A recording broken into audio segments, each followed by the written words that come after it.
all my extra.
Yo, what's up, gamers?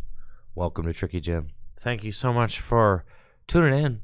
Hopefully you're having a lovely day so far. Ready for some Gym Leader Challenge action here at the Full Grip Games $6,000 cash Phantasmal Flames doubleheader weekend.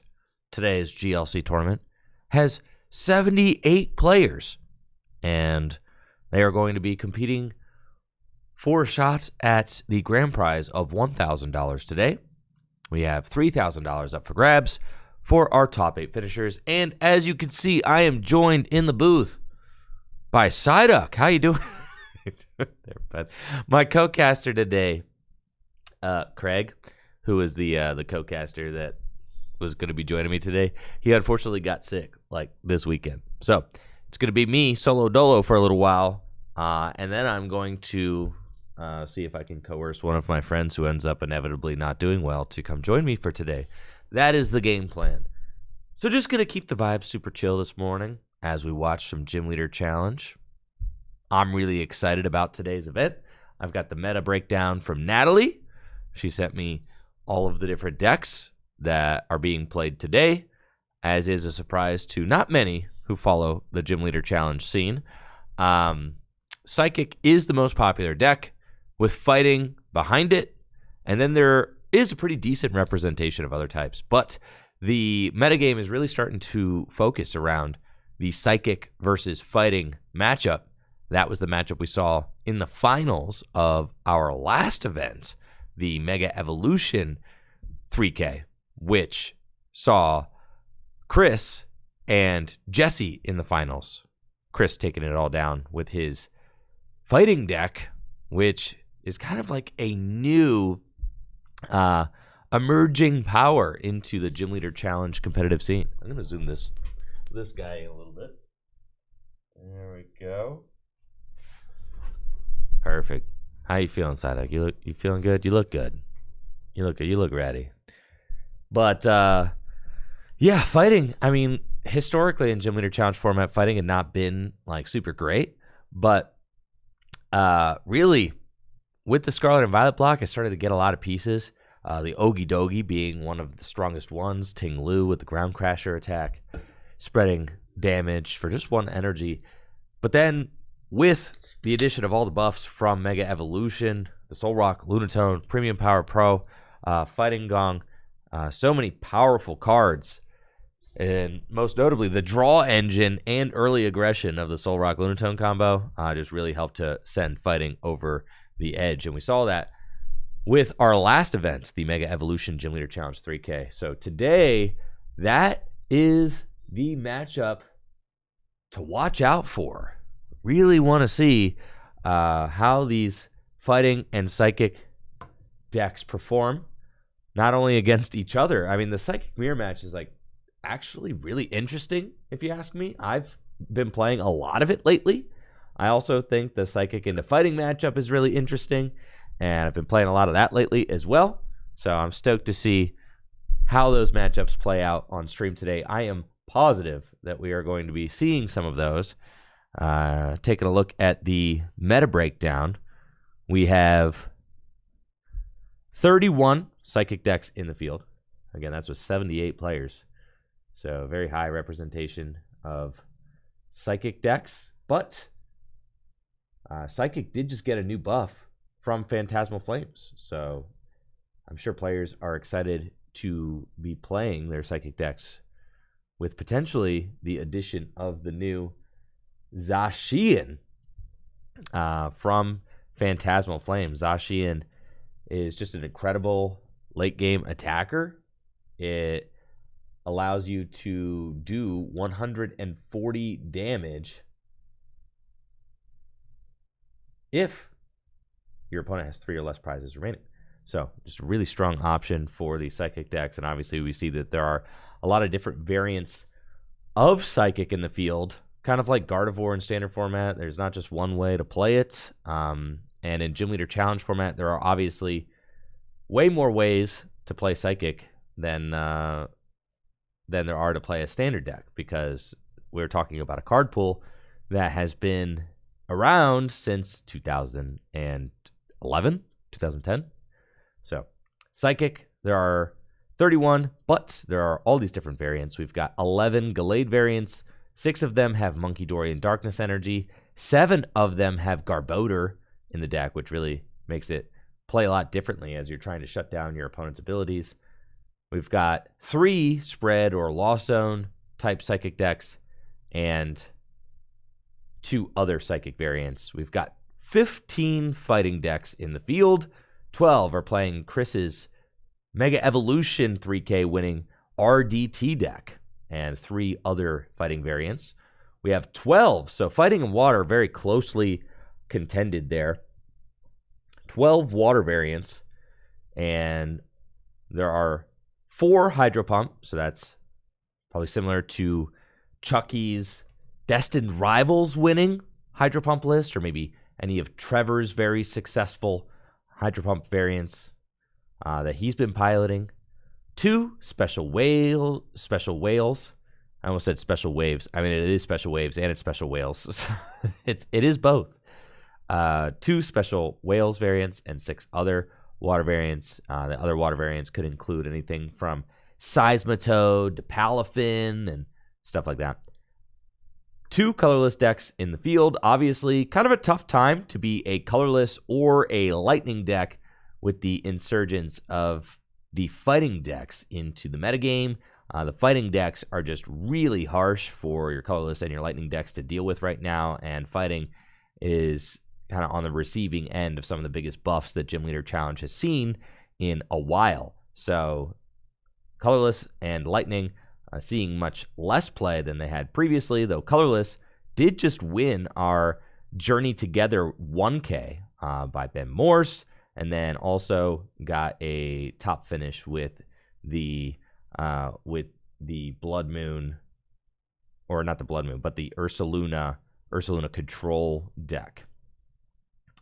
We have 5 Darkness decks in the field. Darkness did get some new toys to play with, notably the new Toxtricity and the new tool card that is kind of like a Rocky helmet for 4 damage counters. So some new cards in the Darkness card pool, and I think that players are really looking at Darkness as one of the most promising decks that does have kind of a weaker fighting matchup because it contends so well against Psychic. Like, Darkness destroys Psychic, but you're taking a tough fighting matchup. But if your Dark deck can beat like everything except for fighting, then you're still in a good spot. So there is a lot of promise for Darkness, and really the test for Darkness players is going to be to see whether or not they can take down those fighting decks. And that's something that I'm personally working on in my own playtesting, is trying to build a Darkness deck that could beat fighting. One of the strategies that I've tried is using Galarian Obstagoon with the Obstruct attack, which makes it immune to attacks from basic Pokemon during your next turn. And the fighting deck is almost entirely basic Pokemon. So that's a pretty good strategy against that deck. You can also try to sweep with Galarian Moltres at the end of a game, which can just do 270 damage if your opponent has 1 prize card remaining. So there are some strategies there. They're pretty cool. I also have been having a ton of fun with the Limitation Sableye. That is a card that I think is severely underplayed right now in the Gym Leader Challenge. Just in Gym Leader Challenge in general, there are obviously a lot of really good Sableye. Sableye is one of the strongest, historically, Pokemon. I mean, Psychic or Darkness, it seems like it always gets good cards. This Sableye here is obviously incredible for control variants. You got Junk Hunt, can put 2 item cards back from your discard pile into your hand, so that's a Sableye that some Darkness variants play. But this Sableye, turn 1 limitation, your opponent can't play supporter cards from their hand.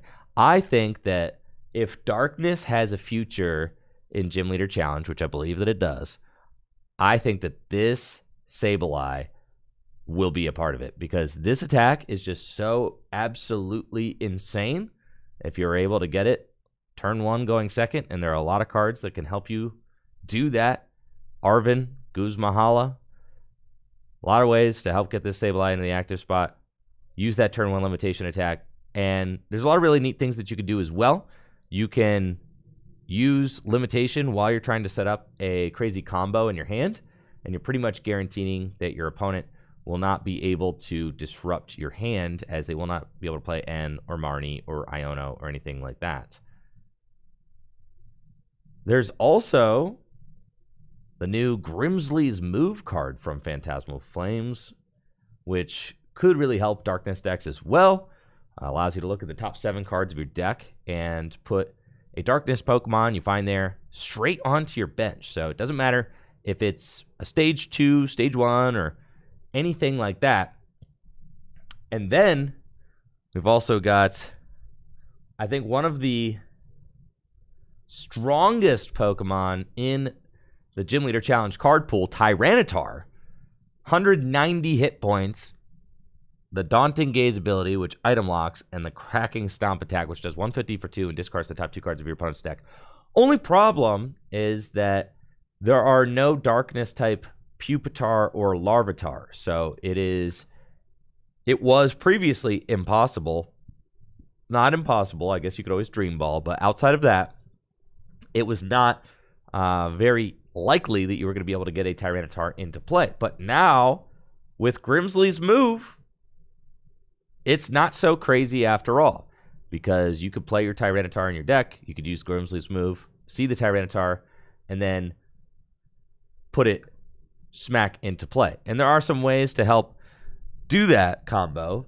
You can use Mallow to stack your deck, or Cypher Maniac's Code Breaking to stack your deck, and you could stack your deck with Grimsley's Move and Tyranitar, and then you could use limitation with Sableye to make it so that your opponent can't disrupt your hand. So you see that little combo there?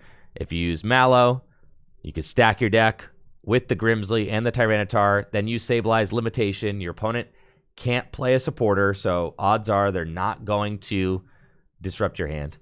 You've also got Switching Cups. You've got Max Revive. You've got Academy at Night. There are different cards that can help put a card from your hand on top of your deck. So it's not so crazy to get that Tyranitar into play thanks to Grimsley's Move. So I think that Grimsley's Move is going to be an interesting new card for this card pool as well. Psychic decks, as if they needed anything, also get the Wondrous Patch. I think that Wondrous Patch makes Garbodor variants of Psychic even stronger than they were previously, because now you don't necessarily have to rely as heavily on your abilities to accelerate energy into play. You can use Raihan, you could use Dimension Valley to make your attacks cheaper, and now you can also use Wondrous Patch to help juice up your attackers. And probably the strongest attacker from the Phantasmal Flames card pool is this Zacian right here. This Zacian, incredible. Like the Mewtwo that sees a lot of play right now in Psychic builds, Zacian has the Limit Break attack, which does 50 plus 90 more damage if your opponent has 3 or fewer prize cards remaining. So for half the game, you could do 140 damage for 2 energy. 1 energy if you have Dimension Valley in play. It's just a very efficient attack to be able to use. All right, folks. Looks like we are getting going with our first round. So let's head down to the tournament table. See what we got in store. Again, we have 78 players in the house today, competing for a piece of that $3,000 prize pool. Okay, we've got Water versus Psychic Spread. Austin Berriman on the left and Wyatt Lightfoot on the right.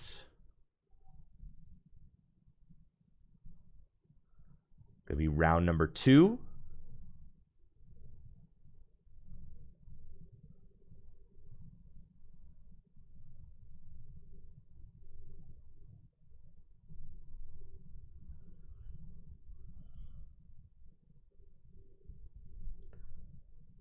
And Water versus Psychic Spread interested to see what kind of water variant we have.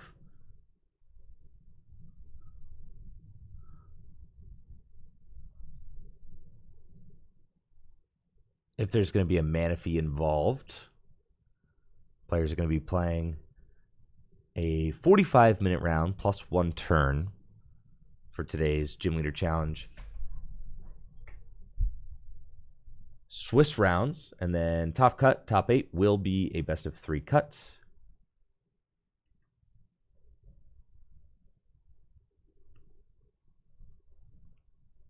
And here we go. Water versus Psychic Spread. There are a bunch of different ways to play Psychic Spread. One of the most fun ways is to use the Lost Zone engine to try and get your Sableye online. But it looks like we've got, I see a Miss Magius at the front of the deck. That is pretty cool. We'll pull that, or at the front of Wyatt's hand. That's a pretty cool card. Miss Magius spreads damage counters for just 1 energy. And then if it gets knocked out, then you place 8 damage counters on one of your opponent's Pokemon. We can see this Miss Magius with the Spiteful Magic ability. Put 2 damage counters on each of your opponent's Pokemon. And with the Eerie Voice attack and Spiteful Magic, if it has full HP and gets knocked out, place 8 damage counters on the attacking Pokemon. Pretty fun little Pokemon there. But let's see, what kind of water variant are we up against? It did not say Hydro Pump on my text from Natalie. So could be something entirely different. Oh, I see Blacephalon there in Wyatt's hand too. And we are off. 45 minutes on the clock for round number 2. Nihilego as the lead for Wyatt, who's playing first. Open Hisuian Heavy Ball in his hand. Great card from the Sword and Shield block for Gym Leader Challenge format. Allows you to look at your face-down prize cards and put one of the basic Pokemon that you find there into your hand. You get to swap Hisuian Heavy Ball with that card, as we see. The Mr. Mime with the Bench Barrier ability is the selection for Wyatt. Can prevent damage counters, prevent damage from being dealt to his own bench Pokemon. And wow, that beautiful E-Reader Hollow Energy. I believe those are Japanese exclusive. One of the many reasons that it is always encouraged for staff to allow Gym Leader Challenge players to play with whatever language print of cards they have, because I feel like it just gives players a way to express themselves and play with the cards that they find the most fun. Is somebody touching my camera? What just happened there? Well, that's spooky. My camera just zoomed out, but I don't know if anybody touched it. So that is very strange. Did you guys see that? Like, what is going on? Why did my camera zoom out without me touching it, bro? What is happening? All right, let's see. It's not autofocus. That was just a zoom. It just zoomed. Man, we are off to a crazy start today, but that's all right. You know, I'm just gonna leave it like that for this round. I'll go fix it after this. I could go and yeah, it's all good. We'll just leave it like this for now. It doesn't look too terrible. I don't know what the heck went on with that, though. All right, Austin, able to find a ball guy off of his opening hand, which is obviously very good. Ball guy, allow him to search his deck for. Dude, it's still going. What is going on, dude?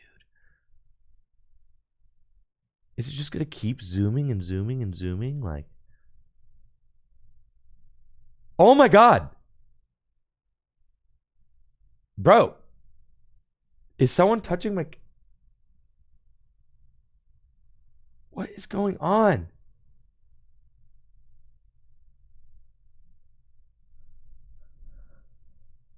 All right.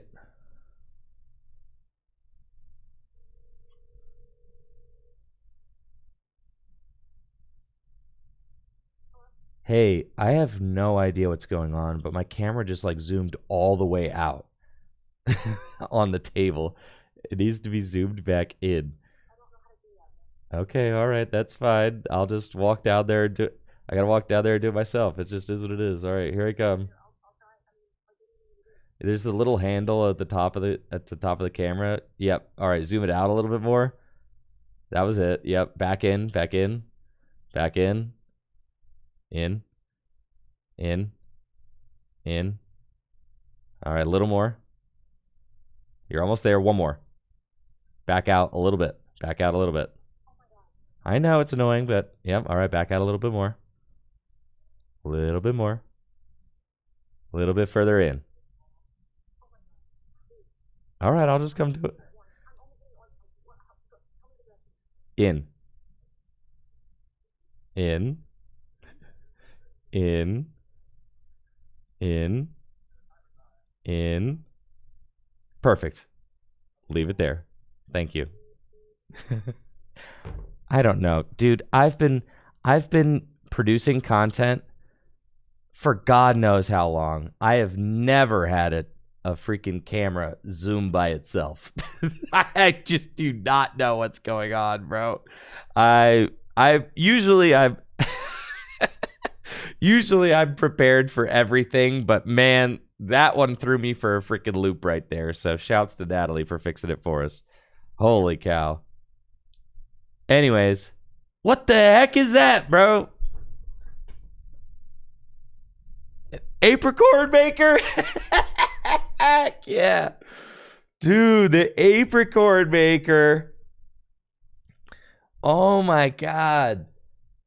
Apricorn maker is so sick.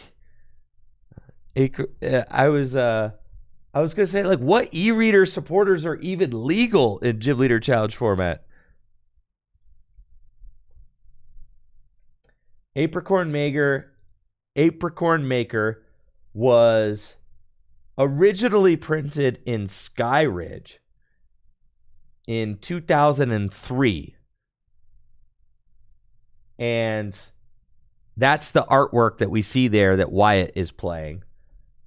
But it was also reprinted in Sun and Moon's Celestial Storm in 2018. So that's how it's legal for play in Gym Leader Challenge format. The card has really nice artwork, actually, in the Skyridge expansion. The artwork is the same, actually. It's the same artwork as the Celestial Storm expansion. But I really like the e-reader style of the card. I feel like it just goes so well with the deck. It goes so well. It looks, with the artwork, it looks awesome. But Apricorn Maker allows you to search your deck for up to 2 trainer cards with ball in their name and put them into your hand. So I have to imagine that Wyatt is playing both Apricorn Maker and Ball Guy, because Ball Guy just allows you to search your deck for 3 ball cards, where Apricorn Maker allows you to search for 2 balls, which is obviously quite good for setting up. You can get ball cards that get your basic Pokemon. You can get ball cards that get your evolution Pokemon. And you get to play your swaggy e-reader card. So, I mean, that's really high. Wyatt retreats into one of the strongest cards in the Psychic pool, Wobbuffet. Wobbuffet has the Bide Barricade ability, which makes it so that as long as it's in the active spot... Do both what? Both players have the Apricorn Maker? Holy cow, dude. Oh, my God. All right, so we got back-to-back... Wyatt said, all right, I got a deep cut. I bet you'd never heard of this card, Apricorn Maker. And then Austin's like, oh, yeah, you got Apricorn Maker? Bet. I got Apricorn Maker right here, bud. That's so nuts. Back-to-back Apricorn Maker. And then Austin just retreating into Palafin. And Palafin is going to be able to Vanguard Punch, knock out this Wobbuffet for just 1 energy. absolutely nuts. So it looks as if Austin is playing a very low-to-the-ground, energy-efficient water build that is trying to take advantage of easy-to-use attacks like Palafin's Vanguard Punch. We also see Misty Staryu on the bench. Can evolve into Misty Starmie, which does more damage if it evolved from Misty Staryu. I think it's 140 damage if it evolved that turn. So it can also do some good damage for just a single energy. I see Wyatt deciding between Rosa and Colress. Rosa going to be the choice. Love that beautiful full art Colress that he's got in his hand, but also this beautiful full art Rosa. That is a card that I've been wanting to add to my own collection lately, but it is hard to get. This is not a cheap card anymore, folks. A full art Rosa is like gonna run you a cool $200, $300 getting that full art Rosa. So that card is beast. From Cosmic Eclipse, one of the most iconic Sun and Moon sets with those tag team Pokemon. Very sought after expansion for collectors. And Rosa allows you to search your deck for a Pokemon, a trainer card, and a basic energy, but one of your Pokemon has to have been knocked out last turn. And is Wyatt playing entirely with these E-Reader Psychic Energy? God, I hope so. They are so sweet. Nihilego looks like it's going to be getting in on the action. A really cool card from the Lost Thunder expansion. It's an Ultra Beast. Has the Nightcap attack, which you can only use if your opponent has 2 prize cards remaining. You choose one of your opponent's Pokemon's attacks and use it as this attack. So one of the most insane copycat style attacks that you can use. But being an Ultra Beast,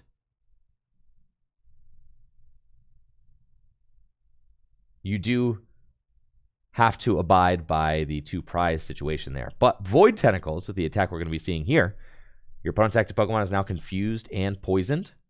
We see some really neat Pokemon on Wyatt's board. The Misdreavus on the bench can evolve into that Miss Magius. And then Litwick means that we might see a Chandelure in this deck. Wow, Chandelure.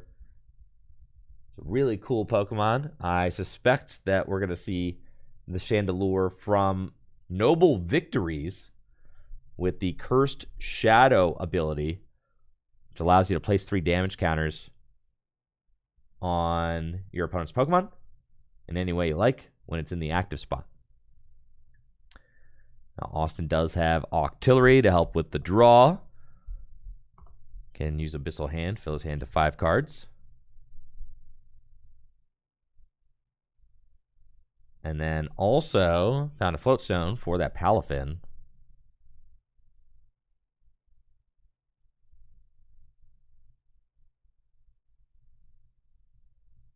Field Blower can remove the Spell Tag. Spell Tag would have done some nice residual damage if it was on the Nihilego when it got knocked out. Looks like Palafin's going to retreat out of confusion into the Staryu. Does Austin have the Misty Starmie? Or no, is going to retreat. Then Guzma to bring up the Kirlia. Take another knockout with this Palafin. But the Palafin will do 10 damage to itself per Vanguard Punch's condition. The attack does 10 damage to itself for each damage counter on it. And then here's a big turn for Wyatt. Lieutenant Surge's Strategy is a supporter card that you can only play if you are behind on prizes. It allows you to play 3 supporter cards during your turn. A very powerful effect, but of course one of those supporter cards has to be the Lieutenant Surge's Strategy. So Surge's Strategy basically allows you to play 2 additional supporters after you play the Surge. Can allow for some very big comeback turns. However, That means you got to have 3 supporter cards worth using in your hand. You got to have the Surge, and then you have to have 2 good supporter cards. You have to have a supporter card that can chain you into another supporter card. We see Wyatt using Arven and then a Colress for 9. So not a bad use of that Lieutenant Surge's strategy. Getting a specific card out of the deck with Arven, an item and a tool. And then Colress allows you to shuffle your hand into your deck and draw a card for each bench Pokemon in play. So the shuffle draw 9, a huge shuffle draw in the Pokemon TCG. It's one of those draw cards that's just not that great in the opening turns of the game. But once both players have started to set up their boards, Colress is one of the strongest draw supporters ever printed. And we do see that Miss Maggie is getting the energy attachment from Wyatt. So I suspect that we're going to see the Mismagius go in with the Eerie Voice attack.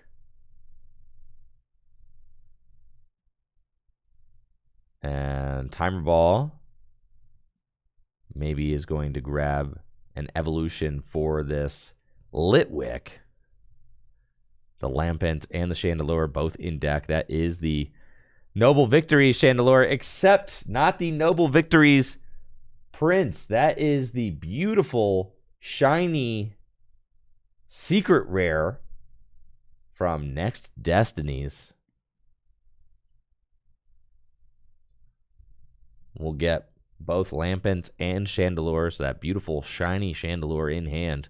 You got to give Wyatt some credit. Wyatt has got undeniable swag dripping out of this deck right now. You'll love to see it. And an Eerie Voice will place 2 damage counters on all of Austin's Pokemon, which is very significant. You look at the attack from this Palafin. It does 10 damage to itself for each damage counter on it. So with each damage counter being placed on the Palafin will do more damage to itself.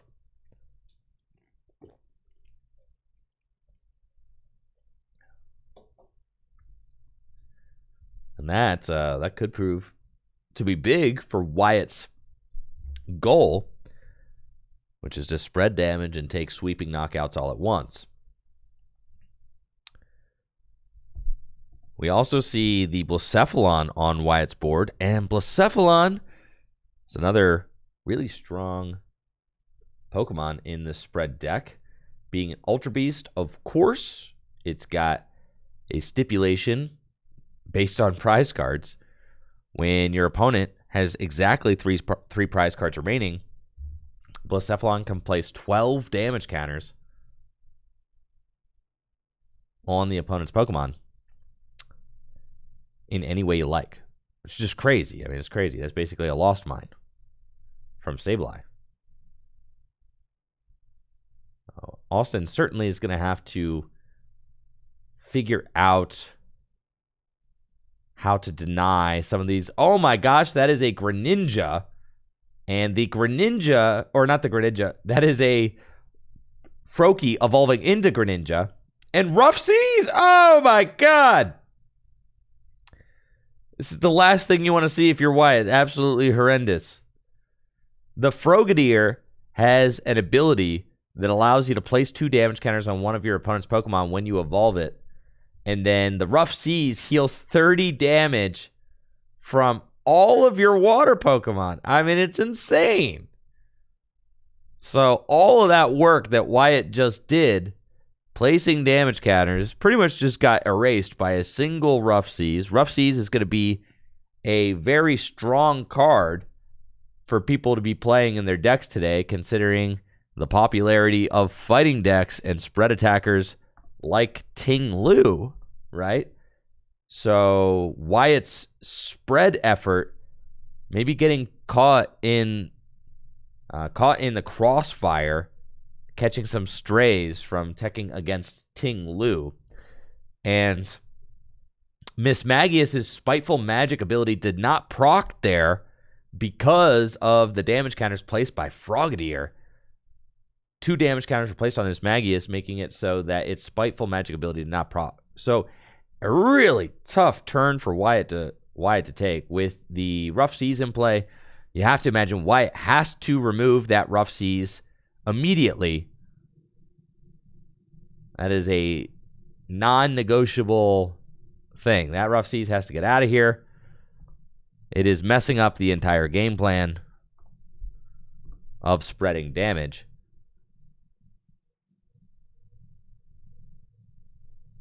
Wyatt is able to evolve into that Chandelure. Let's see if we can take a look at that.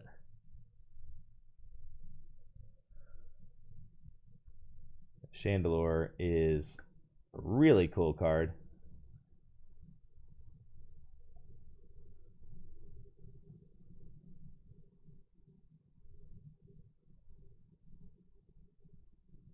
And Wyatt has the shining print of it, which we have right here on the screen. Chandelure, just 130 hit points, so a little bit of a weakling, but it's got a really powerful ability. Once during your turn, if this Pokemon's in the active spot, place 3 damage counters on your opponent's Pokemon in any way you like. Looks like Wyatt going for a big turn. Was able to find Field Blower to remove the Rough Seas. We've got a Versus Seeker for Lieutenant Surge, so now Wyatt's good for 3 supporter cards, and one of them is Raihan, which is going to accelerate some energy to that bench Blacephalon. And now it is time for these Ultra Beast Pokemon to take over, as Blacephalon is the Pokemon of choice when your opponent has just 3 prize cards remaining. You can place those 12 damage counters.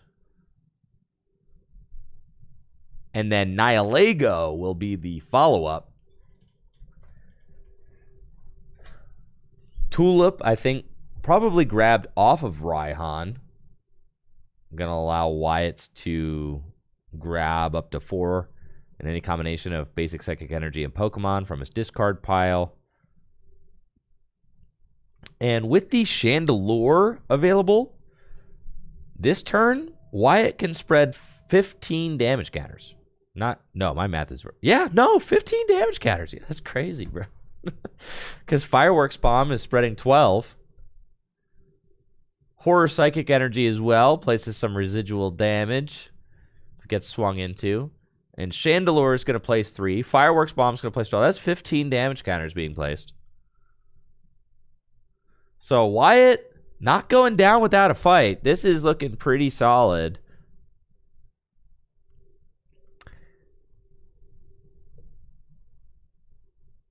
Placing 3 onto the Drizzile with Chandelure, and then we'll retreat into Blacephalon. I have to imagine the Drizzile is getting targeted.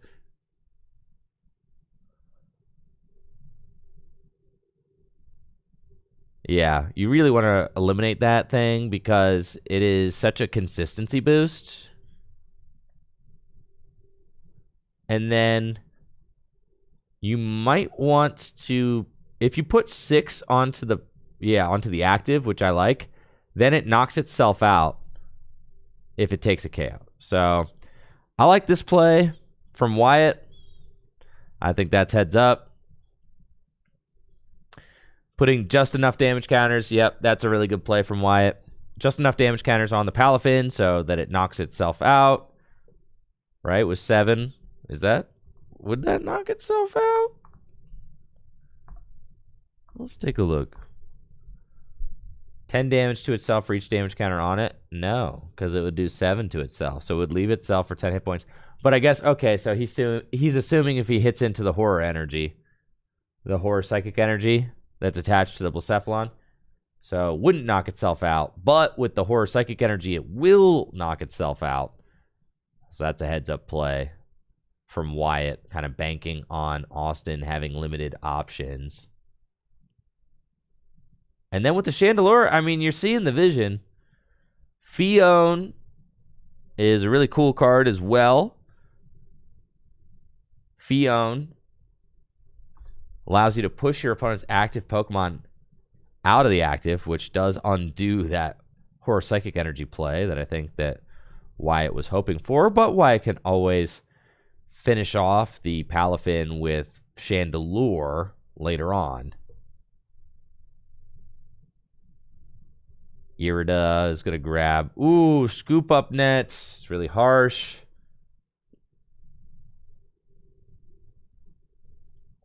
I think you just send up the Mr. Mime. Yeah. Off of the Fion. So the Fion got the Whirlpool Suction ability. You, I think, put it to the bottom of your deck. Yep. And then you get to push your opponent's active Pokemon to the bench. We're going to evolve into Misty Starmie. Yeah, the Irida's in the discard pile. Scoop Up Net was grabbed off the Irida, so might, yep, see that Palafin. Brought up to the hand. Excuse me. And Misty Starmie now going to be making some waves with its attack. Does 140 damage. If it evolved this turn, which it did.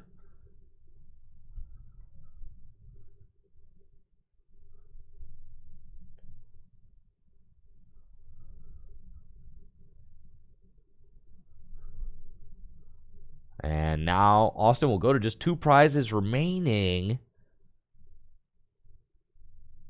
And there are no good attacks in play for Nihilego to copy. So that is not great.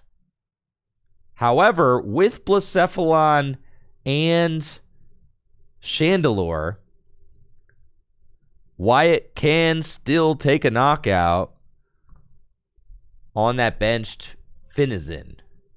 Because Blacephalon can still attack, even if your opponent is not exactly on 3 prizes. It just only places 4 damage counters instead of, the Plasma Freeze Ultra Ball. Golly. Man, oh man, what a pretty card, bro. Everybody just take a moment to just look at that. Appreciate that relic on the table right now. Just appreciate. It's not every day you see one of those. That is so sick. The Plasma Freeze Ultra Ball, the first secret rare Ultra Ball of all time. Yeah, that's like a casual $1,000 right there. Beast mode. You could get maybe a light mod play one for $500-$600. And then the full art N. Well, fun fact: the first full art supporter card ever printed. Full art N. The dawn of a new era for collecting in the Pokemon trading card game, released in Noble Victories. The very first full art supporter. Icon.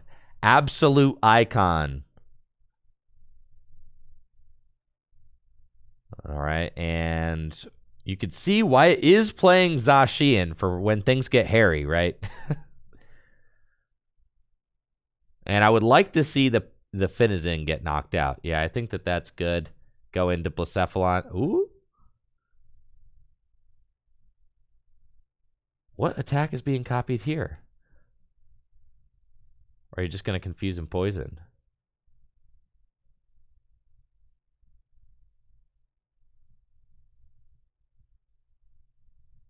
What attack is being copied? Do you get to copy... Oh, Hug! He's going to copy Hug, which does 4... He's copying Hug. Oh my god, dude. I see. All right, so Nihilego can use any attack on your opponent's side of the board. Right? Let's take a look at that. Yep, it can choose any attack on your opponent's side of the board if you have 2 prize cards. So Nihilego chose Hug, and it's going to stick the Starmie in the active unless Austin has like a Switch Raft, which he might. Like, he might just have a Switch Raft.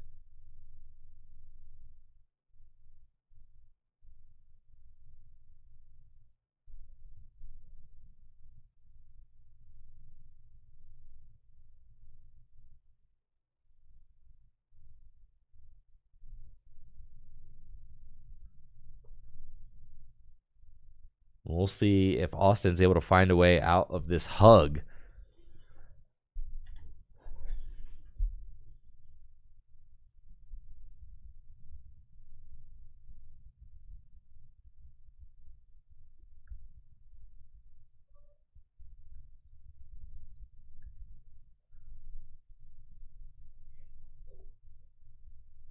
We do see the Palafin get evolved again. Muscle Band on the Starmie, so it's going to be doing a little bit more damage. I believe 60 damage now.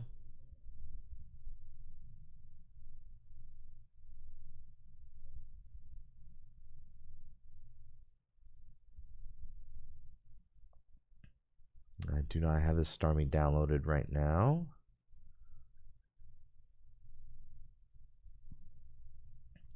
But it does 60 damage, 40 plus 20 with the Muscle Band, since it did not evolve. I believe. Let's take a look. I'm gonna look it up. Make sure I'm not tripping.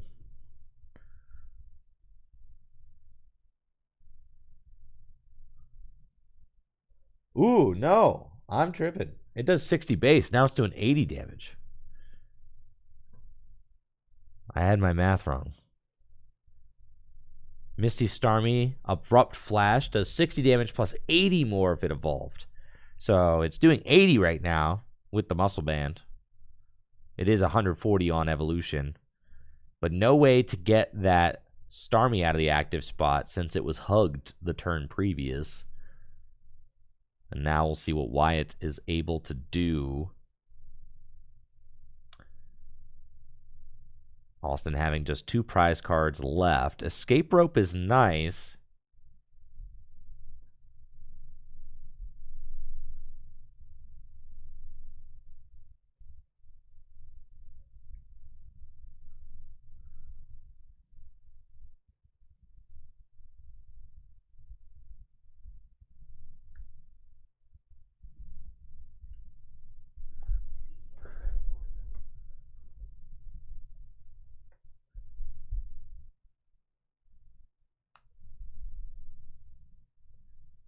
And with the Chandelure active, we're going to see another opportunity to place more damage counters.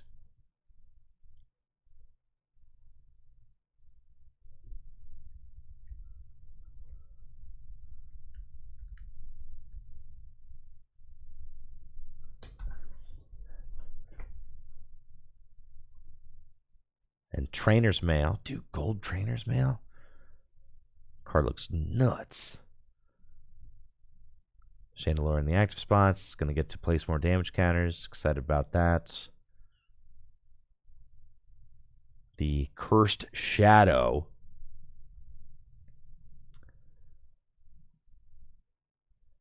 Might the Octillery get hugged? Dude, if Wyatt can win this game,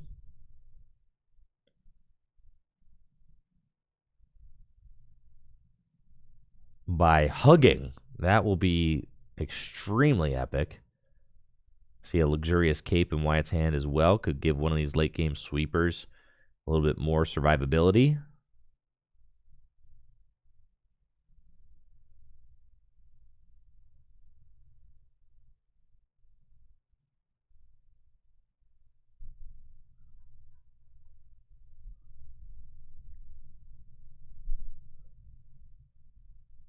Dimension Valley. Chandelure is going to place 3 damage counters onto Palafin, which puts it like near death if it were to attack.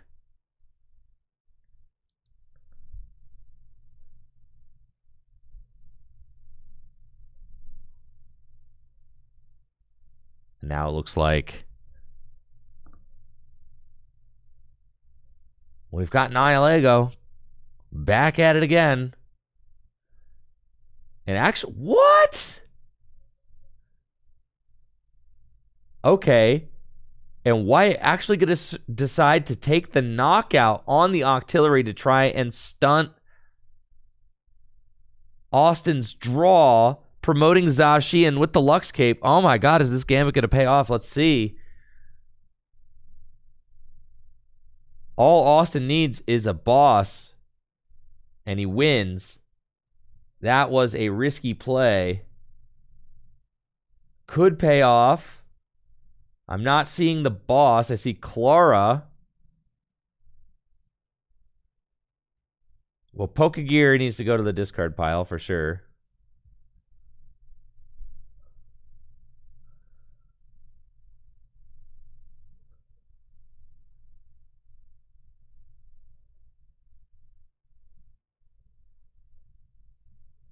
Oh, the Fion. Okay, the Fion pushes off the Clara, and then, well, is that it? Doesn't it just do what if, why? Oh, yeah, the Chandeler's only got 130 hit points. Okay. I was going to say, surely, like, Chandeler survives, right? Yeah, that was a risky play. Putting yourself down to just a single, putting your opponent down to a single prize card. I get it, though. Taking out the Octillery is very good. I might like to see one more hug on that Octillery. Try to stick it for one additional turn. That was a cool round. Camera issues aside. And there were some camera issues. No idea what's going on with that camera, bro.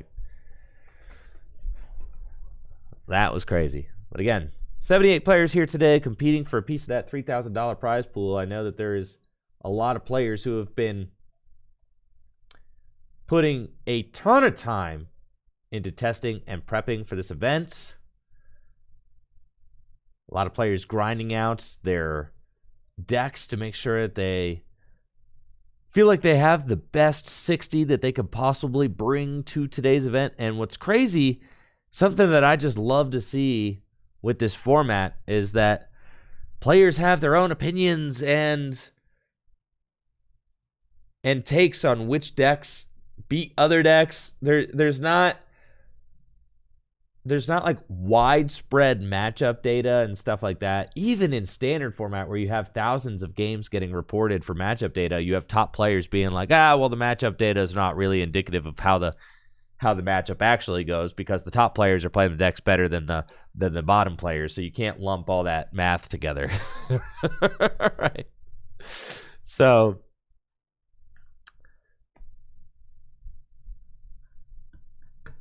oh yeah, what if the Psychic player copied the second attack of Palafin, right?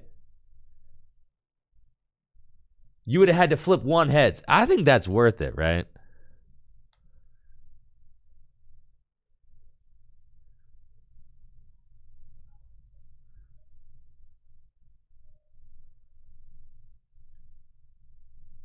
But a very cool metagame that we have here. Psychic and Fighting certainly at the top of it. I'm going to take a look at the graphic that Natalie sent me again. Graphic is a very loose term for what I have here. My notes on the different decks that we have. I'm going to take a look at my notes again. All right. There are 2 metal decks in the field. We said Psychic obviously is the most prevalent, but there are a lot of different variants of it. Fighting and Water are up next. I personally think that Psychic, Fighting, and Water are the top 3 decks in Gym Leader Challenge right now. But again, you have a lot of people who kind of have their own opinions. But for me personally, from what I've experienced in the format, I would put Psychic, Fighting, and like Hydro Pump is like my top 3 decks. Not in any specific order. You could argue all day about which one of those is better than the other. But my favorite versions of Psychic are Garbodor, RDT, and Garbodor for Psychic, RDT for Fighting, and Hydro Pump for Water. Though I can also be swayed to play a Gallade variant. You like nix the Garbodor and play Gallade instead. Those 2 are my favorite ways to play Psychic.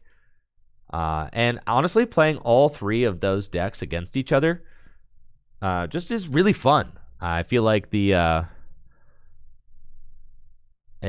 is very, very fun to play those meta decks against each other right now. The matchups are really interesting. Like like water versus fighting, it's not a blowout either way. Psychic versus fighting, it's not a blowout either way. They really feel like close matchups that anybody could win. Again, Dark, I think, has some very promising things going for it, especially with the new Grimsley's move. I think Limitation Sableye is a very underexplored card. I expect to see more of that in the future of Gym Leader Challenge. And Metal gets a big new buff. We've got 2 Metal Warriors out there and 3 Grass players, 6 Dragon players also. The Turbo Blazers really love their Dragon deck for sure. All right, let's take a look at some of the newest cards from Phantasmal Flames that you might expect to see in Gym Leader Challenge formats. Today, the Archaludon is another really interesting card.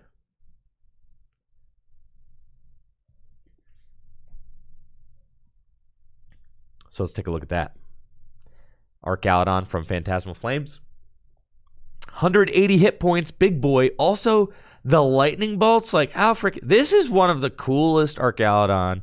It's like one of the coolest artworks for a bridge that you could possibly make, right? I mean, he's got thunder and lightning, the clouds swirling around, looking ominous. I mean, this thing is like a total beast. And it's got 180 hit points, only a retreat cost of 2. And the coded attack, which does 120 damage for 3 metal energy. And during your opponent's next turn, prevent all damage done to this Pokemon by attacks from basic Pokemon. So Archaludon could actually be the truth. This card could allow you to single-handedly beat those fighting decks. The only Pokemon that fighting decks are playing to deal with cards like this right now is pretty much Lucario. But you can put enough swag on this Archaludon to make it so that Lucario is not hitting that knockout. Lucario only revenges for 150. So if they have a Muscle Band, it's 170. They need a Muscle Band and a Strong Energy to one-hit KO this thing. But if you put any sort of like defensive buff on it, like a Shield Energy or a Metal Frying Pan or a Pot Helmet or literally anything like that, then it's going to be out of range of that Lucario completely. And then you can play cards like Galarian Berserker. This is kind of the combo that metalheads are talking about right now. You play Galarian Berserker with the Steely Spirit ability, and the Steely Spirit ability makes it so your metal Pokemon do 20 more damage.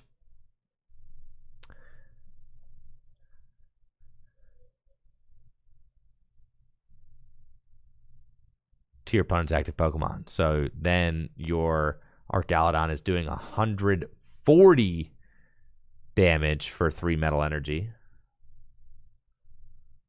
And the cool thing about the Galarian Berserker is that Galarian Berserker evolves from Galarian Meowth.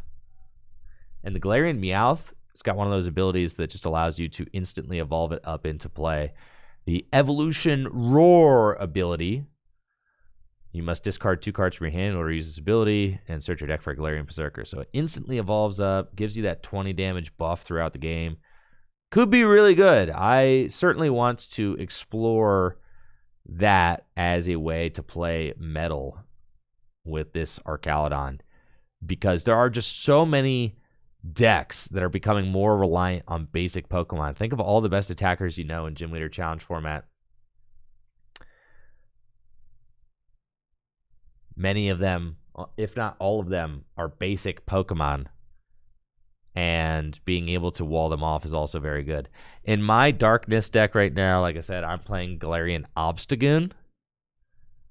Galarian Obstagoon's got the Untamed Shout ability, places 3 damage counters when you evolve it. But then you've also got the Obstruct attack, which also prevents all damage done to this Pokemon by attacks from basic Pokemon.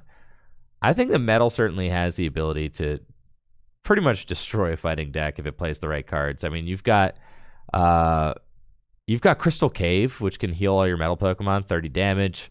As a Stadium card, can just like completely undo anything that Tinglu ever put on your board. You've got a bunch of damage reduction tools. You can wall off basic Pokemon.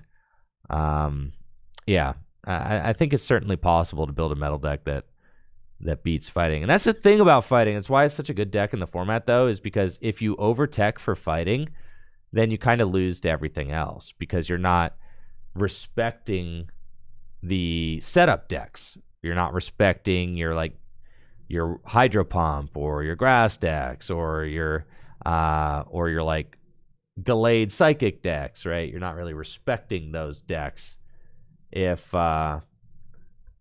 you kind of overtech for the fast aggressive fighting deck. So fighting will always be good because it always going to fulfill that niche as like the most aggressive deck in the format. I think that right now fighting is kind of taking a spot in the format that the dragon deck used to be occupying. We do have a fair amount of both dragon and psychic deck, or dragon and fighting decks in the field right now, but I think that fighting is kind of the strongest way to play that, aggro red style deck, right? That's just like trying to run your opponent off the board. And dragon, in my opinion, just doesn't have the same strengths that fighting has right now. Fighting just got a huge buff from Mega Evolution, where dragon has not gotten a buff that big in a while. It does have the Raging Bolt, obviously, which is quite good, but fighting, just with the Soul Rock Lunatone engines, one of the strongest engines that the Pokemon trading card game has ever seen. I mean, we're also seeing it played in standard format. That's how good it is, right? It's just an incredible draw engine in standard, incredible draw engine in Gym Leader Challenge. And with Ogie Dogie, one of the strongest big basic Pokemon ever printed, there's really a lot to love about those fighting decks right now. Hang tight, folks. I'm going to go adjust the camera real quick, and then we'll be back with round number 3 shortly. Huge thank you to the subs so far over on Twitch. We've got Tony, our favorite fire enthusiast, with the sub and the 61 months. Thank you, Tony, Yanzilla, Xenu, and Random Effect. Really appreciate those. We'll be right back after this quick break with round number 3. This tournament is sponsored by Dragon Shield. Dragon Shield makes the highest quality sleeves and accessories for your favorite tabletop games, like the Pokemon TCG. Dragon Shield sleeves are super durable, making them perfect for tournament play and collecting. They also come in a huge variety of colors, so there's always a great choice to match your deck. You can even turn your favorite photograph or design into a custom box of Dragon Shield sleeves using the Sleeve Crafter on DragonShield.com. Head over to DragonShield.com and place an order for your favorite sleeves today. Use code TrickyJim at checkout for 5% off your order. Again, that's DragonShield.com for the highest quality sleeves and accessories for your favorite tabletop games. Huge thank you to Dragon Shield for being a continued sponsor of the channel.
All right, folks, I found a co-caster. That wasn't hard.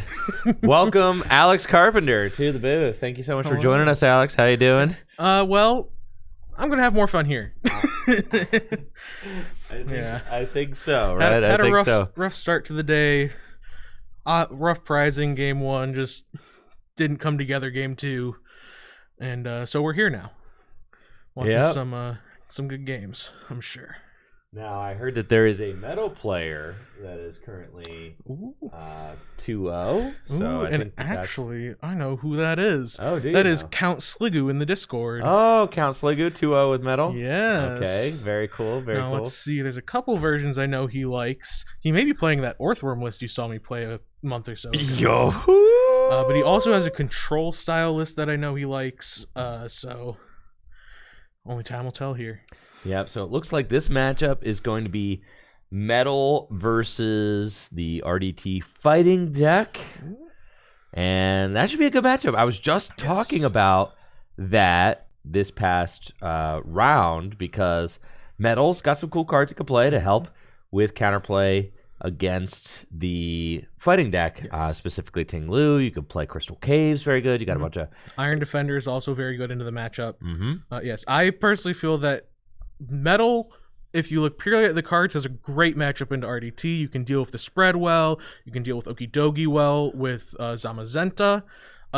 Your guys are all beefy, so they have to attack with Okidogi if they want to take knockouts, assuming the spread doesn't stick due to your Iron Defender and Crystal Cave. But the issue metal can have is its early consistency. Yes. That is the thing, just getting set up. So a lot of times you're going to see those Jirachi decks see play or those Jirachi cards see play because you just want to be able to get into the game. So you're going to play things like Stellar Wish Jirachi just to help you find those cards early on. And once you can get established, the deck does have access to some of the stronger Stage 1 cards that you could want. With the Metal Links, Bronzong, you've got Revavroom, which is a good draw engine. You've got Matang, which can accelerate. So there's a lot of really good, promising cards in the Metal pool. Metal is one of those decks that I like to keep an eye on. I think it's got a lot of potential. Yes, the Berserker is another one, too. The 20 damage buff fixes a lot of math for the type. There's a awkward, I'll say, Zacian that is a 1 energy that 20 plus 10 for every Pokemon on the bench. It can help that 70 bump to 90. Iron Crown 120 to 140 matters a lot. Heatran 160 to 180 matters for wishy-washies, and with a tool you can hit Torterras with it. And the biggest one is Zamazenta not needing a tool to knock out Okidogi or Wailord anymore. Now here we do see fighting ripping that Battle VIP pass, turn 1 going first naturally. Yes. As it always will. Sure, of course, they always have it, bro. They just always have it. How do they always have it? It's messed up, dude. It looks like no energy, or never mind. Okay, yeah. Like a pass. And that's Ernest on the right versus Consiglio on the left. You can kind of see how Count Sligu is kind of and his mat is a Sligu mat. It's great. Count Sligu, Consiglio. Ooh, that's an Acrobike. Okay. Oh yeah, this leads me to believe he is on that Orthworm sort of list that I played a bit ago that you've seen. So there's a Pokestop. Yep, Heatran. This is only 2. Yeah, there is no Revavroom in this list. Really? As far as I'm aware, the only evolutions here are going to be Bronzong and that Berserker for math fixing. So here we go. So yeah, we're relying a lot on cards like Pokestop and that Jirachi, the Stellar Wish Jirachi, for his consistency. Not a great turn 1 there, though. No. Just an Acrobike, Scoop Up Net to move the Bronzor. And Zacian can buy you a little bit of time. I don't know. I don't buy into the Turbo deck philosophy, though I understand. I understand with a card like the Earthworm, you kind of have to, right? Because it does like more damage or something. Yeah, it does 90 plus 150 if you have 3 or less cards left in your deck. Okay, so that's why you have to play these turbo stuff, right? And its first attack is 1 energy, 20 damage, and draw 2. Okay, we're Yes. gonna pull up that. Oh, Crunch Time Yes, Rush. Crunch Time Rush. Okay, And Punch and Draw with just a. I love that art. Yeah, here he is. What a handsome boy, right? Yes. So this is kind of the concept. Ernest does have Guzma. Oh boy. Uh, There's a Buddy Poffin, so. Yep, Ernest does have Guzma to take out that Bronzor, so that's not great. But with Buddy Poffin, maybe there's a consistency card that can be found. Jirachi, potentially. Is there a Jirachi in this deck? There should be there is. I can assure you there's a Jirachi in this deck. Okay. That is the one card that I can pretty much guarantee will be in here somewhere. Man, unfortunate to top deck that turn 2 though. Yeah. No, you would. One card away. Yeah, love to have a little bit more of an explosive setup. Yeah. But because the earthworm is kind of the thing. You're trying to do 240 damage. It knocks out Noki Dogi. Yeah. I'll tell you that. It does knock out an awful lot. So yeah, getting the Galarian Meowth and that Jirachi, with that Galarian Mouth being the one with Evolution Roar, allowing you being basically its own Ultra Ball. You can anytime discard 2 cards from your hand to go and search out a Galarian Berserker, which helps in finding it consistently. Does the deck play Galarian Berserker? Absolutely. Okay. It plays the one that it buffs all of your Pokemon's damage by 20. Of course. So I was just thinking, is the Galarian Mouth there just to thin your hand? No, that if there was a Revivirm in the deck, I could see that. But right. There is not a Revivirm. That's crazy. Mm-hmm. All right. So unfortunately, another underwhelming turn from the Metal deck. Still no supporter cards played yet. Yeah. Pretty horrific. Definitely an unfortunate start. And you can see the fighting deck. It's just got supporters in spades. Yeah, You've got Lunatone Solrock. Well, and of course you open the Battle VIP pass. Also you get them both, and you're just off to the races. Yeah. Simple cards like Karina can just go get you things that you need in order to continue playing the game. This could just go get you the Ogie Dogie if you want to start attaching energy to that. And then probably a Professor's Letter to just get more energy. Yep, and just continue cycling those with Lunatone and Solrock. And that's really all you need. Lunatone Solrock is just that good. It's that real. You see it played in standard format. You see it played in Gym Leader Challenge format for a reason. It's crazy that 70 damage, it's just that number. And it has been that number for a while. All evolving basics, you're pretty much knocking out with the Cosmic Beam. Any little guys, we saw Cosmic Beam take out a Bronzor earlier on. In standard format, you're taking out Ralts, you're taking out Dreepy, taking out Gimmighoul, all those little evolving basics, of which there are also a ton of evolving basics in Gym Leader Challenge format to pick off. Believe it or not. Yeah. I know, believe it or not, because the format, Gym Leader Challenge is starting to get to a point where there are just a lot of very powerful big basic Pokemon that decks are having to incorporate or contend with. Yeah, it was Okie Dokie. I fully believe if there was not Okie Dokie that this Metal deck probably wouldn't even play the Berserker. It'd probably just be Bronzong and a Dream. Because the Berserker just allows you to much more consistently deal with Okie Dokie and Wailord. But that makes sense. But Wailord has to evolve, so you can justify doing that with just tools. But the Okie Dokie has an effective 230 hit points with the Adrenopower ability. And all it takes is a Raihan and a Stretcher to come back. But with the Zamazenta, you can actually KO it if you've got the Berserker online. Yes. So that is pretty cool because Zamazenta retaliates for 220 plus the 20. You can do 240. You can actually hit those numbers. Wasn't the Karina played? Yeah. Okay. Yes, he wrote. If there was a... We've had a couple situations of players playing cards and then forgetting to put them into the discard pile so far on stream. I know. So yeah, I was gonna say because assuming you thought that was another Guzma, I was like that Guzma 100% would have been Jirachi. Yeah, for sure. No, that was a rope. All right, Professor's Letter can thin the deck a little bit. At the very least, a Zamazenta will hopefully attack. Yes, but there's a fighting energy on the Tinglu, so it's a little bit concerning. On the Okie Dokie. That's what I mean. On the Okie Dokie on the bench. Yeah, it's tough. It is tough. What are you gonna do? The fighting deck has already gotten out to a 2-prize lead. Yes. Granted, the metal deck again, and this is what you Big said at the guys start. in the active. Yeah, that this is what the you name of the said. game here. Like the metal deck hasn't played a supporter yet, bro. Yeah. And that's one of the things that I've gone to when I go to the drawing board and I'm making my decks, is that I'm going through every single deck and trying to make their early game as consistent as possible now, because you have to, because of Soul Rock, right? Yes, you just cannot afford to be messing around. Yes, I've started putting even Battle VIP Pass in some more decks that don't necessarily have the search outs for it turn 2, but just I'm playing so many good draw supporters, and I just need that critical mass of turn 1 basic search in the deck. Yes. You have to have it. Yeah, absolutely. It's non-negotiable. Hitting Clay here off the Jirachi. Yes. Gonna have some fun.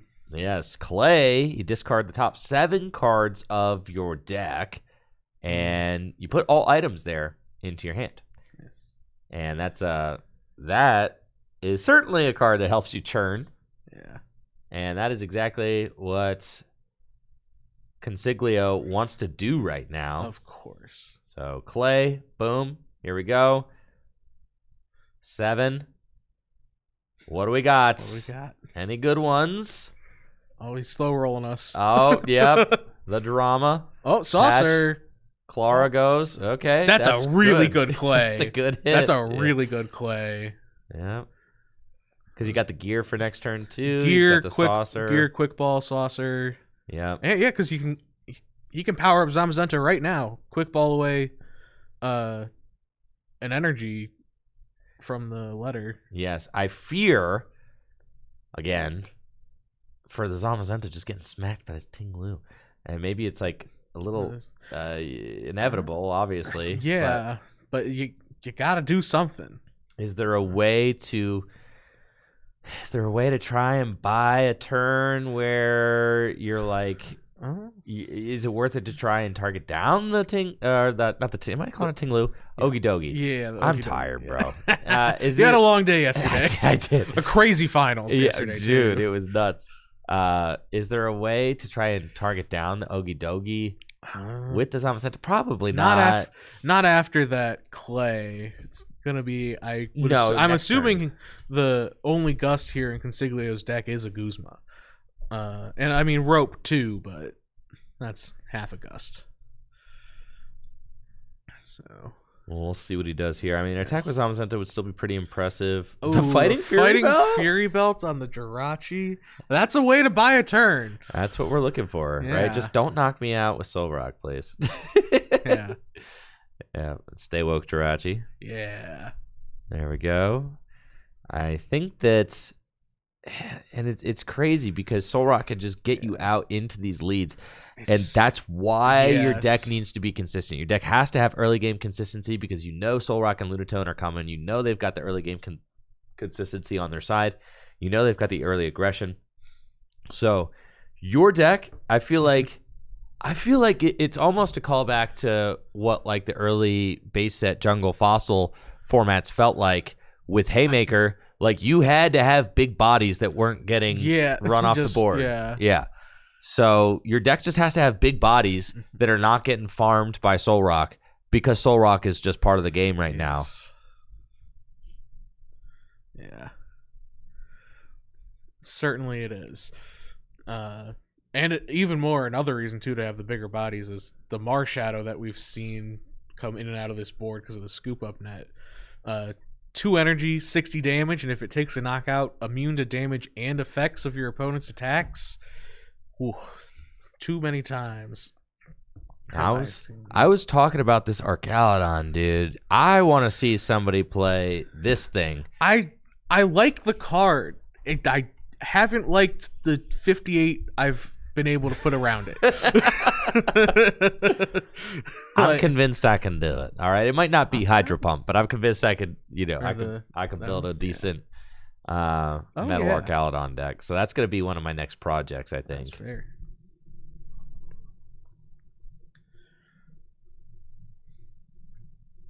Dude, I don't think I've ever had this sunlight coming through on this table like this before. What moved? Yeah, what happened? I've been streaming from this static location for dang near a year now. Yeah, almost a year. I've never seen this. So where is this bright sun coming from? This is Ohio in November. What's going on? All right, got Guzma Hala. That is going to be good to go get a rainbow type energy for the Ogie Dogie, and that Ogie Dogie will then have 230 hit points. That is a big boy. And swing for 170 damage. Punching quite good. Yep, that is a good punch with the Focus Sash as well. That is a very powerful card. The prevalence of the Focus Sash in the RDT builds has made it so that, I used to get greedy and cut Field Blower from like a lot of decks. Yeah, I'm done with it. And that was very greedy. And now it was greedy. Yes. But yes. And now your greed cut is Escape Rope. Now I greed. Yes. Now I don't. And sometimes Night Stretcher and stuff. Yeah. Yeah. But you don't even need those cards, bro. 3 recovery cards. I mean, because I started thinking about it, like, when I used to play like standard format, I used to hate playing 1 Super Rod in my deck because you always open it, bro. You just always. Now, if you're playing like 3 recovery cards, man, you're gonna be swimming in those things. Yeah. And you need your turn 1s to be optimized. So it's almost in a better place where you're better off playing more big bodies than you are playing higher recovery cards. Because if you're playing higher recovery cards, you don't have a higher chance to start those big bodies against Soul Rock. Yeah. Which is what you want to do. Oh God. Not the muscle. And the Premium Power Pro to take the knockout, dude. God. I know. It never ends. Combination we've been seeing in standard with Vitality Band to hit Monkey Dories and God, dude. This takes me back. Man, fighting. Yeah. 2015, man. I was playing Strong Energy.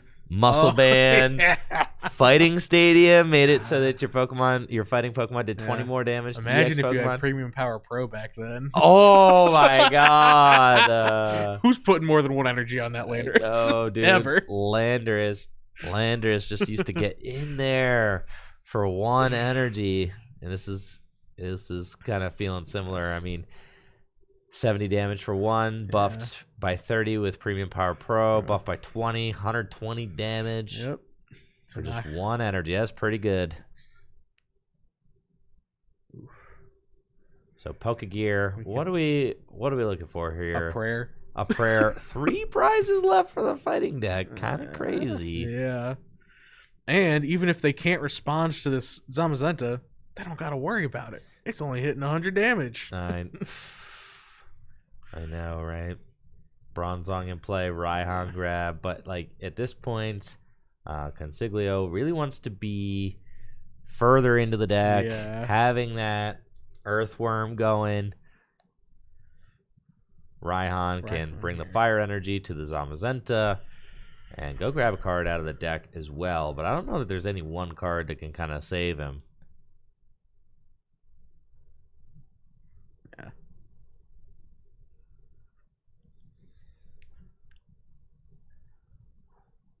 We'll see what he grabs off of the Raihan, Nest Ball, Heatran. Just need another guy. Yeah.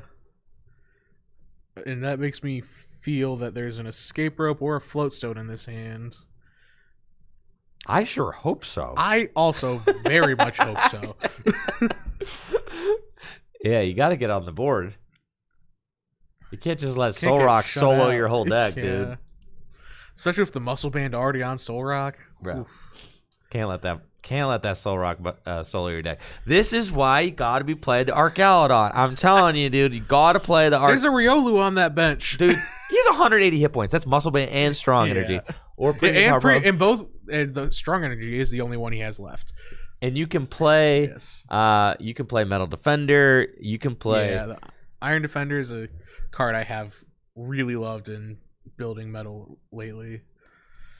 And something that I really like. I really like Metal Core Barrier.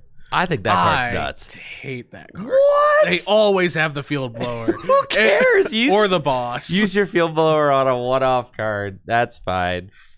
I've not. There's enough cards in the deck you already kind of try and hold. I don't need another one. Dude, minus 70? They Yeah, might as that's well crazy, They might as but- well not even be attacking. Like, yeah, it's a crazy card. You but put I minus just- 70 on this guy, he's not dying. You have a good point. He's not dying. So God, all you have yeah, to that'd do be what? all Oh, you- that's only one extra energy for a Wailord, but Oh, that's sure, water. yeah. That's water. You're not beating Hydro Pump. I already said that. Yeah. Uh-huh. You're not. It's crazy. And the thing is metal has so many tools to help Yes. protect from damage coming in that you can force out the field blower. Yes. On something else. Oh, yes. So Yeah. many tools. Usually 2 retreat tools, generally 3 like more tanking tools of fighting or like a muscle band, a fighting fury belt, and a usually metal goggles too has been showing up more recently.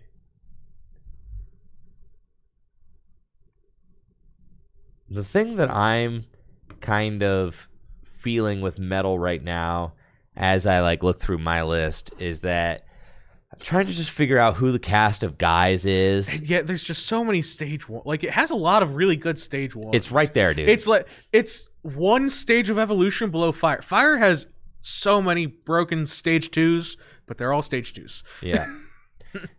But metal even has some of the core pieces. You can look at a deck like metal and you could be like, all right, you've got Yes. the Zamazenta. That card's crazy. Mhm. You know, that's like almost like your Dragon's Drudagon. You're right there. You're doing a ton of damage. You're a beefy guy. That's great. You don't have a good lead. That's like the metal No, deck is really not kind a of great looking one, for a no. great lead. You've Yeah, it's got like- the Iron Crown Iron is Crown like is extremely fine. mid. The Zacian is also extremely mid, but it is a 1 energy guy that can swing 70 Battle Legion from, I think it's Crown Zenith. Yeah. 1 energy, 20 damage plus 10 for every Pokemon on your bench. Nope. Yep, that one. Yeah. So I think metal almost probably has to just start playing Berserker. I think it's Yes, got to be I've- like Berserker My Bronzong. decks with Yeah. Berserker, I have loved Berserker. It just fixes. Everything has something it fixes math for. Yeah. It also makes, if they don't return KO your Zamazenta, now it's swinging for 120 base. It's much more stomachable Yeah. than 100 flat. All right. And here comes the big boy, Yep. Ogie Dogie. Yes. It's a strong card. Yes. Oh, that Ursaluna coming down into play. Well, actually, with Who cares? yeah, with no damage having been spread, that's actually a perfectly fine card to be in play. Yeah. Now that I think about it, I will say, if Consiglio can find a turn attach, fire, and a hex this turn, he's in a pretty good spot. And the reset stamp that I believe he plays. Okay. I'll throw that one in there too. Yeah. That is a lot. That is asking for a lot. Not gonna lie.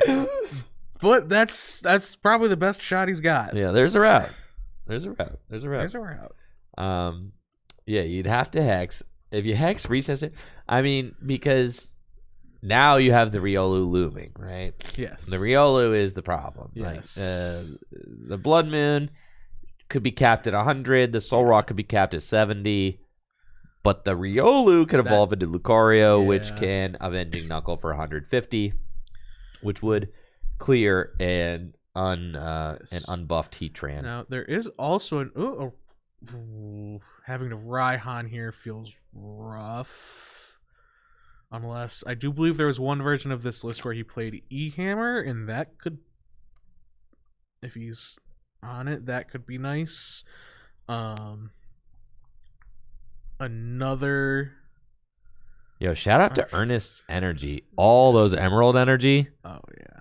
Sheesh. Yeah, those are looking pretty. Oh yeah. Love that. Another thing that would be even more combo-y to try and pull off too is there are versions. I wouldn't be surprised if he's still on it, where he played Eco Arm in this list to get back tools. Uh-huh. And getting back Fighting Fury Belt on something would be quite strong, although just grabbing a stretcher feels rather weak here. I think he just needs the Zamazenta back.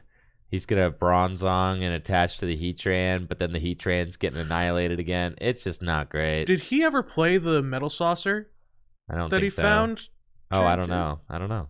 If he didn't, then if he has a turn attach in hand, this is a not knocked out Okidogi because it only does 220. Yeah, no, I don't think the Okidogi's getting knocked out this turn. All right, he there's does the still have the Saucer. saucer. Yeah. And that looks like a turn attach. So, yeah, there's a Zamazenta's happening. Fighting Fury Belt? Muscle Band? Fury Belt would be cool. Fury Belt's in the discard. Oh. Remember from the Jirachi that got Premium Power Pro. Oh, yeah.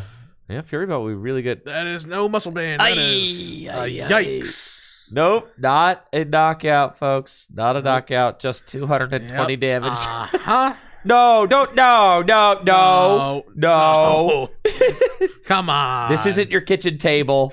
This isn't webcam. No. Do that math. Yes. Put all 4 dice. That's my favorite part about the big guy is putting all the dice on him. Put all 4 dice on the freaking guy. Yes. Uh-huh. I know. It's still not a Mega Pokemon EX, so I don't want to hear it. True. Yes, we could still use D6 and feel good about it in Gym Leader Challenge format. The Pokemon are not that big yet. Yeah. Though 4 dice on a single prize Pokemon, kind of crazy. Mm-hmm. On a basic, Yeah. mind you. Now, the idea of this Heatran going for 5 prizes. Yeah, how are we feeling about that? It's going to involve some sort of hand disruption. And that's all I can really say about that. Yeah. Would have to. But if he can find a good hand disruption here, who knows? There's still... I mean, Solrock can swing for 70 once, but then he still has to find another energy. Or energy and a Lucario. Yeah, we need a small miracle. It would... with the way this game started, it was always going to need a miracle. Oh, Hex yourself. Hex yourself. Yes. Hex yourself. Yes, that's the small miracle we're talking about, baby.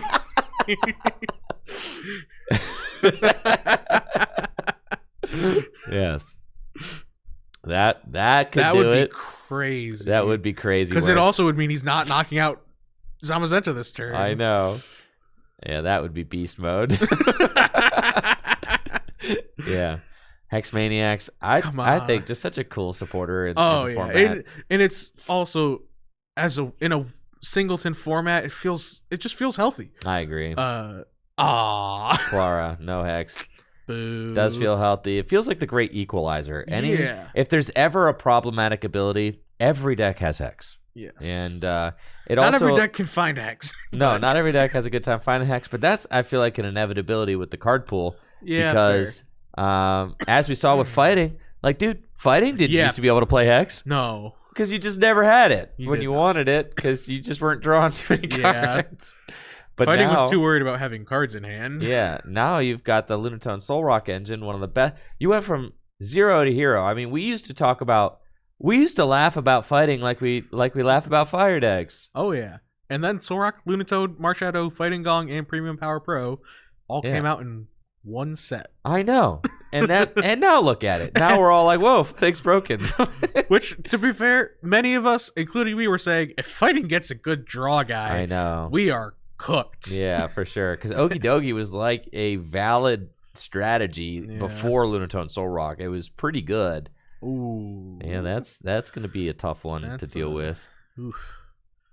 And knockouts. 1 prize left for Ernest. Well, at least the knockout still isn't on board because Ernest wasn't able to find the Hawlucha to put a damage counter on Heatran. I think Consiglio only has 3 cards in hand. Hex.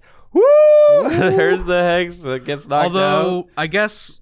Reset stamp off the prizes? But game is on board just by attacking back-to-back with Ursaluna and Solrock, unfortunately, though. Maybe there's something crazy off the prizes, dude. That's a major... Ooh, I don't like Riolu getting... Oh, wait. The Hex did knock out Okidogi. Yeah. I forgot about that.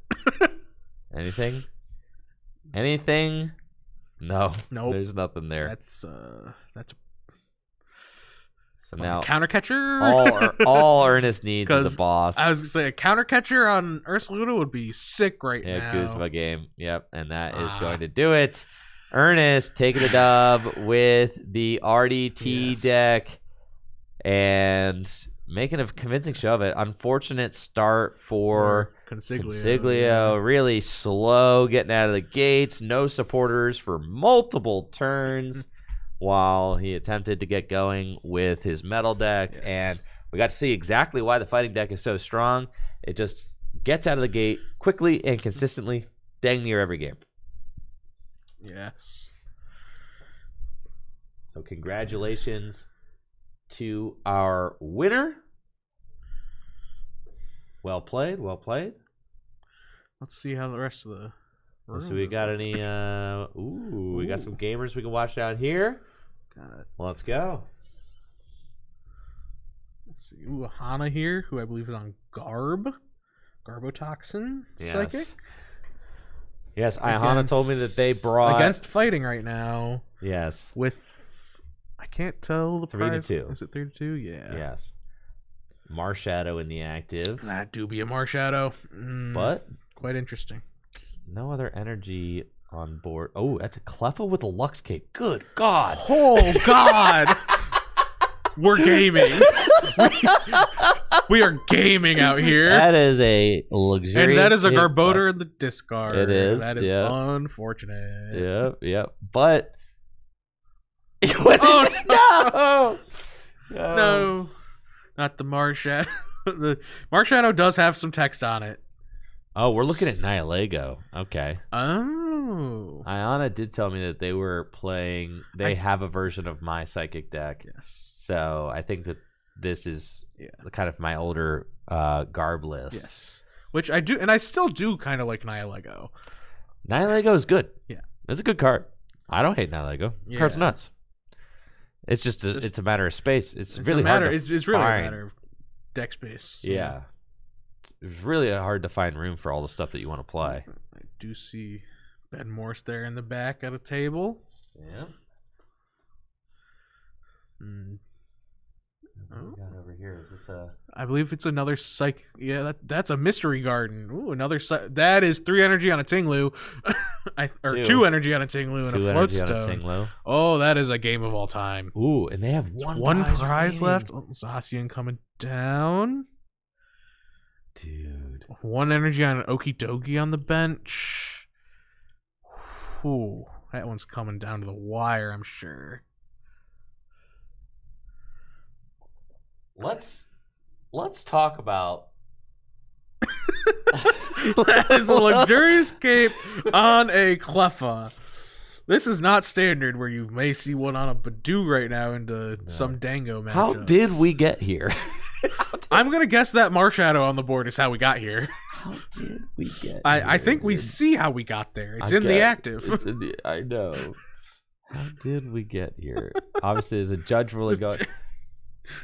I think we're getting some questions. I believe Hana's just trying to clarify some of the text on Nihilego. I would guess. Yeah. Trying to see if its Void Tentacles attack that confuses and poisons the active will go through Marshadow, which it does not. It does not. It prevents all effects as well. Yes. Which is just an insult. I know. Quite honestly. It is.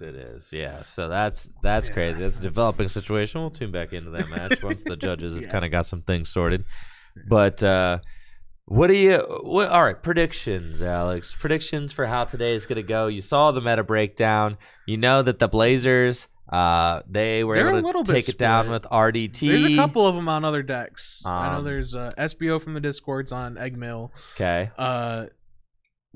Evan Wiki, I believe it was, is on a Psychic deck with the Shining Arcana Gardevoir in it.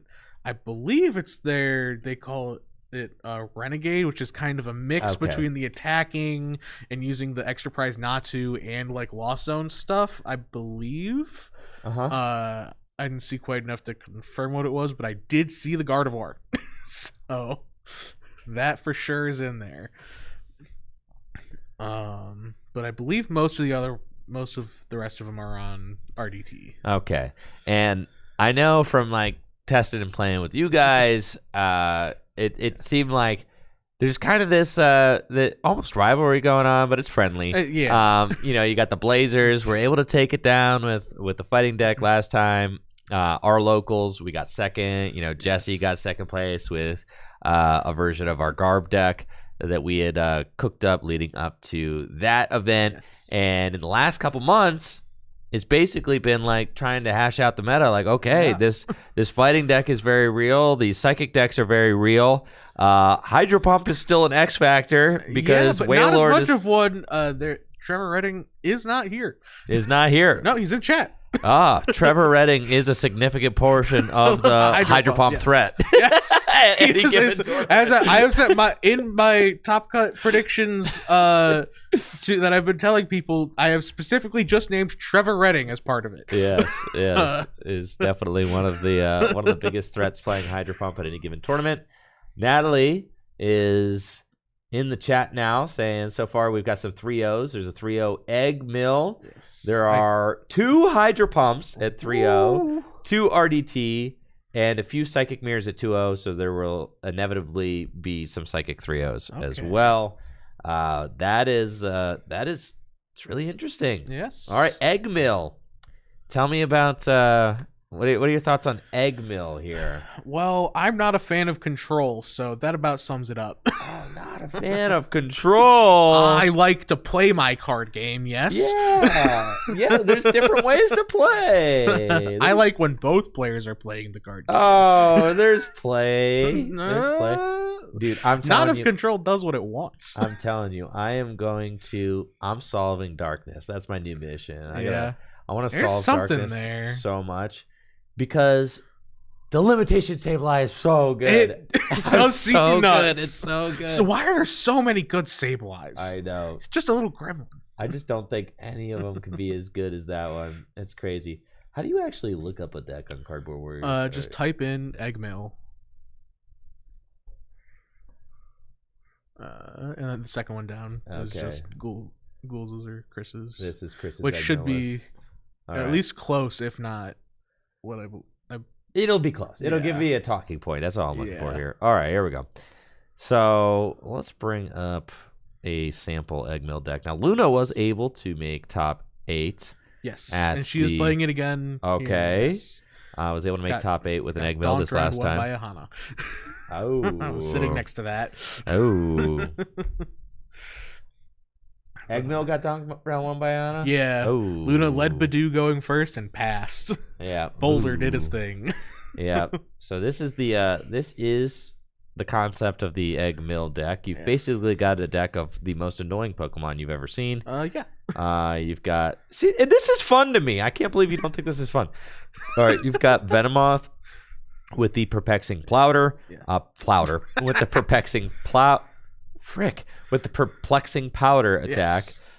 Does 30 damage and confuses and item locks for just 1 grass energy. Obviously, that's very good. Yes. You've got Sawsbuck, which just draws a card. Yep. You have the Irritating Pollen Vileplume, which does lock both players out of item cards. Although a card that actually is pretty important in the deck is the Gloom.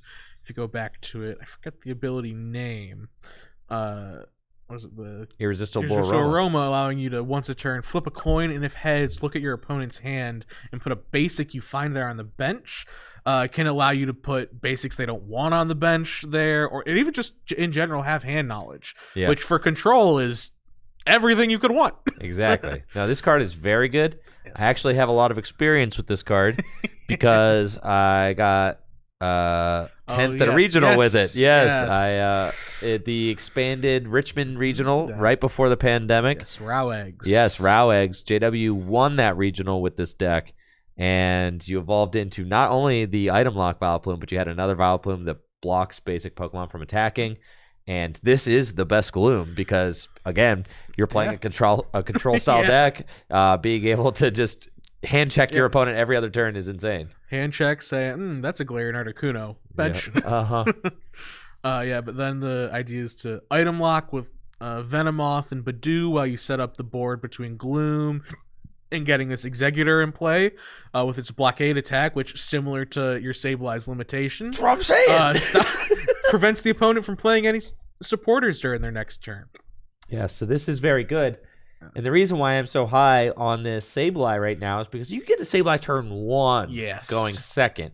And that means that you can conceivably lock your opponent out of supporters the entire game. The entire game, dude. The whole game. So that is just such a it's such an insane thing for your deck to be able to do that it almost just feels like you have to give your deck the ability to do that, because if you are playing a deck that allows you to set up these kind of checkmate win conditions, locking your opponent out of supporters while you do that. The deck also plays at least a Plumeria to discard energy, and I believe also the Team Flare Grunt? The Team Flare Grunt to help run your opponent out of energy so that you can eventually just stick something in the active and go through your loop of recurring Team Rocket's handiwork to try and just end the game. Or you can also sweep with Torterra at the end of the game. And Torterra's just a big guy. Just a big guy, and you don't even need it. He can stay as a Grottle and just set you up for the entire game until you need to sweep with him. Yeah, so that's a very cool strategy. Yes. Definitely the best way to play grass right now, if you ask me. I'm a big fan of Wo-Chen. You're like a Wo-Chen fan, I know. This is my favorite way for grass to exist for sure. I think that you're just playing all the most broken grass cards. You got Badoo, you got Supporter Lock, you've got Item Lock, you've got all the best guys are here. Venomoth, all the most broken guys are here. Yeah. Just try to win. Play all these broken cards and just try to win. I get it. I vibe with it. You know, these are all these are all the cards that read like the most unfair in the grass pool. And, they kind of are. They really are. And they're not just trying to like. The thing that I really like... It's not trying to Vileplume turn 1. No. And the thing that I really like and respect about this deck is that you're not just like worse at doing what other decks are doing. You're not just trying to trade with your opponent. You're not just like a worse Hydro Pump deck, because... it's your own thing. Right now, Rillaboom Venusaur kind of just feels like a worse Hydro Pump. You're like, I'm setting up all these stage 2s. I don't have Inteleon to do it. I don't have Octillery. You know, why am I doing all this? There was a time where Grass and Rillaboom Vileplume, or Rillaboom Venusaur, which is now Rillaboom Meganium, used to just be the best way to play a setup deck. It was the best setup deck in the format for a little while, but now that needle has shifted to Hydro Pump, and I think it's really, I guess, Wailord. I guess the 240 hit point Wailord. What was the tipping point? I mean, Grass kind of fell out of favor somewhere. It was... Honestly, I think it was the combination of hitting the Forest of Giant Plants when Torterra came out, and then just like everything, like Psychic got Curlia. Yeah. I guess Water had until, but like, I think then Water got Hydro Pump was always Water good. Have Frostmoth originally? Yes. I was gonna say, because I know when the format started, like Lightning didn't even have Marie or the Flaffy when you started the format. Correct. I know it's crazy to think about how much development has happened. Oh yeah, you want to laugh at some decks, which just go find the first video that Andrew made. Don't find that video, bro. It's so Energy Recycler and Lightning. Don't find that video. Oh, let's check out on the Luxcape Badoo. Yeah. Don't find that video, bro. There's nothing. Don't go find that video, dude. Don't. We were just having fun, dude. It was so innocent. There was someone playing. You hit someone that played the Kecleon that changes type with the unit energies. You played the old Zekrom, that the black-white base set one. My god! Bolt Strike. Logan in the chat is asking about the limitation Sableye. It's the one from Guardians Rising. Has limitation, your opponent can't play supporters the next turn. For 1 dark. Yep. And it does the thing. Oh, what? There's a Naya Lego in the active. There's still 2 prizes. Marshadow is gone, I think. Yeah. Let's poke gear. I don't know how Marshadow is gone without Iana have taken a prize. Or the Marshadow. Oh no, Marshadow's there. The glare got me. Yeah. And all right, see, and this is why you don't put Lux Cape on your Cleffa. Yeah. You do what you gotta to like live the turn, but Yeah, and this is why you don't put Luxurious Cape on your Cleffa, because an Ogie Dogie might just take 2 prizes. Yeah, maybe on just it. don't put Cleffa in play. Yeah, that's rough for as sure. strong of a card as Cleffa is. Yeah, so that was exhilarating. Egg Mill. Yeah, Egg Mill at 3-0. We've got some RDT at 3-0. We've got some Psychic at 3-0. Some Hydro Pump at 3-0. All right, what do we think about? I got you here, Alex. What do you think about the current state of the game, current ban list, the things I've been putting into the chat? All right, do you think it would ever be reasonable to ever revisit the ban list and unban a card in Gym Leader Challenge format with power creep? Typically, I never ban a card for power level reasons. Yes. And the reason I've never banned a card for power level reasons, then you got to worry about the unban discussion. it also is because look, like they just keep power creeping everything. So it's just like you never want to ban a card and be like, imagine if we had banned Torterra when it came out. We'd be looking like idiots. Or if we banned Snorlax, like you didn't need to ban that because now look, it's all fine. All these basic Pokemon are getting printed. They're all huge. But I think like the closest card to a power level ban that's ever happened is probably, there's like Amazing Kyogre and Amazing Raikou are like the two but that are banned on power level. Yeah, but they're so power level to a point where it's like, and I know you're asking mostly about Raikou. I am not. Part of it is that I'm not a fan of just considering unbans in general from a principle of then you really got to have the discussion with every card at some point, and that's just so much that I don't think is always worth it. Just forget the card once you've banned it, whatever. You think just forget the card once you've banned it? I think so. They're gonna print more broken cards. They practically reprinted Forest of Giant Plants. And like it's fine, but no, we can't let them have 2 of them. Yeah, every card. like Lysander's Trump card is just the worst designed Pokemon card of all time. Yeah, arguably, Oranguru is second. Is certainly up there. Any card that's like banned in expanded format, it's kind of like, listen, we all know what they've done. So Oranguru, Forest of Giant Plants, also a card that's banned in expanded format, but with the Vitality Forest, it's like it's a little bit more balanced. I think it's probably fine from like a balance perspective. I'm never trying to balance the format with the ban list. That's never really what you're trying to do. You're just trying to make the games as fun as possible. Unfun play patterns. Yes, unfun play patterns. It's more like what you're looking for. Yes. And you can't really ban things based on power level. And you think there's a chance that Raikou attacking turn 2 80% of games is a fun play pattern? Well, because again, remember, you banned it. Remember, you banned it before we got Joltik, Magneton, and Crispin. I know that. Like the Magneton was revealed the morning you announced you were banning Raikou. I know. Yeah. Like come on. Yeah. And we have TM Energized then like. Oh, you'd be using Raikou turn 2. Yeah. Which is like, and you still lose to fighting. Well, what if you didn't? But you do. What if you didn't? But you do. Look how handsome he is. He is very handsome. He's very nice. It's a beautiful card. It's a beautiful looking Pokemon card. I love the amazing rare. I know. Artwork. God, they're so cool, man. They're so cool. Yeah. Golly. That card can never exist. No, yeah. I want you to know, Alex, that I am very happy I never had to play with this card. Every single card on this ban list, I had to fight people on. Every single one. You had to fight people on Coyote? Oh, I do remember because I've talked to people you had to fight on it. Yeah, they did want Drizzile instead or Melodic. Kyogre. It's Kyogre. Yeah, dude, it's crazy. No, there were people whose like entire personality were playing the Amazing Kyogre deck. Yeah, and then they felt very attacked when I started bringing up that maybe 80 damage to every Pokemon I play in a single prize format. In a single prize format was maybe toxic. Yeah. Yeah. All right, but Raikou, I think maybe I am just it's maybe I just am just because it still loses to fighting, fanboy. and then like every other deck just feels so much worse about.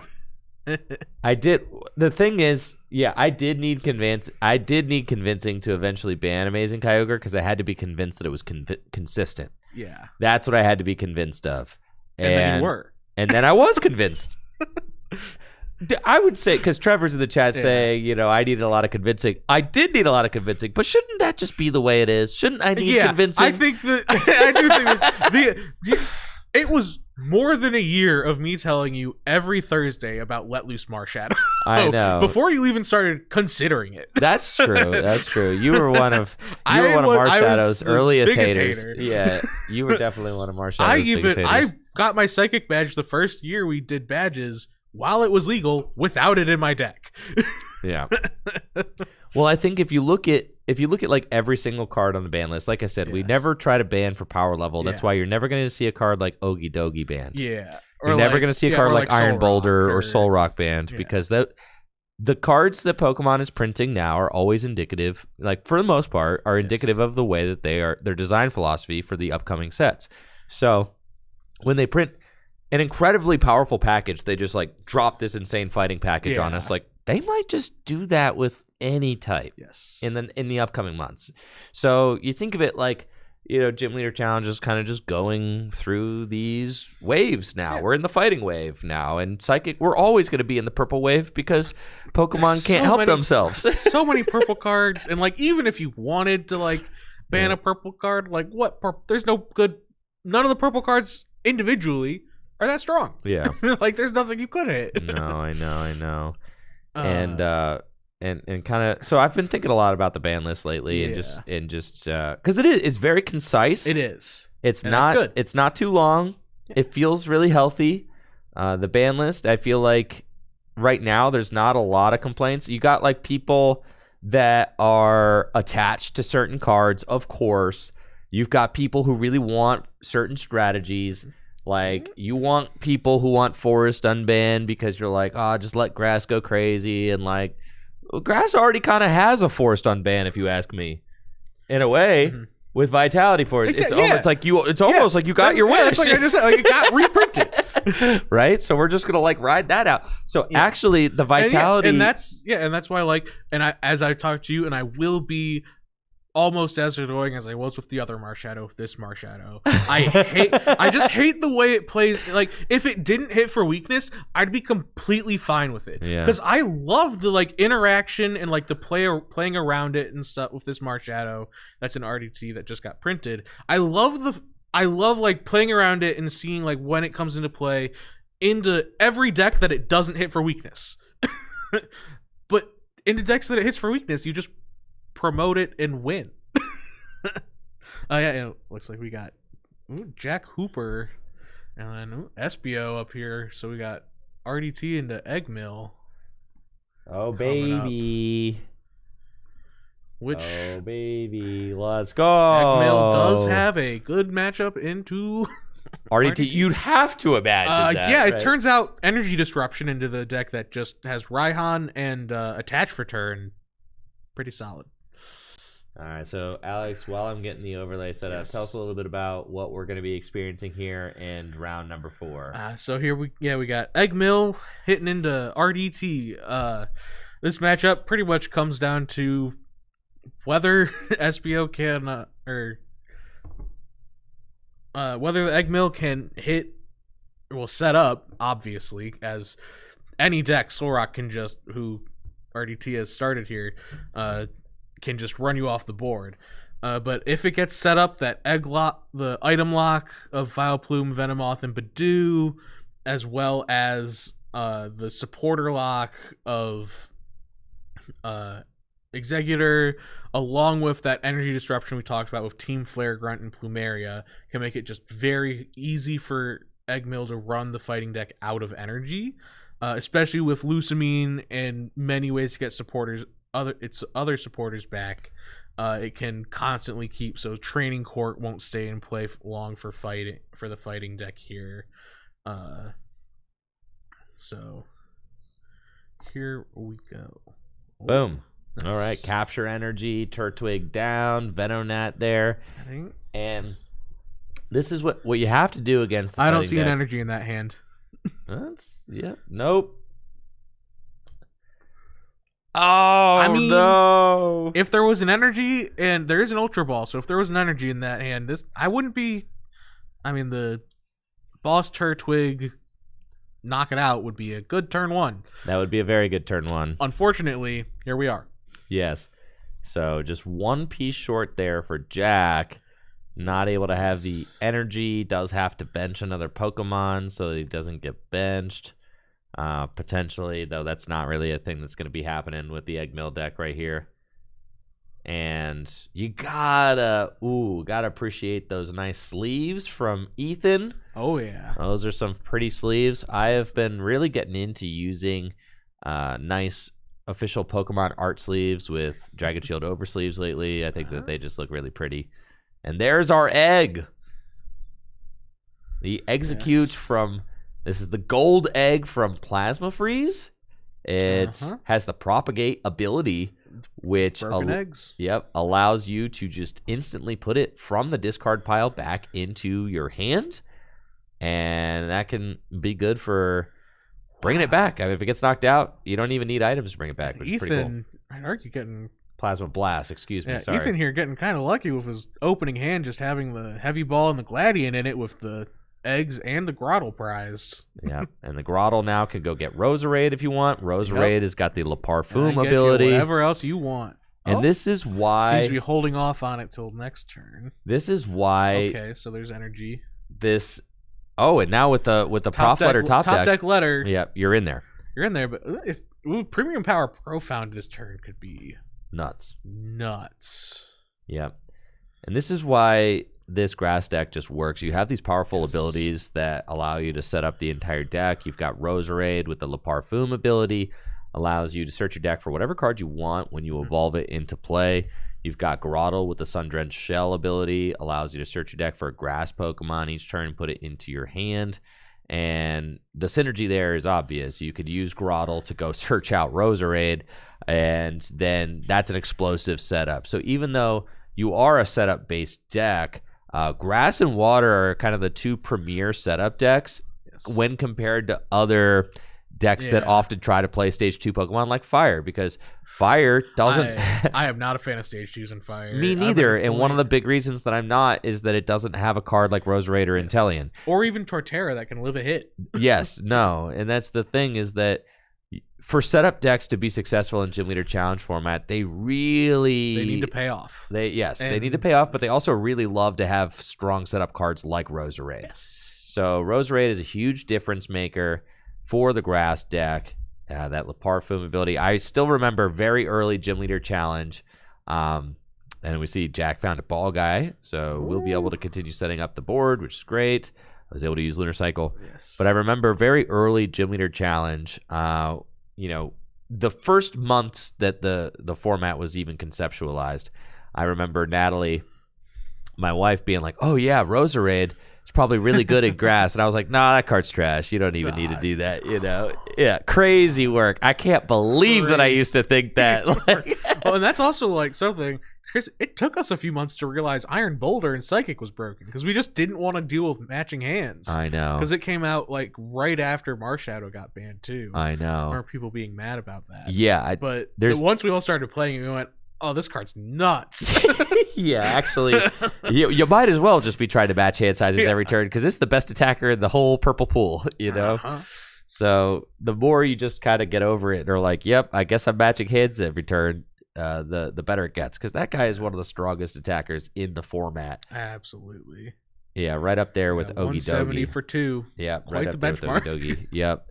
And really, you have kind of at the forefront of the metagame, you've got Fighting and you've got Psychic.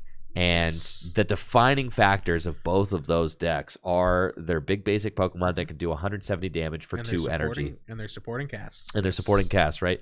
So you've got Ogie Dogie, and then on the purple side, you've got Iron Boulder, and they're just leading the way. I remember when Gym Leader Challenge was first getting started, 130 damage that's the number you wanted your attacker to be hitting. 130. 130 was the magic number. All the best attackers had 130 hit points.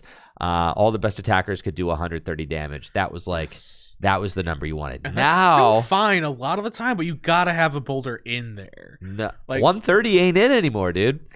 You can't be doing 130. Now that power level's been raised, I think 160 is the new magic number. 160, yeah. Because you can muscle band to 180. Yeah. It's 160 is like the new magic number. You really want to be hitting like 160. Yeah. I don't really want an attacker in my deck unless it's doing 160. Like, if I'm being honest. I get it. Yeah. Now the new Zacian is like incredible. So it does 140. I'll stomach that, but that's as low as I really want to be. A new Zacian? Oh, why was I thinking metal? Yeah, the new purple one. Because I wish that purple one was metal. Yeah, It would yeah. feel much better. For metal. sure. So we got to swing with the Soul Rock into the Grottle. Not a KO, but threatening. And Jack is finally drawing cards and doing things. So we do have ourselves a game. Dogies. Honestly, not a card you want on the board here. Think so? With Eggmill playing Team Flare Grunt and Plumeria and only having 3 rainbows, it will never have a rainbow on it. Exactly. Yeah. Is the kind of thing. Yep. Yeah. So. And here is the Roserade La Parfum. Getting to search out any one card in his deck that he wants. And we'll see what he's grabbing. The thing about, the Eggmill deck, you got to play very methodically. You're not just going pure aggro. You know, I'm going to just take a knockout every single turn. You're not playing that game. You're not trying to trade consistently with the opposing deck. You are playing the long game, and the goal is to eventually wear your opponent down until they are out of valid resources to help them win. So now we see that Acerola, great card, allows you to just pick up a Pokemon that has damage counters on it into your hand, so that entire Grottle line gets picked up. I expect the Turtwig to come back down, and there it is. And what does Ethan have this turn? I mean, the ideal turn, I would say, is that you're like going into Venomoth and item locking, but I don't think that that's available. Just going to be a Roserade in the active and pass. I was going to say, because if you'd been able to Executor this turn. Yeah, either one. You want to like item lock or supporter lock or something would be great. Some kind of lock. But this is okay too. Like I said. Fine. Yeah, this is fine. You're not currently giving up a knockout. That Solrock is only hitting for 80 damage with the Fighting Fury belt. If there's like a premium power pro, like who cares? Like, you play it now while you can. And the thing is that getting the Roserade knocked out, I actually like getting the Roserade knocked out because then you get to reuse it. Yeah, you get 3 use. You usually get 3 uses of it out of the game. Yeah, your scoop up net, and then they knock it out when they rope. Yep, exactly. And then you just use a card like Revitalizer, can bring it back from the discard pile, both the Roselia and the Roserade, and then you're good to use La Parfum again. Yes. And we see Ethan really valuing that Grottle by using Roserade's La Parfum to go search out the... Jack did just draw the martial arts dojo, so he can at least take the knockout this turn. That's good. Yes. Yeah, so you've got... there's also Guzma in hand. Oh, but does he have the retreat? I don't think so. That's unfortunate. Just playing lilies. Yeah, I've got a Lily to... Man, his deck is going to be... not going to need much milling from Ethan here. That is part of the deal, right? Is that if your opponent draws a lot of cards... you do have to draw some cards into these kinds of decks. Otherwise, you're just not playing the game. But you got to stop at some point.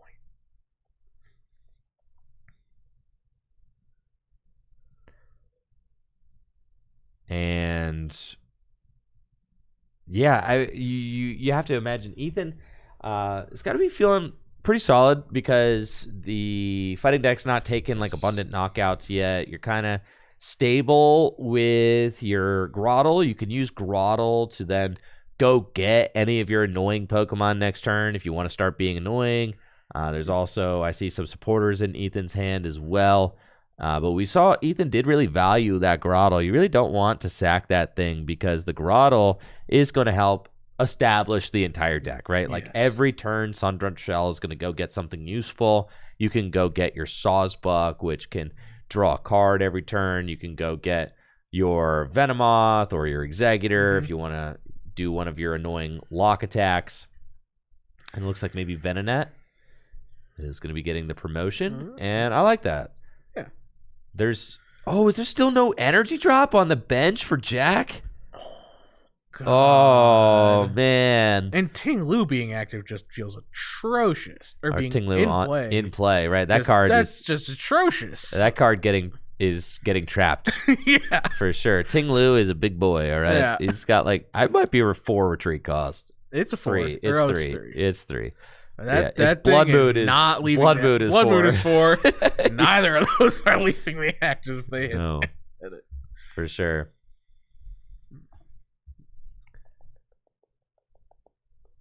And then here is the Venomoth.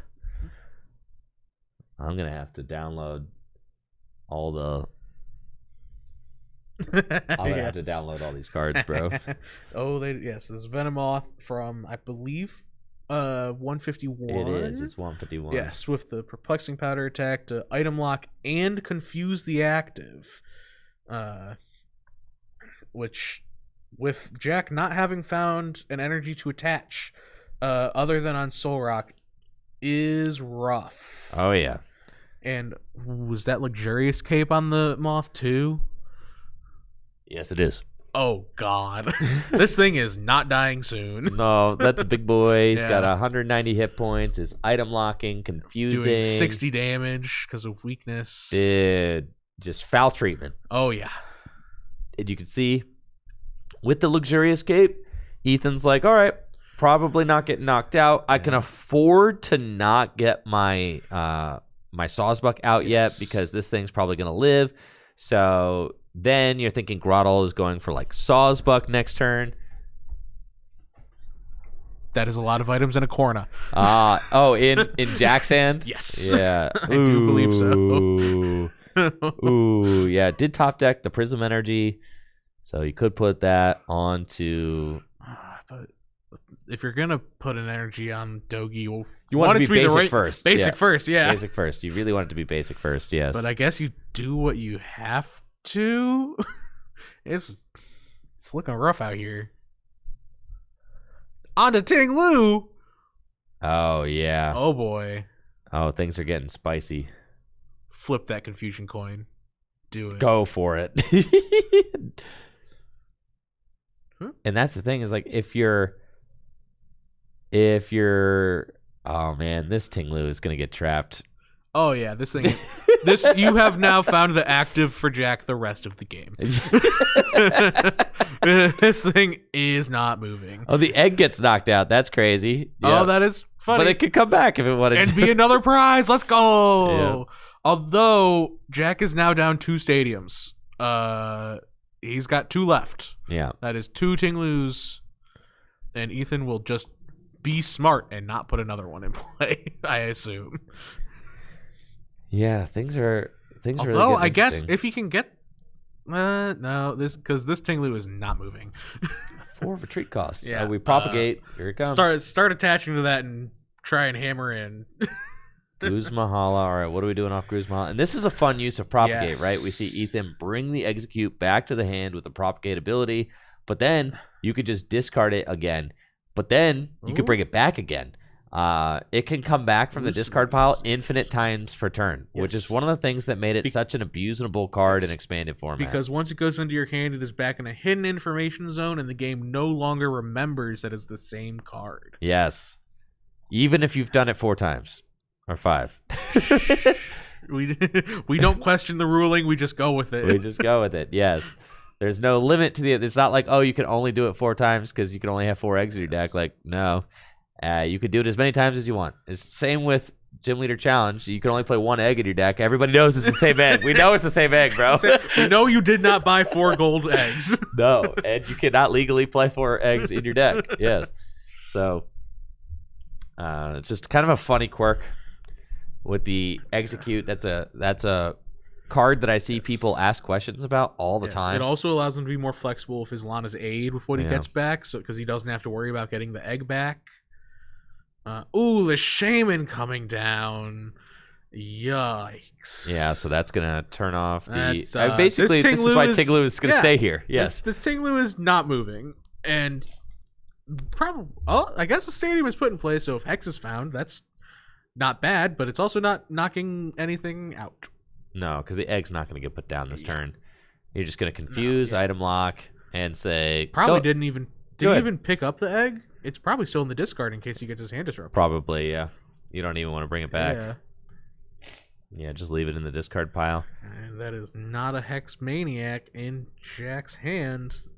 Sawsbuck is now online too. Yeah, so I love the Sawsbuck. His hand will just continue growing. What? I guess with this deck you do. I do remember Hunter has played it in his grass decks for a while, and you were always a hater. Well, yes, because he did play it over Rose Raid, in which case you were correct to hate. You were very correct to hate that. Thank you. Thank you. Now going back through it in my mind. Yes. No, but this card is actually incredible with a card like Violet Plume. At the Richmond Regional Championships, which was expanded, JW and I played in 2019. JW and I played a 1/1 Pidgeotto line in our deck for the same thing. You're item locking, right? You just need cards. You need cards, Give me right? cards. Yeah. So like Sawsbuck is kind of fulfilling the same role that Pidgeotto used to. You're this very slow, grindy deck. You just need to see more cards every turn, and it gives you the option to do that. So in this deck particularly, I love the Sawsbuck. It really makes a lot of sense from a deck design standpoint. But in most decks, you're drawing enough cards with your supporters and items and thinning your deck enough that you just don't really need, or Beautifly or whatever. You just don't really need that extra incremental one card a turn.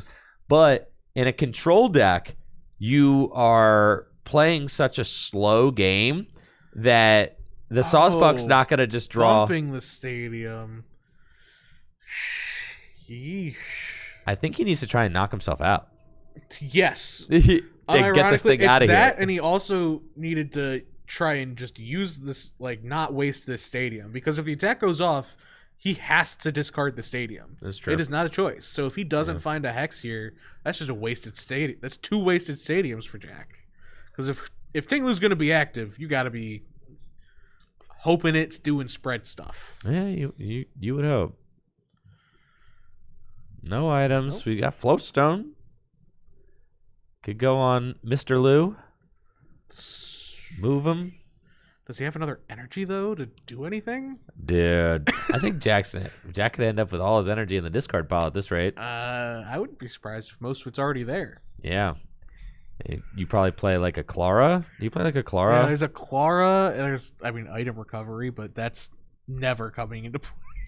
Might not. I know. This is just going to be a Venomoth until there's a Violet Plume here, probably. Now, yep, and that's a pass. I think not even trying. No, you got to try. You got to try. You got to try. Yeah, because you want to knock yourself out. Yeah. If you fail, sick. I only got to. I'm immediately dead. Yeah. Yep. And here comes Oddish. This is the one from the TV show. Oh yeah, from the what was it? Something Path to the Peak. Or Path to the Peak. That's what it was. Yes. The World Championship winning Oddish. Yes. Oh yeah. Look, it's got 60 hit points. Is this Oddish really the optimal Oddish? They just need 60 HP. And then you can kind of do whichever. And there's not a good 60 HP one, I don't believe. Dude, what do you mean?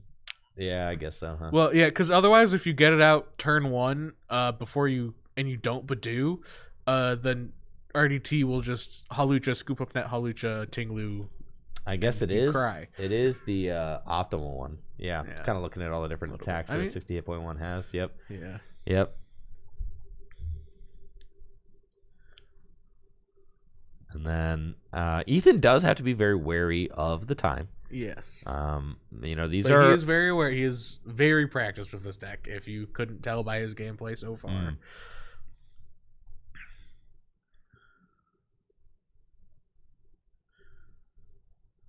Let's see. Jack does have Cynthia and Caitlyn. Yeah, but is there a supporter you want to get back? Oh, don't draw. Just attack. Just attack, man. You can see how this could just get extraordinarily ugly. Oh, yeah. It's already ugly. Yeah. Iron of a Marnie. I think that's probably okay. Okay, that's fine. Just get the energy on the Soul Rock. Do that, yeah. Flowstone to the Tinglu. Yep. Get it out of here.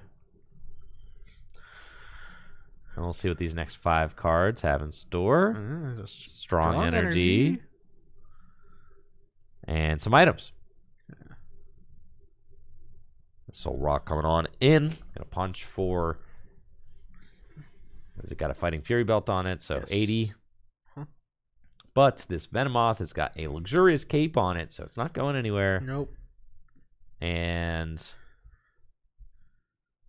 this Venomoth will persist. Here we are. Uh-huh. The Venomoth is just going to keep trucking. Yes. And then here we go. Oh, boy. Gloom. Flip a coin. If heads, take a look at the hand. Oh, that is a heads. Let's see the hand. Okay. No basics, but he does get the hand knowledge of absolutely nothing, I don't think. Guzma and Strong. Oh, is it Guzma? I couldn't see the... Oh, yeah, that is Guzma. Yeah. I couldn't see the Guzma. So the Guzma's something. Maybe. Really want to knock out this Venomoth. I guess with the Floatstone on board now. Well, but still, you want to knock out this Frostmoth. Or Venomoth, not Frostmoth. Wrong color. And Grottle can go search out the Violet Plume. Oh yeah. Probably not coming into play yet, though. And item lock is on its way. No, you don't need it yet. Yeah. Not till he gets ready to attack with Executor. Got Sawsbuck and draw a card. I think it's Seasonal Blessings. Yes. Is that right? Draw 1 card.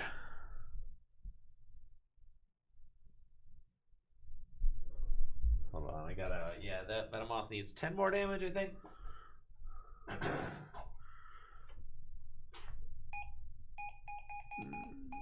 No, it's correct.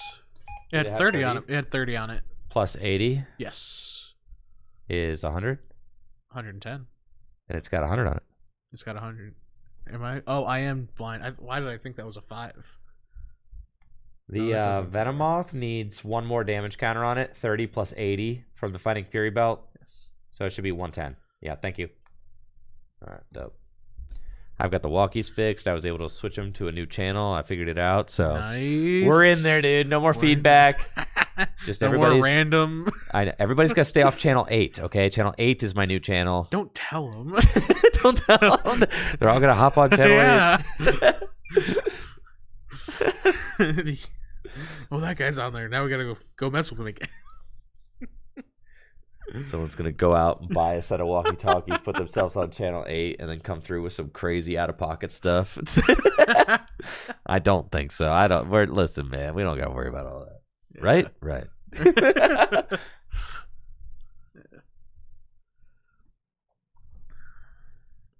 So another item lock from the Venomoth, and you can see Jack is just in the tank. I'm not sure that's in the tank as much as, oh boy. Yeah. Here we are. And Jack's like, cool, man. I'm 3-0 at the big 3K. Yeah. Out here getting absolutely stopped in my tracks by a crazy egg mill deck. I doubt Jack has even ever played against this deck. I don't know if he paired, because Dylan Ryan has played it at League a couple times, but I don't know if he's paired into him when he does. So, and then here I got an energy. We've got the unit on the Tinglu. On the Dogi. That's what, why do I keep? At least there's a Tinglu on board now. Thank God I've got a co-caster, dude, because I'd be up here just spitting nonsense, and nobody to correct it. Yeah, going crazy by yourself. But again, the thing is, like, Ethan has to have a game plan. I mean, these players have a very long time to complete their games. Natalie's giving them 45 minutes plus 1 turn. We used to do 40 minutes plus 3 turns, and it's with the turns 2 and 3 getting removed. Natalie is giving them an extra 5 minutes to play with the plus 1 turns. 45 minutes for a single game of Pokemon is just That's a lot. So it is plenty of time, but players really need to make sure that they're kind of locked in and keeping up the pace, because if you are not playing at a quick clip, you can still go to time. I gotta say, I don't think I like getting, because you're getting item locked either way if you're playing Guzma. I feel like getting Grotto is the better Guzma there. Oh, yeah. Or even Sawsbuck. I could see Sawsbuck being correct. Yeah. Grotto will be very good. Item lock.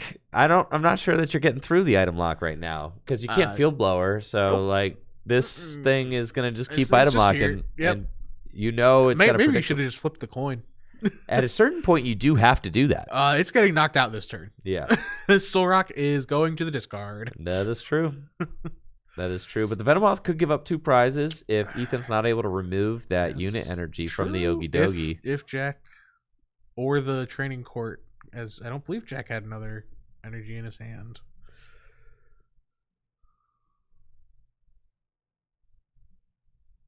Kind of eyeing up a supporter, I think. Lana's Aid.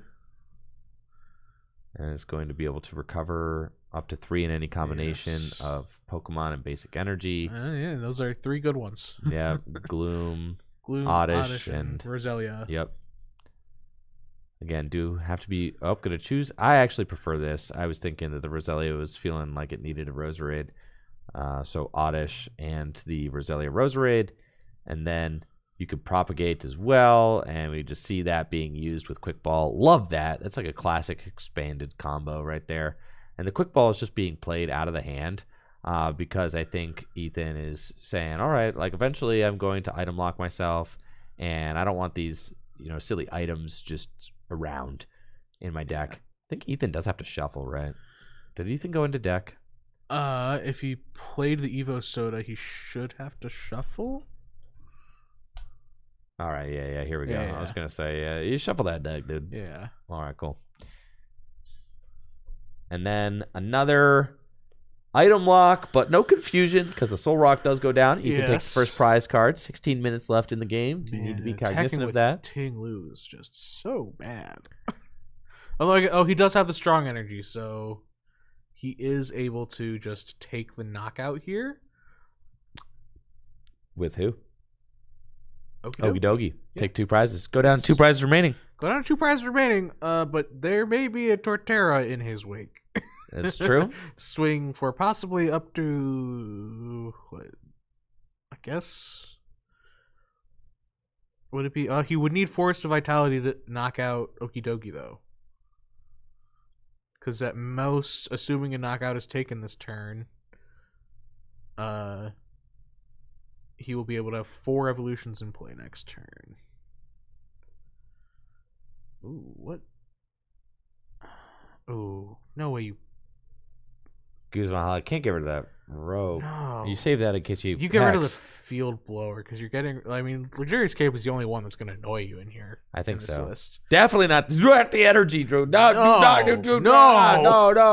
Come on, Jack. That's fine. That's fine. It's not ideal, but it's fine. It's fine. That's fine. It's not those things. Yeah, none of the resources. Yes. Every single resource. That's what the Eggmail deck's trying to do, is pressure your resources. Yeah. Every single resource matters. Muscle Band.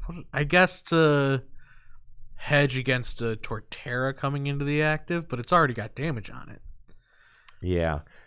I guess if I wouldn't even grab a 2 just for the Muscle Band. That's so sick. Why even to go get it? I don't know. Can't play items. What else are you gonna do? Attack.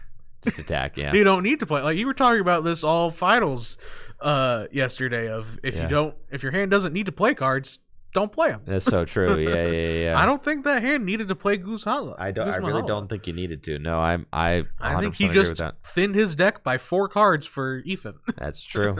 That is true, right? I am very worried about the time. These players are not playing fast. Yes. Jack obviously has no incentive to play fast. But I don't. Not that Jack's doing it on purpose. No, but he also has no incentive to play fast. Yeah, no, he has no incentive to play fast. Ethan, on the other hand, does have to be very cognizant of the time. That is a lot of cards in Ethan's hand. Dear God. Yeah, because Ethan has got 5 prizes remaining. Yeah, so 5 prize rating is a lot, but not necessarily everything. Yeah, the Torterra sweep could go pretty hard here. I have a very special visitor with me. Yes, I have my baby boy is here to visit in the booth. How you doing, bud? Is your yeah, we've got Daddy and his buddy Alex are casting the tournament. Ooh. You see the tournament? My son is just about 15 months old and had a sleepover at his Mimi's house last night. And so it's very nice of you to come and visit, bud. I really appreciate that. Thank you. Yeah. But anyways, see, we're watching Pokemon cards. I know. Yeah. I'll get you back to your Mimi and your Nana. I just wanted to show you what Daddy's doing over here. Yeah. Here we are. Okay, Rose Raid can go and get that stadium, assuming it's not prized.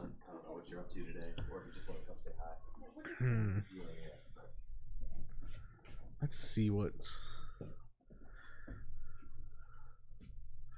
Oh, the Surge. Surge is since he is behind on prizes at the 2 to 5 prize. Does allow Ethan here to play 2 different supporters. Seems like the first one's going to be Guzma and Hala.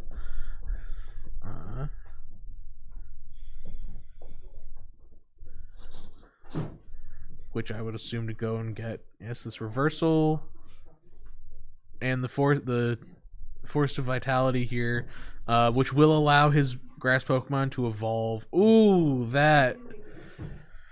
Ooh, the Tool Jammer is a rough one.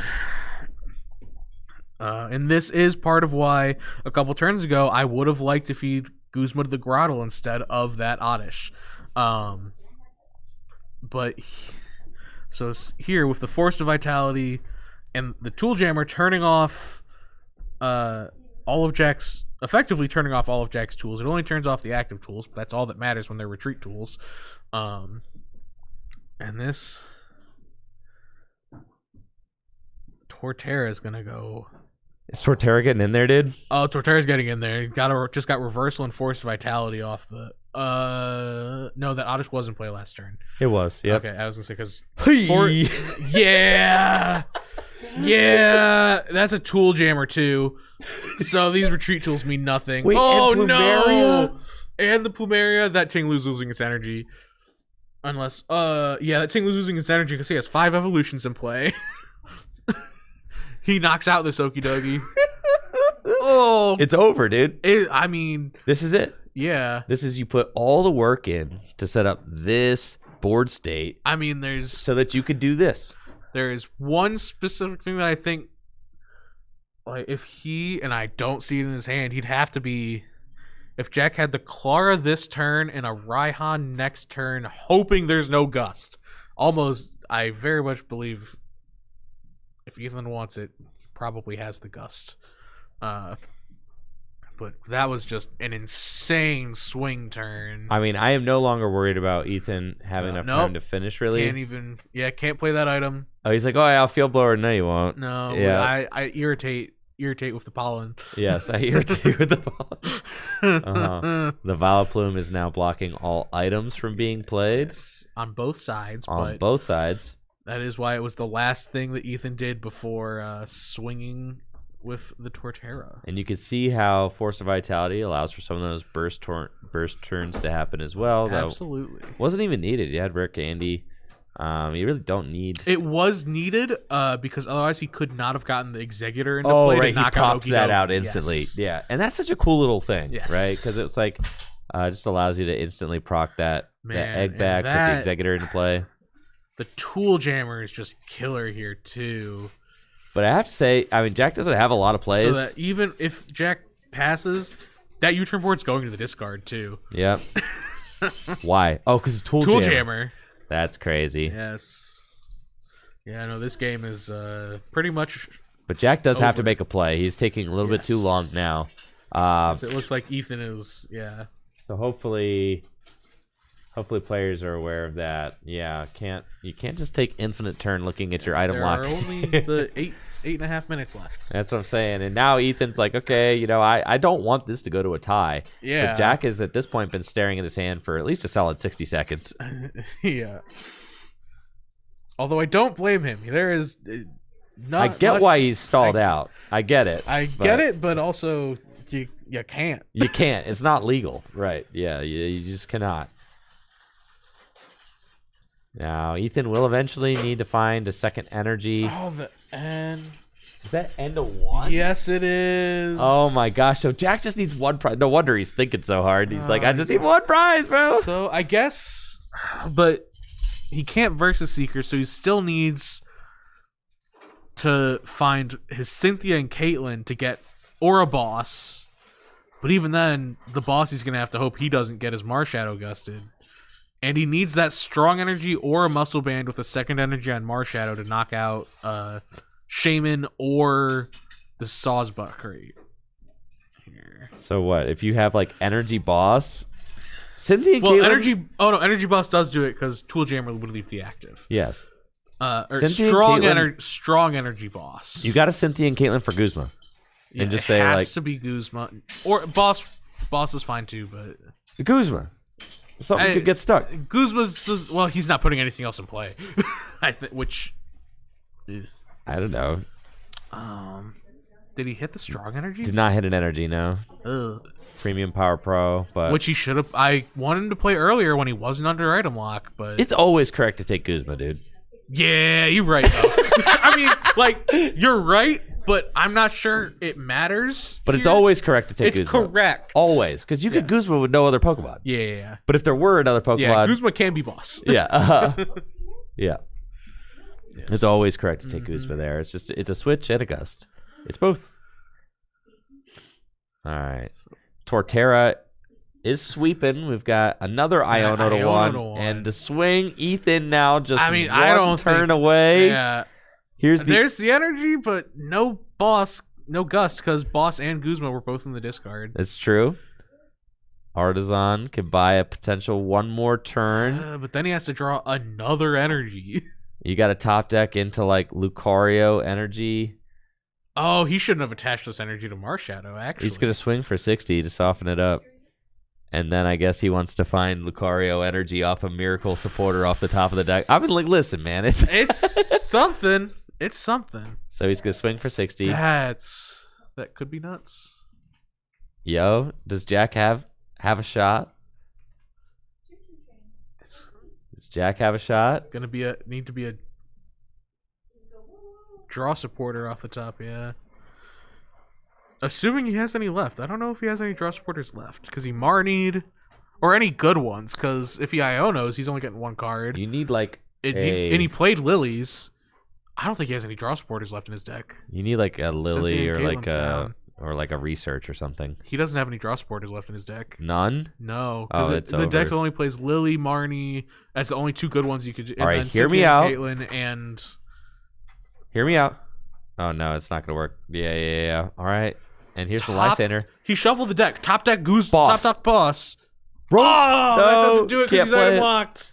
No. And that's it. No. Oh, that got pretty close though. It did. Jack just one prize remaining. I mean, you can see how close those margins are. If he had just Guzma'd the Grottle. I think so. If he had Guzma'd the Grottle, I think he would have had. He might have had it. I think so.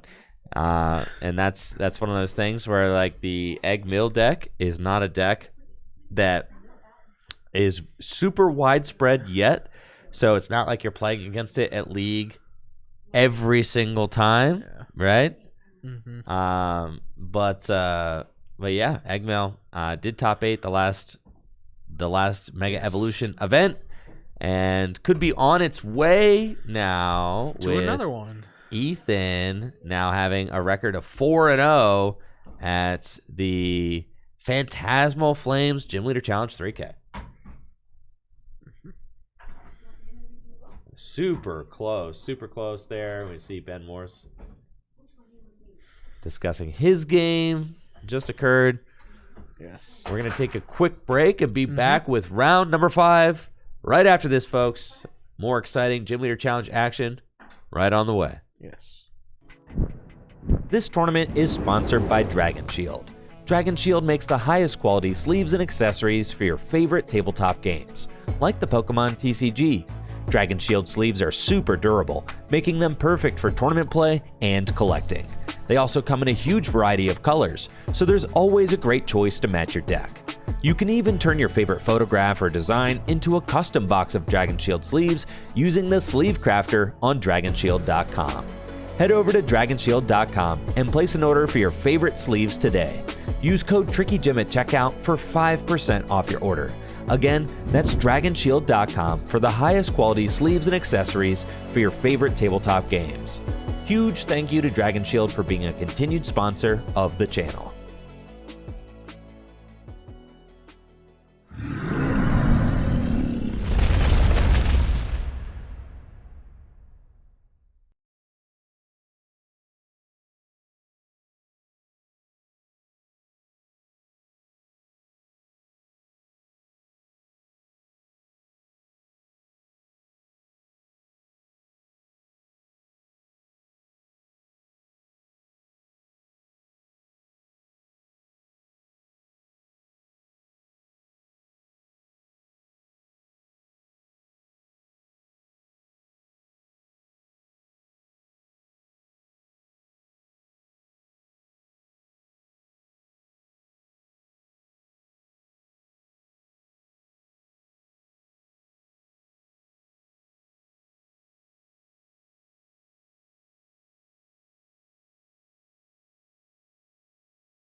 해피 발렌타인데이.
Welcome back, gamers. We have got an exciting round number 4 on the way, featuring Full Grip's own Benjamin Mowers on the left, Nolan Frieda on the right.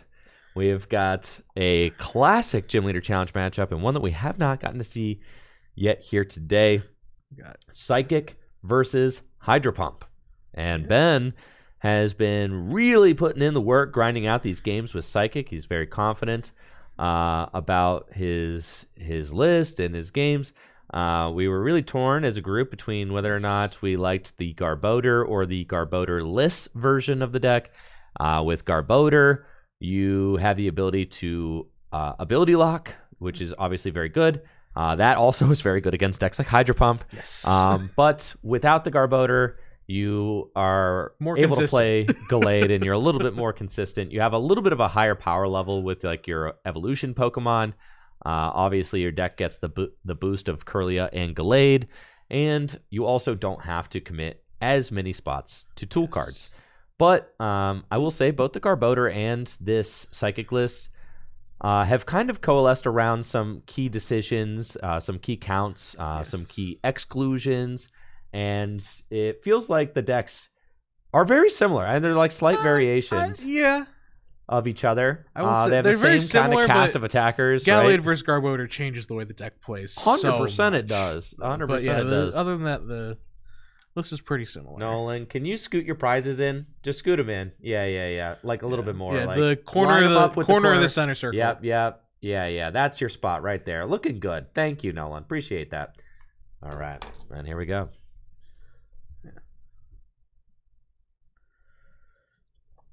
Here we go. Let's see these starters. That is a Zacian. Not ideal. Wishy-washy. Not ideal, but probably as close to it, other than a bench ink a pass from Morse. But well, you can't necessarily easily retreat into a Vulpix or a Basculin. At least Wishy-washy is huge. 180 hit points, dude. Yeah, not a lot of ways to hit that number. In the format, really, without a muscle band, at least. No, especially early on. But it does have the scatter ability. Yes, if you put any damage on it, you at the end of your turn, the water player does have to flip a coin, and if tails, it will be shuffled into the deck along with everything attached to it. Yep. So even though the Wishy-washy is big, you can't really rely on it to stay there. Yes. It could just get scared and run away.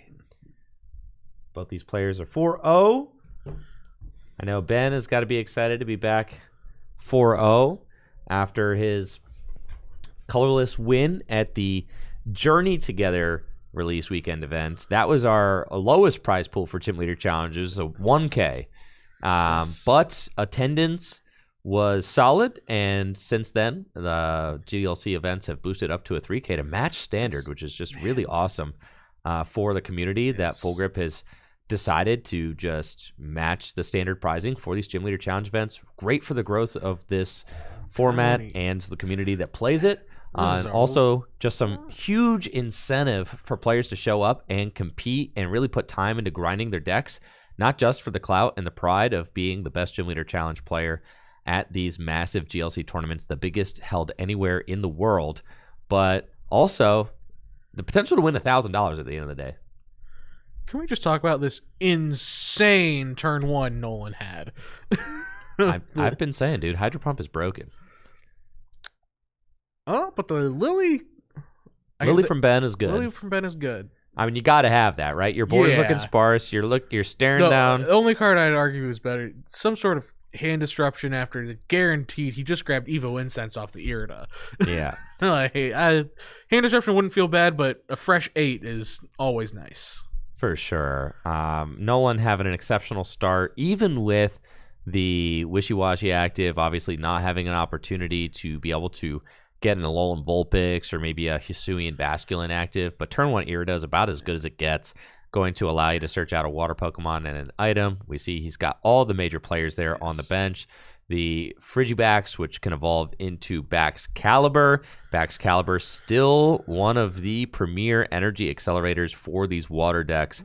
And Baxcalibur, it's got that super cold ability, allows you to attach as many basic water energy from your hand to your Pokemon in play as you like during your turn. So it's a Rain Dance style deck, and the main mission of this deck is going to be to power up your beefy guys like the Wishy-washy that we have in the active spot, or most notably Whale Lord, and announce very large attacks. So that is what this deck is trying to do, and you've got pretty much the best evolution line possible to help you get there. The Inteleon engine, right, which was a dominant engine in standard format while it was legal. You have both Drizzile and Inteleon, which can use their Shady Dealings abilities to search out trainer cards from the deck as you evolve them up, which is fantastic for getting those powerful stage 2 Pokemon into play. Yes. Now, thank God you guys decided to put the Wobbuffet back in. So true. Do you see what I'm saying, bro? You guys were trying to cut all the stuff. Oh, God. Yeah, yep. That Wobbuffet is a massive here. Yes. It was really good. My biggest critique of Ben Morse's list this week, like leading up to this weekend, my biggest critique of the list was that he was completely disrespecting Hydro Pump. He had cut the Garbodor, cut the Wobbuffet, and cut the Frillet. I'm like, what are you even like? You're just gonna get annihilated. And it's fine. It's not fine. You're gonna play this deck. It's really freaking good. And you just like cannot reasonably expect to win the event if you disrespect everything. I mean, Wobbuffet allows you to even break abilities versus like Eggmill. I mean, it's such a good card. It gives you a lot of flexibility. As we see here, Wobbuffet's Bide Barricade ability is turning off all of Nolan's abilities since it is in the active spot. Nolan is able to get, I think, Wailord. He's grabbing his non-ability guys because he does have an Iono in hand. Okay. I saw last turn. So both players are going to get a new hand. Ben is having a very slow start. Yes, he is. But Wobbuffet is good. You gotta have something there, dude. It's gotta be something. Frillish or Wob, whichever. That's fair. Yeah, whichever. But you gotta be doing something, or else these. Thank God it's not Frillish right now, because he would not have had the energy to attach. Yeah. Since he attached to the Zacian. Mm-hmm. Yeah, Wob is just a nice emergency button that you can push. Like, oh my God, my opponent's having a really strong start. I am not. Are we on round 5? Or are we on round 4? This is round 5. This is round 5. Thank you. Oh, man. It is. They're 4-0. Yes, I will double check. It's got to be round 5. They're 4-0. They're not 3-0. Yes, this is round 5. Yeah. All right. Excellent. Thank you, The 4-0s could have been wrong. The 4-0s could have been right. One part of it was One not part correct. of it was wrong. We had to check which one. All right. Our fact checkers have fact checked, and it is round 5. Yes. Whoopsies. Thanks, guys. We got there. Yep. All right, so Ben has Nest Ball. Just has to attach. Nolan has to attach to the Wishy-Washy. It is threatening 130 damage with its attack this next turn. And that will knock out Wob. But Ben probably plays Cleffa, right? Did you guys cut that card too? No, we play Cleffa. Cleffa's broken, The card's man. so good. You can't not play Cleffa. That's what I'm saying. The card's very good. All right, Mysterious Treasure. Also going to search out another Psychic Pokemon. And now Ben's board is getting a little bit more serviceable now, which is good. Wobbuffet is providing this very essential time, which especially with that Wailord already being in play. I'm saying, dude, it's just absolutely over. If Ben's going to win this game, we will see that Wobbuffet again. Yes, for sure, for sure. No, and Ben pretty much has had the exact turn that he needs to have to match Nolan's pace right now. Yes, the Wob really grinded Nolan to a halt. Yeah, and the thing about it is that there are cards that just can push this Wob out of the active spot and break open the floodgates again. Yes. If we were to see a card like Guzma, maybe Escape Rope. Those are the two major ones. Silent However, Lab. by choosing not to get even Octillery off of one of those items, he will have to also draw more Search, which he's down a bit. Timer Ball, but that's a Timer Ball. Yeah, exactly. There is no, and there's no ability breaking thing in there. So probably just going to be an attack with Wishy-Washy, and honestly, that's fine. Yes, likely going to be attack with Wishy-Washy. Maybe search a backs if you can. Assuming he flips a heads. 75% chance of getting a heads. 25% chance of nothing. Okay, he hit the 50. There we go. Hit the 50%. Yep. Timer Ball, broken card. Well, soon, I think with the release of Pokepad, I don't... Oh, yeah. Timer Ball, it's over. It's over. There's like a lot of... Like this Psychic deck Ben is playing. Yeah. Evo Incense is probably the cut. Yeah. Any Pokemon search item you can find then in your opening hand just gets you a basic. Yeah, so good. Yeah. It's insane. It's Master Ball for the format. The format. It's so good. And then decks that have like their own Dive Ball, like Water's going to have two Master Balls. You just can't Ball Guy for one of them. I know, right?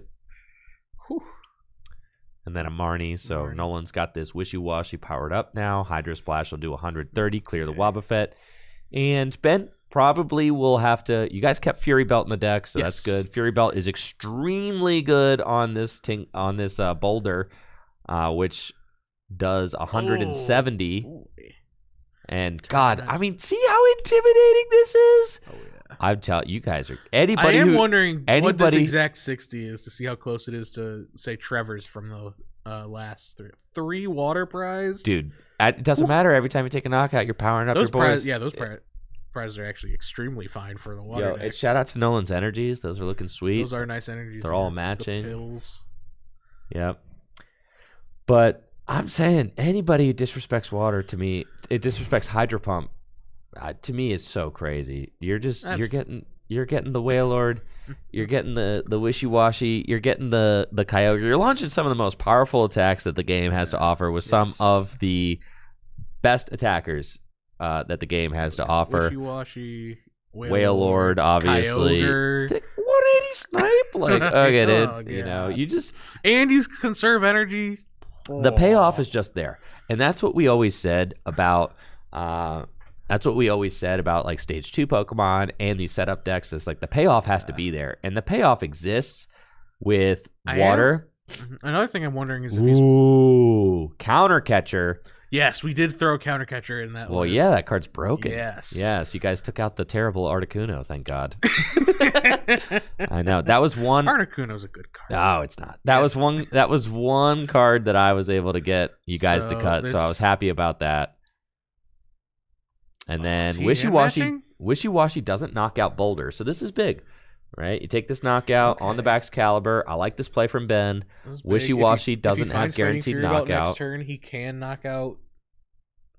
I do, but the thing I mostly wonder about this water deck, not that it matters for this matchup, though, is whether it's playing, say, a Manaphy or a Rough Seas for the RDT, the fighting matchup. Yeah, like, is there any significant tech for the fighting matchup, or are we just going to plan on just ship Trevor's list? Yeah, which would not be a terrible idea. Not a terrible idea, honestly. Not a terrible idea. You've got the 70 hit point guys in there now, which is great. Like, okay, you're respecting fighting a little bit. Yeah. Which, to be fair, I have, as soon as they came out, I said these are correct. Yes, for sure. You guys were definitely on that wave. Now I am officially on that wave. For me, I wasn't scared enough of Raging Bolt. I didn't respect Dragon enough, but I respect Tinglu for sure.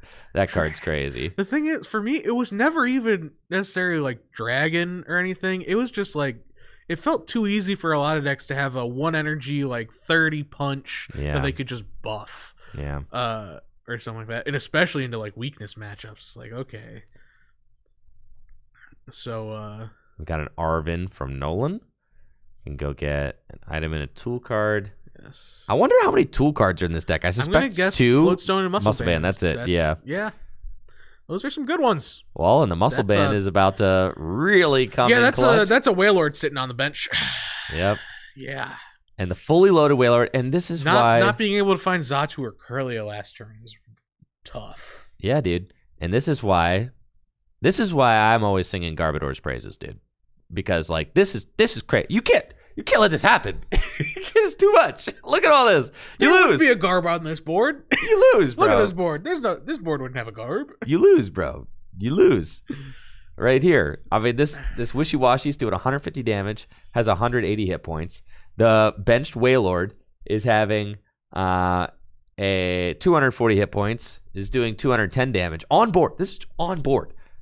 And this is the payoff, right? This is the payoff of getting those Hydro Pumpers in play. Ben was able to target down the Baxcalibur and knock it out last turn, but you've got his replacement, the trusty Frostmoth, on the bench, adding that extra flexibility and allowing you to continue accelerating those water energy into play with its Ice Dance ability. And we see that Nolan has made it rain onto all these bench Pokemon, taking a huge knockout, just 4 prizes left. Can Ben claw his way back into this one? Yeah, the Night Stretcher for Boulder is a good start.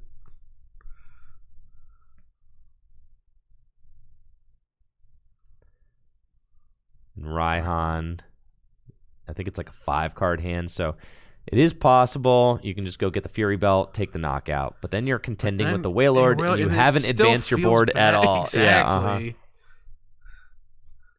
because you're just dealing with the whale.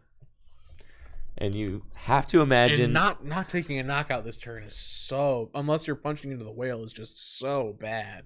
I think you have to go Fury Belt to take this knockout. But you have to advance the board state. Bruh. It's all bad. Let's be real. It's all bad right now. It is all bad for sure. You guys are still playing Escape Rope, bro. Yes. You could cut that card. No, you can't. Yes, you can, no, bro. You guys, can't. Man. You guys got that. Yeah, see, these are the disagreements we have about our deck building. You cannot cut Escape Rope. Dude, that card is not needed, dude. Yeah, that card is not necessary. Just trying to boil it down to the essentials. Essentials. Just like Jesse just said, you realize your Garb deck just auto loses to any Obstagoon or like Archaludon. Like comes into play. Archaludon, you're not teching for the Archaludon in the Garb deck. That just is what it is. I guess you're just hoping the Garb keeps it from going into play. You really, dude. You're fried with the Garb. You're fried. You get hit with the Archaludon. You're fried. Listen, once the Archaludon proves itself to be a significant portion of the meta, then maybe we'll start respecting it. But I wasn't coming into this tournament like I need to dodge the Archaludon matchup. Like I wasn't really on my radar. I'll give it to him. Jesse got hit, dude. He got hit. He got farmed. He got hit in the mouth by the matchup you don't want to see. It's just unfortunate. Ben does not have this Fighting Fury Belt. No, he's cooked. Unfortunate. Dude. He is cooked. Yeah. Right? I don't even know if you want this to shuffle back in. And this is exactly what I was trying to tell you guys earlier this week. I was like, you're not even remotely beating Hydro Pump. And then you guys were serving me all this like copium. Like, sure you can. Yeah. Just don't open bad and like attack first. That's true. You got to be going fast. He had a very slow start. He had a very bad opener. Yeah. Bad opener for going first.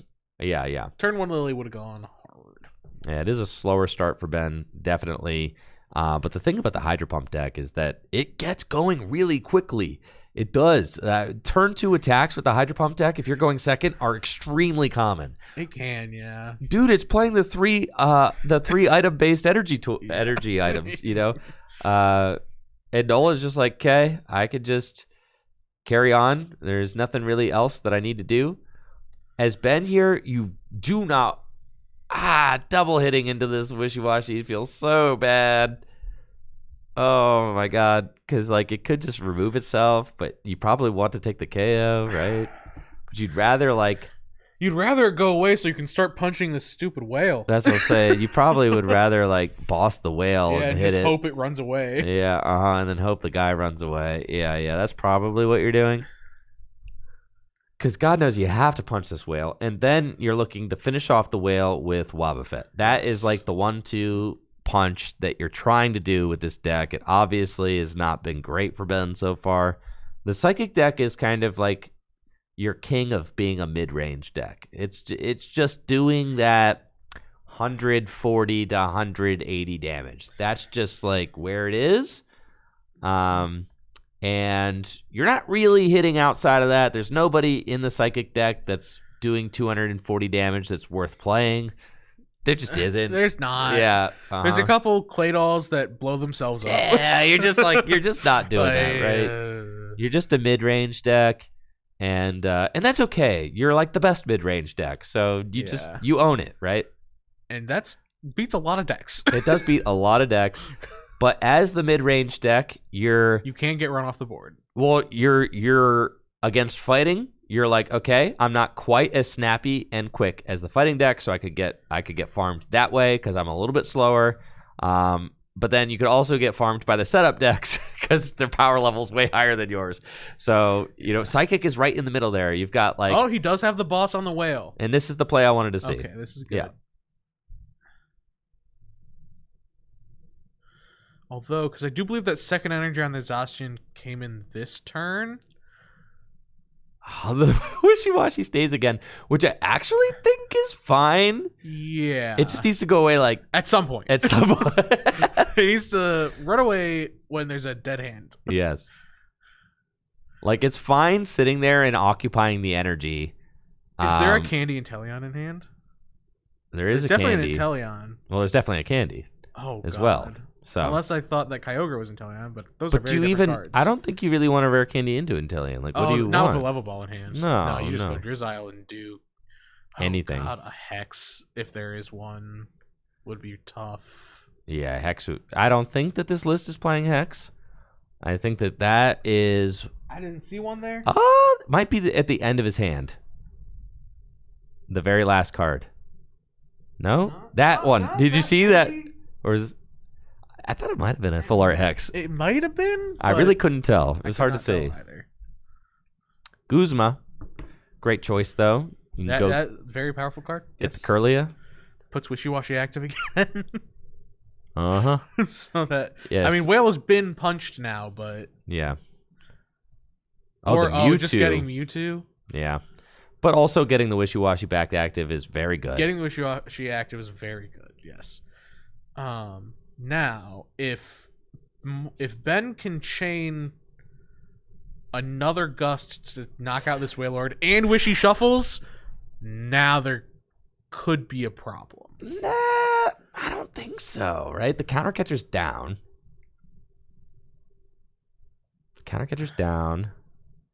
So you can't do that. So you'd have to Guzma, and you're leaving Nolan with this huge hand. Getting rid of the Mew for... There's the Fighting Fury belt that can't go on Zacian. Right. Unless you find your own Field Blower?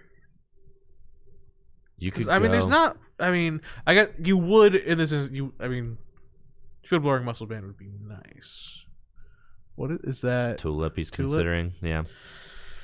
Oh, that's not great. No, because just anything but punching the whale feels bad. You almost have to take back-to-back knockouts with Wob? Yeah. Right? That's true. You can do that. I forgot that Wob existed for a second. No, yeah, that's the win con. Yeah, that is... Because you're kind of ability locking and taking a knockout. Yeah, and Guzma just got used. Yeah. So it's unlikely he can break the lock. Right. But did Ben already use his Night Stretcher? He did. Yeah, so this is... unless you get Burst Seeker. Back. Unless you get Versus Seeker to... Wob was in the discard, though, so he just brought it back. Did he? But he wants to take back-to-back knockouts with Wob, which is going to require, Versus Seeker. 2 Wops. There's a Versus Seeker in the deck. There is.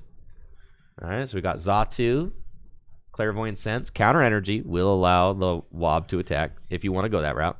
Mm-hmm. You have to. I think so. Because you do run the risk of letting Nolan power up a backup attacker. Yeah.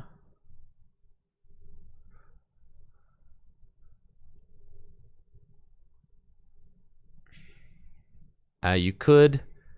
but Ben realistically doesn't... I think so long as Ben goes... If he can Hex the turn that if he attacks with a not Wobbuffet and is able to Hex that turn. So long as he goes N knockout with Wob this next turn, then you have a shot. That's also good. Right? Because you're knocking out the active, you're giving Nolan one more... So, now you're saying, oh, Nolan, please don't set up a backup attacker. Yes. Right?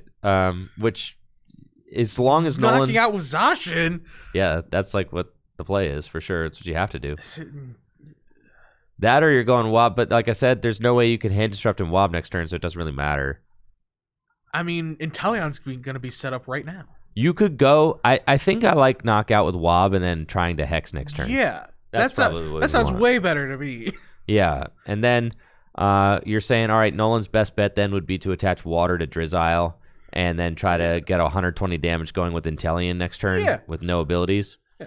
But now Nolan has free reign to just dump as many energy into play as he wants. Exactly. It's not great. So, because he has the Inteleon set up in his hand. He has 2 energy and Inteleon in his hand. Yeah. I know. So he just should have... checkmate, yeah. Yeah. Should be able to establish checkmate. That's what we're thinking.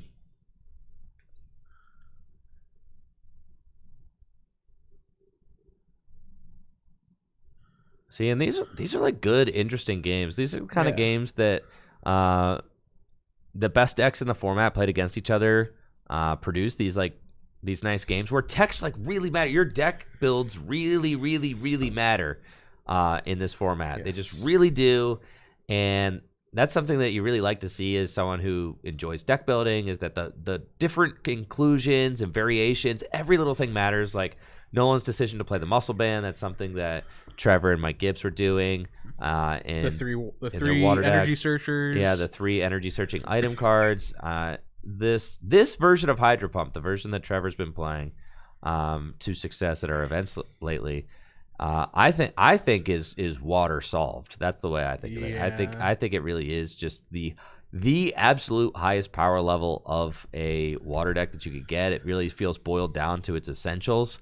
It feels like you have the perfect amount of cards to win a game in your deck, and really not anything more. Yeah, you which better means, be right. Which means that you have to make the correct plays. There's no room for like flubbing things. I guess you do still only, and then preparing for Versus Seeker in hand too. Yeah, that's what I'm saying. You just attach this to Inteleon and say you're not going to hand disrupt me. So yeah, basically Ben has to go. Oh god, he can just go get a ton of energy. Inteleon. Yeah. He doesn't even have energy. Oh, he does have energy in deck, doesn't he? To get that vessel. Got superior and regular energy retrieval. Regular energy retrieval is also a really sick inclusion that Trevor and Mike Gibbs came up with. Ultra Ball is the second one I've seen on stream today. Second, dude. Who had the first? The dude was playing Apricorn Maker in his deck. I don't know. Jesus. I guess I did only miss one round. You did. You missed one round, dude. Yeah, he had a Skyridge reverse Apricorn Maker. The deck was swaggy, dude. That is so sick. And all of the psychic energy were Japanese e-reader reverse, like hollow. Oh yeah. Yeah, it was swaggy. It was dripped out for sure. All right, and the preemptive Versus Seeker for Guzma. Oh my god, knocking out the oh yeah, lights, dude. Oh yeah, that's. And Nolan taking the knockout. Because you can't. Yeah, because, I mean, there's just attackers set up, so. Yeah. Yeah. No, I'm not necessarily sure that I agree with, like, the way. I guess this is fine, right? Like, you're taking the knockout with Wishy Washy, you're knocking out. Yeah. I think this is fine. Yeah, and Floatstone is still in deck. And you've got Tate and Liza still, like, in hand. Tate and Liza's in hand. You're chilling. Yeah. Yeah, Tate and Liza's in hand. Floatstone's in the deck. Yeah, this is fine. You're never losing the Gus trapping. I like the way that Nolan set up his final 2 attackers, the Wishy Washy and the Wailord. The play then for Ben, I mean, doesn't have access to the Wobbuffet, and that's Ben's fault for benching it. He didn't need to bench that. Yeah, if you weren't going to attack with it, you just don't bench it. You just don't bench it. Right? Because you didn't need to do that. Bro. Yeah. You really didn't. You didn't need to do all that. But this is the problem with Ben not attacking with Wob last turn. Yes. Is it allowed all of this to happen? Yes. Now, he did have the Versus Seeker Guzma. Yes. But Ben, if he had attacked, but you don't know Wob that. You just turn, have to say you don't have it. Right. If he had attacked with Wob and last turn. he would have Wob this turn. I know, right? He didn't guarantee himself the Wob play by either attacking with the last turn or gripping him in his hand this past turn.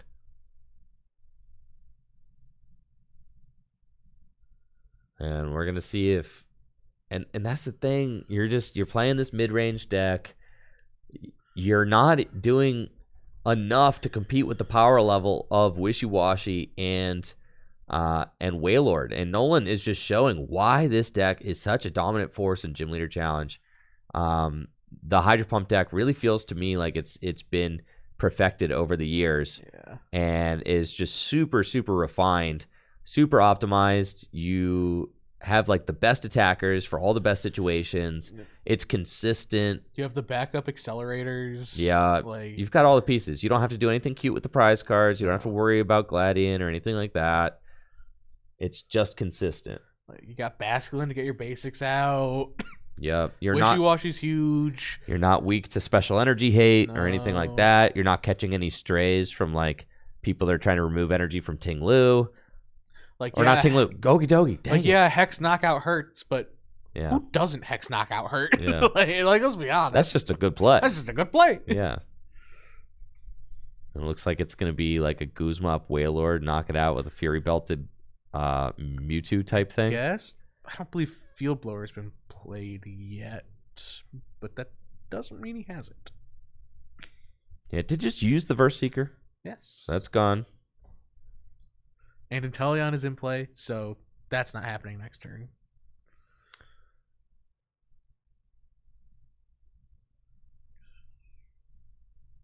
Guzma up the Whale, and then what are we sending up? Yeah, he retreated the energy off. Yeah. Gallade. I mean, yeah. Going up with Gallade. He's got 168 points. Fine. Sure. Yeah, 160. Yeah, and he's not weak to Field Blower. Yeah. Yeah. Now this does open up Nessa Kyogre game, but yes. that was always there. That's there. Yes. That was always there. That was always there. That was always there. Yep. Which is why we did have Trevor in the chat saying Nessa for Kyogre, set up the Kyogre, set up the Kyogre. He did say put the Kyogre in play and put energy on it. Yes, Trevor. Which I can't disagree with. I can't disagree with that either. Kyogre is the optimal backup, right? Because it you have one prize left. Yeah. He's gonna go get it. He's gonna Yeah. And he has 2 outs to draw because I believe he still has Superior Energy Retrieval and the Dude, that's the second Plasma Freeze Ultra Ball we've seen on it. That's what I'm saying, dude. Looking at Gym Leader Challenge decks, man, they're so nice. It gets me going, I've got dude. my stuff. I've almost got I almost have a full row of all the good supporters. Yeah. Blinged out. Yeah. It's just like Teammates, which isn't an expensive one, just people don't have it. And then like N, which is an expensive one, but I have that reverse play stamp one, I'm pretty sure. And there we go. Kyogre gets the win. Superior off the Octillery. Kyogre Dynamic Wave can take out whoever, and Nolan Frida making a convincing showing against your Journey Together champion, Ben Morse, in round number 5. Nolan gonna advance to 5-0. And probably be able to ID his way into cut if he wants to. Yeah. Now, there is a chance, if he pairs into, say, the Egg Mill and doesn't want to play it in Top Cut, he may say, play it out. Play me. Yeah. Mm-hmm. Yeah. That is a thing. I actually encountered that once at a regional championship. At the Milwaukee Regional Championship in 2018. I know we're talking ancient history here, but it was fun though. I was playing Buzzrock, and I was in a situation where I could ID into top 8, but I got paired against Mike Pramawat, and and he was trying to his buddy Ben wanted Mike to increase his resistance by winning, so that he had a higher chance of making top 8. So Mike Pramawat was already locked for top 8. I was not. A tie got me in, but a loss I would have been out. So Mike Pramawat was like, "Oh yeah, you got to play because Ben, my buddy Ben here wants my resistance to be higher, so he has a higher chance of making top 8 if he wins the next round." So he played and I demolished him. Okay. But I also played. It was the second time I played against Pram that weekend because I played him in Swiss Day 1 as well. Oh god! And I beat him then. He was playing Zoroark. Yeah. With no text for Buzzrock. He just said Buzzrock isn't real. He said Buzzrock isn't real to K. Herbie. So I beat Pramawat day 1, and then I beat him in day 2 when he tried to Grinch me out of top 8 for his buddy's resistance. It hurt his buddy's resistance. Yes, and that ended up hurting his buddy's resistance by losing, which is funny. And then I won my top 8 match, and then I played against Azul in top 4, and it came down to the final turn of game 3. If he doesn't top deck Guzma, I win. If he does top deck Guzma, he wins. He top deck Guzma, and he won. And then he went on to play Pram in the finals and lost. But if I had just round 3, I know, if I had just won against Azul, then I could just have been a 2-time regional champion. I know. Then I would have the second regionals on my. I know, that was super funny. So, but yeah, sometimes it's like that. If you see somebody that you don't want, or like you have some control over like who you can see. On the other side of the coin, I've never had this happen to me. I dream of the day where I get paired into somebody and they're already locked for top 8, but I'm not. And they like their matchup into me, so they scoop me into top 8. You could do that. That is something you can do. Yes, where they're like, oh, no, I want you in top 8 because you're free. So, like, yeah, we'll scoop you in. Now, that happens sometimes, too, but you do have some control as a player over over when you're at the higher level. So now, Nolan, 5-0. Yeah. It looks like good scoop. We've got a Hydro Pump deck going for top 8. I'm saying, dude, I feel like I've heard a lot of Hydro Pump hate lately, but this deck keeps top 8. Yes, it is a good deck. I have history with it. What history other than I have history with it too, watching it win? Yeah, that is a good history of trying to play it to get a badge here. So many weeks. But, Hydro Pump just keeps succeeding. Obviously, Chucky won with it. Yes. The Destined Rivals 3K, Chucky won with Hydro Pump. Trevor's top cut 3 in a row with it. Yeah. He did 2 in a row, and now it's looking like the same list is coming again. No changes, even almost. That same build. I'm telling you, that Hydro Pump deck is like perfect. It's insane. Every time I get my hands on it, I'll be interested to see his exact 60 to see if there's any changes. Every time I get my hands on that deck, that's one of like on my testing table. If I want a deck that I consider to be like real, water. In order for Gym Leader Challenge, in order for your deck to be, I would say, like to be able to compete to win one of these Gym Leader Challenge 3Ks, you're gonna have to beat RDT. You're gonna have to beat Psychic, probably Gallade or Garbodor Psychic. You're gonna have to be able to beat one of those, and you're gonna have to be able to beat Hydro Pump. Those are like, to me. If you could check all 3 of those boxes, you got to be feeling good coming into the tournament, because those are the 3 decks that I'd say you're most likely to see in top 8. Right? And just judging by the trends that we've seen since Journey Together, the format has changed quite a bit. Yes. The Journey Together meta was very colorless focused because Fan Rotom had just come out, and colorless had the double colorless and twin energy and turbo. God, those colorless decks were nasty. Yeah, they were nasty. But obviously, we had the twin. We have better Rotom. We had the twin double colorless energy band because just kind of thinking about like future-proofing the format. Obviously, I've written a whole article on it, but future-proofing the format, having the redundancy of 3 extremely powerful cards like that in the format. It would be like if Forest of Vitality and Forest of Giant Plants was legal. It'd be like if Dragon had 3 double Dragon energy. Oh, God. It'd be something like that. Yeah, right? I remember one night before you did it, you played a Thursday, you played Dragon, I was playing colorless, and I made fun of you for playing Energy Lotto in it, and you went, I gotta find my double Dragon. And then I played Energy Lotto, and you went, what the heck? I'm like, I'm playing 3 of them. Yeah.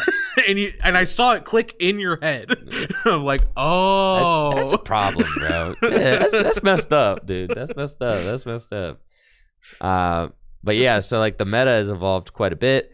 With the Destined Rivals one, we had like Psychic versus Hydro Pump really kind of duking it out for those top spots. And now with Fighting entering the ring, it's like, okay, well, now we got like kind of Psychic Fighting and Water all kind of duking it out. The meta to me is actually really interesting in Gym Leader Challenge. I know some people just hate the concept of a meta in the fan-made format. Yeah. Some people that's going to irk them from the rip. They really just want every deck to kind of be like this unique, special expression of who I am as a player, and they want to have fun with it. There's not 10 ways to play the Pokemon TCG. And that's the thing is, like, you can appreciate the format however you want. If you want to play more fun, casual decks that aren't as competitive with the top decks, that's fine. But I'm a competitive player. I really enjoy the process of like trying to figure a format out. To me, it's the tinkering of trying to like take each type and make it the best it possibly can be. I like fun decks. To me, fun decks are the types that are less meta. Like, to me, so it's like, so my concept of a fun deck is like, okay, well, how do I make dark like as good as it can be? How do I make lightning here as good as it can be? How do I make metal as good as it can be? And I know that it's not going to be able to succeed maybe at a tournament level, but if you were to do something like a conquest with your friend where like you can only play each of your decks once, that means that like I could bring my lightning deck because you only got one fighting deck. You can only take one win with that. So then I can play lightning for my other ones, right? Yeah. So or you as me, what? I don't know how you didn't bring a single bench barrier when you played against me. Listen, man, I needed to. I wasn't practicing or thinking. I was just. That's fair. It was a short notice one. Yeah. I need to. I've been on my grind though. I've been playing in League lately. I've been playing. I feel more dialed into the Gym Leader Challenge meta than I've been in recent months. Yes. Obviously, we had the birth of my son, kind of took me mentally elsewhere for a little while, and but now we're back, right? He can walk around. He's pretty much walking and talking now, so like, he can take care of himself. Yeah, he can pretty much take care of himself now. Soon you'll have a testing partner at home. Yeah, but man. To me, the meta matchups are all very fun to play against each other right now. All of them seem interesting. All of them feel like they have counterplay against each other.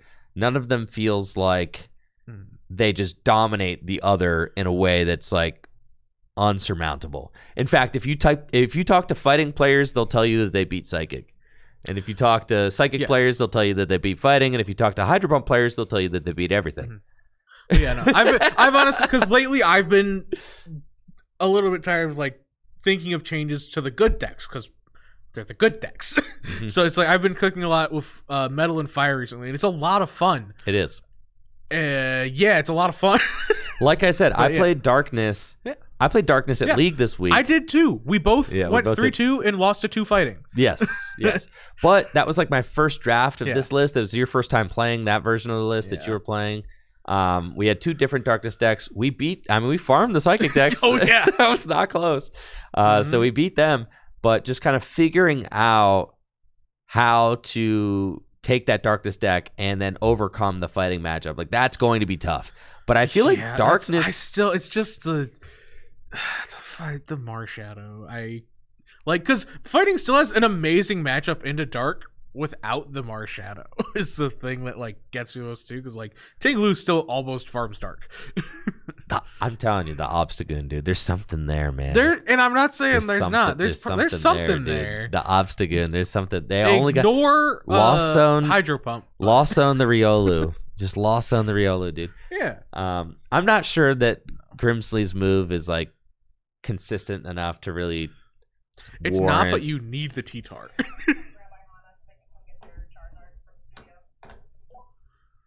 Yes. I'm going to drop the Fire Escape. Can you send Ion up there? All right. Yeah. We're going to be right back after this quick break. We'll be back with round number 6 of 7 right after this. Thank you so much for tuning in. Be right back. This tournament is sponsored by Dragon Shield. Dragon Shield makes the highest quality sleeves and accessories for your favorite tabletop games, like the Pokemon TCG. Dragon Shield sleeves are super durable, making them perfect for tournament play and collecting.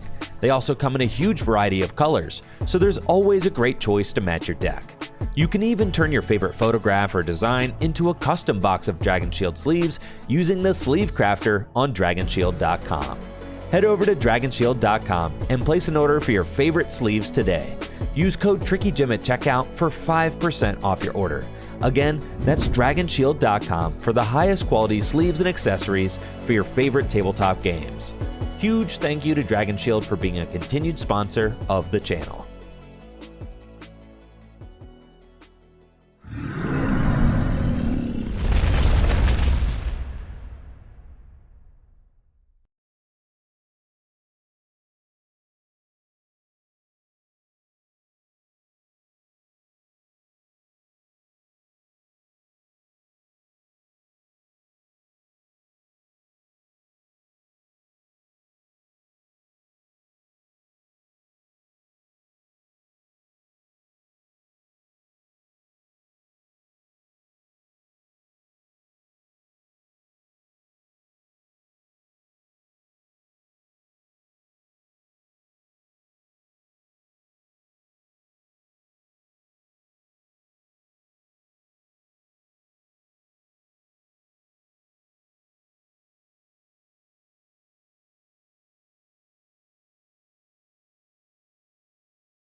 Gamers, we are back and ready for round number 6 of our Gym Leader Challenge, Phantasmal Flames 3K here at Full Grip Games in Akron, Ohio. We have got a Psychic Mirror coming up, but this is going to be an interesting Psychic Mirror as both of these players have some different inclusions in their deck. Our players, we've got Hector Ibarra. Hector Ibarra, yeah. On Psychic, he's got Blacephalon, which is a less common inclusion right now, and we hear some other fun stuff. And then Evan Wickland, who I'm not sure completely on the build, but I do know he has the Shining Arcana Gardevoir instead of a Gallade in his list. That's pretty sweet. And I have some suspicions about we've got a mulligan here, and I have some suspicions about the rest of the list, but I'll wait and see what let some cards fall before I take a real guess at what this is. Yeah, Hector is two mulligans. That's unfortunate. 4-1. Evan 3-1-1. Both these players looking for a win. Evan's gonna have to win his next 2 to guarantee himself a spot in top 8. But Hector, with a win this round, might be able to ID into top 8. Would be big. So obviously both players really hunting for a dub, and Evan going to be starting off strong with an extra 2 cards off the top thanks to those mulligans. Never want to give, especially the good decks like Psychic. But Hector is going second and did start the Celebrations Mew. Mew, yes. Okay, looks like Evan has Shuppet, so probably at least the Bennett. And I imagine that Lost Zones itself for a Versus Seeker effect. Although we do have Logan here in YouTube chat telling us that he does not have the whole Lost Zone package where you also play a Sableye to work some spread things, but I do believe there's at least a Giratina in this list, and I imagine we may... Oh, getting his own Celebrations Mew. We're having a Mew off. We're having a bling off is what we're having. Oh, I see your art rare Mew, and I raise you the gold Mew. Both about comparable prices. Yeah? Yes. There you go. I like the gold one better. I like the gold one because it's so dumb. I like the gold single prize Pokemon because they just look so dumb to me. like the Mew one. Yeah, isn't that cool? Right, like the Flaffy. Like the they look so dumb they come right around and back around to me liking them. Oh yeah. No, I think they're dope. But to me, I really started liking the art rares once they had the silver borders. The silver borders are really nice. Yeah. I try to play as much, unless it's like a specific old like art that I like. I do enjoy the silver borders a lot. VIP pass for yes, he does have the Ancient Origins extra prize Natu, so I'm assuming he's going in on with I saw Giratina earlier, so the full blind side sort of plays. Still an interesting choice to go Gardevoir over Gallade here. I feel like Gallade just really helps pull those combos together. Gardevoir just draws cards. It does do that. Yeah. But it's got that. But Gallade gives you a supporter. I know. Guaranteed. I know. Sometimes you ever are using Gallade and you're like, there have been many times where I had to evolve Gallade because I need a specific supporter, but I went, man, I really want to keep trade. Yes. No, but if you ever evolved in the Gallade and you're like, dude, I don't even have any good supporters in my deck anymore. You definitely had that thought. And that's why I really like Palpad and Psychic. Mm-hmm. All right, so looks like Evan having about as good of a start as you could possibly have. VIP pass, the Fog Crystal from you. U-turn board to get on something that he can easily get the U-turn board back with too. Crazy, right? Doesn't the Bennett send itself to the Lost Zone? Yes. Doesn't the U-turn board go there? No, it discards everything attached to it. Ah, okay, that's cool. Yeah. Yeah, that's hype. That's hype. Looks like Hector going to be using Mysterious Treasure to discard Giratina from the hand. That is one of the best cards that you could possibly discard with Mysterious Treasure, as Giratina has got its recursion ability, Distortion Door, allowing it to come back from the discard pile straight onto the bench, and when it does come back from the discard pile, you get to place a damage counter on 2 of your opponent's benched Pokemon. It's also a very serviceable attacker. The Shadow Impact attack doing 130 damage, places 4 damage counters on one of your Pokemon, but as we know from standard format, that can be a benefit if you are running Monkey Dory with the Adrenabrain ability, and some of these Psychic decks playing Giratina, I would even go as far as to say most Psychic decks playing Giratina are also running Monkey Dory. One of the craziest cards they've ever printed. Certainly, it will be interesting to see if Hector is on the Monkey Dory. A bit less of a good start. No real attacker on board. No, only the Ralts. And you could see with Hector having a little bit of a slower start. And putting the D-Valley in play for Evan is really suspect. Yes, but Hector did not find a supporter. Yes. So Hector does have Evolution Incense off the Celebrations Mew, can use that to go get Curlia and start drawing next turn with Refinement. This is true. But still, no supporter yet played, so you could see why Hector decided, like, okay, yes, I'm giving up this Dimension Valley, but it's to put the Mimikyu into the active spot so it can use Filch and draw 2 cards. It's going to give me a higher chance of being able to get into a supporter over the course of the next couple turns, which is something that Hector desperately needs in order to stay in this game, especially when Evan is showing Turn 1 Battle VIP Pass and going first and is looking like he's got a potential Boulder coming in hot for 170 damage. And Iron Boulder is going to be just one of the most notable attackers in this matchup. It's got the ability to do 170 damage for 1 energy with Dimension Valley in play, which it is, but can do. Do you have to match hands? Which looks like I can't tell how close he is. You do have to match hands. Hector, I'm guessing I has feel 5. like matching hands is so easy. It is easy, but sometimes you have to like not. Sometimes play you have cards to that just want to play. Yeah, and sometimes you also have to just say, you know what, it's not worth attacking this turn. I got to get more set up. For sure. Sometimes it's worth it. That energy coming onto Natu is terrifying. That is terrifying. You're like, bro. Oh god, is that 5? I think so. He needs to play 1 more card. Oh god, not the Hex. Evan. Oh my god, going up. Okay, tell me about the Natu. What are you thinking we're gonna see? Are we gonna see like a Giratina blindside type situation? Exactly that. Oh my Giratina, god. ping some stuff, blindside, take an extra prize. Just yeah. Oh my god. So this Natu, goodness gracious, has the ancient trait, which is not an ability. It Correct. just is something it has. And specifically this Natu, and a couple other cards though, but has one that when it takes a knockout, it gets to take an extra prize. It's pretty good. So while its own attack, atrocious, never use it. No. Does practically no damage. However, that ancient trait does apply to using TMs like Blindside and Crisis Punch. Mm-hmm. So this deck is very much built around. The Hex was very serious Hex this was turn. very it was horrible. serious. Hector's still not able to find a supporter, so having to go with the Mr. Mime Paralyze, and it hits! Oh my god. Mr. Mime coming in clutch. Yeah, with the 1 energy paralysis.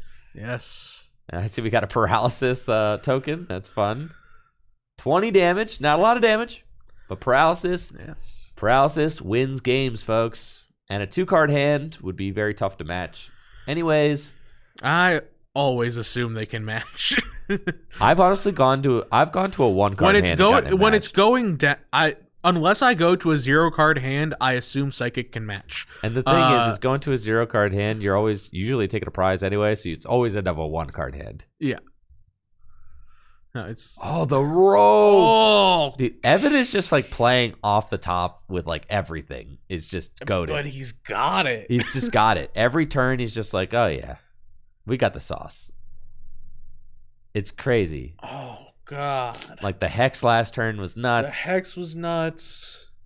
This rope is nuts. That scoop up net last turn was nuts too. I know. Every card, it's like, dang, that was a perfect card to have there. Well, without that scoop up net, he doesn't have the energy on this Natu. No. And he found a Ralts.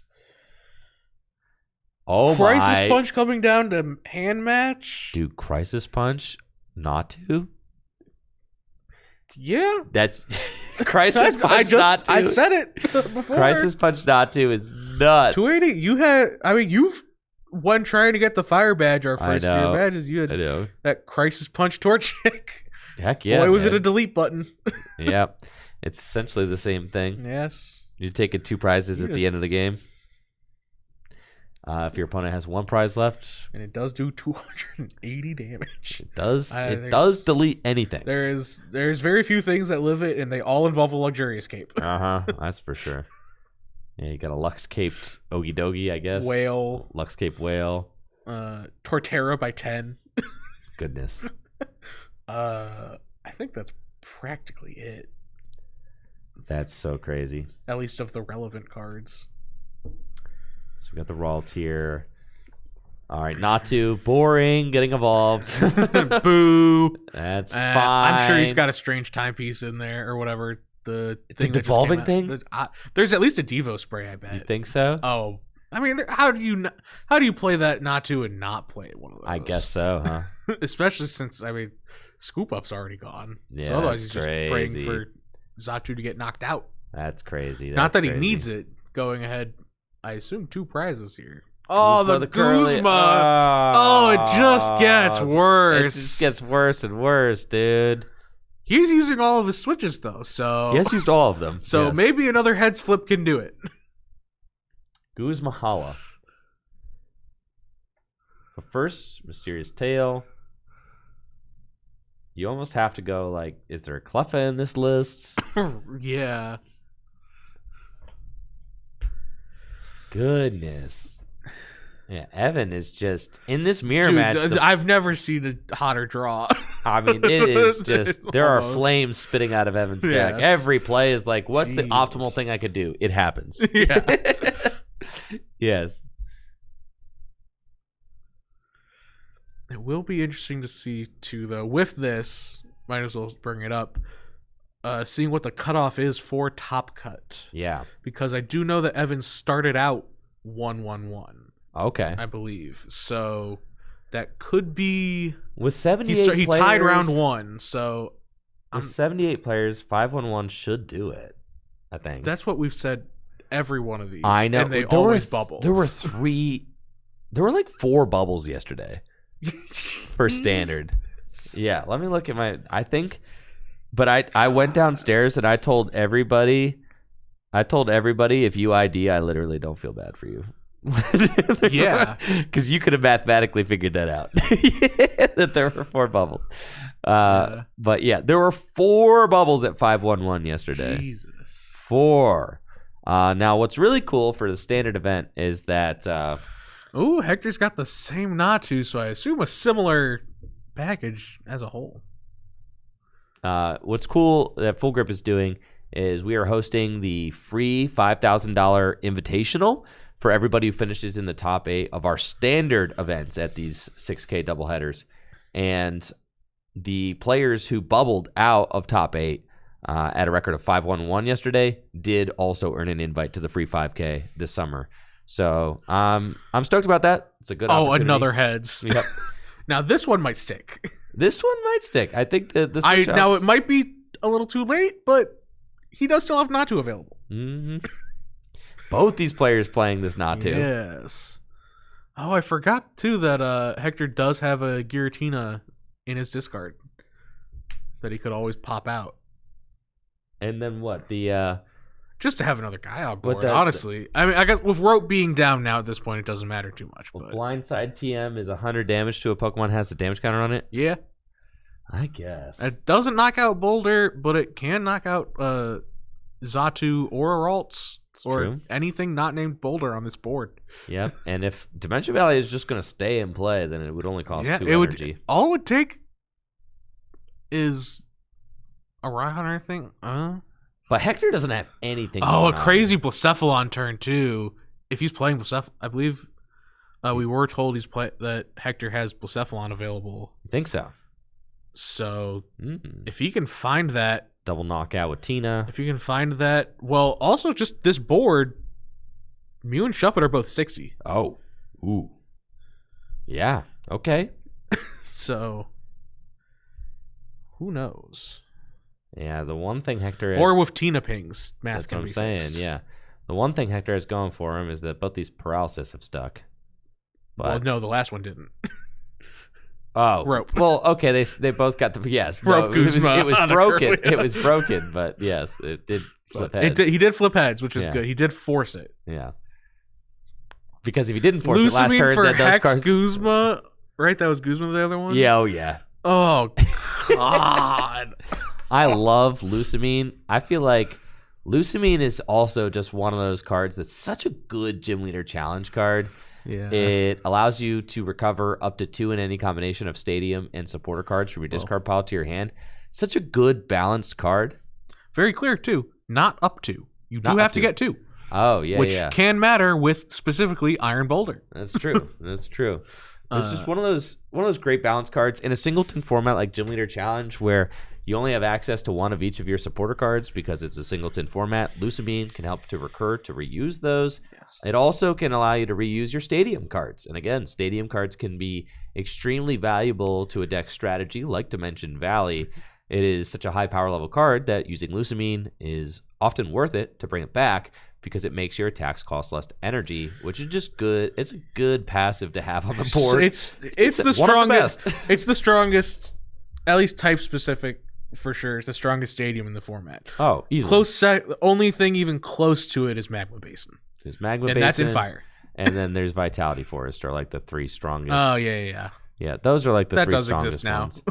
It does. I still like Magma Basin, but Fire unfortunately doesn't have the tools to really abuse it yet. I say yet. There's always more cards being printed. Always. That's as sure as the sun rises, we will get more Pokemon cards. I do believe Hector. I'm pretty sure is still on 6 prizes. Correct?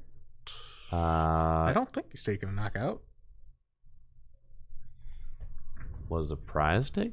No, someone's just asking in the It should chat. be Although 6 it does, prizes. it should be 6 prizes. I'm gonna guess that. I think That's 6 prizes. Yeah, it's just the shadows. The Shadow is And making. the- I think the- Hector yeah. just reorganized his prizes. It's 6. Yeah. Yeah. All right, Evan Going going to to 3. Which can be a huge turn.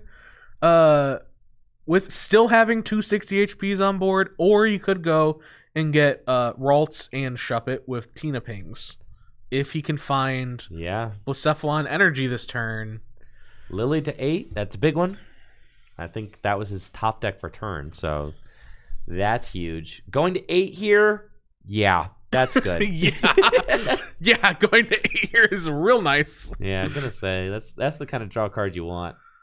God, Lily is so nuts for the format. Oh, Lily feels so nice. It can be a lie sometimes. Sometimes you do just draw 8 supporters. Oh yeah, but but still, that's the way it goes with shuffle draw cards. But Yeah, it does yeah. refresh the hand. So But it's that's such a good card. And then it's just Cynthia after that. so good, so good.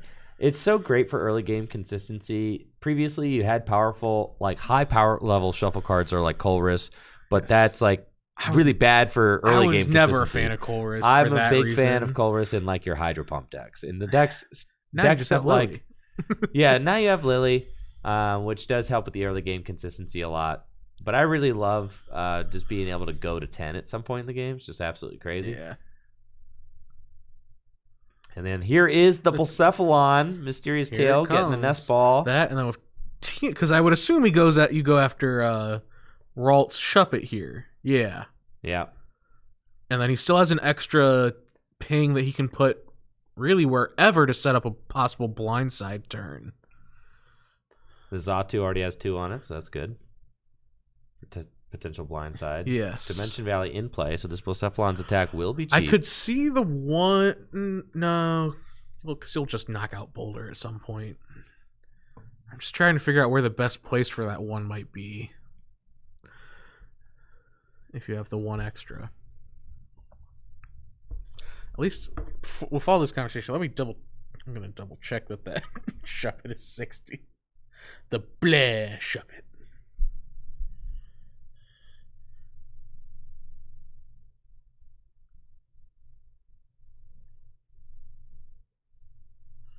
does look like he did knock out both the Ralts and that and put extra damage counter onto Xatu. Okay. I guess 70. I don't hate that. Yeah, so that's a very big swing turn from the Blacephalon. Hector Hector has 3 prizes remaining. Did Hector take a prize at some point? I don't. Oh, I guess right before this, there was a boulder got knocked out, so I'm assuming he bouldered something while we were. You're talking right. about Very while we early, were talking about stadiums. Very early in the game, right? Wasn't it? No. No, just the turn before this one, I believe he bouldered something because a boulder just went to the discard. All right, sure. we were yapping. We were yapping. Okay, unfortunately. Got it. Okay, yeah. So Hector had taken 1 prize somewhere. I think. Yeah, and then I think the guy he took a prize with just got knocked out. Yeah. Okay, cool. Anyways, here we are. 3 to 3 prizes. Big swing turn from Blacephalon. Still anyone's game, really. Mm-hmm. Very close. And Hector's got a 9-card hand. That is a tough one to match. Yeah, that's not the kind of hand, especially without when your Lily's still only going to 6. Yes, even if you could find it, you have to play one of those like Judge Marnie. Important thing. Although Giratina has not been found for Evan yet, which is an important note because there is 2 energy on Xatu right now. Ooh. Which actually has, to point that out, reminds me it does make sense to put the extra counter on Xatu, because if he gets to attack with Blacephalon again, he can put another one on it and you can never Devo Xatu. That's good. That's good, because what's got 40, 50 hit points? 40. Yeah, exactly. So that's big. Raihan from Evan. But the thing about Raihan is that you're not matching hand sizes. No. So you have to go find like a float stone. He can attack, because he can't attack with the Zacian here, though. 100%. Yeah, so he needs to take a KO because you have to get the fireworks bomb turn off. Yes. So the Raihan, I do see float stone in the deck. That's probably going to be the grab for the boulder. It's got a really, really fat retreat cost of 3. 3, yes. Yeah, he's freaking huge. It's got to be a float stone. Yeah, that's like the one drawback to playing this card is that it is not retreating. But it just ever. Just swing. Just swing. Yeah, right. Just swing just or do pass. it. He's got 140 hit points. It's fine passing. Just pass sometimes. He's got 140. He does 170. You're fine. And even this fatty can still retreat if you have a mystery energy attached to it. You just have to discard the 1. Yeah. Yep. It's a floater, though. Yeah, we'll retreat into the new Zacian. Really been praising this card. It is such a powerful addition to the Psychic card pool. The limit break attack, doing 140 damage for just 2 energy, only 1 if there's a Dimension Valley in play. And wait, why is it only doing 50? Is he at 4? Is he at 4? Ask if they can spread out those prize cards. Yeah. Does Hector have 4 prize cards left? How many prizes does Hector have? We can't see. Oh, wait. How many prize cards is Hector at? Is Hector at 4? How many prizes? Hector.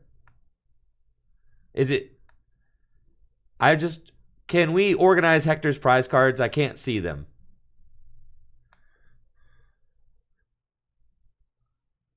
All right, so then why does Zacian only do 50? What? Oh my god. They stopped, so... Why did he go down to 2? Oh, he put Monkey in play. Never mind.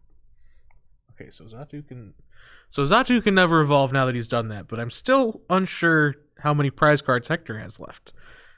Because maybe I was wrong and he never took a boulder knockout, but if he didn't, then it just doesn't make sense. It looks like 3. Yeah. I'm texting the judges right now. The walkie wasn't working. Now, I am also not someone to talk, as I very often have played sleeves that have confused you on how many prizes I have. Oh left. my god, there's a 4th there. Okay. Yeah. It was just hiding. Thank you. Yeah. Okay. So we weren't dumb. There was none Okay. taken before that Blacephalon. That's fine. turn. That's fine. Blacephalon is just nuts. Yes, we got it figured out, folks. There's Cool. 4. Yes, there's 4. Yay, judges. Yes, thank you, judges. Sorry, my walkie wasn't working, folks. And those prizes, I have never seen prizes laid on top of each other in a way that I literally couldn't see them. Yeah. So that was Another crazy. 2-prize turn, though, from the Blacephalon with the help of Monkey. Dude, is the Monkey Blacephalon? Dory. That's so nuts. Blacephalon plus Monkey. I can't believe Evan missed the knockout this last turn. That was crazy. Yeah. I think this Blacephalon with the Monkey is going to sweep.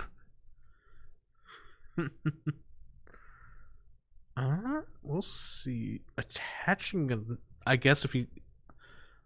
Oh, I don't know. He's probably hoping to hit a parallel or something here. Well, now the Zacian is active. Now the Zacian is active, but who cares? As long as all Hector's got to do is just chain attackers. Dude, was swinging into the Blacephalon actually troll with Monkey Dory?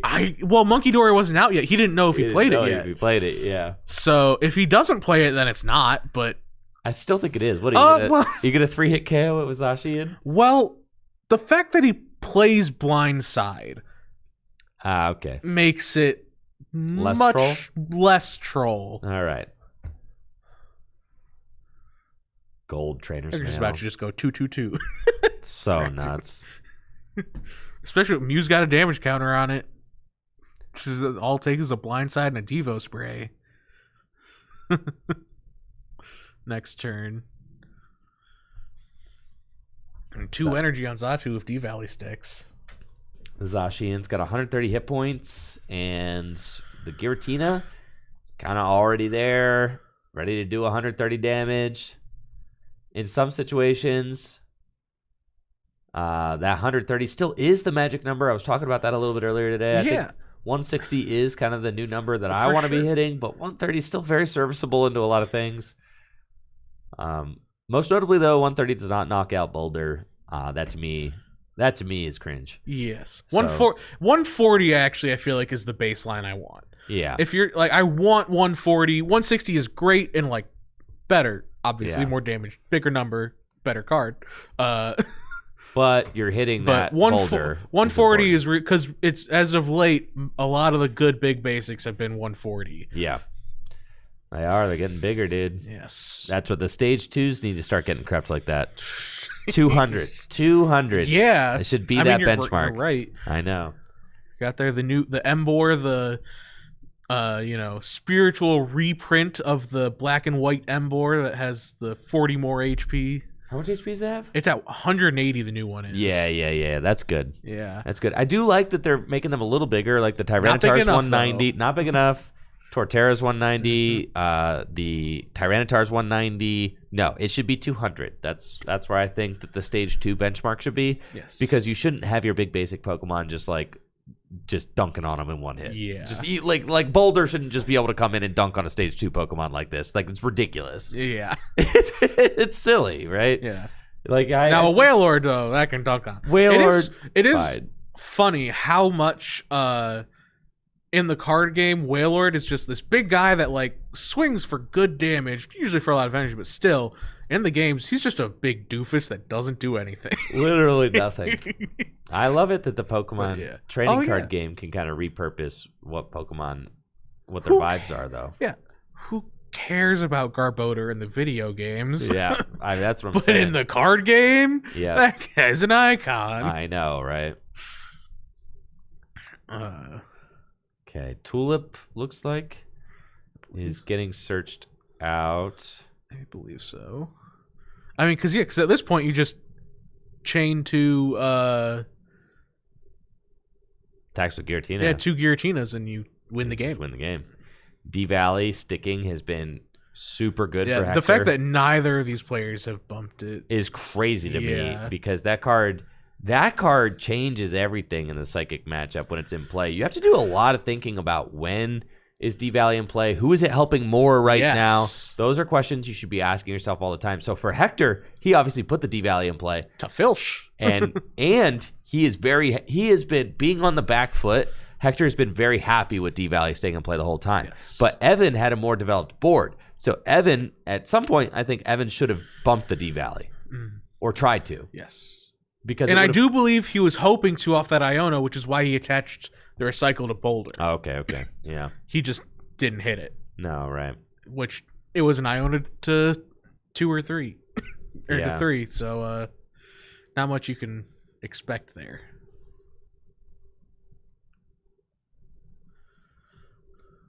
Yeah.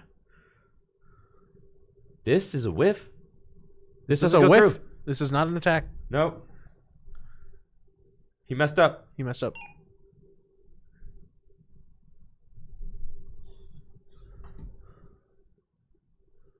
Psychic Patch can only go to the bench. Yeah.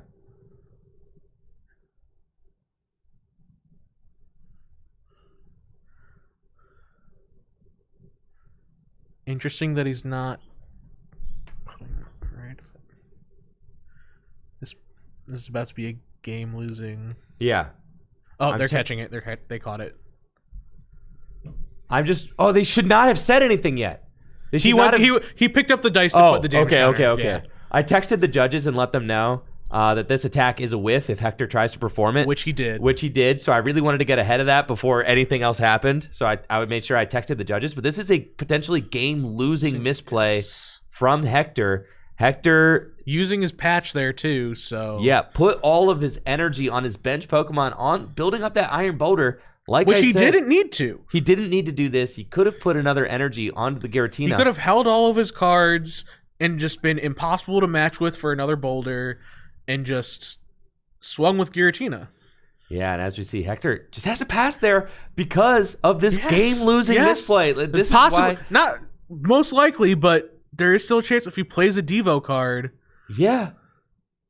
This is so bad, right? And Hector just kind of assuming that the counter energy was activated, but it's not. These players are tied. Secret for Goose. Although, with the D Valley, it's actually okay. So now, although this does open, if Hector can get to a point where Evan can't match his hand size. Oh my goodness! I mean, I'm just reeling from that miscalc there. That's a crazy. Hector. Yeah. Because you have all of the energy. All your guys got. Monkey Dory's got 2 energy on it. Yeah, he put an extra energy. He patched to Monkey Dory, which especially confused me because if you're playing the blindside stuff, like I assume you are with the Natu, why wouldn't you put that extra energy on Xatu? I know. Yeah, so that was just a really, really tough line there from Hector. Unfortunate. I think obviously was expecting that the counter energy was activated. Absolutely, but it's not. That's something you gotta keep track of. Gotta keep track of that. And then Dimension Valley too. This is something I see players mess up all the time. Dimension Valley only reduces the colorless cost of the attack, not the psychic. No, exactly. So Dimension Valley, one of the best stadium cards in the Pokemon TCG, but only reduces that attack by colorless. And Giratina needs 2 psychic energy with Dimension Valley in play to perform that attack, but the counter energy was only providing colorless energy, not psychic energy, because these players are tied on prizes. That was the source of the miscalc, and that is why Hector just had to pass with the Giratina. As soon as I saw him retreat, my heart skipped a beat. I was like, what are you doing, dude? I saw him, okay. Field Power, I mean, that just, if anything, might help him match hand sizes next turn. Right. Especially because he can put it on Mew now. I guess if you were taking a knockout, but if you're taking a knockout, there's no point in playing that Field Blower there. I don't think so. Oh, I guess he got rid of the D Valley, but Boulder's already powered up. Yeah. And Mew, like if that was a lost vacuum, it would make sense. Man, so crazy. And he doesn't even need that energy now because now counter's active. Yes, correct. And now he's helping Evan match hand sizes. Well, not necessarily, because he's going to go to 2. Already has knockout on board. His opponent goes to 1. And his opponent draws for turn and mews for an item. Well, yes. No, he doesn't have U-turn. He doesn't have U-turn. Okay. Right. Well, so he would have had U-turn. So the Field Blower is... Okay, the Field Blower makes sense. The Field Blower is optimal. I was getting ahead of myself there. Yes, so the U-turn is optimal. Do not play a card, Hector. Yeah. Yes, Hector should not play any cards. And put the damage on your bench because you have Mr. Mime. Uh-huh. Because otherwise there's a chance that he could...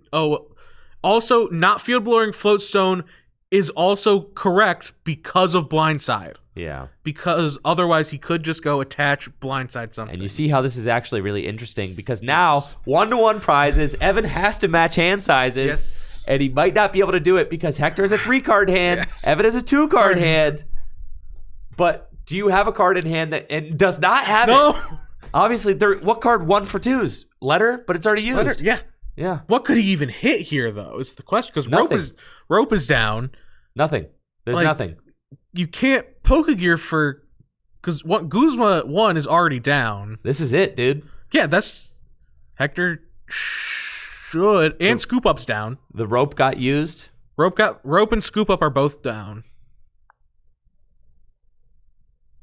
Dude. This is it.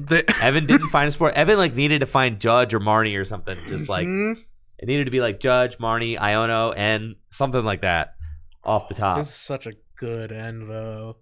And that's it. Yes. Wow. So after a potentially game-losing misplay, Hector is able to, with his much more established board, as Blacephalon was able to just shred Evans to pieces. Dude, that was a crazy Psychic Mirror. And you can see why we think that Psychic Mirror is actually interesting. Yes. They're interesting games. They're really interesting games. They're good games.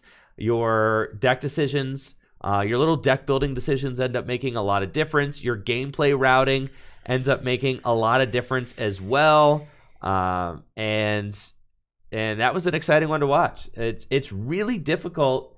As you can attest to, Alex, it is really difficult to play a Gym Leader Challenge deck flawlessly. It's really hard. There are a lot of wires that can get crossed. A lot, and sometimes in places where you're not expecting them to get crossed. You're like, oh well, I'm thinking about X, Y, and Z, and then A comes out of nowhere. A comes out of nowhere. You're like, whoa, I forgot about A. Yeah. Okay, we got, and that is Consiglio over there. You were in our way, dude. You're in our way. I understand. We want to spectate too. Yes. Oh well. So, yeah, that was an exciting one. Mm-hmm. And now we know we've got a Psychic at 5-1. Mm-hmm. Yes, we had I believe it was 2 waters, and let me pull it up here. And we had 2 waters and a Psychic. I believe another Monkey Dory Psychic were already 5-0, and could ID into Top Cut. There are reasons they may have chosen to play it out, but unlikely.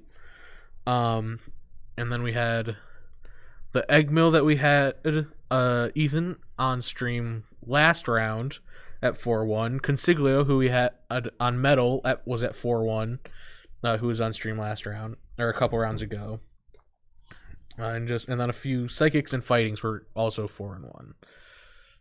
So let's bring this up. Yes. Notable name not here, Brooke English. No, Brooke. Brooke is top aided like every one of these. Unless a 5-2 sneaks in, Brooke English may have missed her first Top Cut since these big tournaments have come back. Oh, this picture is way too big. Here we go. A great Monkey Dory Psychic player. Yes, for sure.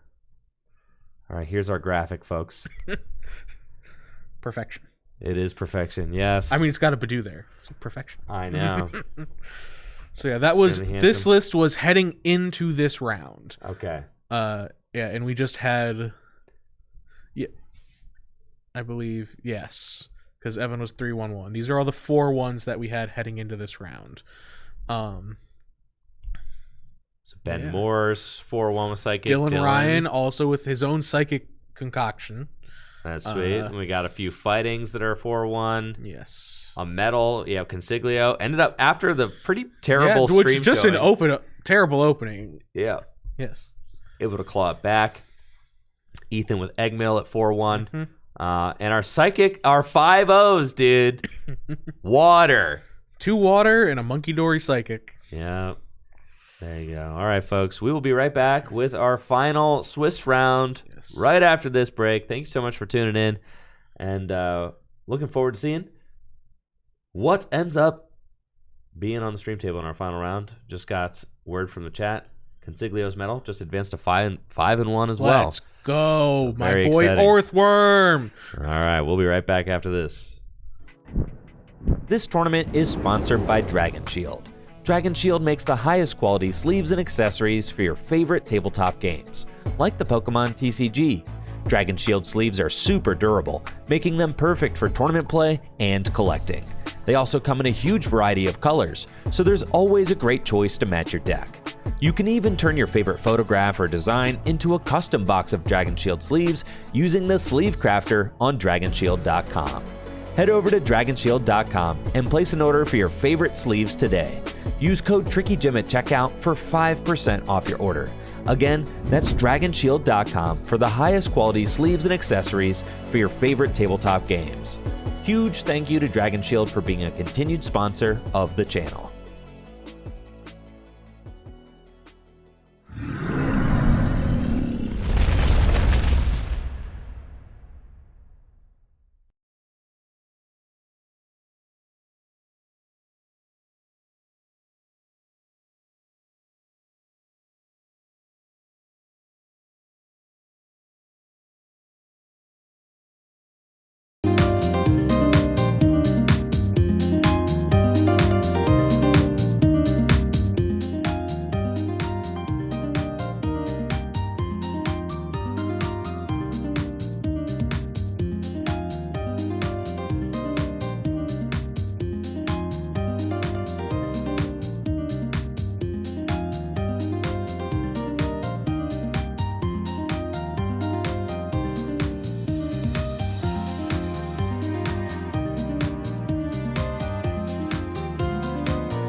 What's up, y'all? Hey. I've got a big graph in my face.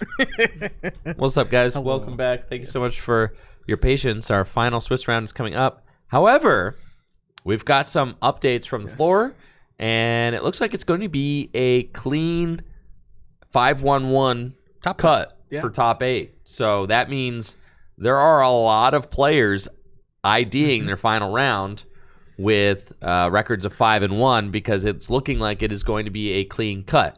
We have info that Ben Morse with his psychic deck is 5-1. Yes. So we'll be able to ID in. Another local, Dylan Ryan, with his psychic deck is 5-1 and in. Yep. Consiglio from earlier is 5-1 and in. With the metal. So that's with the metal. 2 psychic decks with Dylan and Ben, Consiglio with metal. Yes. A third psychic that went 5-0 to start, and then the 2 waters that also started 5-0. Are all doing very well. Apparently the Egg Mill ended up losing a second time. Yes. So is now out of top 8, despite having a very good game on stream earlier. Ended up with 2 losses. And that was Evan's second loss on stream there. There is a fighting, and RDT is in top cut. Okay, 1 fighting's in top 8. I believe. Is that all of them? Metal. 2 water. Metal fighting, 2 water, 3 psychic. Maybe 1 more. Maybe. We're hearing that it might be a clean cut. It might be that all of the and players, I'm forgetting about Hector. I'm forgetting Hector. So 4 psychic. It might be that all of the so JD got a second loss. So these players are playing for a spot in top 16. Yes. Playing for pride, playing for swag, because literally none of our top 8 competitors, none of them are playing. Yeah. They are all IDing this final round. All of them. Yeah. Which makes sense. Which makes sense. You should do that. You should. That is correct. You've earned it. 5-1, ID in. So our top cut is 4 psychic, 2 water, a fighting, and a metal.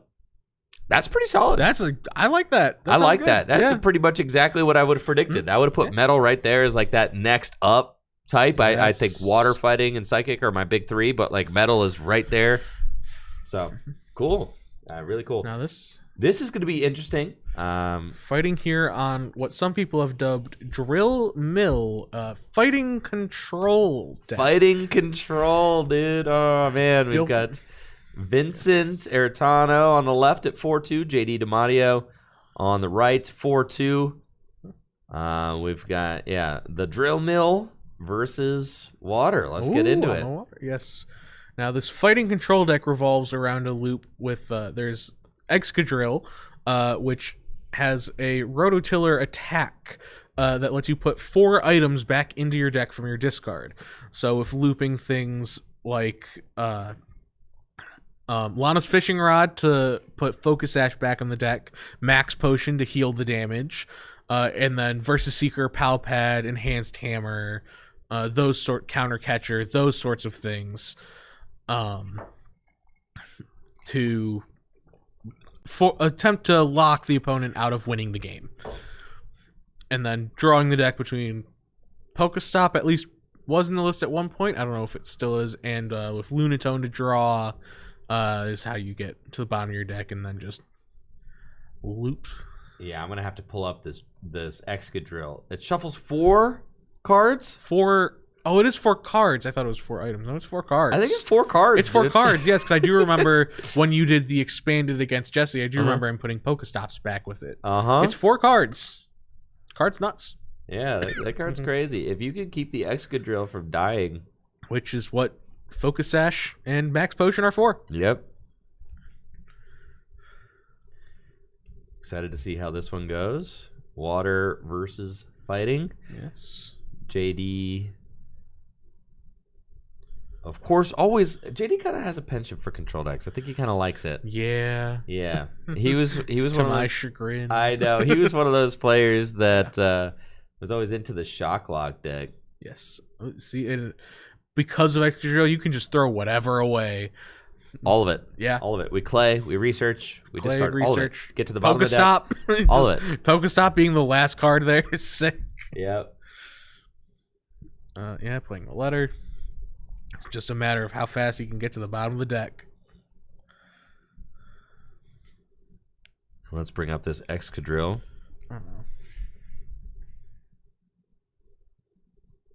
Yep, the Rototiller. Yes. 120 hit points.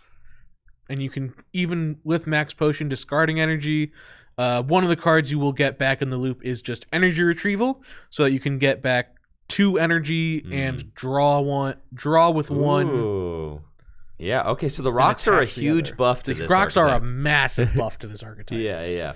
They actually make it real. Yes. Yeah. That's pretty cool. I mean, JD's 4-2. That's nothing to sneeze at. Mm-hmm. Wow. And you have, like, dolls. Yes, dolls. Oh, man. There's a Machamp in here? Probably just a Machoke. Unless you saw the actual Machamp. No, it was I saw Machop. If Machamp is in there, it could be for late game sweeping like Torterra is in Eggmill. Sure. But it's most likely just Machoke for the bench barrier. And I love the Badoo too, or the Bonsley too. Oh yeah, the Bonsley is very funny. Yes, because it confuses. Yes. For free. Yeah, it's that. It's also just a free retreater to sit on board. Yep. I saw like a Thornton or something. So there's that, so that you can rinse an Excadrill immediately. Yes. That is if they do hit the Field Blower Focus Sash play, you can just Thornton it back immediately. Bruh. Or like if they're playing Lost City, you can also protect your Drillbur. Holy cow, Ethan Sudowoodo. It's that, yeah. You can also protect your Drillbur if they're if you assume Lost City is played. Now, Ethan Sudowoodo is Retreat Lock. Now, I don't believe. Now, Retreat Lock, personally, I don't believe is a particularly strong form of control in GLC because of how many switches are played in decks. However, it is a good way to buy a couple turns every now and then. Yeah, for sure. And of course, there are times where it can just win if you happen to be at the bottom of the resources. Your opponent has a Pokemon that resists fighting in play. All right. Gonna imprison, lock, and you might just lose if you don't have the resources left in your deck. So it does kind of force you to think about your switch outs a little bit. Though in water, pretty much everything can attack. You just use Rain Dance, yes. Use Super Cold, use Ice Dance, slap all those water energy into play. But once all those energy are in play, they're usually stuck in play. That's true. That's true. But also, you don't care if energy comes into play as long as Field Blower's down.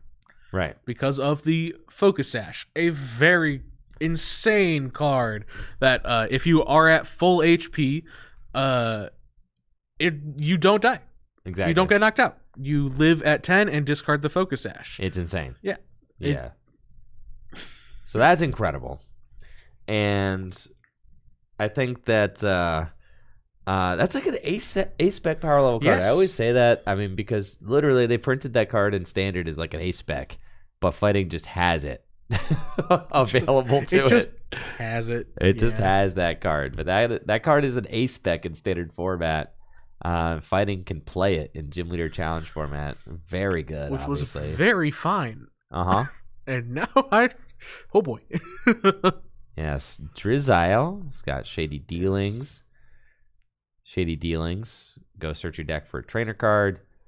Vincent also just with the Arvin, Buddy Poffin, having a strong start so far. Could go into Hisuian Basculin to continue spreading his board, but Vincent probably trying to take stock of what he's up against. It's not. I don't know about you, but I haven't done any testing against Drill Mill. So I have not. I've seen JD test one game with I believe Dylan before a league night. And other than that, I've seen the list and gone, please no. I don't want to think about that. Oh, it's I don't fun. mind thinking. I don't mind thinking. I don't like thinking about that. It's fun. Oh, control is fun. I think control. I know. Alex was so hyped when when Eggmill lost. Not gonna lie, I was. I was pretty hyped about that. Well, yeah, because you're like, I don't like them. I don't like those decks. You can like them, whatever. Everyone else can feel however they want about them. I choose to feel this way. Yes, exactly, and I respect that. Yeah, Alex does not shy away from his hatred of control decks. Yes. I will see someone I mentioned asking about the breakdown, which I did see Andrew talk about earlier, but there was 2 lightning and 5 dark in the field today. A couple of darks I thought did pretty well, obviously not making it into cut. And I managed to talk to at least one of the lightning, and they are a person who usually plays fire, and their friend handed them lightning before the event started. Yeah. So that's how that but happened. lightning could be different if we unbanned Amazing Raikou. Not that much different. Just imagine the world. What if? All right, I'm gonna stop. Yeah, let's no. Oh, and the Bonsley coming in.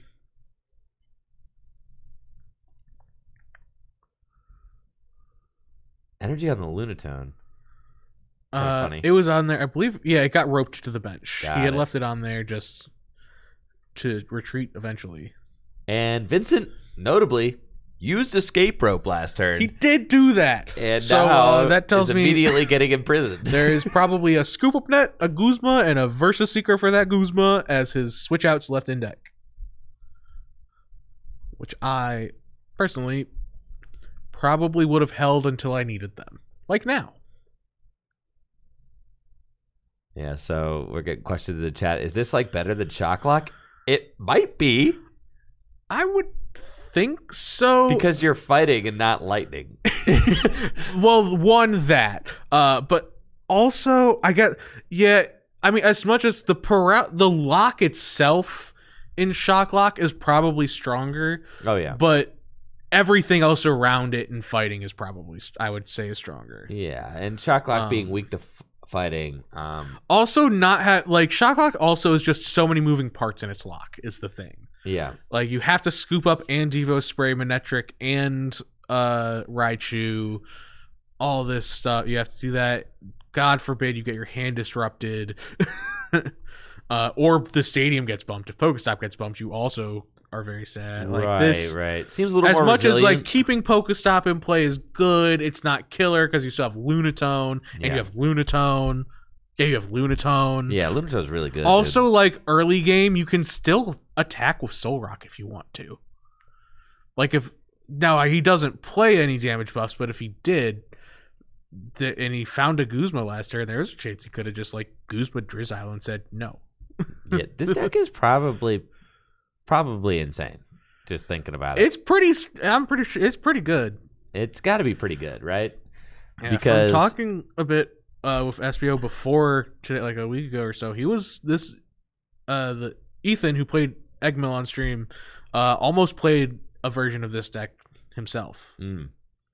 The thing about the state of Gym Leader Challenge right now is that decks are playing a healthy amount of switch outs usually.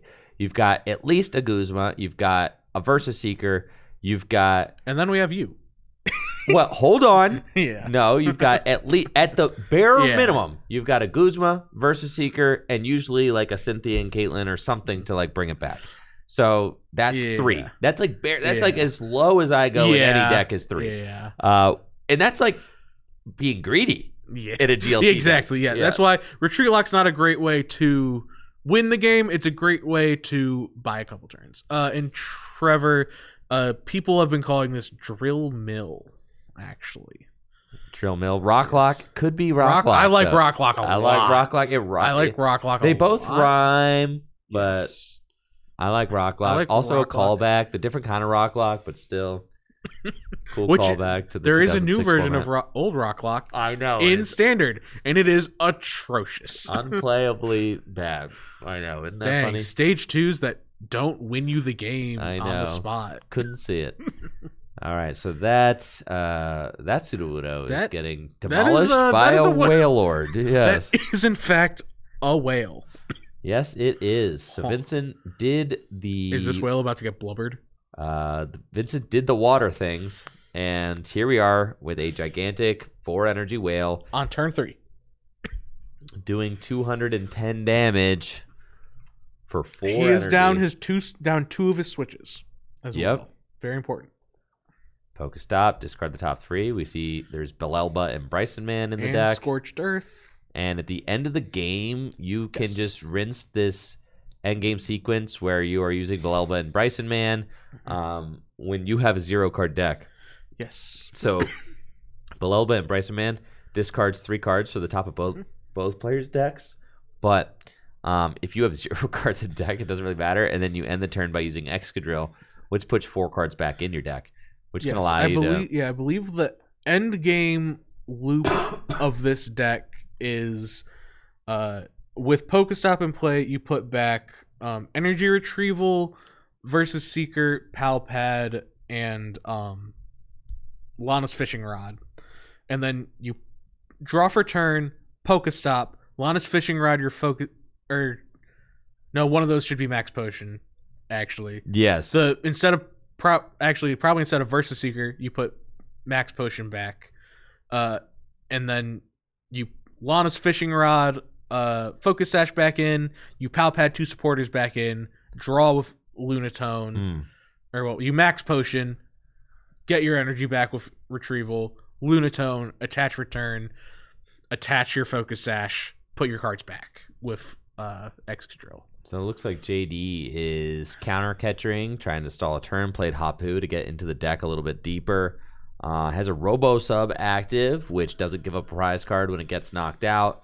Also has a Hitmontop on the bench. What the heck is that? It is there purely for its first attack to get faster through the deck. It is Just draw a card. It's a different one. It is the cycle draw. Oh, discard one, draw 3. Okay, that's fine. I see it. Yeah, that's pretty dope artwork. It's got B in the background too. Looking at him now, all the Hitmontop cards have dope artwork. Yeah, he's pretty cool. Yeah, he is there specifically to cycle draw.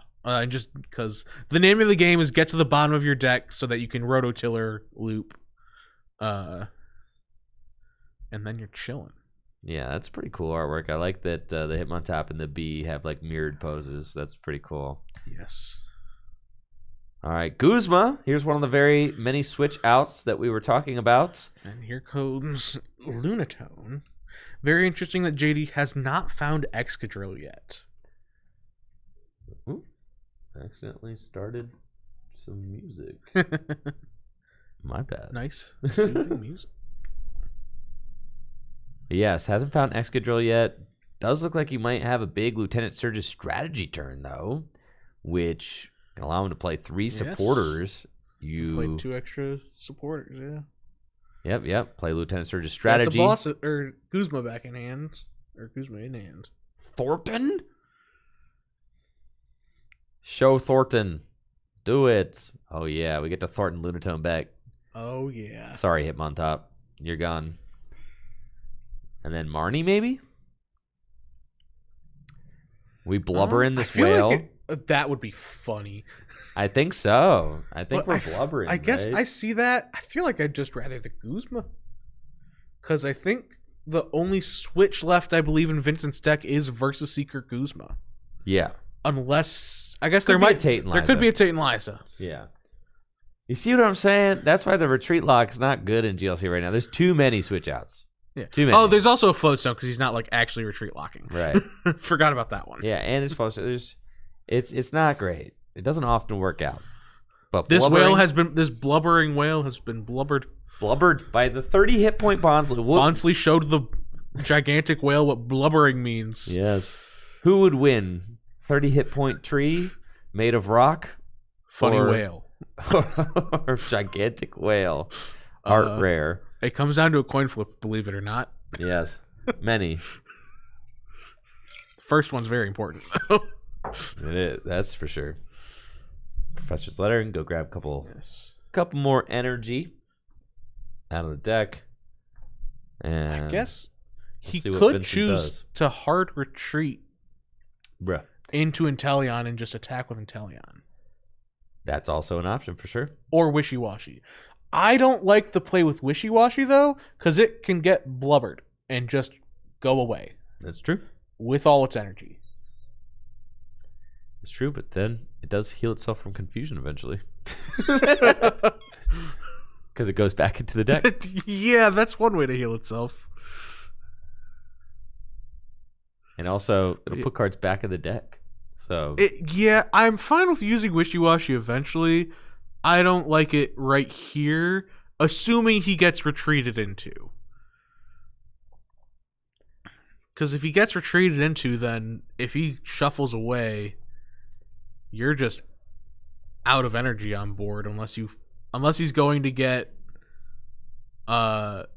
superior energy retrieval, just put the energy back on Wailord. that's what I would expect if you do go for the retreat.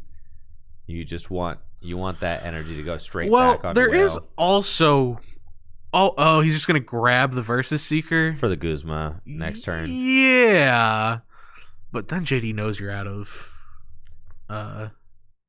switch It cards. seems there. It does seem like JD is a very good spot Yes, right now. He seems like he's gotten through a significant chunk of Is there- Vincent's resources. Is there ever a world then where you just do the confusion flip? Oh yeah, Yeah, this world right here, true. the world Instead I'm of living retreating, yeah. in. Yeah, Here we go. yeah, here it is. Yeah, get a clear die. Oh yeah, thank you, Yes. Judge. He had to get the full grip die. Woohoo! The answer: Whale wins. Whale wins. For now, You'd be surprised. the little bonsai tree might come back from the grave, though. It's true. Always can. JD's deck can infinitely recur anything. Yes. Yes. Well, I'm saying if the confusion were to stick, if it gets his hand disrupted. And then Vincent goes to 3 prizes left. Half of the game is done. 1 Versus Seeker left to guarantee a Guzma. Could potentially have access to Tate and Liza. I know many water decks do play that card because it could be a difference maker. Your guys are not nimble, most notably the Whale. But also just a lot of 2 retreat offenders in the water deck. You got Frostmoth, you've got Octillery, you've got Backscout, like all those guys. Like Yes. Wishy-Washy doesn't move easily. Wailord doesn't move easily. None of these guys move. Like Lapras, I think is a 3 retreat cost. Lapras does not move easily. Lapras is a big boy. Yeah, all those. He guys. does. Important though, Lapras actually not terrible to get stuck active. No, it attacks because it can confuse. for 1. Yes, but it can confuse Excadrill That's true. or whatever's trying to retreat lock it. That's true. But it is a fat guy. Oh yeah. So that's why it's usually quite important for the water decks to have an extra switch card. Yes, But maybe Vincent plays the escape rope and not Tate Tate Liza. Liza. Yeah. It's possible. Right, because I feel like that's a little bit of an either or situation. Yes. Ooh, I don't like this. I'm getting that Drillbur all day if this happens. No, I just don't like using the gust at all. That's actually true. I'm waiting until he retreat locks me. That's what I'm saying. Yes, like just You're save so right. Yeah, save the Versus Seeker. Even going to 2 prizes, I don't feel safe here. Well, because here's the problem. So Vincent just used the last Guzma out in his deck. And has, I'm assuming, all but like maybe 2 of his energy out. So like he can maybe retreat once. the problem with that play is that like the Robo Sub is there. Like, Also that. JD can now just still use that whenever he wants, and he knows your switch outs are gone. So he can start calcing that into like, okay, I need 1 more turn. I can just sack this Robo Sub, and you don't have a way around it. You're board locked. You don't have room for Kyogre. Like, Clara coming down to get that Soul Rock back. I'm honestly surprised JD's not actually at the bottom of his deck yet. But he's very close. Oh no, he's there. Yeah. Never mind. Yeah. He's like right there. Yeah. He is. Is this going to be the first time he's seen Excadrill? There is an Excadrill in the deck, right? Yes. No, Is he you prized? don't put. I'm gonna. I mean, you have to assume at this. Oh no, there it is. Okay. All right. Pokestop. You silly Excadrill. Oh yeah. Yeah, that guy right there. Insane attack. Oh yeah, shuffle 4. People hated Any on a 4 Rangaroo. cards. People God. hate a Rangaroo, and he only does 3. Well, at least you don't get to pick the order they go in, which matters. Oh yeah, that's true.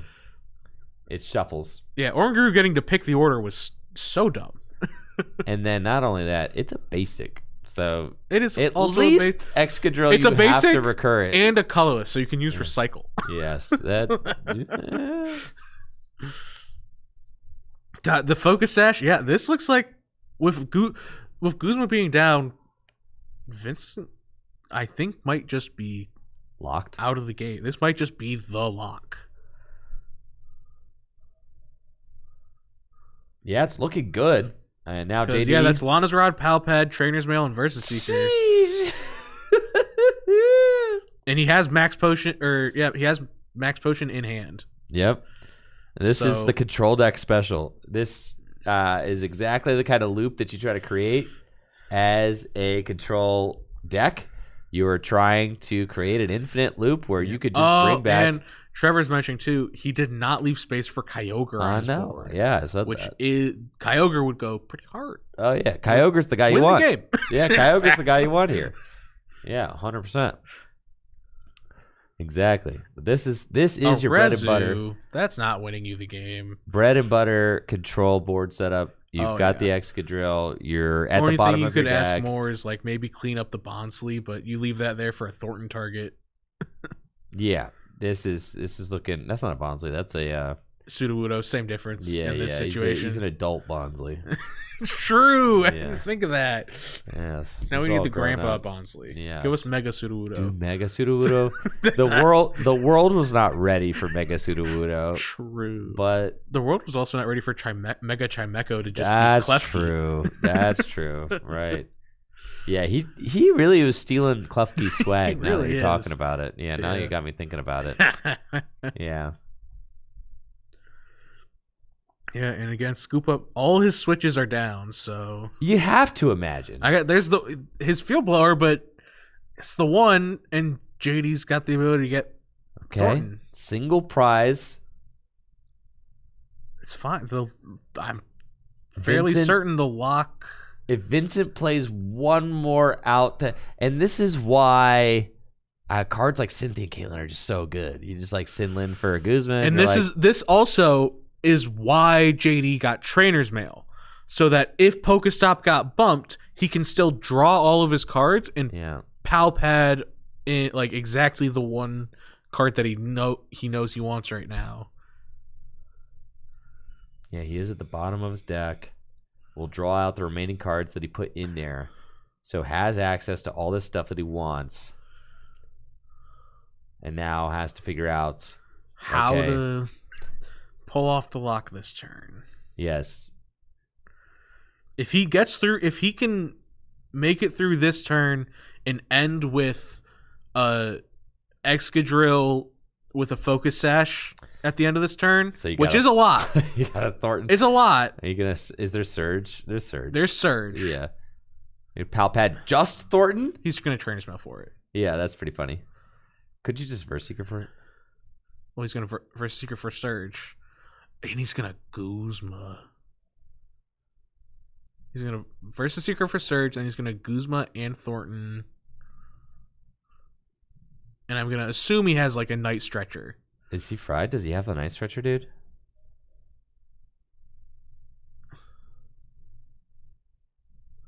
Who are you bringing up? I don't think it bring out the matters. Moth, dude. I don't think it matters. Moth but does less damage than Moth does do less damage. Yeah. Moth also doesn't retreat lock. Yeah. Um, You Thornton the sub. All right. sub switching can it. always discard itself though. It too. can. It can. So that. Oh wait, Lana's Rod can put The Excadrill sash back. and but then how do you draw into it? He isn't soul rocked yet. No, he has Lunatoned. He So- Lunatoned to draw all the items. Oh, then how does he get into this?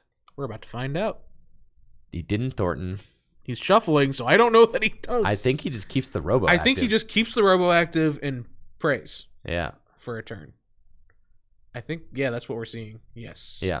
So And this is why it would have been so important for Vincent to try and set up Kyogre, but also I don't know that Vincent has a switch out left in his deck. No, he doesn't. So I that think was the he's- float stone was yeah. down. Unless there's a Tate and Liza in there. which doesn't even win it this turn because of the Robo Sub being active. Exactly. And I think that JD, I'm wondering. Okay, so on the turn, yeah, I don't think that JD could have gotten it. I'm just trying to think, like, if you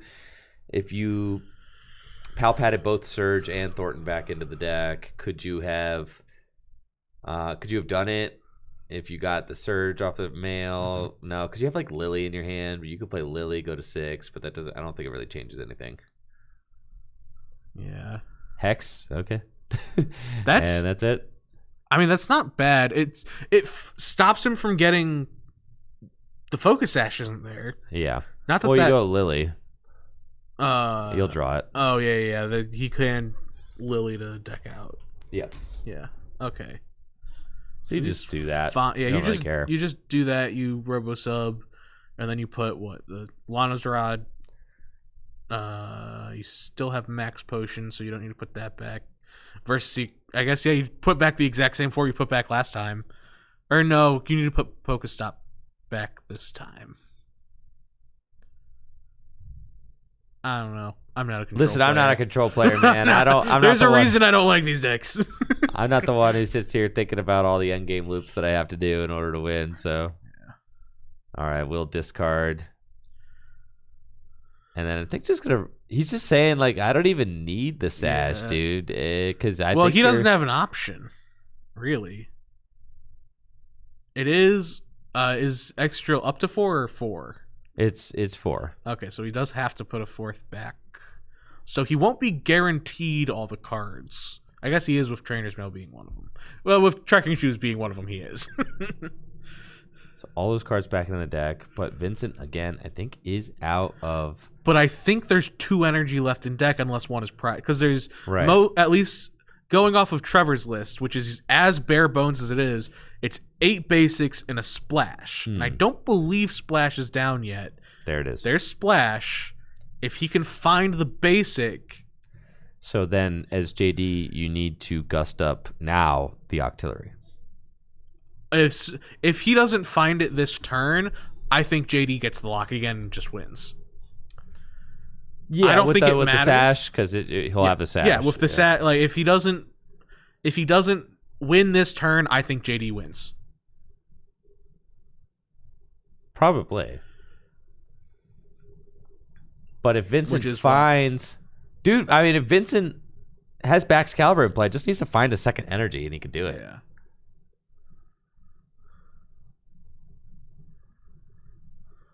Dang. Yeah. Yeah. Lily, if you find that second water... How many energy searchers is he down? He's down at least 1, but I don't know if he's down anything else. I feel like JD could have kept the Robo Sub active one more turn. He needed to put stuff back, though. He had a card left in deck. I think it was the Sash, wasn't it? But he'd still be... It'd be another turn before he gets... I guess it would... Yeah, no, it was Sash.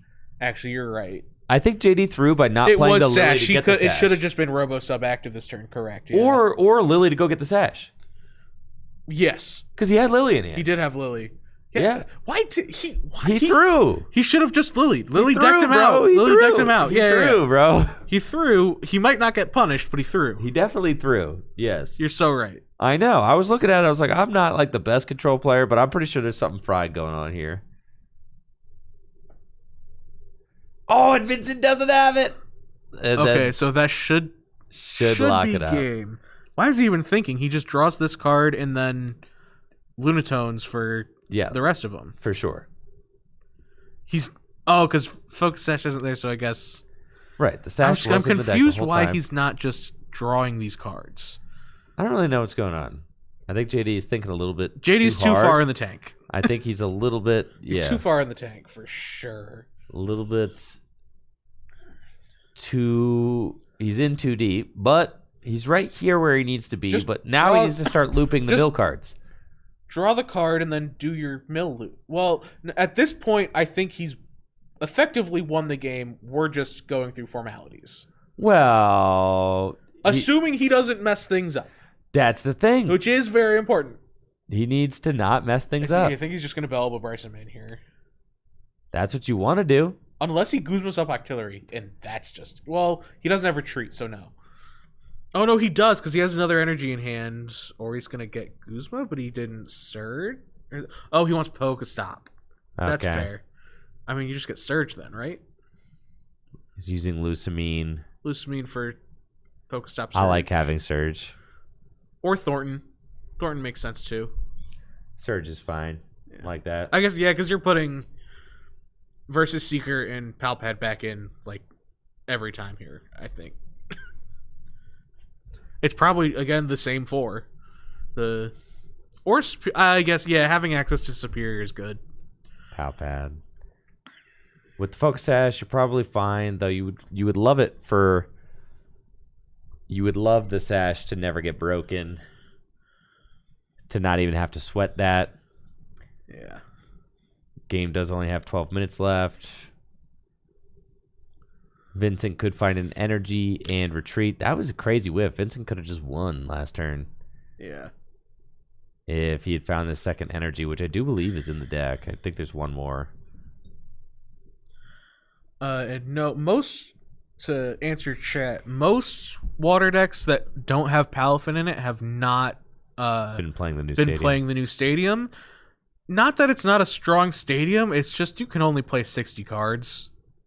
Correct. It's like it's a hard card to fit. Yeah. Yeah. And you have cards like Floatstone. It's competing for space with cards like Floatstone, and Floatstone and Scoop Up Net are just better.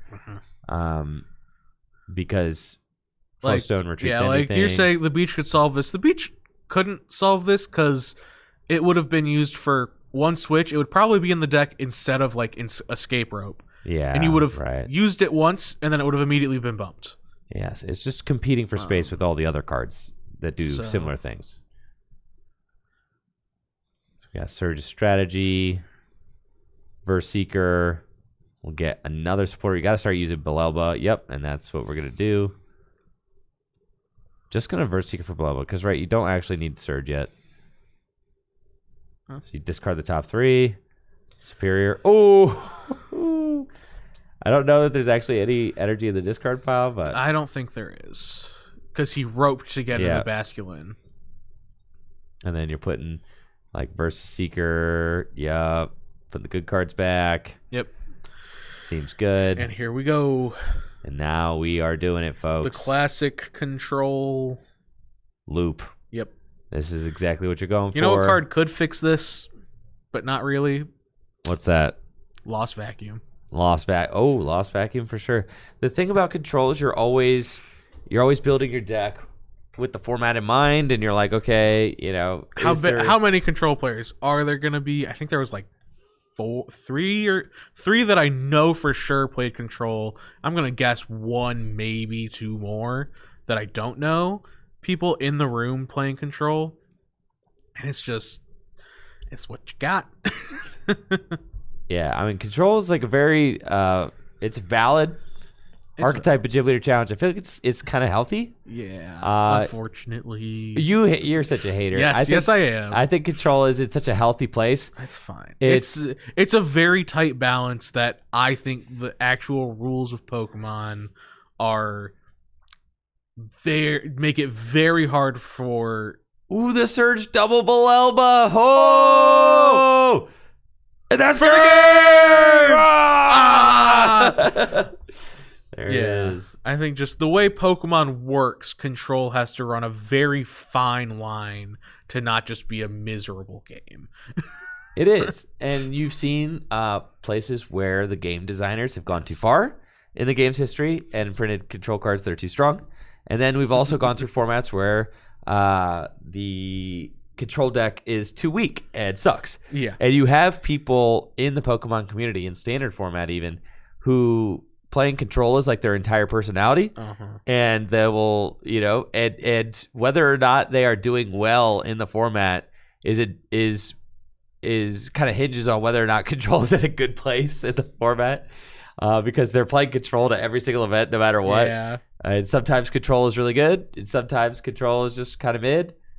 And in Gym Leader Challenge, I feel like it's in a healthy spot. We have seen some good control decks lately, like the Ursa Luna control. That control deck looked promising. That's not something that I had seen yet. But I did get a first-hand experience with Jesse's expanded Excadrill deck when we did our challenge. All right, very cool. Props to JD for finishing with a record of 5-2 with the Drill Mill. We are going to be right back with our top 8 playoff after this short break, folks. So thanks so much for tuning in. Let's get some hype going for our top 8 finishers. Alex and I will be back with that official information after this. This tournament is sponsored by Dragon Shield. Dragon Shield makes the highest quality sleeves and accessories for your favorite tabletop games, like the Pokemon TCG. Dragon Shield sleeves are super durable, making them perfect for tournament play and collecting. They also come in a huge variety of colors, so there's always a great choice to match your deck. You can even turn your favorite photograph or design into a custom box of Dragon Shield sleeves using the Sleeve Crafter on DragonShield.com. Head over to DragonShield.com and place an order for your favorite sleeves today. Use code TrickyGym at checkout for 5% off your order. Again, that's DragonShield.com for the highest quality sleeves and accessories for your favorite tabletop games. Huge thank you to Dragon Shield for being a continued sponsor of the channel.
Hello, chat. We are back. This time, instead of Andrew, who is very tired from 2 full days of casting, it is me, Alex Carpenter, and Brooke English, who has top cut the last 3 of these events and narrowly missed out on it this time. I believe. Yeah, 5-2. I placed 10th. Yes. And here we are to cast top 8. The stream match we have is Dylan against Ryan. They are both playing Psychic decks, different builds. I believe Ryan has Monkey Dory style of Psychic deck, and Dylan has Dusk Noir in his deck. Yeah, and what other way to start our top 8 than with a Psychic mirror match? Yeah, yes. 31 players, I believe, on Psychic at this event. Nearly half of the field. A lot of variation within those 31 players, but I mean, Psychic has just been so good. Purple cards, man. Purple cards. I It's know. been like 80%, if not a higher percentage, of Worlds Championships the winning deck has had a purple card in it. Yeah, I think it's like the Quad Thorns. Yeah, the deck Quad Thorns first deck was the one. first one in like 15 years or something. Yeah, I know. Purple cards, man. Purple cards. They do funky stuff. But yeah, so we have for our top 8 matchups, we had all 4 Psychics paired into each other. So we have this game of Psychic versus Psychic, another of Psychic versus Psychic. We have Consiglio on Metal paired into one of the 2 water decks we have in Top Cut, and then the fighting deck in Top Cut paired into the other water deck, the Hydro Pump deck that made it. Alex, do you have an opinion on art sleeves? I think they look cool. I would never play them because I don't like triple sleeving. I know, that's my thing. I like the got- double sleeve, but I also want to keep my I sleeves. got sausage fingers. I know. It's they get big. Even the double sleeve is just so much. Yeah, doubles. Like, it's just you can't shuffle it until you get halfway through the deck. And then you're like, all right, now it's a regular size deck at this point. Yes. Now this is the same size as my normal 60 card deck. But yes, Dylan here is a full grip local. Was mostly a standard player, but over the last 4 or 5 months has gotten more and more into GLC. Also generally a control player, so if it's not JD at our locals playing control, it is usually him. Wobbuffet, not the starter you want to see here. That Bite Barricade is very powerful unless you're playing against specifically Psychic. Yes, now it is just it's there. It's a guy with 2 retreat sitting in his active. So here, Dylan going first, benching the Duskull, starting with a Fog Crystal. Doing a quick prize check here, just sorting out all the Pokemon. Oh, a Mysterious Tail Mew. That is my favorite card in GLC. It's so nice. Andrew's actually kind of a hater of the card. Oh, he does not believe in it very much. I just love a card that takes you use your Fog Crystal, you get the Mew, and then your Mew gets another Ball Search. Right? It's like, and the thing that a lot of people don't talk about, it is great at helping set up your basics. All-star at finding your stage 1s. Yes, absolutely. Your level balls, your your- Evo Soda, yeah. your Mysterious Treasure, Yeah, your Evolution Evo, Incense. Yeah, it's all-star in that sense. And Psychic is one of those decks where if it gets to set up, it is very tough to stop. Very tough to beat, yes. Very interested to see what he grabs off of this crystal, though. Just a Ralt. So that's fair with the Mimikyu active. That is Mimikyu, right? Yes. Yep. It's like a little weird glare. Yeah. But not a terrible active, especially with the option to filch next turn if he needs to. Yep. Yeah, the first Ball Search always kind of depends a little bit on the pricing. Of course, GLC being a singleton format, you might try to get like some energy acceleration from Xatu or Malamar, but if one of those is prized, then you can go for the Ralts line, set up some more consistency. Yes, something. Ooh, another card. I know Andrew does not like we see off this trainer's mail, Bird Keeper. How do you I personally like Bird Keeper in lists with Mew in it. I like when my cards do one small thing and draw me some cards. Right, it's great. I love Cynthia and Caitlin. I love Bird Keeper. They're such good I love cards. Avery. Such good cards. Here's a Battle Compressor. That's another card I love. I'm going to guess Giratina. Giratina is a that good looks one. like is that a Gengar?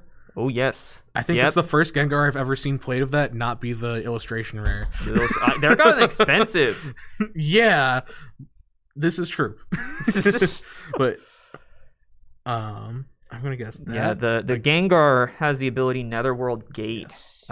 It allows you to take it from the discard pile and put it directly on your bench. If you do, you put 3 damage counters on it. It's a lot like Giratina in that regard, but it's a great combination with the Monkey Dory card, the absolute tyrant of Standard. Just giving you just 3 damage counters for free to just move right on over to your opponent. Ooh, interesting. It must be I'm gonna guess a stretcher in hand with sending the monkey away. Yeah, and this is Yeah, a use of Battle Compressor that I love. Oh wait, we saw the Clara get off the Trainer's Mail. The trainer's mail. Never mind. That makes so this makes a lot of sense. Yeah. So Battle Compressor Yes. thins your deck, but in this case, it's also helping you with your setup by Helps- getting that. Helps unbrick when you find that recovery early. Yep. Yes. Because Clara, typically a late game card, but Battle Compressor just lets you get those cards basically straight into your hand. Yes. So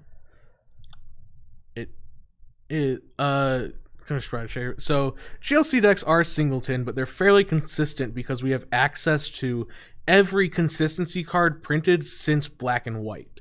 That basically rounds out to about as many as most consistency cards as most standard decks will play. Some better, some worse than what are played, but it works out where between that and just the powerful consistency Pokemon we have access to, some GLC decks are even more consistent than standard decks. Almost, it feels like. And then also another one is Ryan does not need to move Wobbuffet to activate any abilities, as Wobbuffet only turns off Pokemon that aren't Psychic type. Wobbuffet is effectively useless in this mirror. Yeah, there are a lot of cards to pick up what's going on with them. Yes. Yeah, really slow start from Ryan here, but obviously very much prioritizing the use of establishing that Monkey Dory. Not really interested in getting some basic Pokemon with the Clara though. So I'm interested to see what the rest of his hand looks like and where he's going to be going with the setup. Yes, getting just the Dark and Monkey Dory off that is very interesting. Unless his prizes are that bad. However, this is best of 3 too, so I won't be wrong. But yeah, and then Dylan just searching out that Curlia. Yep, right off the level ball. Start drawing some cards. Always good. Good old discard draw 2. One of the best abilities ever printed in Pokemon. Just helps with your consistency between both drawing you more cards, thinning bad cards out of your deck in case of disruption. It really just, like I said, it's one of the strongest abilities ever printed. Yeah, and it even gets to evolve into another crazy consistency piece. Yes. You know, it's rare to see a branching evolution Pokemon have so many good choices to evolve into. Yeah, we just saw in round 6, Evan Wicklund was playing. He played the Shining Arcana Gardevoir instead of Gallade in his list because he just felt it was better. And it's fair. I mean, personally, the way I see it is I prefer the guaranteed supporter search of Gallade, which can fall off at the end of the game when you go, I don't have any supporters left in my deck. In that case, Shining Arcana will still draw you cards, but the thing that really sends it over Gardevoir for me is the Swirling Slice attack conserving energy and only needing the 3 energy, and it can even swing with a deactivated counter energy and just a Psychic under D-Valley because it's double colorless. Yeah, that's a sneaky thing that I think people who might not be as familiar with the Psychic type don't really realize, is that a lot of your best attackers require a Psychic attack cost. So while you do have the use of Dimension Valley to make your Psychic attacks cost a colorless less, if you're on a deck like Ryan's where you're running these basic dark energies, you can wind up in a situation where you don't actually meet the type requirements to attack with your Pokemon. Okay, so now I have an Ultra Ball to get rid of that Gengar that he can pop onto the bench whenever he wants and put 3 damage counters on it for Monkey Dory to put wherever he would like. And getting the Celebrations Mew, again still having that Wobbuffet stuck in the active, it seems. And there's a Scoop Up Net to get it out. I am wondering if the Ultra Ball was the top deck, though? Or why? Otherwise, why not do this play last turn? Yeah, it's tough to see because you feel like you'd get and that Buddy Poffin. perfect. So Ryan hit. is at least in this game. Mm-hmm. That's You the part always of love to you. see it. Yes, yeah, it's so good at just Right. finding the cards you need. Or maybe the scoop up net was the grab. That's also then you'd have the way to move the Wobbuffet out of the active. That's also very possible. One thing to note that I do know about Dylan's list is I've played against it times as he's been testing it out at locals. Only the Malamar, no Xatu. Only the Malamar. Yes, he only felt the need for it, and he needed the deck space when he decided before the Dust Noir, which is a very powerful card. The Dust Clops can knock itself out and put 5 damage count or 50 damage. No, it's 5 damage counters. That's the wording. It's 50 damage, 5 damage counters. It gets there. On one of your opponent's Pokemon, the Dusk Noir, the real heavy hitter, can do 130 damage or 13 damage counters when it knocks itself out. But also, maybe not quite as important in the Psychic matchup, but in a lot of matchups, it can be a real attacker. It does 150 for 3 damage. And retreat locks. I know standard players stop reading after the Curse Blast ability, but that attack is real. That attack is very real, especially if it can survive the hit and then pop itself to knock something out. Insane value you can get. Mm-hmm. And after talking with Dylan, while I haven't seen it in my games with him, he has told me he attacks with it a good amount, actually. And there's Pokegear here. Look at a Marnie. I believe a Bird Keeper in there too. Yep, that's a Bird Keeper. Full art Bird Keeper. Yes. There was that he does play. I know he plays the Guzma Hala in the beach to try and get set up. Tropical Beach. Yes, many cards that a lot of cards Psychic has access to, where it's just that Cleffa, which is very similar to Beach, as an attack, just end your turn and fill your hand to 7. That's the thing with Psychic. It's like you got to set up, but it has so many tools to help you set up. Yep. Cleffa is a great beach for me, not for thee. But Beach still a good card, especially in non-Psychic matchups where you can promote Wobbuffet. Yes. And just do that. But yeah, because that's always been my hang-up with Wobbuffet. Even in matchups where it has good utility, it only can get slows stuck down. Yeah, it gets stuck and it slows down your opponent, but it doesn't help you advance your own board state. Yeah, but because he's so cards good like at Cleffa. stopping them. Yeah, I know it is, Yeah. and generally. No, but I have also myself found in a lot of lists wanting to just get into Mew or Cleffa more, and even sometimes as of with the last 3K, although I didn't play it this time around, the Frillish too. Yeah. Frillish can go nuts. Yep. and I can tell you, I didn't even play Wobbuffet this weekend. I almost didn't either. I know. It just doesn't have that punch, and I would just rather use cards like Mew or Cleffa. Yes. No, it's... And here we see a mysterious treasure grabbing the Gallade. The Gallade has the Buddy Catch ability, and we get to grab any supporter out of the deck. Very powerful, and is going to provide Dylan a lot of utility and support throughout the rest of this game. Yes. Be able to go grab teammates or this Marnie right here, Guzma, Hex, whatever he decides he needs in that moment. No. Certainly interesting to Marnie here is... Hold on. Oh, yeah, because we didn't play the Bird Keeper. The Bird Keeper is still in the hand. All right, good. He just took it. Yeah. Yeah, gonna see where Dylan's going with this turn. The Marnie seems to... Now, it is interesting because as he hasn't set up Inkay yet, or... so he can't get Malamar, so it will be interesting to see...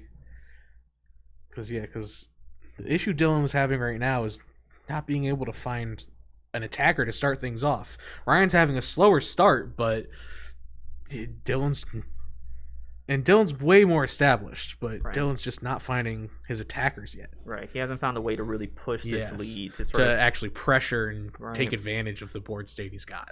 Yeah.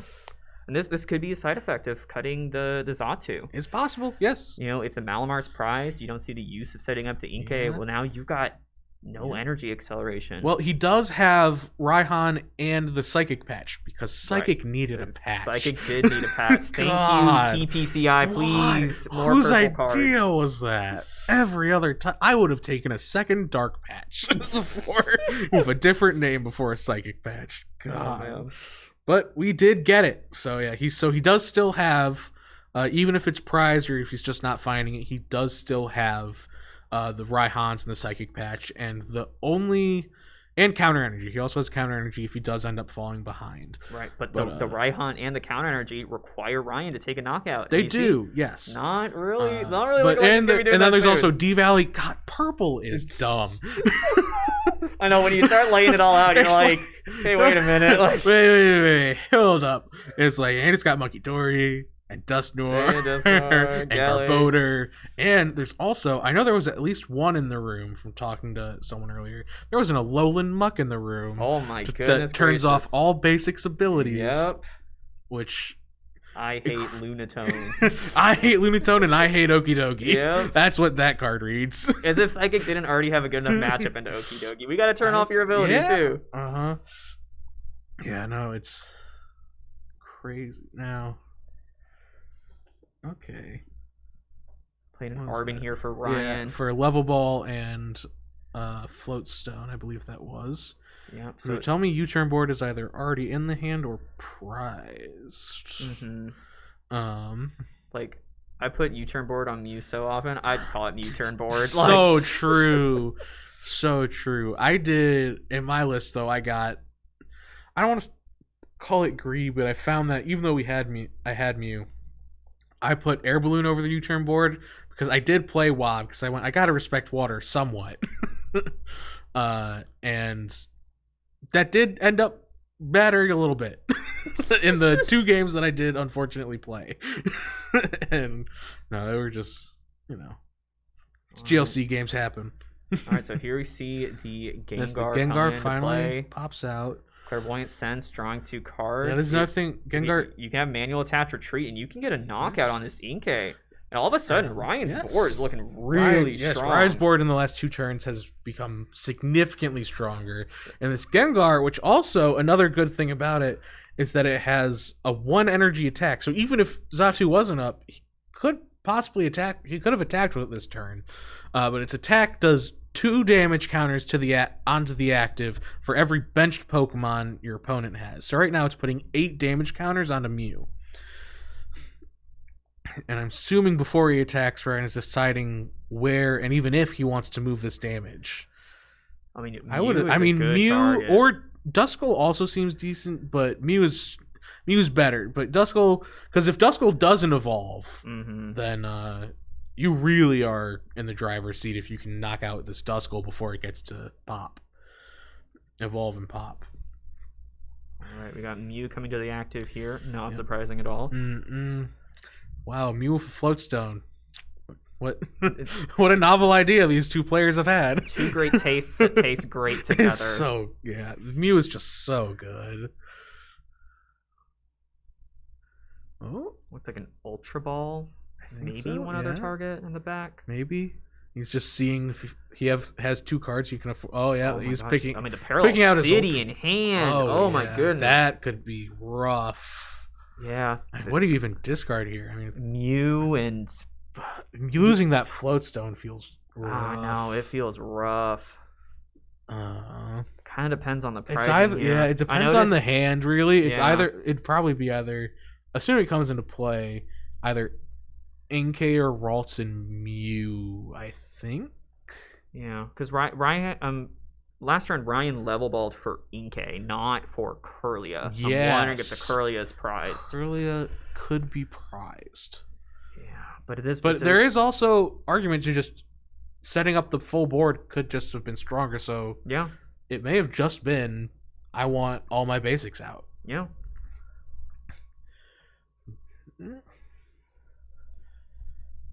So we're using Buddy Catch here.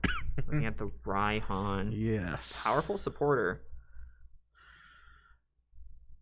Looks like Ryan has indicated 7 cards in hand, I think. I believe that is what that is. Yes. Yeah, so the number of cards that Ryan has in hand is important not just because of what cards he might have access to, but because of the attack on Iron Boulder. Yes. Iron Boulder has the adjusted horn attack, which does an amazing 170 damage for 2 energy. However, you have to have the same number of cards in your hand as your opponent.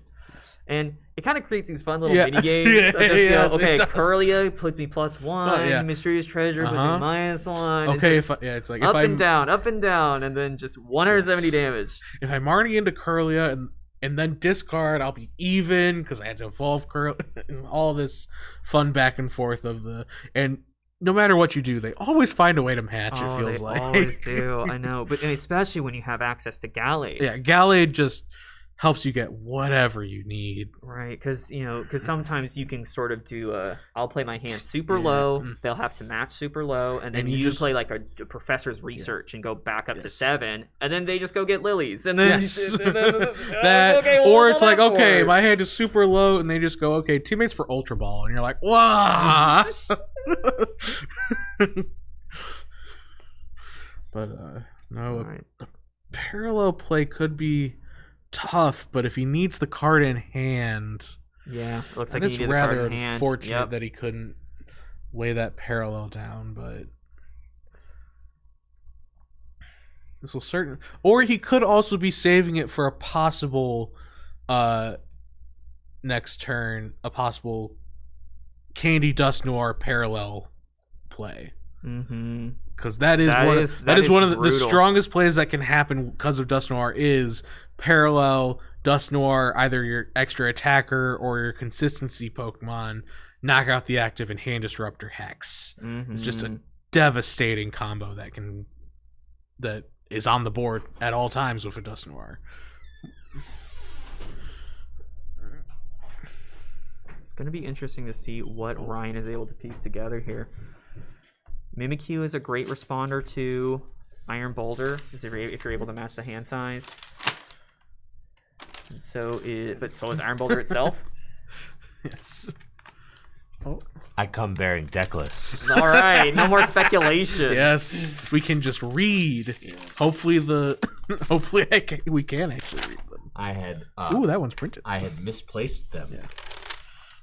But all right, we found. We found them. Nice.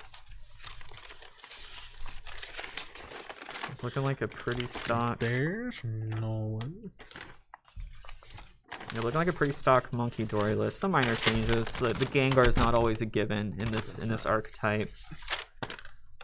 That's good. That's good. So yeah. Pretty stock Monkey Dory list, like the kind that you helped pioneer, bro. Oh yes, Mr. Mahone. Thank you so much. Of course. I love this archetype. It's fun to just throw damage counters around. I get to play one of my favorite Pokemon of all time, Giratina. Giratina's in that list, right? Please tell me Giratina's in that list.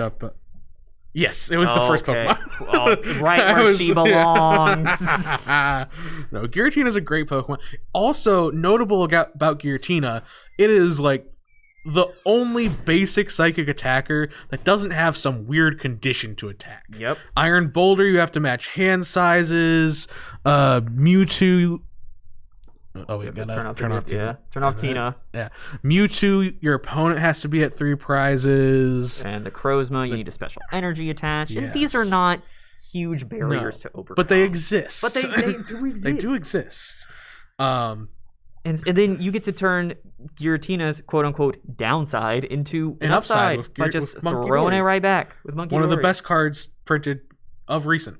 I mean, it is tough to say a more to name. I mean, I think the only card that really comes into conversation may be Gardevoir EX, the card that makes Monkey Dory so ridiculous. Right. Oh man, Monkey Dory is card. It is a card. Oh. Right. I do enjoy Ryan choosing I would argue, optimal Monkey Dory art with the Halloween stamp. Halloween stamp. I mean, I have had people tell me that they are scared to play against me, and what better way to do it with the Halloween Monkey Dory? There's actually I believe at least I know the Gengar has also a Halloween stamp, but I feel like there's another card in the list. I'm not sure off the top of my head that does have it. All I'm saying is I can't believe they have not put a Halloween Dusclops in Dusknoir. That feels like a miss. Do they not exist? They don't exist. I thought those existed.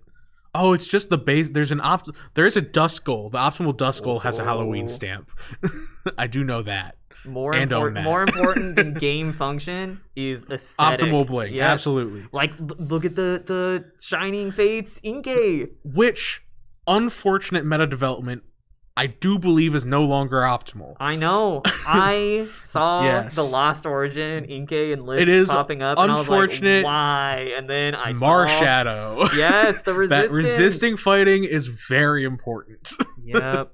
Unfortunately, the Inkay comes from a time when Inkay did not resist Psychic. But Yes. the newer Inkay has been changed to now have a minus 30 fighting resistance, which is It very can punch relevant. 30 on a coin flip. It sure can. Which can I have sometimes taken- matter. Oh, I put a muscle band on that Inkay. Oh, yeah. Oh, Heck baby. yeah.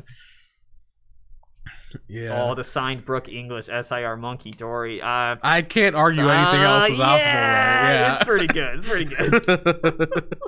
good. Can't really beat that.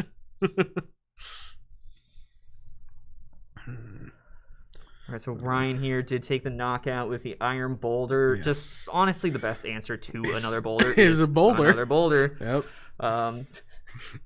Between a rock and a rock, Yes. the rock wins. Yeah. The new rock wins. Yep. Yes, Ooh, yeah, because unfortunately, it is the best answer. Because unfortunately, Giratina does not hit the 140. It would need a muscle band or help from Monkey Dory, right, to take this knockout. right. And Monkey Dory can be really good for doing that. You know, just help, Yes. just fix your math just a little bit, help you reach just a little bit further Hex- than your base Pokemon Hex damage could coming do. down. Yeah, and As it will be interesting to me to see here too, where this energy moves and which energy moves. If he wants to move this special energy, okay, onto the Inkay, that makes sense. So it can always retreat. Yep. Uh, Sometimes gusting up that Inkay can be a little Yes, tough, especially when it true. gets into Malamar. yes. 2 retreat costs, a big, especially with the float stone already committed to the Mew. Just could be too much. Yes. Another new psychic card though that Dylan ended up not on. It doesn't look like Ryan is the Zacian that has a similar attack to the Mewtwo. The 3 prizes it does 140. I do wonder what your thoughts are on this Zacian. I'm gonna be honest. I'm a little bit of a hater of the limit break cards. That's I don't like playing Pokemon that are bad half the game. That's fair. And That's fair. I think Zacian is going to have a home in Psychic. I just think Yes. it's going to be more in the Garbodor style lists. The ones that really want those low energy cost attacks, just easy charge up, be a Wonder Patch, be a Raihan, Yes. Dimension Valley, just easy access to high damage attackers. Mhm. But I feel like if I were to play one of Zacian or Mewtwo, I'd still be leaning Mewtwo just because it has a higher base damage. And Dylan has leaned that way. Okay, well, I do know that. But yeah, no, it's certainly interesting to see what people decide on that, because the Zacian just being 2 energy is also very nice. mhm. It's just so easy to bring back, even under like Hex, when you get Hex in the mirror, or just in general, because Hex is just such a good card in the format. Yep. Just 2 energy can be very easy to bring back and loop. All right, here we see a Giratina coming in off of a Quick Ball. Yes. So we are under the effect of Hex here, so I wonder if we're going to see the Tina just enter play, or if we're going to see if... It depends if they're... I feel like it'll depend on if he has a way to power it up, which would be... just straight into play here. Yeah, if he didn't have a way to power it up, I'd probably see if there's a way to knock it out. I probably would. Well, just the Ralts retreating here. into Ralts with a... I believe... Oh, no, it's a Mimikyu. I thought that was a... For a second, I thought I saw the Kirlia in hand, and I was very confused. But this all but confirms that Kirlia is prized. Right. And that there's no... Let me double check off this list that Andrew Candy. has so graciously brought. Yeah, there is no rare candy in Ryan's list either. Dylan does have rare candy, as you would expect with the Dust Noir in his And list. the Gallade as well. Yes. But if Kirlia is prized, it does make sense to sacrifice it, I guess, at this point. Yeah, but I think we're starting to see the tempo of the game really start to favor Dylan. Yes. Establishing that Gallade has just provided him such a high level of consistency. Being able to just say, well, hey, I've got my attack without using my supporter. I'm going to go grab this disruptive supporter. Yes. What are you going to do about it? And at this point, I don't believe there's been a hand disruption since we saw Parallel in Dylan's hand. So Dylan could go the Parallel, blow up Dust Noir on whatever's important, take a knockout route. And that could be devastating here. It would also put Ryan on his three prizes for this Mewtwo.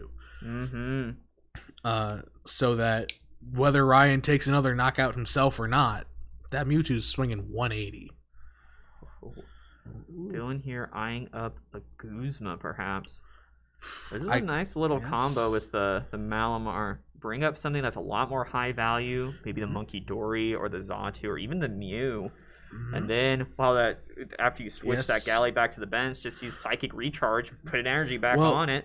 The other thing, assuming if there's the Parallel play in hand, if there is the Parallel play in hand, I saw the Beach was at the top of his hand. It seems like it might not be. I would have probably brought up the Giratina so that it wouldn't be a free discard off the Parallel. Right. Versus Seeker off the Mysterious Tail here. Yeah, always nice to have in hand. Hey, yeah. Unfortunately, you already played your Guzma for turn. But threatening a second Guzma or Hex is kind of nasty. Mm-hmm.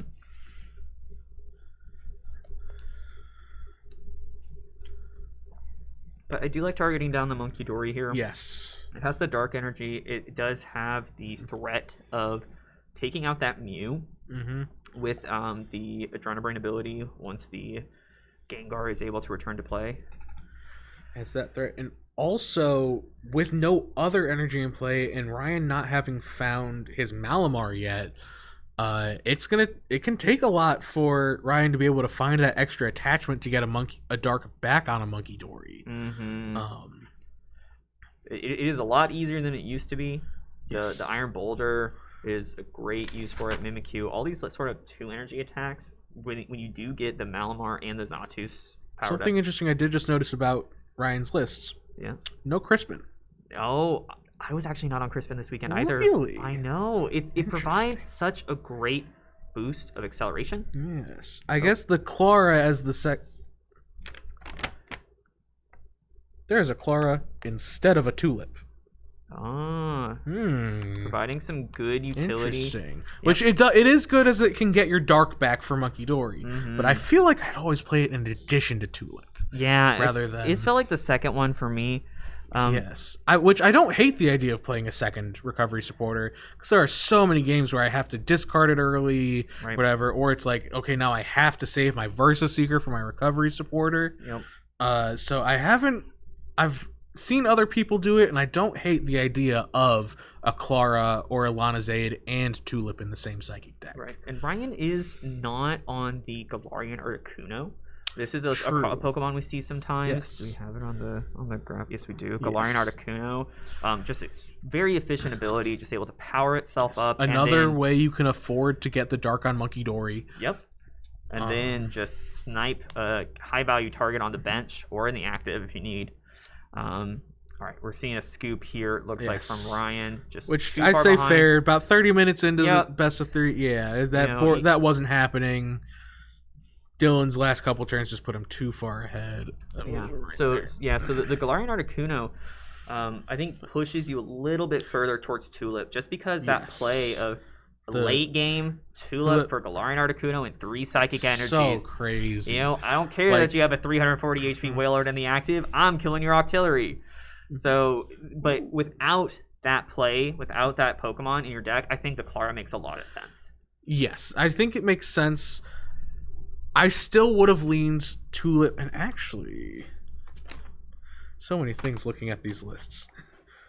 Also, no energy retrieval. So actually, with no energy retrieval, Clara makes more sense too. Yes. With Night Stretcher being the only other way, I believe, to get basic energies back, that the Clara choice is making sense. As much as I may not be sure about the rest of this. Yeah, because that is something that it can be a little tough to actually get that dark energy back. Yes, it will Raihan often be can off get it the back, Raihan. but then you need to get the Monkey Dory back into play first. Yes. Yeah, so it can be a little tough sometimes. Mm-hmm.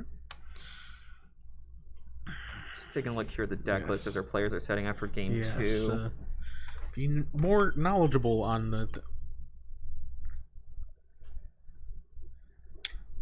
interesting to note, no Mew-turn board in Ryan's list. Only the Floatstone as a retreat tool, and the Mystery Energy, of course. Also, no, I don't know if you were on it. I always liked it in my Monkey decks. No Recycle Energy, only Counter and Mystery, and then the six Psychic and 2 Dark. Recycle Energy is a perennial 61st card. That's fair. I That's would fair. love to have It's it. so good. Especially, I mean, it make your Gallades under D-Valley are just free. Gallades just free. Yeah, it's just like it just helps piece together many plays. Just that sweet and little line. It sticks on Articuno when you attack. Oh, now Dylan's got the Wobbuffet start with just an attach. Tina start. So but with an attached pass from the Wob start. Ooh, that's rough. That is very rough. Soon Heavy Ball finding Natu here for Ryan. Yes. Always nice when your free prize check comes with a basic. Of course. I'm always torn. Sometimes I'm a little lazy. I'm like, I have a deck search. I could see if I have any basics prize, but if I have, I'll at least play it and tell myself I'll prize check. Oh, I will play it if I don't have a reason to discard it in hand. I will often just play it. But if I also have, say, a Quick Ball and a Nest Ball in hand with it, or a Cynthia and Caitlyn that is my only supporter in hand with it, and like Nest Ball, I will always play that Nest Ball, and I will check out my basics. I do make sure when it really matters to check. But if it doesn't matter in the hand at present, I get lazy. Oh, I get lazy too. If I was playing on a winning in at one of these events, I'd lock in. I'd do the check. But yeah, I mean, Kirlia, Quick Ball, Ultra Ball, Mysterious Treasure. Yeah. The number of Cynthia and make sure Caitlyn. that the evolutions to the basics I'm searching are there. Yep. The class is like, you do that, you see specific cards. As I have had many of the standard players who have yet to pick up GLC, though, that I've talked to have been like, how do you prize check? And the answer is barely. Yep, check your Pokemon, check your energy, look for your Guzma, your Raihan. Find the important cards. Yep.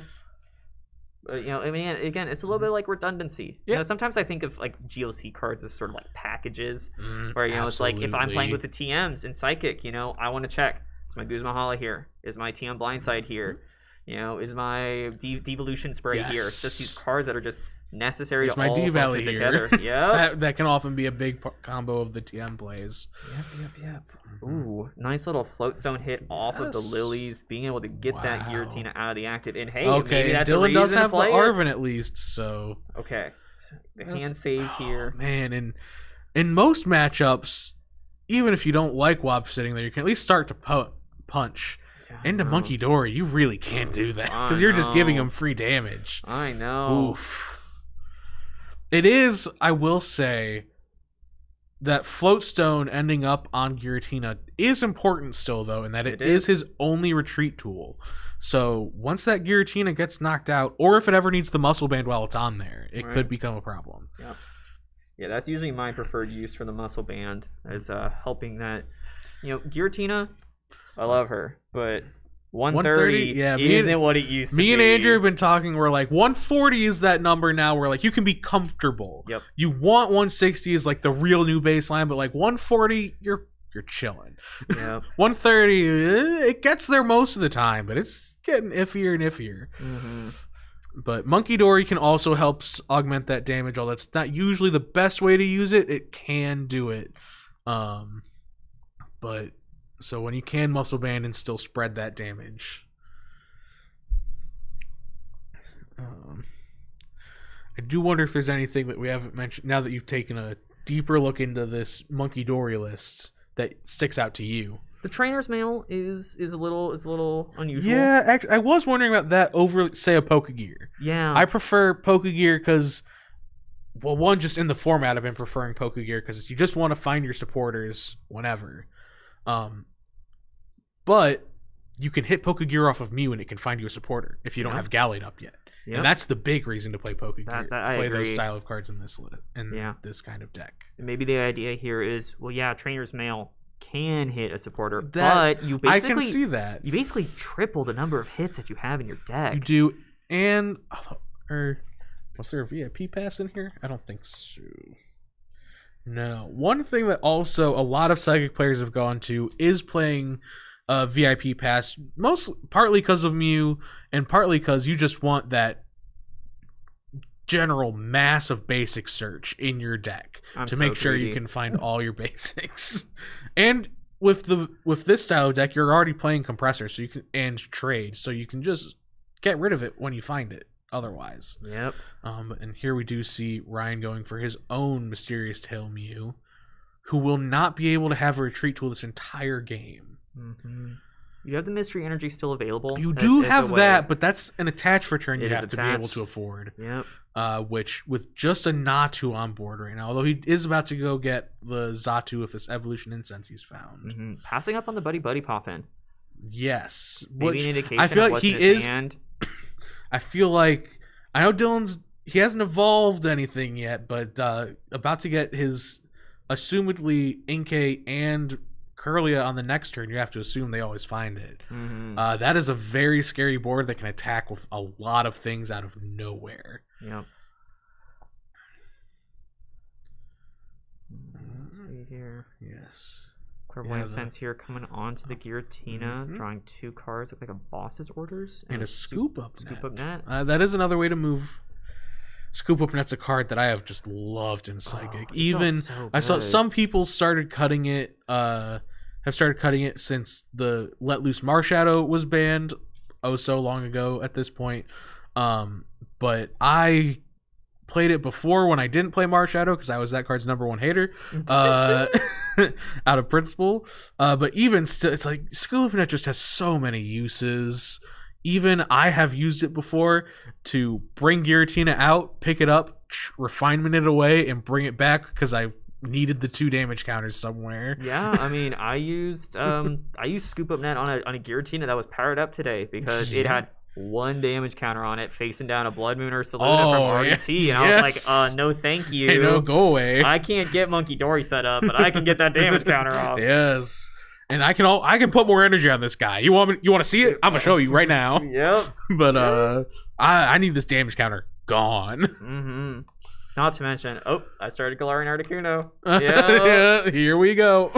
Yep, just having that that Bird Keeper, all nice cards for that. Mm-hmm.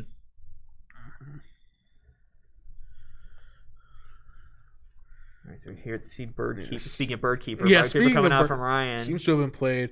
And the Mysterious Energy comes down on the Mimikyu. So this highly Mew... valuing these draw 2s. So this Mew will be not stuck, but he's going to have to find other switch outs anytime, which he did just find a Guzma, but anytime he promotes that Mew, he is going to have a switch out.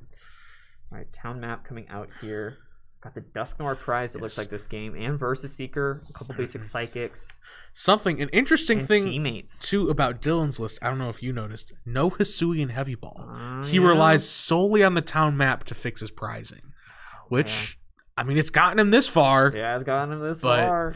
Is certainly a different way as most players tend to look at those cards. Mm-hmm. Yeah, I think it depends a lot on how confident you feel in being able to take prize cards early. And that is when I've talked to him. That is exactly what he says. He has efficient enough attackers that he feels between Patch, Raihan, Malamar, like he feels he can power up attackers well enough to take prizes, to find what he needs off the prizes that he'd rather know what he's taking. Because you can make plays with that where it's like, okay, I have Guzma here, but I need to discard things for Ultra Ball. I can afford to discard this Guzma because I'm about to take Versus Seeker off the prizes and those sorts of things. Or I have Candy in hand. I can go and get a Duskull. I'll take the Dust Noir off my prizes.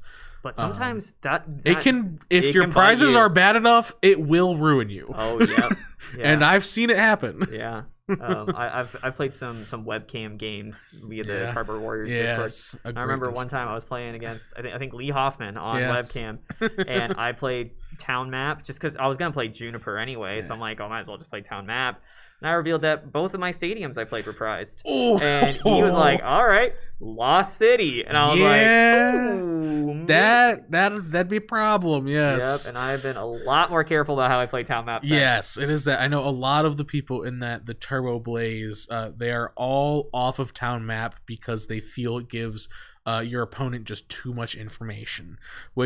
Although it also would have helped, like I did not play Town Map today, it would have helped. In round 1, when I played against Dylan, I prized all of my recovery and took 4 prizes and did not take it. Nope. Well, no, I took a Night Stretcher. Night Stretcher, hey! But there was still a Tulip in my prizes, and I just ran out of attackers. Night Stretcher's a quarter of a without Tulip. You'll be fine. It was not fine. Just so we know, it was not fine. But looks like passing over to Ryan here. Crozma's so close to being powered up. Not quite enough to get the attack off this turn. Again, maybe just seeing the downside of having no Xatu. yes. Imagine that Ralts is a Natu here. Has the ability to kind of get powered up on that. But I mean, taking a it worked out last game. it did work out last game. But last game, Dylan was able to establish Gallade. Yes, now, true. But Ryan's board, I guess he has the Xatu, but he had that last game. Dylan's board is just as strong as it was last game, and the answer to that question of how strong is not very. Yeah. Which is unfortunate. After, to note, Ryan is 7-0 at the moment. He went 5-0 and could have ID'd into cut and chose to play out both rounds and won them. Yeah. Very unconventional. Yes. Wanted to guarantee that top spot, I guess. Or was just having too much fun playing GLC. I mean, hey, I can see that. I know. I was like, I played out my rounds after I went X2. Oh, yeah. I started out 0-2. I would have played them all out, but I decided to come up here and help cast. Yeah. Because I enjoy watching good GLC just as much as playing it. This format's so fun. It's so fun. And so many interesting interactions. All right. And in the turn again with a Filch.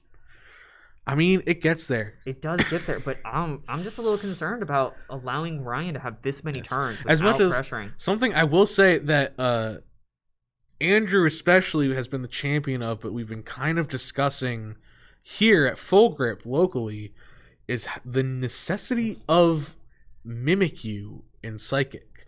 Because it doesn't do much there are a lot of matchups where it just doesn't do all that much at this point. Like, fighting, it does nothing. It does nothing. The only thing to copy is a Marshadow, and there's nothing that it knocks out. Yep. Although into specifically Monkey with Monkey Dory, or even just a Tina Ping on Lucario, you can do it. Yep.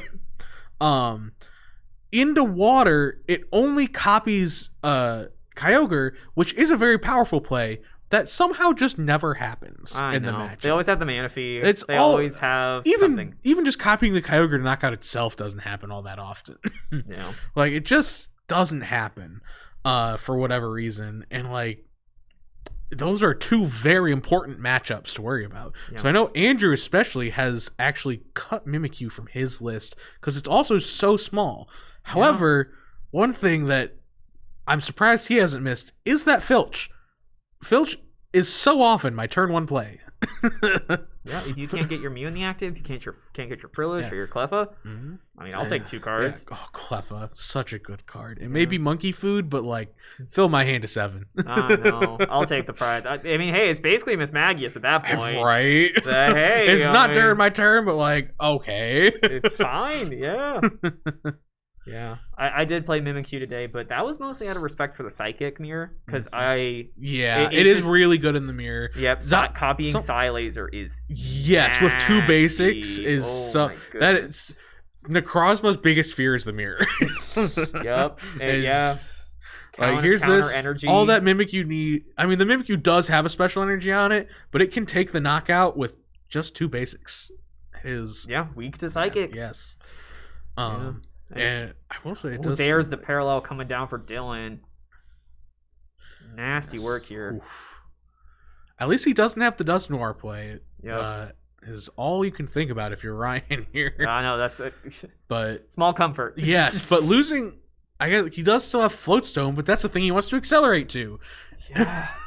So I'm saying that's it'll just be interesting to see what Ryan does. And then was that an energy Dylan just took? I believe. Yes, that was I think a it psychic was. energy. Yes. Yep. Wow, prizing 3 of his energy. That can be I could be know. rough. Fine. But he managed 9. to. 9 total energy, 6 basic, and then 3 specials. A counter, that capture, and a mystery energy. With something that, although I mean, obviously he felt comfortable enough with it. And as much as because he's playing Guzma and Hala, so I do like the capture energy. But talking with him about it, not having 2 psychic energies to work with Necrozma D Valley can always be sketchy. Yep. Yeah. It's tight trying to decide between that mystery or the horror energy. Yes. But yeah, I mean, again, it's those double psychic costs, you know? Double psychics. D-Valley Here comes the coming D down. Valley. Maybe, maybe a necessary play just to free up the bench space, but it is a dangerous thing to play in the mirror match. Free up the dungeon. He might need it to attack. Maybe If he doesn't have a counter energy he can find, I think Ryan needs it to attack here. Yeah, maybe. But with the boulder coming down here, 2 cards in hand. 2 cards in hand for Dylan. Yes, If that they're is able to get a clairvoyant that could be sense- awkward. Oh, that is that's a 5 huge card hand with I don't think any energy. Does not I don't look think like he has it. any energy. Oh So no! are you BS seekering for lilies here?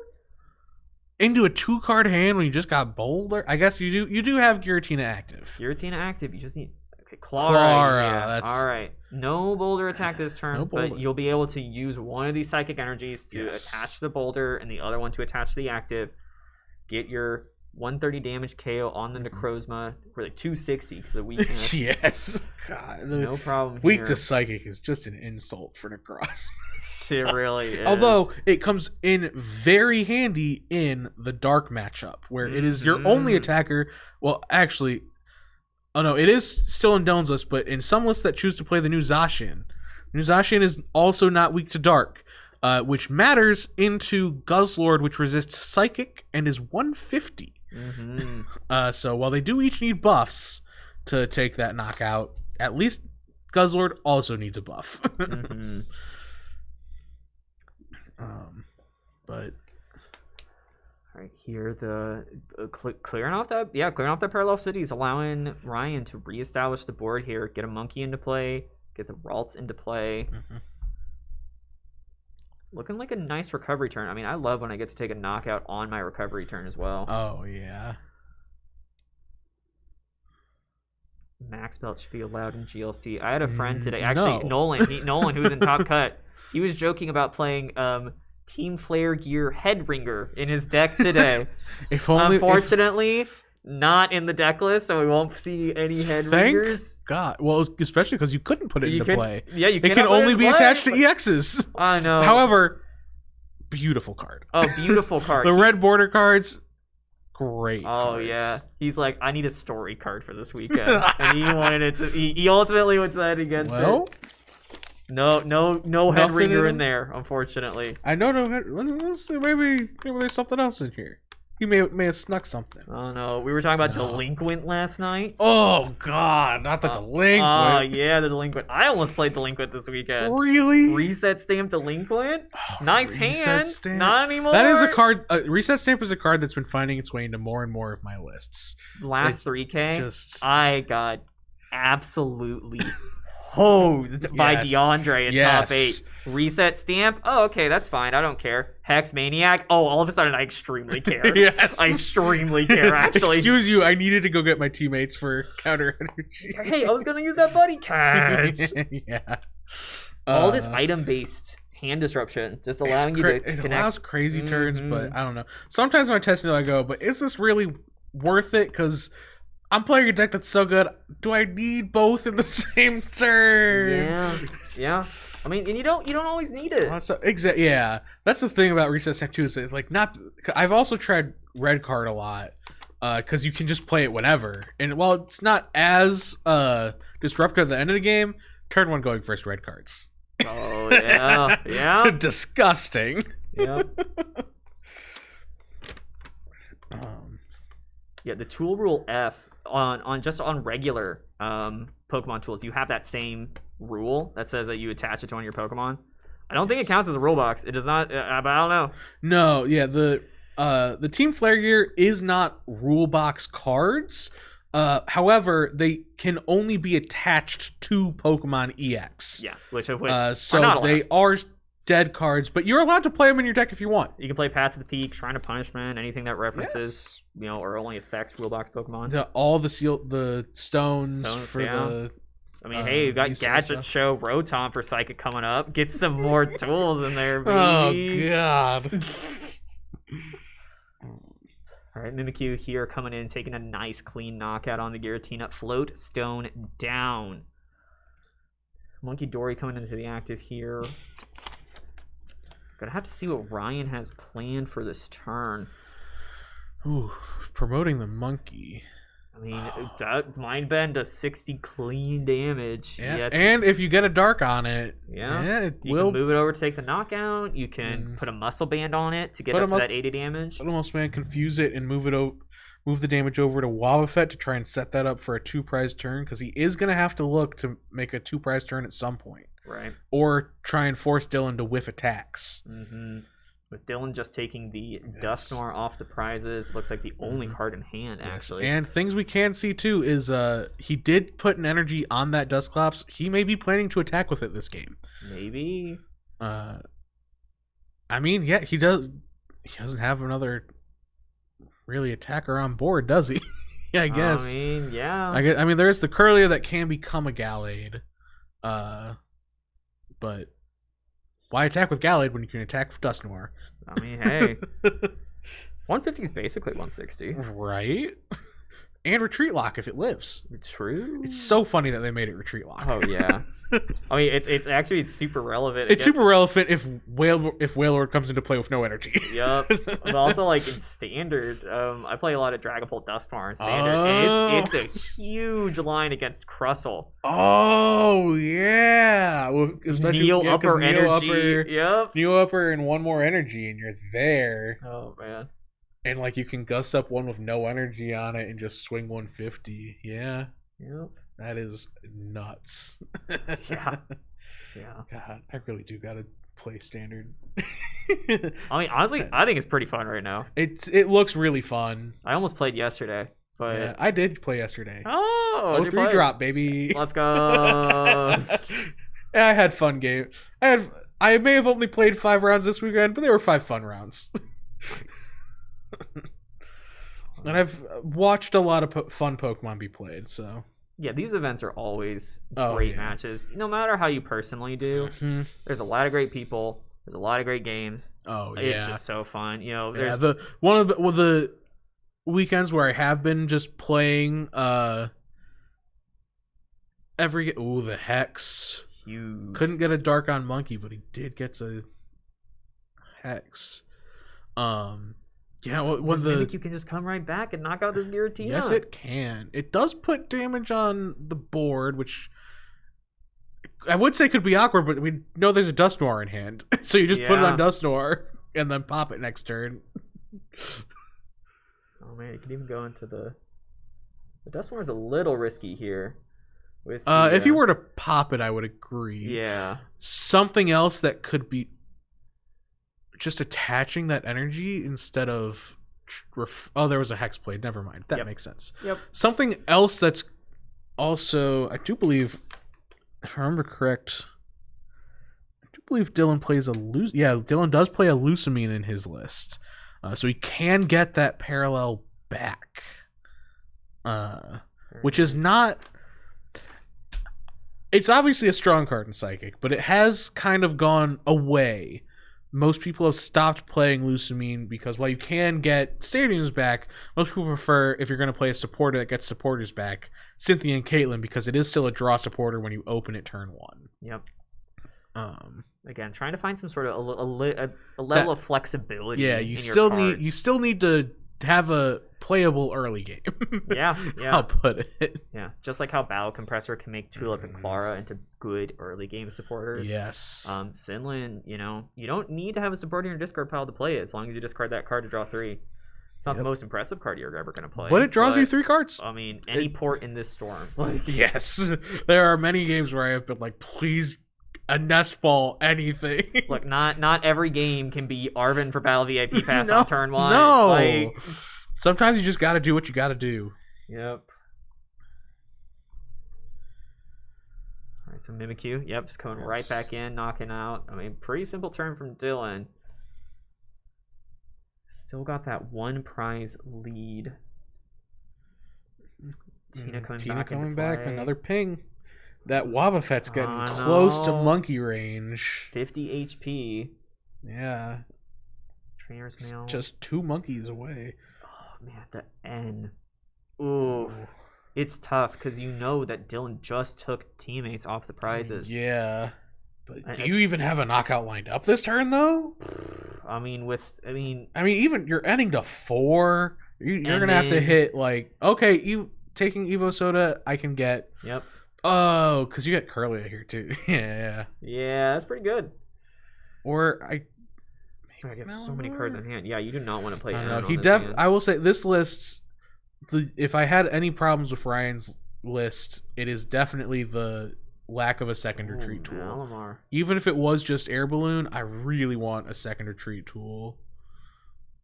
Just for when exactly this, like you always want Floatstone because it's like you're gonna start something. Yeah. But I always want that second one because it's like I got that Floatstone. I'm gonna start something, so I'm gonna need a second one at some point when I start my attacker that I need to move. Mm-hmm. Yeah. Again, you can't always start Mew. No.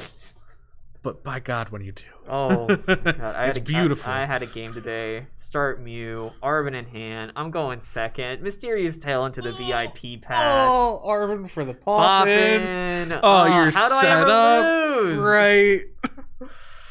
Oh, man. Right, getting the... Oh, Mr. Mime here. Yep. Nice little tech card, providing the bench barrier. Do we have Mr. Mime on here? Is Mr. Mime cool enough to be on the graphics? I don't see a Mr. Mime. He's not cool. He has the bench barrier ability. Prevents all damage done from your opponent's attacks to your bench Pokemon. From any attacks. So if Giratina did damage instead of drop damage counters, it would stop Giratina. Yeah. However, Giratina says damage counters. Yep.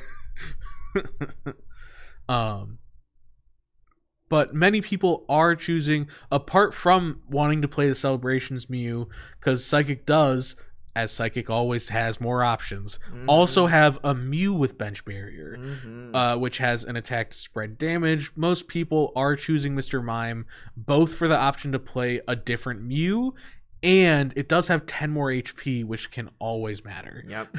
Especially, because with... If you're playing against a deck like RDT, the winning deck from the Mega Evolution 3K, they spread a lot of damage and they have abilities to turn off your bench barrier attack. And so with the Mew, 60 damage, that's just 2. If you get 2 abilities turned off, but with the Mr. Mime, they would require an additional source of damage like the Hawlucha. Mm-hmm. Let's see what Ryan can piece together here. We got a counter energy on Monkey Dory. I guess counter energy muscle band. There we go. That's that 80 damage. Move the some dark of that energy. Damage off. And because it's a counter energy, it has the dark, so he can move damage. Yep. I would assume onto Wobbuffet. Oh wait, he can knock out Curlia. Oh. No, I think he already moved. Oh, did he? Yeah, he had 40. Oh, yeah, he had 40 on Monkey. He had 40 on Monkey. But next turn, next turn, he can knock out a Curlia. Oh man! But you know that Dylan has teammates in hand. Oh yes, because no disruption supporter was played. Man, and I mean, so Dylan can just go and get his Gallade. You just remove that line just completely from play. Which leads to why put the damage on Corellia? I guess this... No, the 3 does put Gallade in Tina range. Yeah. But I still feel like I would rather do that the turn you're attacking into it in case if you need it. Right. And just put the damage on Wobbuffet because you know you need to take an extra prize turn at some point. Mm-hmm. Well, and also, the other problem is that if you don't do that next turn, Dylan can just win on his next turn if he takes a knockout here with a Dust Noir and an attack. Yep. And so you're going to get into these situations you see sometime in Standard where the best line for Ryan might just be knocking out the Dust Noir, a card that would give Ryan a prize. He just needs the turn. Yeah. He just needs the extra turn. Yeah, but I think actually, because if Ryan had set up for knocking out the Wobbuffet through Monkey Dory next turn, Dylan would be unable to pop the Dust Noir because he would be at 1 prize after next turn. Mm-hmm. Or even win next turn. Or no, not win next turn, but... Yeah, and then attacking with the Gallade because, well, he can. Yeah, 160. And he played teammates, so he was able to just go and get... I didn't see what he got, but just go and get any supporter for next turn. Yeah, I think he got a recovery tool, a recovery item for Mimikyu and the Gallade. Off the teammates. Was there a Hexblade? No, I don't think so. Then I'm confused, unless he wanted to minimize hand matching? Because it looks then like Dylan didn't grab a different supporter off this Gallade before attacking, which you should have done. Yeah. I usually like trying to, if I'm not grabbing a supporter that would be playing that turn, I try and get a Raihan. Yeah, like a Raihan or something, or even in this case, just a good draw supporter. Right, you just see 1 card in Dylan's hand here. Or a Tulip. A Tulip would be crazy. Tulip would be great. Okay, there was a Versus Seeker Hex, yeah. It may have just been something. Okay, I missed it. Yep. Although Dylan did take Versus Seeker off his prizes. That's also a fair point to think about now. Yep. So... certainly almost has Ryan in a checkmate board state here. Yeah, it's going to be tough because, like, even if you do take out the Dusknoir, well, then Mimikyu is powered up because of the Dementia Valley. Yeah. Gallade is 1 energy away from being powered up. Mm-hmm. And you want to take out the Gallade because that's giving your opponent whatever supporter they want that's left in their deck every turn. Yes. But if you leave that, then just Dusknoir pop Mimikyu KO. That's game. Yeah. Certainly, Ryan is certainly in a tough spot after the great 7-0 start. I know. It's tough, but these Psychic Mirrors can be brutal. They can be. They are so much fun, though. Oh my gosh, they're so much fun. Psychic Mirrors are great. Yep, I missed. I one of my losses today was against a Psychic Mirror, where I made 1 tiny error. I turned off my counter energy mid-turn and then manual attached to the wrong Pokemon. Couldn't attack. That was my 1 turn, my 1 window to swap the tempo of the game, and then my opponent was able to take a knockout there for the rest of the game. It was a fantastic game, but just unfortunately, just 1 little mistake was the difference. Yep, and that's what these games can come down to. There's so many intermixing things where it's just the tiniest mistake will cost you everything. Mm-hmm. All right, Giratina coming up here to the active. Looking like it's going to be a nice stretch for Psychic Energy. Maybe getting a couple extra cards off the Clairvoyant Sense. Yes.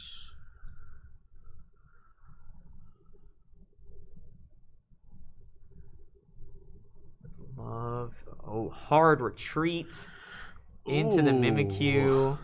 Swirl. And this is a good way to play around the Mimikyu because the Mimikyu cannot copycat. Mimikyu cannot copycat itself, so this does leave, and the N, so Dylan does not have Versus Seeker. N to 2, that can be tough. Yep.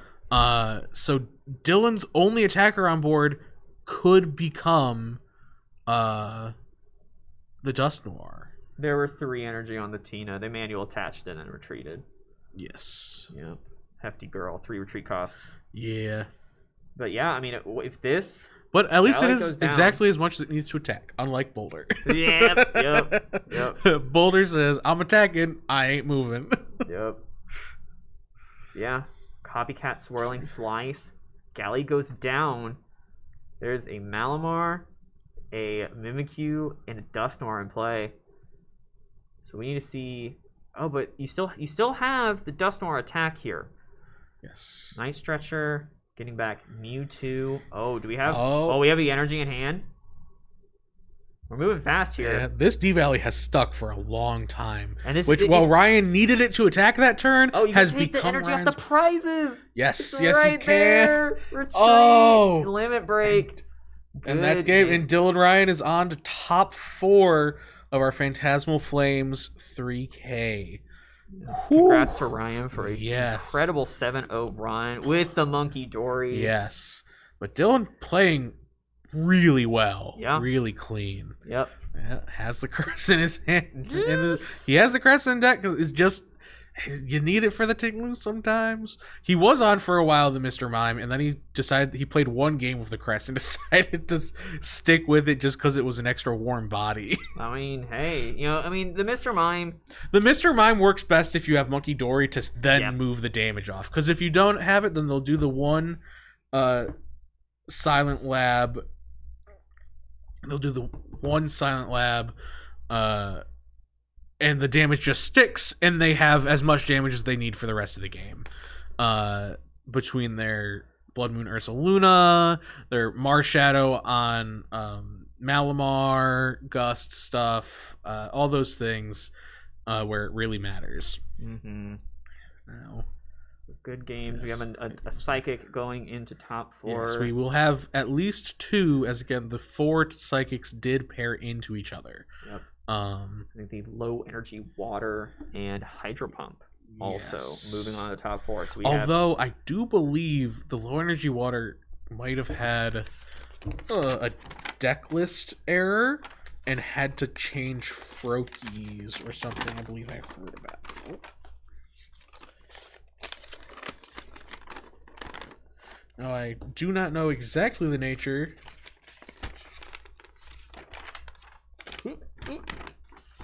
That is metal. Which, God, metal is in this top cut. I'm happy. I know. I am happy about that. I love metal. Iron Defender. That is another Psychic. Of course, it's the last deck list I check. Yeah. 1 Eco Arm. Oh, wow. Yeah. Take a look at that list for a while. I know most of that list. I've played that list a bit. It is a lot of fun. There's a lot to unpack about that list. There is a lot to unpack about this list. The clay. Oh my goodness gracious. Very cool. Oh, they had the wrong Frogadier, I believe.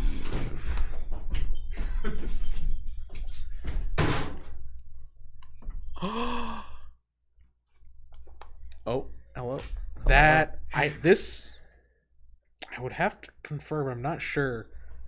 It does look like the Low Energy Water forgot to write the Frogadier on their deck list. So There were some deck list errors, many. yes. And they were assessed penalties. But I don't know. Did they get to keep the Frogadier, or is it a Water Energy? It's basic energy. Okay, that is interesting. I'm fairly certain there's a candy in here, but if not. But for now, we'll just take a break and come back with top 4 when this round is over. This tournament is sponsored by Dragon Shield. Dragon Shield makes the highest quality sleeves and accessories for your favorite tabletop games, like the Pokemon TCG. Dragon Shield sleeves are super durable, making them perfect for tournament play and collecting. They also come in a huge variety of colors, so there's always a great choice to match your deck. You can even turn your favorite photograph or design into a custom box of Dragon Shield sleeves using the Sleeve Crafter on DragonShield.com. Head over to DragonShield.com and place an order for your favorite sleeves today. Use code TrickyJim at checkout for 5% off your order. Again, that's dragonshield.com for the highest quality sleeves and accessories for your favorite tabletop games. Huge thank you to Dragon Shield for being a continued sponsor of the channel.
welcome back to the Phantasmal Flames Gym Leader Challenge 3K. We're entering top 4 here. We've got Nolan Frida on Hydro Pump Water versus Hector Ibarra running Psychic.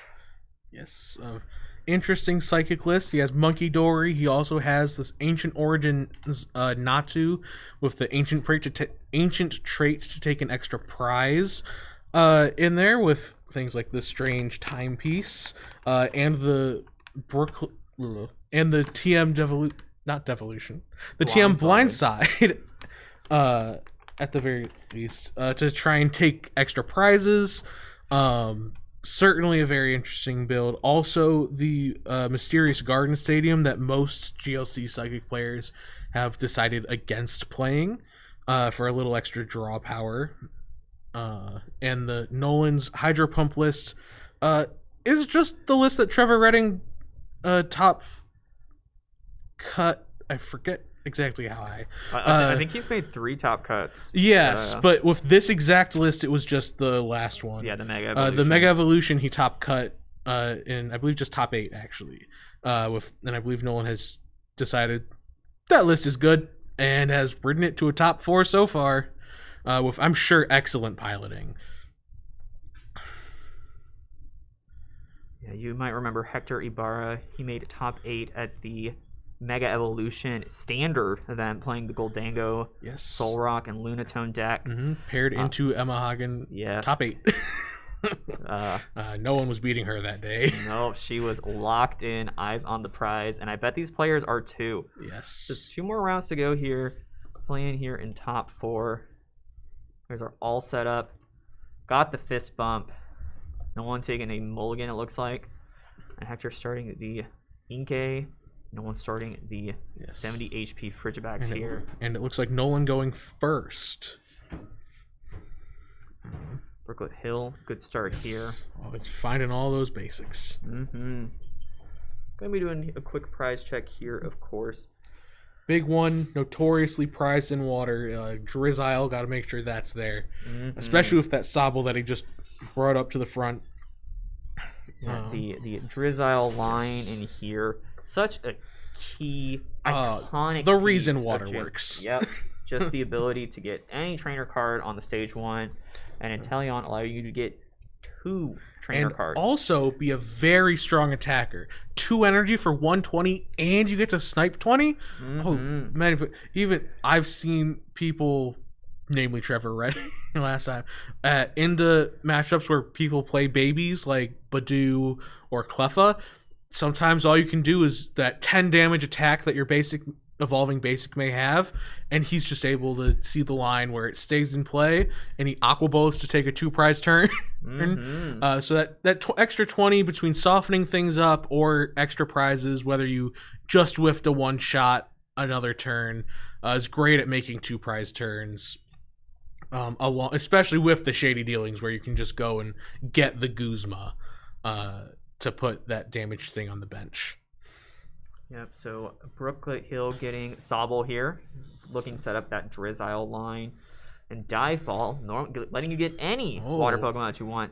Getting the basic Snom Choosing here. to get Snom is an interesting choice between a Remoraid or even an attacker, or just holding the Dive Ball to get Drizzile next turn is certainly an interesting choice. Makes it feel like Nolan might be afraid that either he's prized parts of his backsline, or he's just afraid of it getting knocked out here, which can happen. It is not that common, but it definitely is a real threat with D-Valley and Boulder, or while Hector isn't on it, Nolan may not know that there's no Articuno in this list. The Wondrous Patch also offering another turn 1. Also, Psychic Acceleration. notably, no Wobbuffet. That can be huge in the water matchup. No, basically nothing. Just hoping to go fast and stay faster than water. And turn 1 Arven's a good way to do it. Yeah, so turn 1 Arven to get into your Mew. Great. Ooh, and I do see Hector actually is on that Gardevoir, which Shining is a very Arcana. interesting choice. I don't think it's even on. I I don't have the card available, but it has an surprised, ability. yes. Shiny Arcana, you get Yes. to look at the top 2 cards of your deck. You can attach any number of energy cards you find there onto your Pokemon in any way you like. And if you don't, you put those cards straight in your hand. So at worst, it's 2 cards. Which I would imagine it is also partially to help those Natu plays when you don't have the Devo play necessarily, whether it be Scoop Up Net or just Zatu's been knocked out and you're recovering Natu. I would imagine it is for that little help it'll give an accelerating energy to the Natu for TM plays. Yep, and here's that Natu coming in off of the Buddy Buddy Poppin'. Cute little guy. Got that cute little full art. The plus ancient trait. So small, though. Only 40 yeah. HP. He is, if it doesn't get evolved ever, although I would imagine it will get evolved fast. Well, also, another play with Inteleon, if it gets to attack twice, and he puts those 220s on Xatu, Hector cannot devolve the Xatu. He will have to Scoop Up Net it in order to use the Natu. Cheeky little play there. Not quite. You're not taking the knockout, but you're really limiting But it is what your opponent wants to do. forcing things, yes, especially if you are ahead in the prize race. Yep. Right. Yeah. Good little, nice little setup turn here for Hector. Yes. Got all of his evolving basics into play. Got a Mew with a U-turn board on it. It's like peanut butter and jelly. And I guess that is another reason to get Snom is you have Frostmoth in hand. That's a pretty good reason, I'd say. Yep. Brooklet Hill making it around the table, so no one gets another use out of it. Here's Yes, another... the more turns Brooklet Hill sticks, the better. Ooh, and just getting a Lapras, a really good, just efficient attacker that Water has access to. A lot of people don't like it because it's not really that efficient once you get past the 70 for 2 energies attack, but it just this we'll say that is, he's been on stream before earlier today. That is the second of those gold Ultra Balls that Andrew had seen today. In round 2, the player apricot makered for that Plasma Freeze or Plasma Blast, one of the Plasma two. Freeze. Yeah, I believe it's Plasma Freeze. So, gold Ultra Ball, which It is a nice nuts. One. Yep. One of the cards the bling cards I kind of wish I could. I missed though. That style of gold cards was great. It's got taste. It does. It's the Versus Seekers, right? The Trainer's Mail. Oh, perfect. Yeah. All right, just got Sycamore coming in Ooh. off of the Drizzile. Fresh God. 7 coming in here. Floatstone on. Oh, that Mew's going down. That Mew is dead. Well, it was nice while it lasted. What a fun Mew! What a fun Mew you've had. Yep, we got one. You got the one, but it's got the U-turn board. Yep, That comes back to hand. And here's a little bit of an awkward thing with the Natu. Fortunately, Hector has the Floatstone here to give the pivot. Yes. But putting the U-turn board on the Natu means that you can wind up You'd in a have to position- field blower your own tool or pray it gets knocked out at some point. Right, and so the pivot actually a really big part of Psychic. Yes. It has really good energy acceleration, But it's only to the all bench. Only to the bench. Yes. Well, except for Gardevoir. Except for Gardevoir. Gardevoir Shiny can Arcana. accelerate anywhere. Yep. It can even split the energy, I believe. Mhm. But Got a Pokegear coming in here. Oh, last card, Guz Mahala saved. I had a fake card locked in my mouth, but nope. Pokegear turned it around. Oh.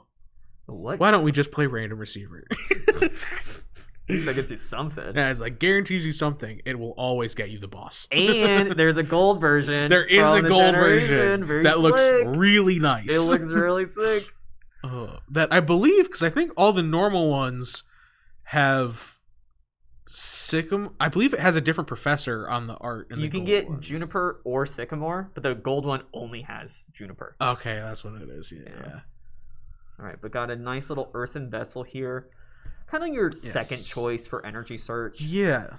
I don't hate it as just wanting a second energy search, but I've never felt the need for it in Psychic with Fog Crystal. Yeah, maybe running a Mystery Garden build though. I can see wanna that. have I definitely, more and the access to hand energy. thinning for the Mystery Garden too. Mhm. Yes, this all makes sense. But Hector, even with that Mew going down, having a nice second Yeah, turn here. certainly very calm about it. Yep, we got Xatu, we got Curlia. And having to match, I believe that is a 6, or is it a 7-card hand to match if he wants to attack with the boulder. Ooh, D-Valley coming down. No more free Pokemon search. Which is a very nice thing because yeah, this also means that once that Remoraid is prized, it'll be much harder to find it. Right. Honestly, with this board state, if the Remoraid is prized, it's probably easier to find than if it were in deck. Reestablishing the Mew here. Got the Marnie. Going to need to be able to play one of these cards out. Forcing Nolan down to a 4-card hand. Interesting choice, I feel. Interesting choice to play the Pokegear if you had the Marnie in it. Oh, I guess he drew afterwards. So yeah, he probably he may have drawn the Marnie afterwards. That makes sense. But still, yeah, because like then you got the Evo Soda. Because if you were always gonna play Marnie, which I feel like he may have been, it's certainly interesting to me to choose to play that Pokegear instead of save it to possibly hit off of a Mew later or something. Mm-hmm. Or like if this Kyogre ends up sniping down that Curlia and you still need more draw. Yep. Yeah, and I mean, I do really like Pokegear for those late game situations. Yes. Mm-hmm. I mean, you get late enough, your deck is thin enough. Under Hex, it's basically Buddy Catch. Yeah. All right, so let's see what Nolan is able to get away with here. Fortunately, just an attacker going down, so not losing out on your Rain Dance Pokemon. Archibald's coming in, saving Rare Candy in case he ever needs it, I guess. Mm-hmm. Oh, with the Level Ball. There's an Evo Soda in hand, but that does not trigger Inteleon's ability. Yeah. Gonna be great. The question is, because he's playing obviously Timer Ball. That is the question of when the Pokepad eventually comes out. Do you cut the Evo Soda because that'll make all of your search work with Inteleon, or the Timer Ball? Mm-hmm. Which is such a card. It is such a card. But yeah, it decides to just discard it instead and start finding some energy for this Kyogre. Mm-hmm. Which is a very scary attacker. Yep, for 4 energy. Yes, it has the ability to just do 100 damage wherever it wants, unless a bench barrier comes into play. And then it also putting the 3 energy back in hand is very important for energy conservation. Mm-hmm. Because it means that either you have to, if you do, it makes you more vulnerable to a hand disruption or a hex. It also forces those 2 things out of your opponent, or else you will just have your energy for your attacker next turn. Be a secret. You gotta love 7 cards. You gotta love the empty hand research. Yep. And the classic high five for the perfect research. Looking for 2. Gotta love the good spirits these 2 players must be in. Oh. Alright, see 1 energy. Yeah, I don't know. Oh, and Inteleon. That's an attack. Alright, we're good. We're chilling. Whalmer. Nice. Oh, Whalmer, but may hold off on it in case a parallel were to come down. Not that although there is very noticeable exclusion from Hector's list, an almost psychic staple, no parallel city from what I am seeing on this deck list. I feel like I want exactly 2.5 stadiums in my psychic deck. I have been feeling very good just as a whole in GLC lately of putting 3 stadiums in my deck. It's just hard to find room. Stadium War is just so important. Mm-hmm. And we have so many powerful stadiums too. Lost City, Parallel City, or the typed ones: Crystal Cave, Mount Coronet for metal, Magma Basin for fire, D-Valley, Stormy Mountains for lightning and dragon. Just so Mysterious Garden again. Why purple? Yeah, and it's never like, I feel like particularly like the type searching basics like Brooklet Hill, Stormy Mountains are particularly just like. But they fly under the radar. They're do. Never a card you want to blow your field blower on. No, but like it's consistency. Consistency is just so important in this format. That nice steady stream. Mm-hmm. Oh, you've taken a knockout. Here's my next attacker. Oh, you've taken a knockout. Here's my next attacker.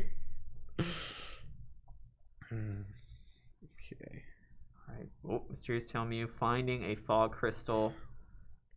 I would imagine to get the next attacker. Yep, finding a Giratina Yes. with a refinement. With the refinement in play, Perfect. he can start setting up damage. He can start setting up damage to either Monkey Dory with his attack, with the pings from Giratina coming back to the bench, setting up for possible blindside plays, which a blindside on Frostmoth could be devastating if there's no backs out in hand. We did see the Evo Soda go down to the Earthen Vessel. Exactly. last turn. Well, that was also before the research. That was before the research. So Yep. that card was going down anyway. Yeah. But with Inteleon in play already, that means it's and no scoop up net last turn. That also means, again, no guaranteed out to Excalibur, I don't believe. 3 energy. Looks like a bucket. It's tough to see in hand. It's a big hand. Yeah. And, well, the other thing, too, is even if I think I might have seen a ball guy, but even if there is a ball guy, Ball guy's in the discard. It got discarded to Oh, Ultra Ball. what am I seeing in his hand? Never mind. Because also the only ball search left that could get backs would be Timer Ball. Okay, Mr. Mime coming in clutch here if Kyogre's going to keep attacking. Because Kyogre is another basic with 140 HP that Giratina does not knock out in one hit.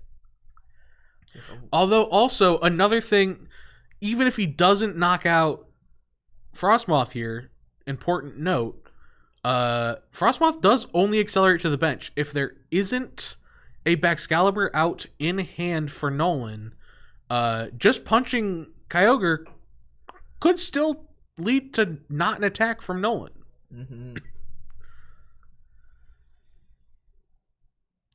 All right, we got Placing the damage. Yep, 130 coming out. Yes. 4 damage counters coming onto the Mr. Mime, the quote-unquote downside of Giratina's attack. Let's see what Nolan can piece together here. Irida goes straight to the front of the hand. Okay, so there is a backs out. Yep. Okay.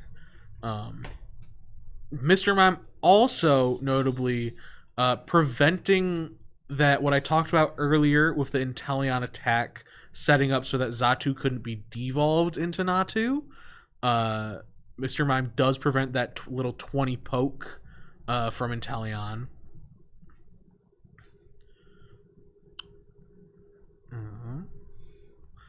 Yeah, just clean Evolution little. Incense, get that Octillery, get that Bax, accelerate the energy. Whew. Irida looking a lot like Jacques here. Oh, yeah. It does that a lot. I mean, hey. But that's real good. Yeah. Jacques is a good card. Jacques is a good card. I like when my cards let me play my other cards. Right? Now, I will say, the fact that this Kyogre does have to knock out this Tina is dangerous. Yep. Because if Hector can find a Gust, Tina's pings can knock out this Kyogre on the bench. And he can Gust something important like Octillery or Baxcalibur or Frostmoth. Really, Baxcalibur. Yeah, really Baxcalibur. Baxcalibur is what you want to be taking out here. Yeah, because it's Kyogre, you want Baxcalibur. Yep. Although Baxcalibur is the one with the float stone, too. Yeah. So it could get awkward if you get rid of the float stone.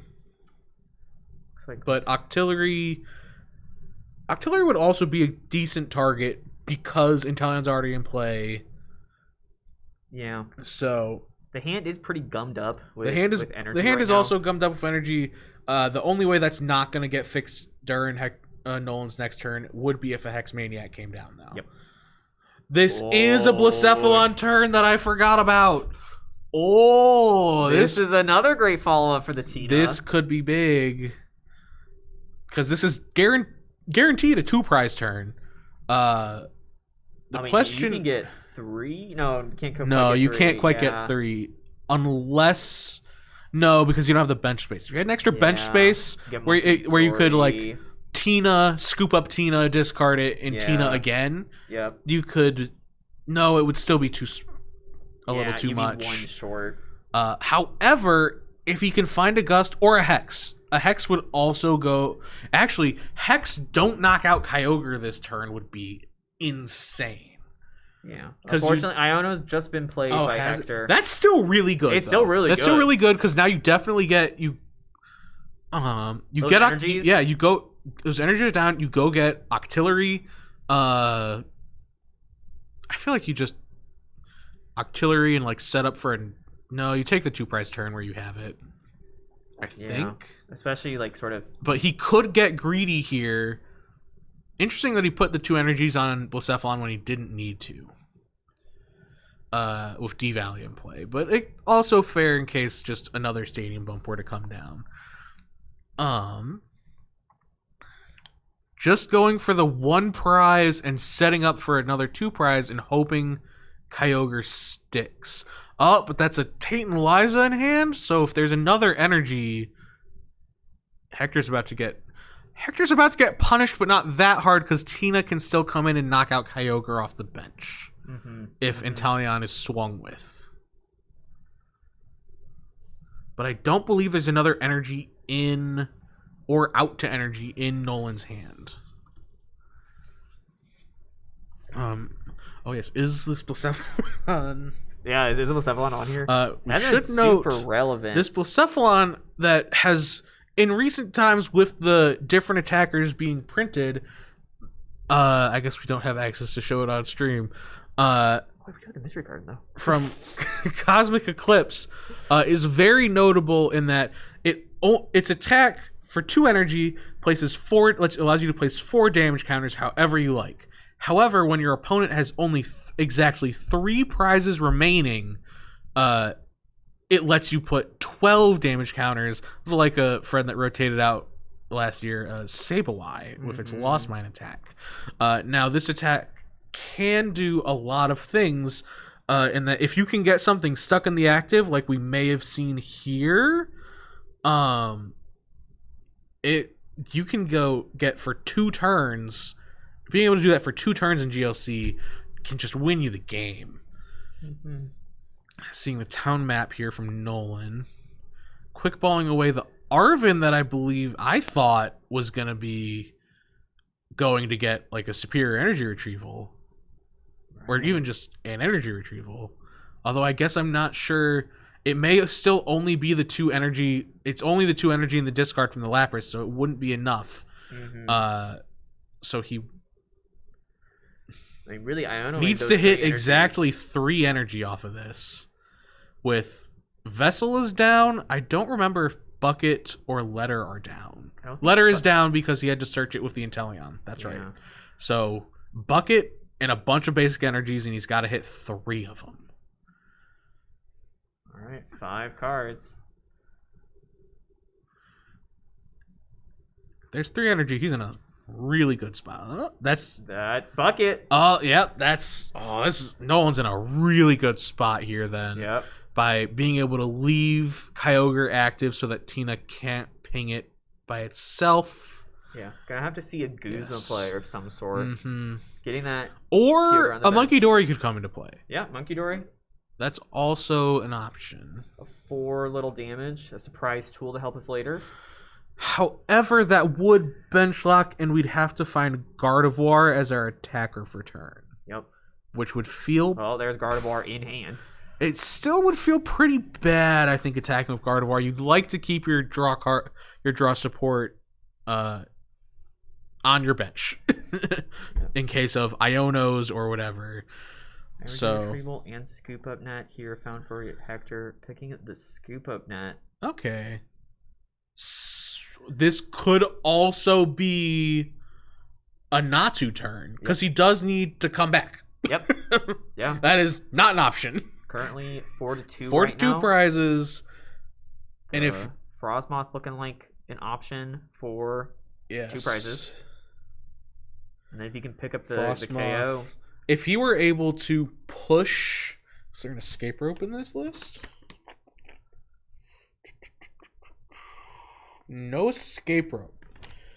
So I believe it would have to be another a Versus Seeker for Guzma. as that is his only gust option in the list. So he would have to versus Secret for Guzma. And this is where I actually think I would have liked... No, because he was hoping he didn't find the energy. I was going to say, I almost would have liked spreading that damage out a little more that he put on Frostmoth. So you had maybe more options, but there's not really any other good options on the bench for blindsiding. But if you were able to push this Kyogre out of the active before he guillotined. Yeah. Oh, this is not looking great for Hector. Yeah, that Guzma is in hand. Scooping up the Mew. Everything going back to hand. Okay. So Low there's Malamar. still some options for another Monkey Dory attacker. Dark. Yeah, okay. I like... They're trying to bring 30 onto the Frostmoth. Interesting. And then if he... I feel like you always hit Kyogre there. Right? I mean, taking out the Frostmoth. Yeah, Frostmoth, I mean, taking out have... but like Bax is up. So how much does taking out Frostmoth matter outside of you now don't have a blindside target? Yeah. Unless he's gonna like Hex or something this turn. Yeah. That would be kind of crazy. Hex would be pretty good here.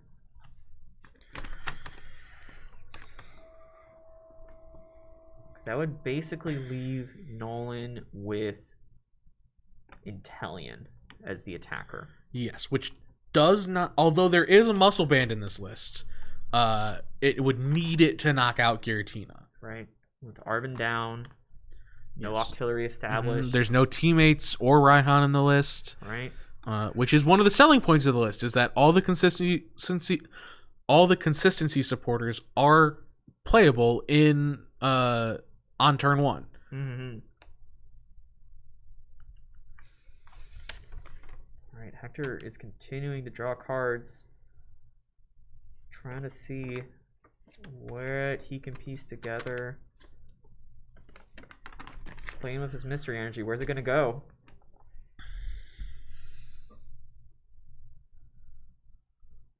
Field blower.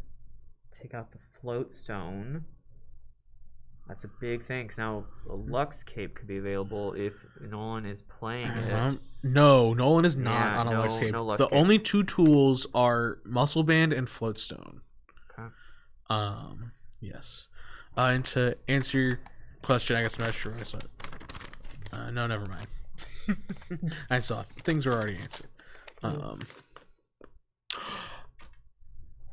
Oh my god.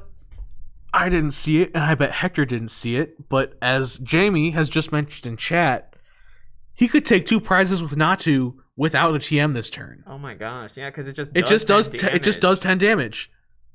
That would have been an insane play. Yeah, and it's still an option. It is. Yeah, it's such a rare thing to come up. It's a 1 energy thing. Yeah, because of D-Valley. So if Hector can find... You need the Strange Timepiece. Yeah, the Strange Timepiece, which is such a cool card. You use Scoop Up He Net. just used Scoop Up Net. He'd need to find Strange Timepiece.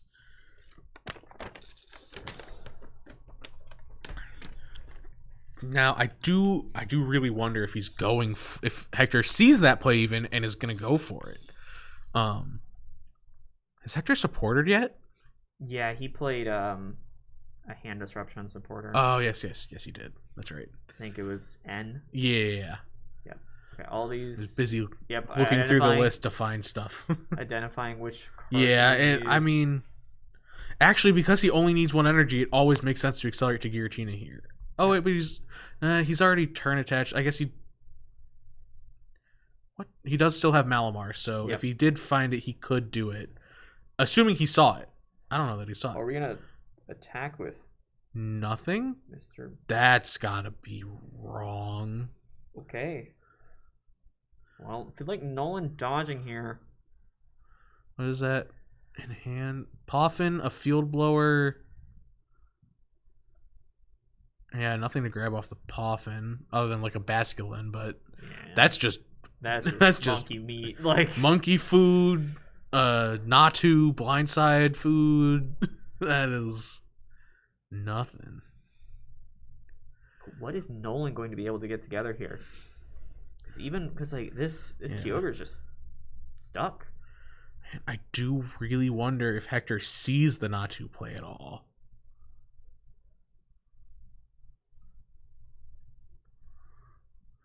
Field Blower, the Float Stone, and the D Valley. That makes yeah, a lot of sense. and an Iono. Yeah, I mean, only to 2, so... And all the energy searchers are down, so... I don't even know that he could pull the attack off this turn, no matter what he drew. Got Night Stretcher drawn, maybe? I mean, that's not going to do it. Nope. Because even, like, Superior Energy Retrieval, he's not getting enough cards. Mm-mm. But, I mean, I think it is a good targeting of artillery by Hector. Yeah, this game has become really grindy as soon as this Blacephalon knockout was taken. Yep. Nolan able to muster up a response, being able to keep it from happening twice. Yes. But how is he going to take these last 2 prize cards? Are we going to see a wave summoning here? I mean, I think you have to, right? Because you don't even have energy search, so you only have energy retrievals left in your deck. So even if you think Kyogre's getting knocked out, it makes more sense to water summoning, because you just want to retrieve the waters from your discard off of, say, a Superior Energy Retrieval or whatever. Okay, and then just takes the knockout with the Monkey Dory. Yep. I'm gonna guess didn't even see the Natu play. I wouldn't have seen it in the game. But insane, really good catch search. Yeah. Yeah.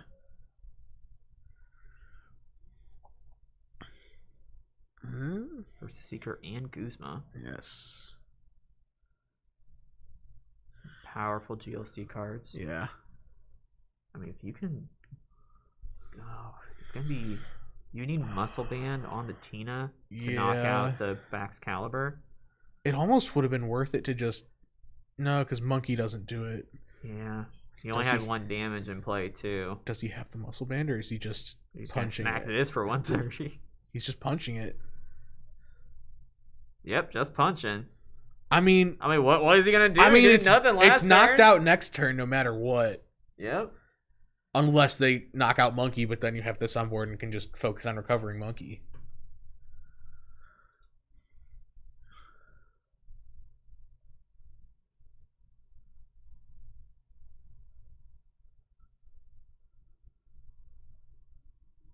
Superior and Nessa.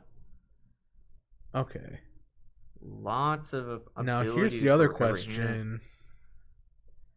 Do you just attack with... I feel like you just attack with maybe Baxcalibur here?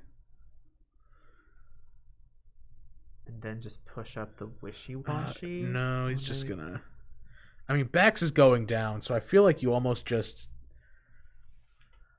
set up all your attackers for the rest of the... Because you only need 2 more attackers. Yeah. Bax isn't safe. Yeah. You just attack with the Bax here. Yeah. Because it's not safe no matter where it is, so you may as well leave it active. But then you expose yourself to the Natu KO. Just the natural Natu KO.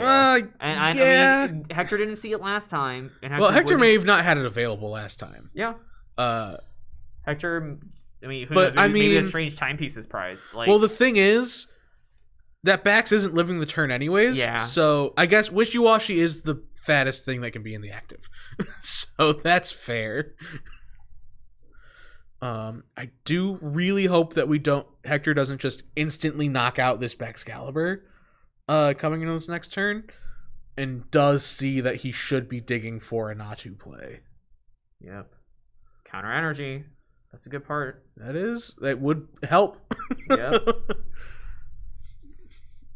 Not that he really needs it with the full engine setup, but... My God. Oh, that's Wondrous Patch. That's Patch. So he has all the acceleration. It's just, does he have the TM and the timepiece?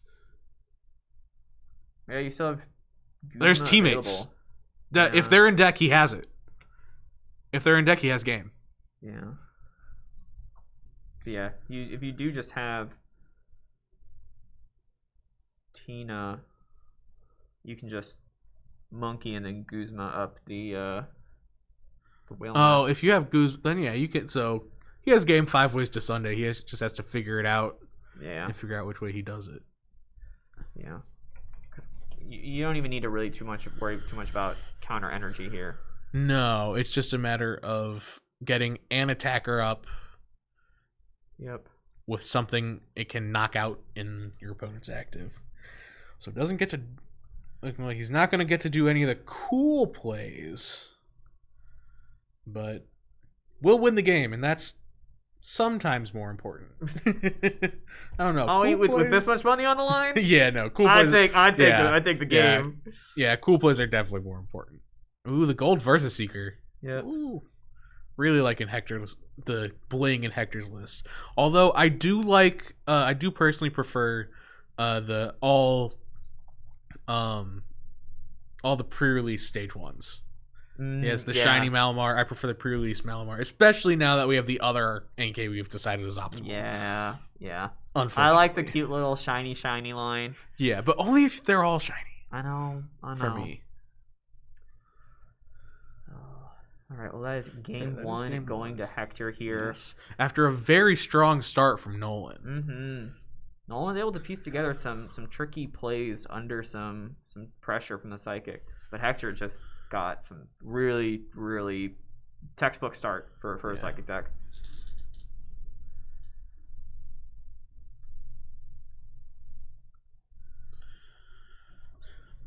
Especially being able to hand disrupt every turn Kyogre attacked was great. Mm-hmm.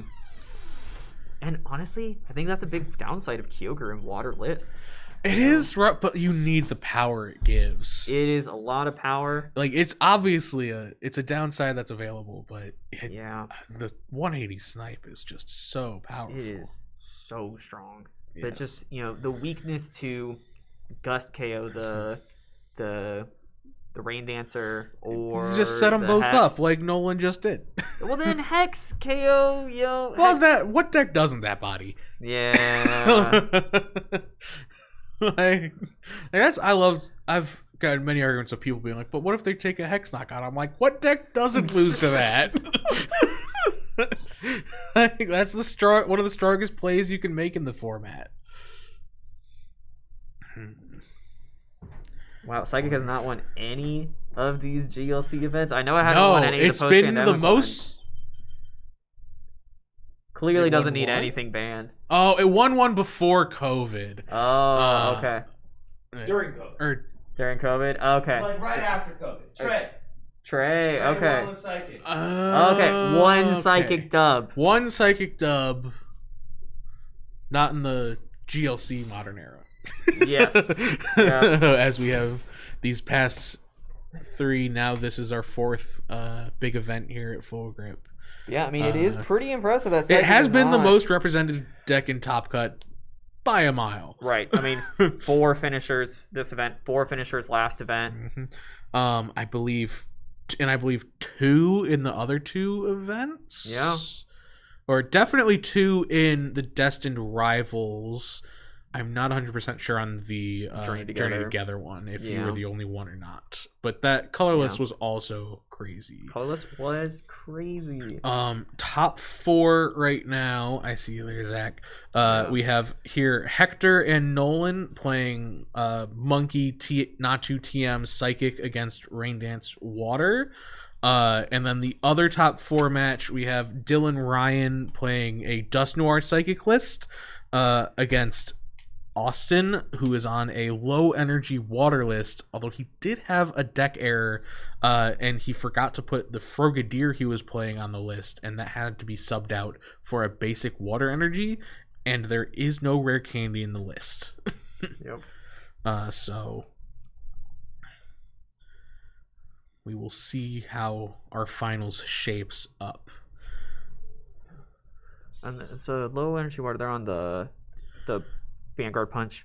I am not 100% sure To the which. Justice I will Kick. double check. I do believe that to be the Vanguard Punch Palafin, the 1 energy. Yeah, 130. Vanguard Punch makes more sense for low energy water, but the 210. 210. 210 is so unfortunate though. It can never knock out a whale. A whale lord. Yeah. Unless we start playing Defiance Bay. Oh boy, that is a card. Yep. All right, Hector. Yes, he is playing the Vanguard Punch. Awesome. 1 for 130, 150 Yeah, HP. 1 for Big guy. 130 turn 2 kind of goes nuts. Oh my gosh. Actually, I am wondering now which Finizen, as there is a Finizen with an Ascension style attack that has 50 HP. There's another one with 70 1 for HP. 30. That does Aqua 1 for Slash. 30. Yep. That is the one he is playing. Yep. Which can matter in various matchups for various reasons. All right, Hector Anyways, here we are. Yeah, Hector going for Mew start, perfect. Mew Love to see start. it. Fog Crystal for Ralts. Yeah, finds Ralts, finds Natu. Not much more you can ask for than a boulder with an energy. Yep. Like, other than that, you're chilling. Or I like know. discarding Tina with the quick ball. Yep. But like, we're chilling. Here we go. Just the straight attach Lily and Prey, a classic standard and GLC move here. And they say Pokemon doesn't have optional mulligans. Right? Like, Just play as many lilies as you can. 1. Yeah. Which in this format is 1. Now, let's see. Superior Energy, Superior, Proc a letter. Is there another basic in that hand? Oh god, I don't know. There's Pokemon, but I don't know if there's another basic energy, basic Pokemon in that hand, and that's getting dangerous. Yep. I mean, this Kyogre can work on powering itself up, It but does. Ooh, and I believe Natalie coming in, telling us Dylan is up game 1 in the other side of top 4 with his Dust Noir Psychic list. Yes. So, who knows? Maybe it's Psychic's time. maybe Psychic will not be denied again. It's fighting. It's got, and everything was against. Yeah, Everything was against it. All 4 Psychics paired into each other. Round 1, or not round. Well, yeah, in the top 8. So now they each have to go. Luckily, they didn't have to play each other this round. Yes. Yep. But although it is interesting to note, there was also only 2 waters, and they managed to beat the other. Yeah. So we are down to 2 waters and 2 psychics. Yep. So there was no other basic Pokemon in that in that hand. Oh boy, that's terrifying. If you're Nolan, Yep. We got the wave summoning. We got the mysterious Wow. treasure. what a lily. Yep. So I mean, depending on his hand, yeah, it's Kirlia. So assuming either doesn't have a basic or just doesn't have a Pokemon worth accelerating energy to. Not that Kirlia or Ralts is ever necessarily bad to accelerate to. Yeah. But if you can boulder this turn, you want to. You want to That big just sends you Pokegear coming here. Send you Marnie, straight to the top, Iono, straight to the finals. and Giratina. So Marnie, Iono, the options here. Oh, that you don't want to play either of those right now. If the way Yeah, you just let your opponent- actually no, a Lily where nothing was played, you want to play those. That means there's a good supporter in there for sure. Yeah, like definitely like supporter. That good supporter maybe, now that I'm looking at Nolan's hand, I think is just an Arvin, which is better than nothing. It's Don't better get me than wrong. nothing. But not ideal. But nothing of this game has been ideal for Nolan so far. Just straight up discarding that Marnie. Oh, Wants none of it. Pursuing Heavy Ball. I'm gonna take a quick Go peek at see. the prizes here. looks like Gardevoir, Guardy. there's the Boulder was prized. Boulder. Oh no. Prized, Floatstone, Dark Energy, Psychic. And then Pursuing Heavy Ball and Gardevoir. Okay. Not the worst prizes. No. Not the worst. Guardy's annoying, but like, you got Kirlia. Yeah, I mean, Curlia still draws 2 cards. And it means you'll eventually find it. Yep. Just a nice little surprise waiting for you later. Yeah. Bench Boulder, attach and pass. Nolan getting another turn here. Night Stretcher not doing anything, but Arvin hopefully doing a lot for his board state. Yeah. That'll at least find a Poffin so we won't get donked by this boulder next turn. Yep. I mean, you could even go Poff and Floatstone, retreat into Basculin, and get up even more setup here. Yes. Soft Frostmoth in the hand, so as long as Nom isn't prized, you get some good stuff. Oh, it looks like he is eyeing up. Oh, Poffin is prized. He's getting a nest ball. Oh, That no. is scary. Yeah, Oh, no. but I You mean, hate at to least see this it. Mean Basculin still gets you 2 basics, but definitely was It gets you hoping the- to get another one. Oh, God. This is a thin board. And having to put the Floatstone on Kyogre is, as I said, why you often want 2 retreat tools. That's on Kyogre. Yeah. You are not you got to be very careful about whatever you promote otherwise. Oh, this is a terrifying situation to be in for Nolan. Yeah, I know the other top 4 matches got low water. It looks like we got slow water. Sometimes it happens. Listen, man, with 2 stage 2s, 3 stage 1s, like it's gonna happen at some point. You just hope it doesn't happen too often. Yeah. Which clearly it didn't happen in the first 5 rounds for Nolan. It may have happened once in top 8. We don't know. But it is unfortunate that it seems to be happening here when Hector is able to at least look like he's putting on some pressure. Right. And up game 1. Mm-hmm. Being down game 1 as water here, it feels real bad. Mm-hmm. Versus Seeker for Marnie, it looks like just That's a little unfortunate considering all the energy and the Frostmoth that was in Nolan's hands. Yep. I'm trying to match 4 for Iron Boulder. Good amount of energy popping. Mr. Mime. Nice into the Kyogre here that's almost ready to attack. Gonna draw a couple cards here. Curlia? Of note, I do believe, if I remember right, that Quick Ball turn 1 discarded Guzma. Yes, it did. And it's probably versus the only Gust. It's the only Gust, and Versus Seeker is the only recovery. Wow, no Sinlin. So there's whatever is in the active is what Hector's knocking out unless he's blindsiding. Yep. Blindside is going to be your only option for that bench reach, which really limits the amount of targets you can. Because Blindside limited to only 100 damage on a Pokemon that already has a damage counter on it. Nope, no Lucamine. All of the supporters are there's Tulip, N, Marnie, Arvin, teammates, Hex, Guzma Hala, Raihan, Iono, and Lilies. Yeah, no, that is the only Seeker's the only supporter recovery he's got. So yeah. Strange Timepiece. Definitely not the card we were looking for off of Mysterious Tale. Oh, but I guess you'll take it in hand. No one having to read it. Like, what would you do? We love when that happens in top 4. Yeah. Oh, yeah.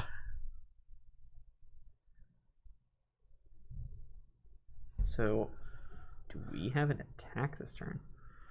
I don't know. I don't But think I mean, at least Zatu's he on is getting hand. more set up, but the more you let water set up, the scarier it gets. All right. Yep, Mime coming down. Okay, well, that's nice good. Reverse Hollow. Oh, yeah. Mr. Reverse Mime. Hollow card that's getting up there just from Oh being my so old. gosh, yeah. And the set that, surprisingly, I don't think got pulled all that much. Even though it had those Ultra Balls in it. Yep. Yeah, just an attach and a pass here, leaving Mew in the active. Oh, my. And here's an Iono. Players just trading back these hand disruption, trying to get the edge just a little bit on these new matters hands. in that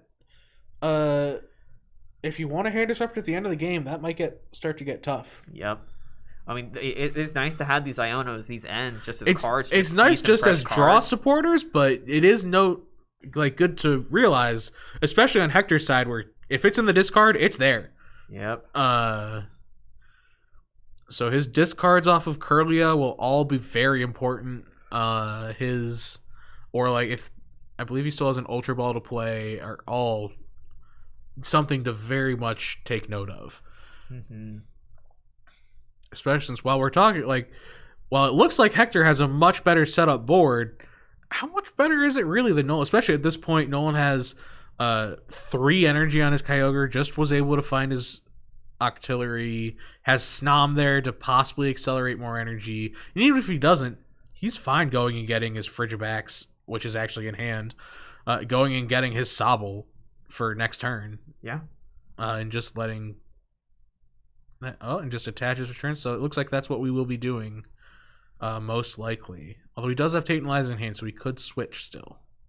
He used Iono at the start of Oh, the that's turn. That's true. I forgot about that. Yep.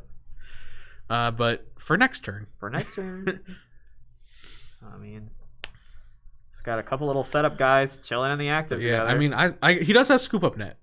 He Yeah. could Scoop Up Net it, but I think with the Mime in play, it's just not worth it. it's just not worth it for the Mew. I think, yeah, you just go get Wailmer or Sobble.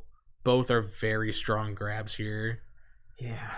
And then you just pray you can find an accelerator next turn. Yeah, with as easy of a hand to match as 5, like I don't think you want to expose that Kyogre until you're able to really take something out high value. Especially now, I do wonder if Nolan has noticed that Hector is out of Gust. So whatever's in the active is the knockout he can take.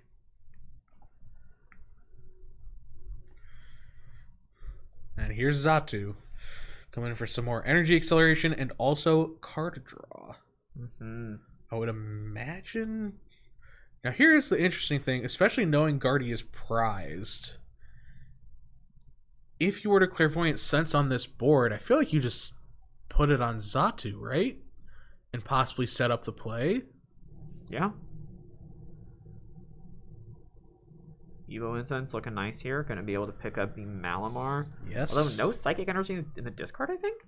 I don't believe so. Even with so Mysterious Treasure and Quick Ball played. Yeah, I think that's a Dark Energy at the top of the discard there. Yeah. Kind of I don't know. unusual It's for a hard. Psychic He does deck. have the reverse hollow psychics that do can make it hard to tell if it's a dark. Oh or- yeah. Like they're Field the Blower dark on the and psychic. Floatstone. That could be Woo. rough. And then match hands. Yep. Since Field Blower honestly does not do. I mean, don't get me wrong. Getting rid of Floatstone is huge into this deck. However, especially since it was on Kyogre, just knocking out Kyogre kind of does that. Yeah. But still, the Field Blower not all that useful into this water deck. So just using to get rid of the Floatstone there feels completely fine. Yep. And here we see that end coming in. Another hand Yes. disruption. Which actually might be helping Nolan find his accelerators, Mm-hmm. putting him to 6. Yeah, unfortunately, the timer ball only flipping 1 heads Yes. meant really only able to establish the card draw, not able to establish the rain dance. Does Hector play Wob? No, think he does so. not play Yeah. a WAP. He play Hector's Yep, no only Wob answer into this is get to 2 prizes before a Wailord comes out and snipe around it. Yep. That is his best answer into a Wailord, other than just 2 punching it twice. Yep. God, I do miss the days of before we got this Wailord, when Water used to be playing that 200 HP Wailord that you could reach for with Monkey Dory. Yeah. But Or a Mimikyu attack. or a Mimikyu attack. Well, if they played the special energy Special Wailord, energy they could, one, but yep. the Vivid Voltage Yeah. 200 HP Hydro Pump one, you couldn't. But you could reach for that with a Latios we played back then, or this Boulder now with Monkey Dory, or like a Muscle Band on things. But here we are. Yeah. 240. It's a big guy. Yep. Yeah. Depending on your list, you do really have to get creative with how you deal with Wailord. It's just, sometimes it's like you just concede that you're gonna punch it twice, but Yeah. it still feels bad. Just playing like I'm just gonna get out ahead. They can take 2 prizes with 1 whale. Yes, and or then- it could be. Well, actually, a play for this deck, instead of the going around the whale, could be 2 punch it and finish it finish with the blind Natu. side. Yep. So that is obviously an option. Frost. Wow, in the same, we found Frostmoth and Candybacks in the same. Very nice. Oof. Beautiful. Hold on, Phantom's rare candy there. Yeah, and because this turn, Hector would really wish he could play Hand Disruption, but I believe it is, unless he still has an Iono, I believe it is all in the discard. Yeah. I don't know, because I do know he has played N Andy versus Secret for the Marnie after discarding it earlier.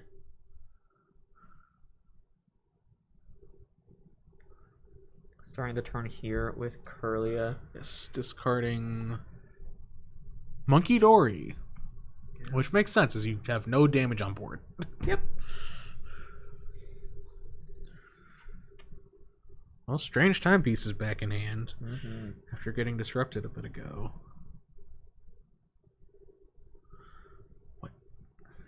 We're going to be using Mysterious Tail Mew here before committing any other decisions. It's going to be a whiff. Oh, that's a whiff. Oh, that's not great.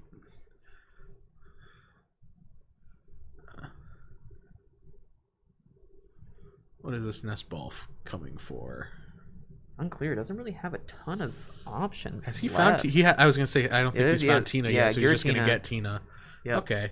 A little That's early fine. for Blacephalon. Yes. Still needs 2 more prizes taken before he can Blacephalon.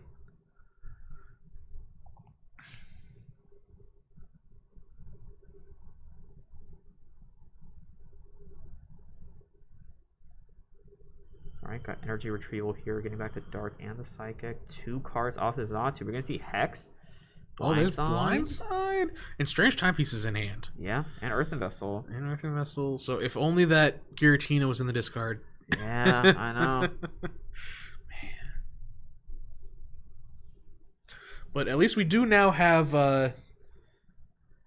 Earthen Vesseling away the counter energy. It's rough. Is interesting, as well it doesn't seem like you're necessarily going to go behind. It's still always a tough card to discard. Yeah. Or use when you're ahead. Yep. D-Valley coming down, enabling this Tina attack. No disruption here.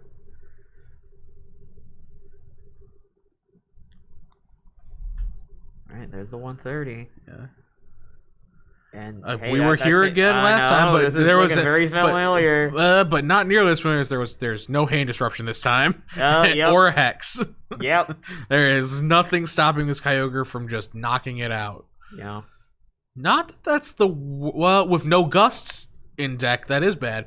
But if he can see the Natu play this time, If this time, all it's the pieces there are again. Irida has been played as a supporter. No hand disruption. We have Strange Timepiece. Have the energy. He grabbed Scoop Up Net. He might heal it with Scoop Up Net,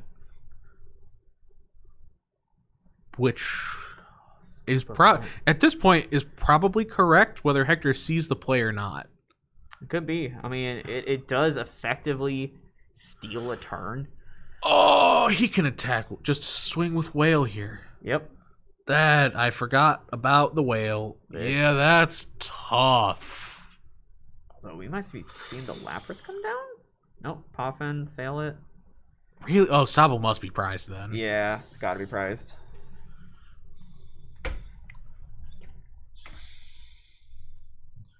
Oh, Splash on the Whale could be devastating. Yep. We are benching Lapras with energy, but that's not enough energy to Big scoop up net here. massive Scoop Up Net between the Natu Blindside and even there just the Natu using its normal attack. 3 big cards coming off the Abyssal hand here. Earthen Vesseling away Kyogre. I guess since With Mime the is down, barrier, yeah. with Mime down, and you don't play a Hex or a Silent Lab, I can very much understand just saying, I have better attackers than this guy. Yeah. Which is really only true still in the case of Whale. I feel like Kyogre is still a better attacker than Lapras. Wishy-Washy's good. But Wishy-Washy can be shuffled away. It sure can. Just I love the distortion door ping that thing. yeah. Flip for it. Go. Oh god. The worst is when you lone start it going first and just have to pass and they just go 10 damage and you flip a tails. Oh. Yeah, this wishy-washy with the 180 HP on a basic, 3 energy for 130, but that ability scatter can be a plus or a minus. If there's any damage on it at the end of your opponent's turn, you flip a coin, and if you flip tails, shuffle it and everything attached back into the deck. If heads, it stays. But that I have never had that coin flip go the way I wanted. It feels like.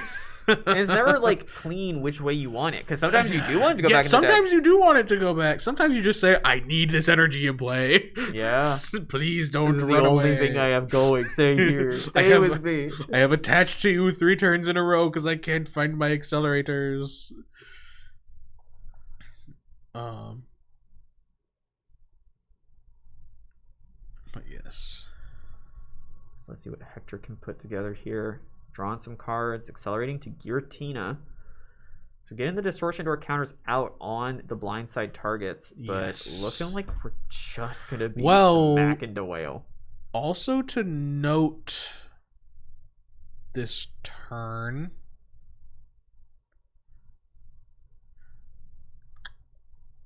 Blacephalon. Yeah. Next turn, I guess. Next turn, Blacephalon will be on. Because Scoop Up Net, I believe, has already... Yeah, Scoop Up Net was just used on the Mime, which I guess makes sense with Kyogre being discarded. And down comes a Monkey Dory with a Dark Energy. That's big. Oh, but no, he attached the special, so yeah. he can't attach the Dark for turn. Oh, that's... unfortunate, because you won't be able to... Yeah, so an important thing to note here is Splash Energy returns the Pokemon to the hand if it's knocked out by damage from an attack. So if we're heading into here, Nolan's going down to 3 prizes. That's the magic number for Blacephalon. Yes. If Nolan does not put an extra energy on Lapras or set up another attacker for next turn in any way, a Hex Blacephalon knocking out this Wailord could be disgusting, as he will be able to then just Blacephalon the next turn. And likely maybe take 2 prizes. It'll be well, with the Monkey Dory throughout, probably be able to take 2 prizes on the Octillery and Frostmoth. Yep, there's a lot of monkey damage sitting there on Hector's side. Oh, yeah. For Secret Iono. Big hand going away for Hector. That included the Strange Timepiece and the Blindside. Yep. Going to the bottom. Not like he can't draw cards, though. Psychic draw cards? What? Who would have guessed that one?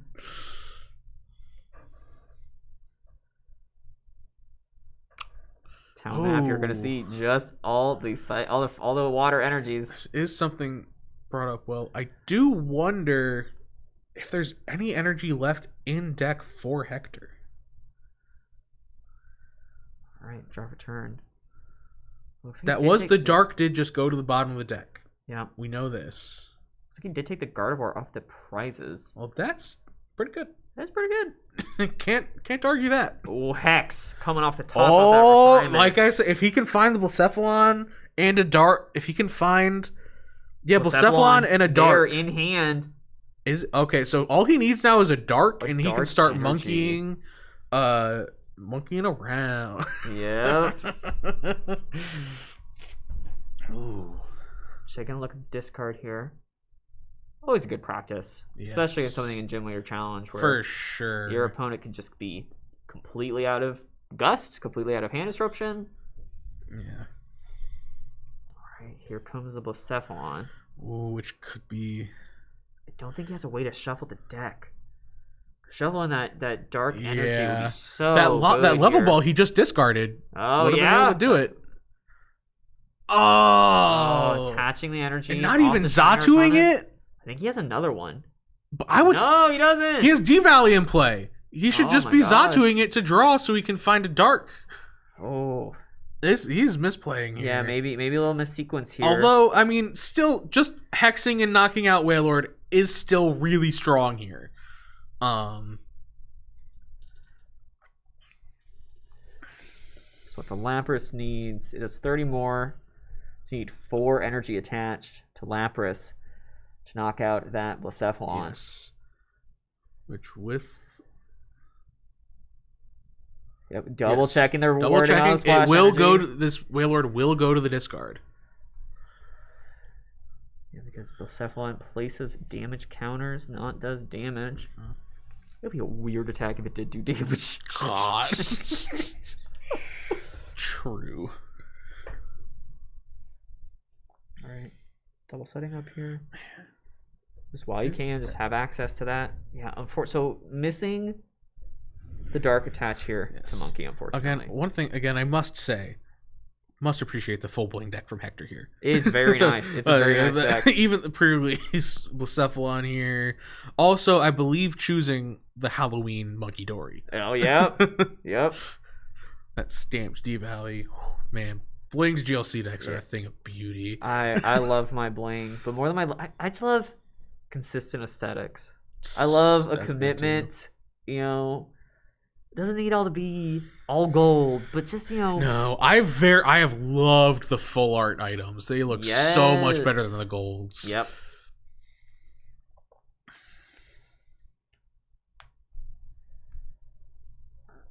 All right, coming into Nolan's turn here. Remember, this list does not play something like Raihan. So the only energy acceleration available is attaching per turn. Yeah. Nessa here, starting the rebuild. But how will Nolan take a prize here? Because if he doesn't take a prize here, then Hector gets to take another firework bomb turn.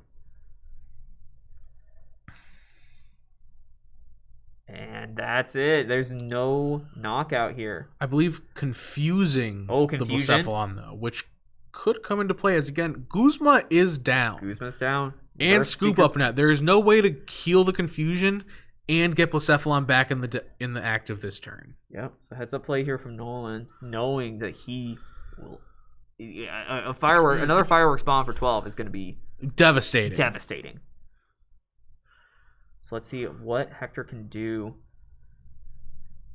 to get around this. Does Hector play Birdkeeper?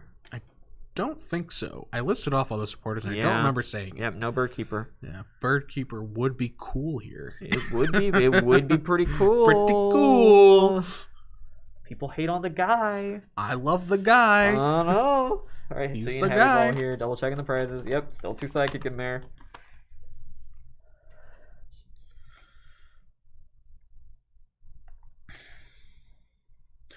Will say I do find interesting.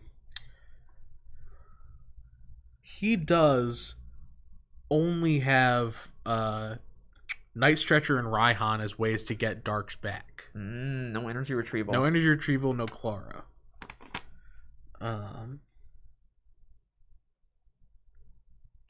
Which is interesting. And also now that I'm again taking another look, he, I guess, values the discard off of Earth and Vessel. He does not play Letter. Wow. That is a interesting choice, I would say. Yeah. As much as I have sometimes valued the discard off of Vessel, I feel like free is just real good. Yeah. Especially when you're playing something like Iron Boulder. Yeah. It's an item card that goes +1. It's +1, neutral. It can go -1. Yeah. And it can go positive, even more positive. Zatu. Yep, Perlia. The only card I feel is more valuable in hand matching is Ultra Ball. Yeah. Because people do be going low and saying, you can't do it. So, like, watch me demolish my hand. Watch me get rid of all my supporters. Yep. Oh, here's the dark energy. Oh. Off the Iono. Is he going to flip the coins? Is he going to flip the coin for Blacephalon? You can't be doing it, right? There's no way you do that. I mean... Oh my god, he's flipping the coin! Fireworks bomb! Oh, he flipped the full grip die. He flipped the full grip die. There we go. Oh, that is devastating. And now, Nolan has abilities again. Nolan has abilities, And doesn't even need to attach another energy Does to not take even- this knockout. He can just set up the whale. Yeah, the whale did go to the bottom off the Iono. But Yes. you get a couple energies here off the Capacious Bucket and a clean shuffle of the deck. It's going to be able to super coal some energies into play onto the Whalmer and then draw Yes. several cards off of this. Oh, another Inamarani as well. Going to play Brooklet Hill just to thin down the hand. Guzma of his own. Drawn 3. Not what you're looking for. Although Drizzile, the Sawwell coming off the prizes, and now Shady Dealings, like a turn 12 to delivery. I know. God, it took so long for him to find that heavy ball. And yet, it's still so relevant. Yes. Oh man! All right, and the whale is back, baby. Energy's available in the discard, but just gonna take the knockout here, saving that superior for if the Lapras goes down. And 2 prizes left for Nolan here. It's difficult to see Hector's line. The artillery is an Adrenabrain and a Distortion Door away Yes. from a prize. I will say in response to Trevor here, he mentioning the Suicune, he is in chat. He has considered this new Suicune that we just got that is 2 energy, 30 plus 90 if you have at least 4 energy in play. I see it. Yeah, Tankman is Trevor. I understand that thought process, but even then, last turn he wouldn't have been able to do the full damage, and he wouldn't have had the confusion option. So his board would just be gone right now if he had it instead of that Lapras, as he was only able to have 3 energy in play that turn.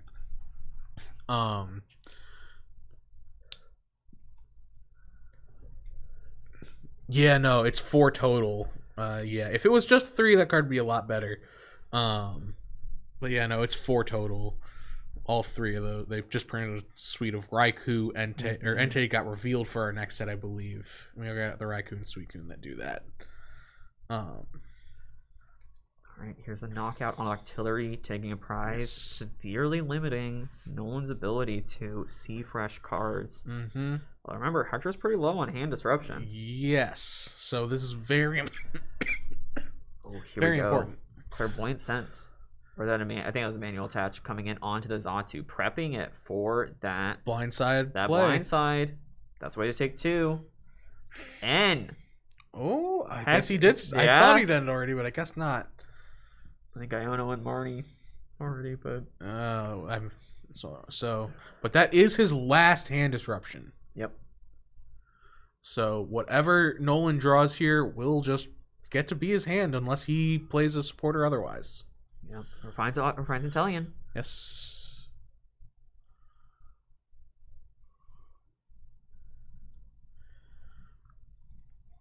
I see the knockout here with Shadow Impact. Getting some more monkey damage in play. I wonder if this is just going to come down to whether Hector can draw the Natu combo. I know. Because he basically, I think he had it in hand. He had it. He did the last disruption. I don't know if he had it in hand this Yeah. time.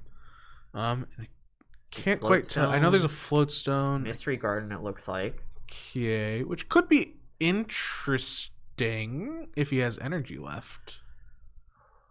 All right, Night Stretcher. There's 1 water energy. No, there's plenty of water in the discard. It might be all the water in the discard. You might need to be. Oh, they Analyzing. always hit the draw supporter Oh, off the yeah. too. Hand Looking disruption for is so Intellion? fake. I do believe all of Nolan's item search for Inteleon is down. So he does just have to draw the Inteleon, I believe. But the deck is pretty small. Yeah, it's a pretty small deck. Field Blower. And he did it. Italian. Yep. Yep. Now is there... Oh, this is Superior? Superior. Yeah, and Superior's still available. Okay, so this is just going to be... Can Hector find the combo? Heck, it's 2 prizes remaining. That Frosmoth. Or... No, there's no energy on Gardevoir. Because Gardevoir is a 60 plus 30 Hydro Pump. Yeah. There's There's a very there's small a world. line. A very, very small You world. need 6 energy. I don't think Yeah. you can do that in one turn. You need No, that's what I'm saying. If it had energy on it already, I could see it. Because you can get down. what? Is Patch down? I don't think Patch has been played. No, I don't believe Patch is down. So it'd be a Manual attach. Raihan, a Patch, manual attach, Zatu, Malamar. Oh my god, you can do it in one turn. If you have, if your manual attaches counter energy. Yeah, if you have, but counter energy is down. Yeah, counter energy is down, unfortunately. And even then, you'd still need to dodge another, just Bax Caliber KOing something. Superior's down. Okay, never mind. There's energy in hand to attack with Inteleon.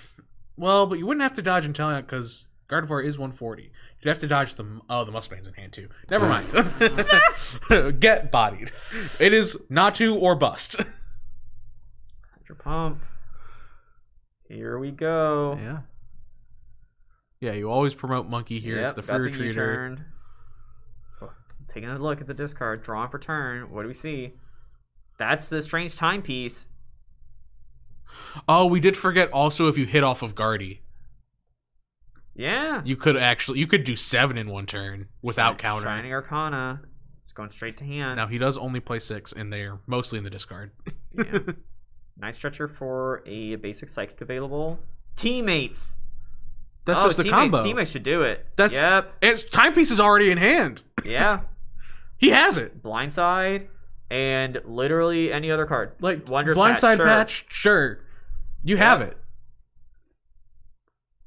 That should be it. Yeah, that should be it. He's got just to piece it together. He's taking his time, making sure he's not wrong. Yep. Nice stretcher for shuffle those 3 cards. Thank you. Maintaining the integrity of the game state. Patch. Yep. Yeah. There it is. 2 prizes for Natu game. coming in hot. Well, we will have a psychic player in our finals yes, here. we have 1 guaranteed, and again, Dylan Austin, the other side in game 3 right now. Whew. Yeah. Dang, that is crazy. Yep. Congrats to Hector for making it to the congrats to finals. Hector. Very well played. And we will be back with the finals, seeing who Hector pairs into.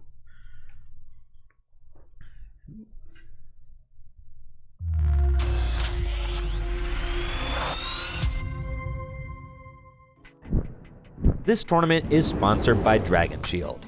Dragon Shield makes the highest quality sleeves and accessories for your favorite tabletop games, like the Pokemon TCG. Dragon Shield sleeves are super durable, making them perfect for tournament play and collecting. They also come in a huge variety of colors, so there's always a great choice to match your deck. You can even turn your favorite photograph or design into a custom box of Dragon Shield sleeves using the Sleeve Crafter on DragonShield.com. Head over to DragonShield.com and place an order for your favorite sleeves today. Use code TrickyJim at checkout for 5% off your order. Again, that's DragonShield.com for the highest quality sleeves and accessories for your favorite tabletop games. Huge thank you to Dragon Shield for being a continued sponsor of the channel.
Yo, what's up, everybody? I'm back, and I am joined by Brooke, and we are going to be bringing you the finals, but we still need to see who is going to be playing against Hector Ibarra. In the finals, Hector just punched his ticket with a crazy not to finale, which I heard about because honestly I was watching the game live downstairs and I saw that Nolan had a fully powered Wailord with one prize left. I was like, oh great, I gotta go adjust the overlay because Nolan's about to win game 2, and I came up and the match slip was getting signed and I could not believe it. A not to taking double prizes with blindside TM. Yeah, so often, you see that Wailord and you're like, how can anyone ever get through this? Yeah, But sometimes you gotta go it around if you're gonna get through it. And what better way to do it than with blindside TM? Giratina can ping the damage. Is that how it happened? Yeah. That's so crazy. We still have to see who our other finalist is going to be. We've got Dylan Ryan and Austin Berriman now in game number 3. Had a little bit of a sob story for Dylan.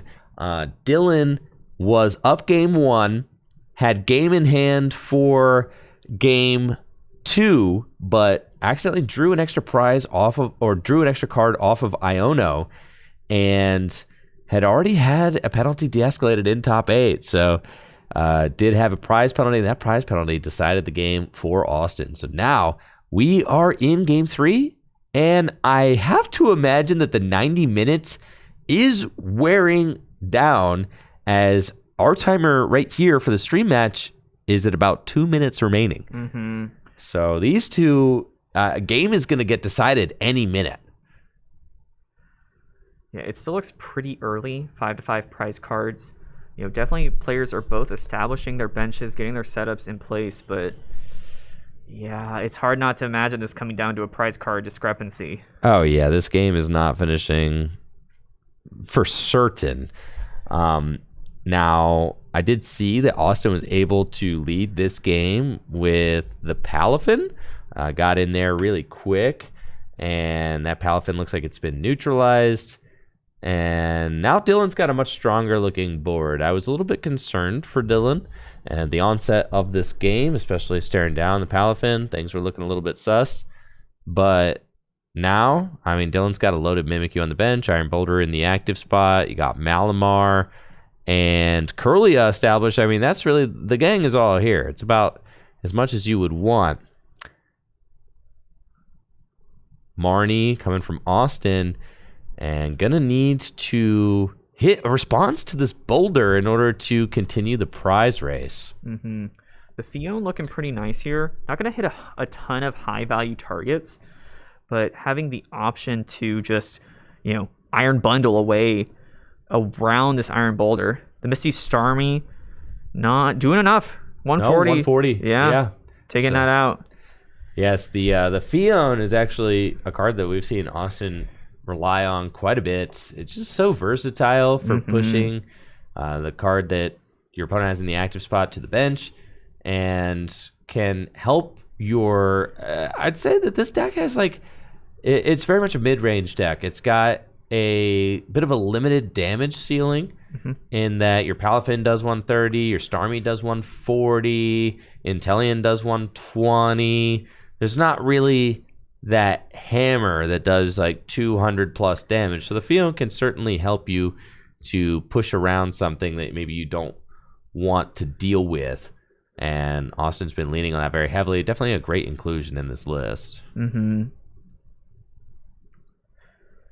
Yeah, especially against a type like Psychic, where there's just so many just low HP bench support Pokemon that, Psychic doesn't really care if you knock out the attacker, because there's going to be another attacker coming. But taking out something as high value as Curlia before it gets to evolve into Gallade or Gardevoir, Malamar, Xatu to slow down the energy acceleration engine, very powerful stuff. Yeah. Not to mention, with Fion going to the bottom of the deck, if you have something like Brooklet Hill in play, you can just do that turn over turn over turn. Yeah, it's such a high value card. It's crazy that many waterlists don't play it. It does make sense when you have an attacker like Kyogre that could just hit whatever you want for 180.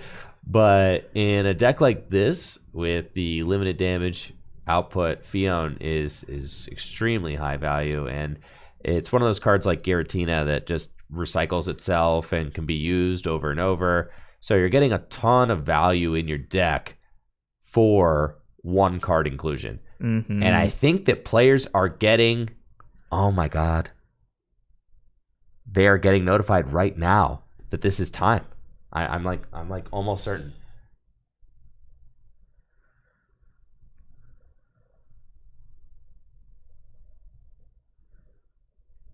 So if Dylan is turn 0, Dylan would want to take this knockout with Gallade and try to prevent a return KO. So your ideal situation would probably be...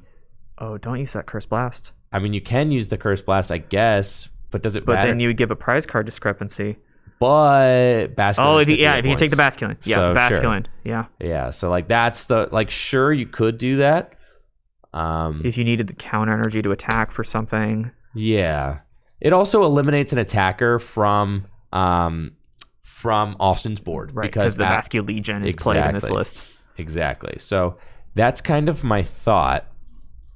The Gallade probably is the highest HP Pokemon that Dylan can promote. But it doesn't matter. Dylan has to have 2 high HP Pokemon. Yes, because the Fion. So what I want... that's really tough, right? Right, and you can't get into the Duststorm this turn because the Dusclops just evolved. No, Dusclops was in play last turn. It was. Oh, I thought it was Duskull last turn.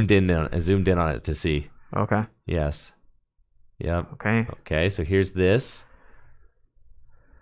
Counter energy. And then Dylan will go to 3 prizes.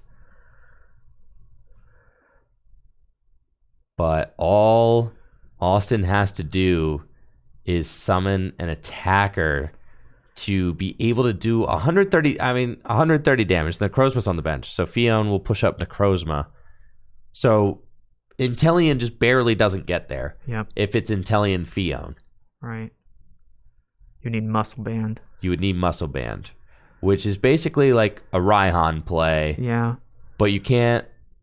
Yeah, you could Raihan... If you could Raihan, Energy... Muscle Band, Fion, that would be game. Assuming, and I think that this is in time. I think that Austin is turn 1, judging by Edelgard's kind of like... Yep.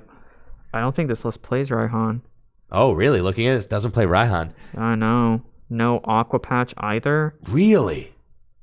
Then that could just be it. That could just be it. There's no 1 energy attackers available. Right, because you're kind of thinking like all of the attackers in Austin's list are all these stage 1 attackers, right? Right.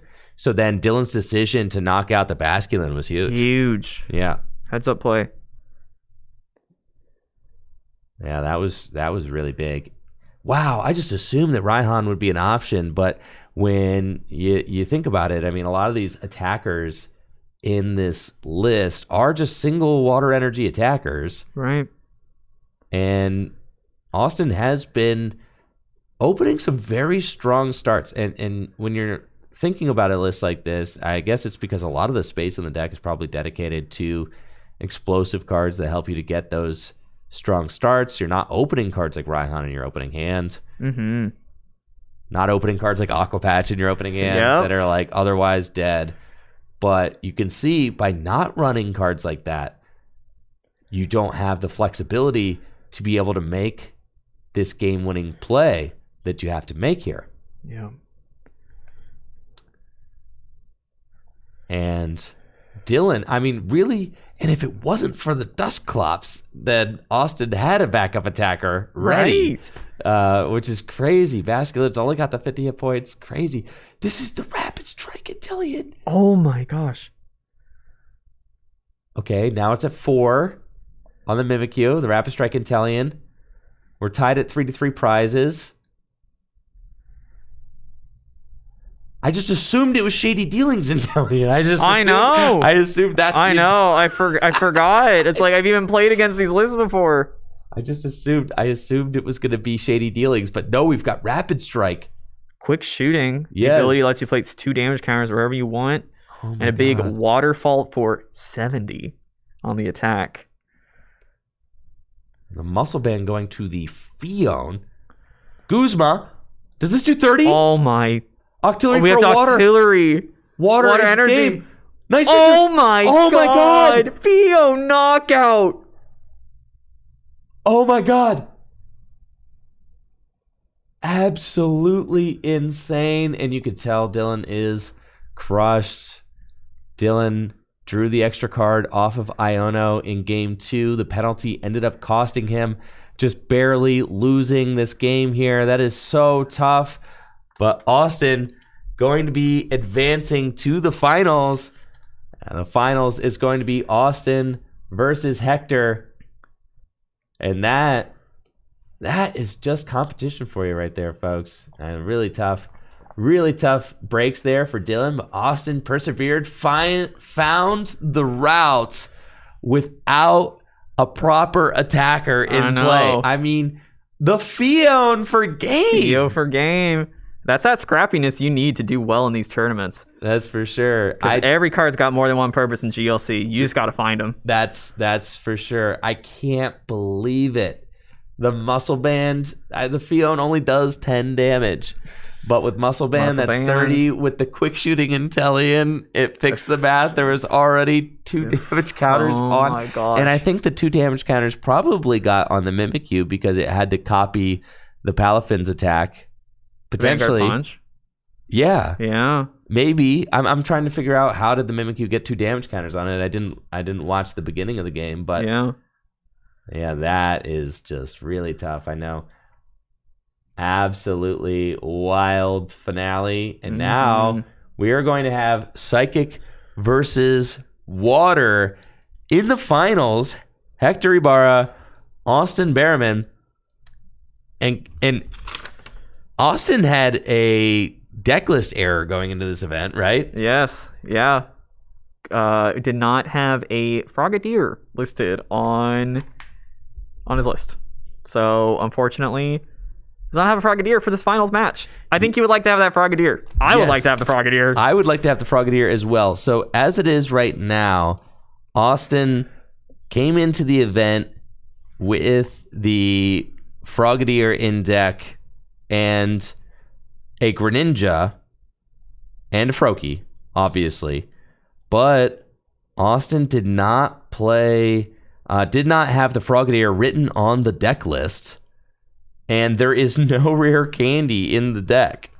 Correct? I don't believe there is one.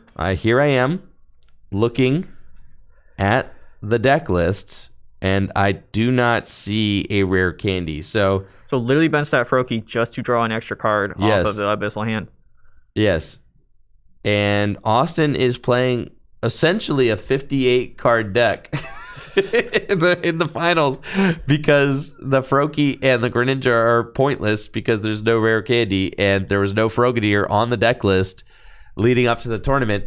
And I did hear, I had talked to Austin earlier. Austin said that he traveled out to participate in this event. Hadn't ever done something like this before. Had never played in like a bigger cash tournament like this before, and was in a tizzy writing the deck list this morning, and had some errors on it. Like Scoop Up Net is written twice on the deck list, and so is Rescue Stretcher. I wish I could play 2 of those. Yes, I don't think that there were 2 in the deck. That would have been grounds for a DQ. Yep. But and Pokegear instead of Pokegear 3.0. Yes. Yeah. But there were multiple situations on the deck list where the deck list had some had some errors on it. That penalty was addressed in top 8. Austin was able to overcome the penalty and the lack of Frogadier in his deck. 2 matches in a row. 2 matches in a row in top 8 and in top 4, as we just saw. And now we'll be facing off against Hector in an exciting finals match. Shoo, what a trip. Now, Brooke, you got to see Hector play in top 4 as someone who is very well versed in the Psychic deck. What were your thoughts on Hector's play, Hector's unique psychic build as well. And how do you think that do you have any predictions as to how you think this finals match will go?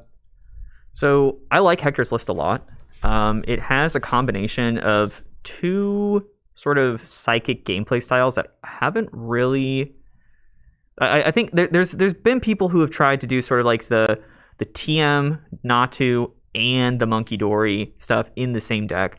But I think this is really the first list that has really had like a strong showing here. So I like both, having access to both of these options. The Monkey Dory is able to provide that pressure on support Pokemon, while the blind side enables you to do some catch up. If your opponent takes the first prize, the blind side gives you that option to take 2 before your opponent can take their last prize. I think it's going to be very helpful for this matchup, especially. The aggressive starts from these, stage 1 energy, 130 damage attackers. It can be tough for Psychic to get through if they have a shaky setup. Just, stuff like your Mysterious Tail Mew goes down, they Guzma your Kirlia, and then you have to muster up a good response.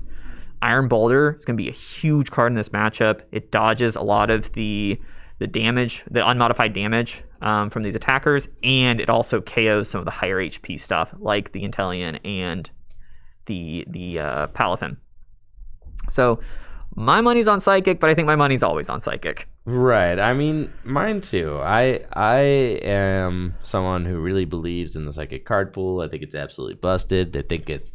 I think that the game designers on a fundamental level love the purple cards, and I think that they always have. But Water's got, I would say, the best engine in the game. It's got Inteleon and Octillery. Yeah, prepping for this event, I was thinking, Water's a pretty good pick for this event. No, it hasn't gotten anything super flashy lately. The best addition for it is the Whale Lord, but that's just kind of bigger numbers on a card that already had a lot of big numbers. But it's still just so solid. You have access to Shady Dealings line, Abyssal Hand Octillery. They're 2 different Rain Dance Pokemon, and just a lot of HP and a lot of damage. It looks like these players are getting prepped for the finals now. 78 players today competing for a piece of that $3,000 prize pool. And this match will be a $300 money match, as second place is taking home $700. First place taking home $1,000. So both these players obviously have a lot to be excited about. They have each earned a invite to the Grip Games $5,000 Invitational taking place in the summer of 2026. You can earn an invite, a free invitation to the Invitational by finishing in the top 8. Oh wait, I'm talking about standard. Yeah, I was like, whoa. Sorry, dude. Literally, I'm sorry, Chad. GLC Invitational confirmed. No, there's not. I'm no. washed. This is why I had to take a breather, because my brain is fried. Anyways, that was yesterday. I'm sorry. GLC, you're playing for pride, guys. Hey, I'm here for the love of the game. Yeah, you're playing for no 5K invite for you, GLC players. All right, no, that's just standard. All right. Here we go. The finals is underway. We have got Hector Ibarra on the left, Austin Behrman on the right. Hector has been on fire this tournament with his Psychic build. We got to see him play during Swiss.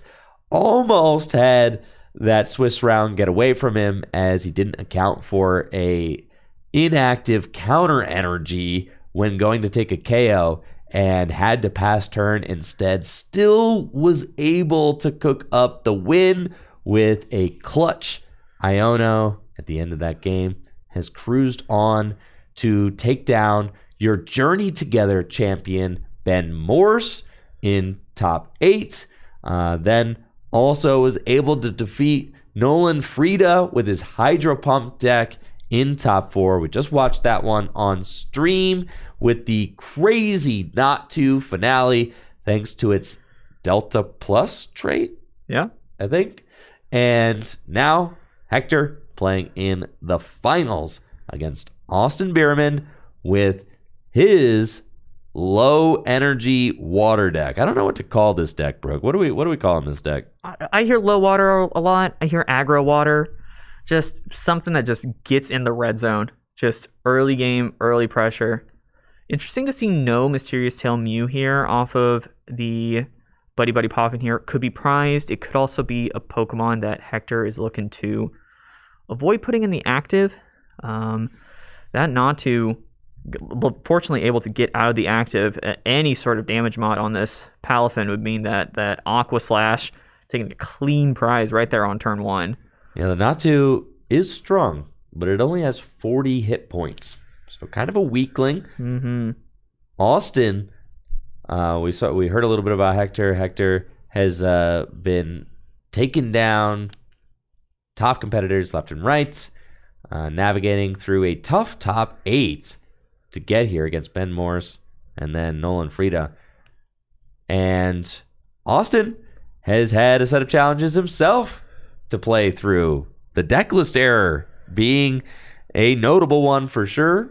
The deck list error, he is not able to play with Frogadier. He did not have Frogadier on his deck list coming into the event, and is not playing Rare Candy. So the entire Greninja line featured in Austin's list is not available to him. He's got the Froakie and he's got the Greninja, but does not have Frogadier. And that is something that he has been able to overcome in top 8 and in top 4, taking down Dylan Ryan. And honestly, Dylan was playing really well, and Austin was able to mount an insane comeback to defeat Dylan in time after an unfortunate gameplay error from Dylan in game 2 of top 4. And now Austin finds himself in the finals competing for $1,000 with this very unique water deck. We haven't seen a water deck quite like this in the top 8 of any of our cash tournaments so far for GLC. Escape rope coming out here from Austin. Hector going into that 40 HP Natu. Float Stone. Do we have the Muscle Band? Do we have anything to boost this Aqua Slash? It is a tough call for Hector there to promote the Ralts and be a little bit safer, or to promote the Natu with a free retreat thanks to the Mystery Energy. I do like that Austin is playing the escape rope first and then playing a card like Buddy Buddy Poffin. You want to have your opponent make those decisions about who to promote and things like that before you give them any additional information. Notably, Austin is not playing the Palafin, the little fun one that like instantly evolves or whatever. This one's got 70 hit points, so some healthy respect maybe for the spread decks out there, as we see that Austin does have all the 70 hit point evolving basics, 70 hit point Sobble, 70 hit point Remoraid, 70 hit point Finizen. It's something that is really interesting in Gym Leader Challenge, which pre-evolutions you're choosing, because a lot of the lower HP pre-evolutions have a really high upside at the cost of having slightly lower hit points, as we see playing out right across the board on Hector's side. Hector playing the 40 hit point Natu because of its crazy upside. Some interesting sequencing here from Austin. I saw a Nest Ball for the Sobble and then a Poffin come down. Maybe wanted to get a Pokemon just in play, just to make sure. Maybe thought that Basculin was not prized before playing the Poffin. But the Arven here getting that Muscle Band. Aqua Slash KO is on the table here if we have an energy. Chose to get the Hisuian Heavy Ball to get the Hisuian Basculin. How appropriate. Rather than getting a card that gets an energy, if he does play one. Which, Team Aqua Great Ball is in the deck. Could be prized, but that would get you an energy.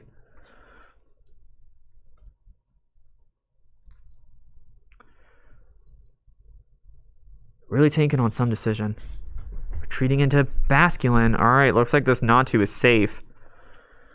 And Basculin is going to gather the crew. A little bit of crew gathering. Get to search your deck for 2 basic Pokemon, put them straight onto the bench. It's one of the upsides of Water is that you've got some of the most insane free attacks in the format.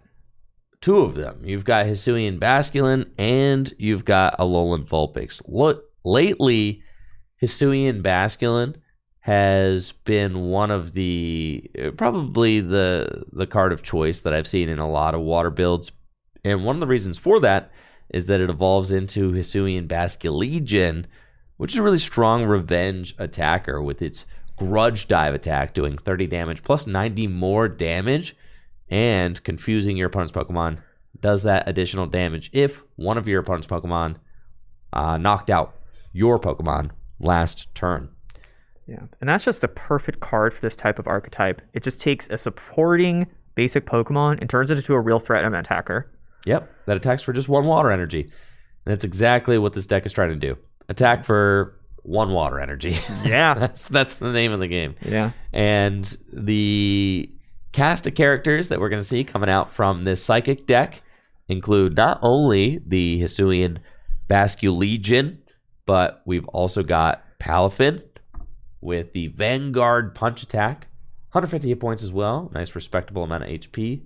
Vanguard Punch does 130 damage and 10 damage to itself for each damage counter on it. So if it's clean, then you're not doing anything. But if it does take a hit, then you might be damaging yourself. And you've also got the Misty's Starmie, which does 60 damage plus 80 more damage for 1 energy if it evolved this turn. So that's a card that you have to time correctly. Is probably going to stay a Misty Staryu until Austin is ready to pounce with it. Mimikyu, just an extremely versatile Pokemon in that you can copy your opponent's attacks with it or draw cards. And that's what Hector's doing here. Yep. Great utility Pokemon. Just able to take the busted thing your opponent's trying to do and throw it right back at them. I feel like the copycat attack has gotten a little bit worse as of late. Just a bunch of Pokemon like Okidogi and Wailord that rely on things you can't really do with Mimikyu. But hey, that thing can always draw 2 cards. It can always draw 2 cards, and I feel that, Broke. I actually have cut Mimikyu from my Psychic list recently in favor of the new Zacian from Phantasmal Flames.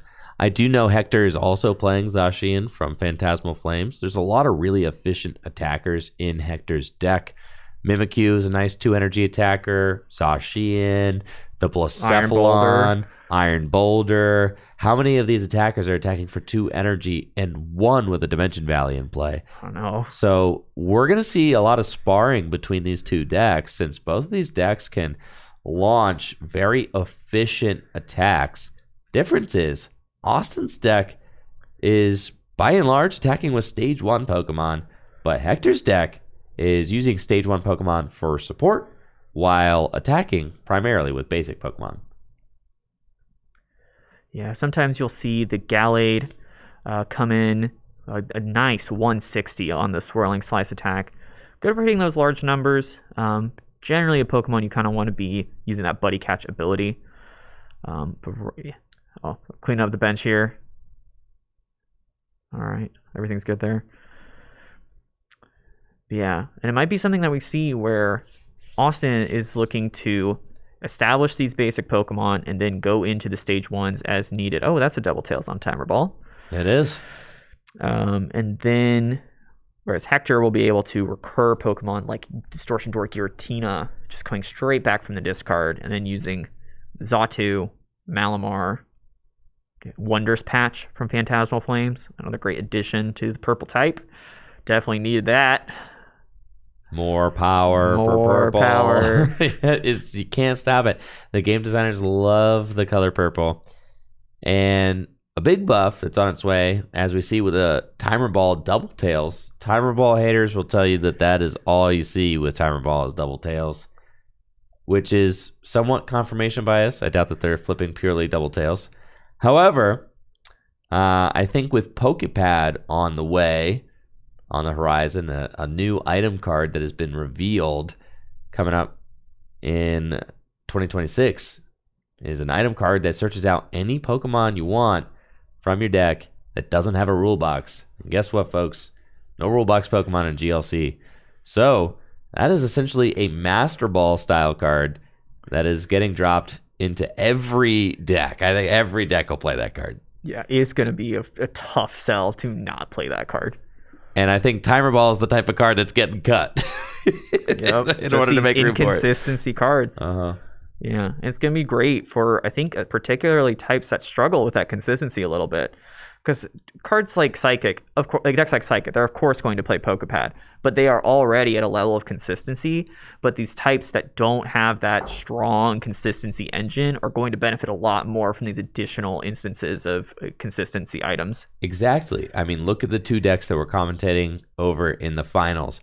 You've got Psychic, which has not only all of the regular search cards that every other deck has access to, your Evolution Incense, Nest Balls, Quick Balls, and Evo Sodas, stuff like that, Ultra Ball. It also has Fog Crystal, which is the Psychic version of Fighting Gong. It also has Mysterious Treasure, which can go search out any Pokemon at the cost of discarding a single card from your deck. So you've got those consistency buffs that no other type has.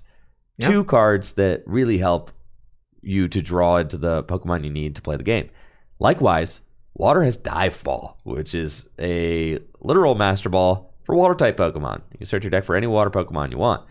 So there will be some redundancy with Pokepad in that these powerful decks already have strong search outs that get them whatever they want, and Pokepad is just going to add to that embarrassment of riches for them.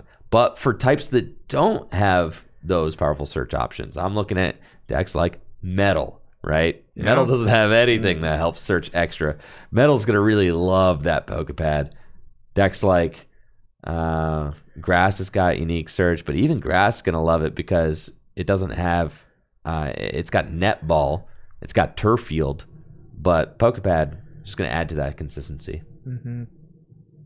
Zacian from Phantasmal Flames coming in here with the base damage limit break. Ooh, Clutch Field Blower taking out the Floatstone and the Muscle Band before the Muscle Band even gets to do any additional damage. The limit break here, 50 damage on that tiny Basculin is enough. Was that a Guzma or a Boss to bring it up? No, it was still in the active. Oh, still in the active. Oh, wow. Okay, yeah. So this is the first prize drawn of the game. We just gathered the crew. Sorry, I was yapping away. And it's okay. Psychic players just, I don't know, Clairvoyant Sense, Refinement. All right, I have 12 cards in my hand. Knockout, whatever. Whatever. Same turn. It's the same turn.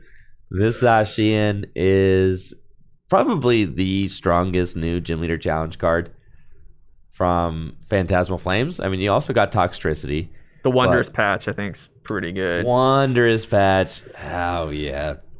Yep. Speaking of purple cards. Yep. Those cards. Yeah. Those are kind of like your three top cards, I would say, from Phantasmal Flames. Yeah. I'm excited to play with the Toxtricity. Oh, yeah. Yeah. I think I like cards that completely change how I think about a type. And Toxtricity is one of those cards. It certainly is. Being able to accelerate energy from the deck. Very good. There's not a lot of cards in Gym Leader Challenge that do that. Rillaboom, accelerates 2, but that's a stage 2 Pokemon. Yep. Outside of that, I mean, what Pokemon in GLC is searching an energy from a deck and pumping it into play? Like some sort of Metang, barely. Metang, kind of, right? Yeah. In like the most unreliable way. Yep. But yeah, that Toxtricity is really a new dynamic for the format. So excited for that.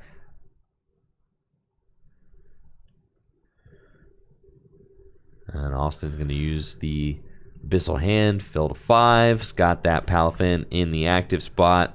Vanguard Punch lining up nicely against the Zacian. Yep. 130, still a extremely relevant number in Gym Leader Challenge format. It's crazy to think about because when Black and White came out forever ago, I mean 2011? Yeah, I think. It kind of reset the power level of basic Pokemon with Zekrom and Reshiram, which both had 130 hit points. They were these legendary Pokemon.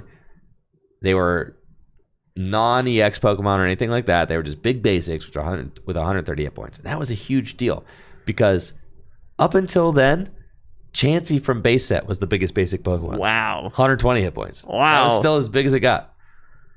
And now Zekrom and Reshiram, they were kind of like the beginning of the new era. We've broken that threshold. 130 hit points for a basic. It's crazy. And you look at cards like Zacian, and that's still kind of the magic number for a legendary big basic non-rule box Pokemon. Yeah. Any bigger than that, and it's kind of like ridiculous. You've got Iron Boulder, 140. Right, but it's iron, so that's why. Oh, I guess. yeah. Because it's metal. Yep. Because he's thick. Yeah. Snorlax, 150. It's pretty ridiculous. Yeah. Tinglu, 140. Ridiculous. Yeah. Bloodman Ursaluna, 150. Right. They're starting to creep it a little Yeah, bit. they really are. are. They really They are starting are. to creep it. Guzzlord, 152. Yeah. Yeah, they're starting to creep that 130 magic number, certainly. And it's been a long time. It's been 15 years since the Black and White expansion. So, yeah, whatever. That's fine. 15 years to creep 20, 30 hit points. That don't bother me. It's 20, 30 hit points over the course of 15 years. Like, that's fine. Yeah. But, Yeah, Wishy-Washy, 180. yeah, Wishy-Washy 180. Phew. Yep. 130. So 130, that is to say, when Gym Leader Challenge started in 2022, maybe 2021? I don't remember. It's been a while. But when Gym Leader Challenge first started, 130 was that magic number. There really weren't a lot of basic Pokemon that had more than that. But the number of Pokemon that do have over 130 hit points now, it's just growing. Mm-hmm. You've got so many more targets now that are not going down to 130 damage. And that's one of the key reasons that Austin has to play the Muscle Band in his deck. And this quick shooting Inteleon Yeah. to help fix the math. I think this quick shooting Inteleon really makes a huge difference for the success of this deck. Mm-hmm. Because you need that source of repeated damage mod, that support Pokemon that just sits in play and just... Because you've seen a lot of different ways that people have tried to boost damage. I think a lot about double hit grass. Playing Professor Kukui to boost your damage by 20, playing your Sunny Day Pokemon, and this is essentially Water's Sunny Day. 20 damage wherever you want. It can be the active, but setting up those KOs on these Pokemon that are kind of otherwise limited. And, I mean, it comes at a huge cost. Giving up Shady Dealings is big. And that Shady Dealings Inteleon, its attack is nothing to sneeze at either. 120 plus 20. Exactly, Brooke. I have thought often about this Inteleon, but I have never had the guts to play it. Never. Because I rely so heavily on that Shady Dealings ability from the Inteleon. I rely so heavily on attacking with it from time to time.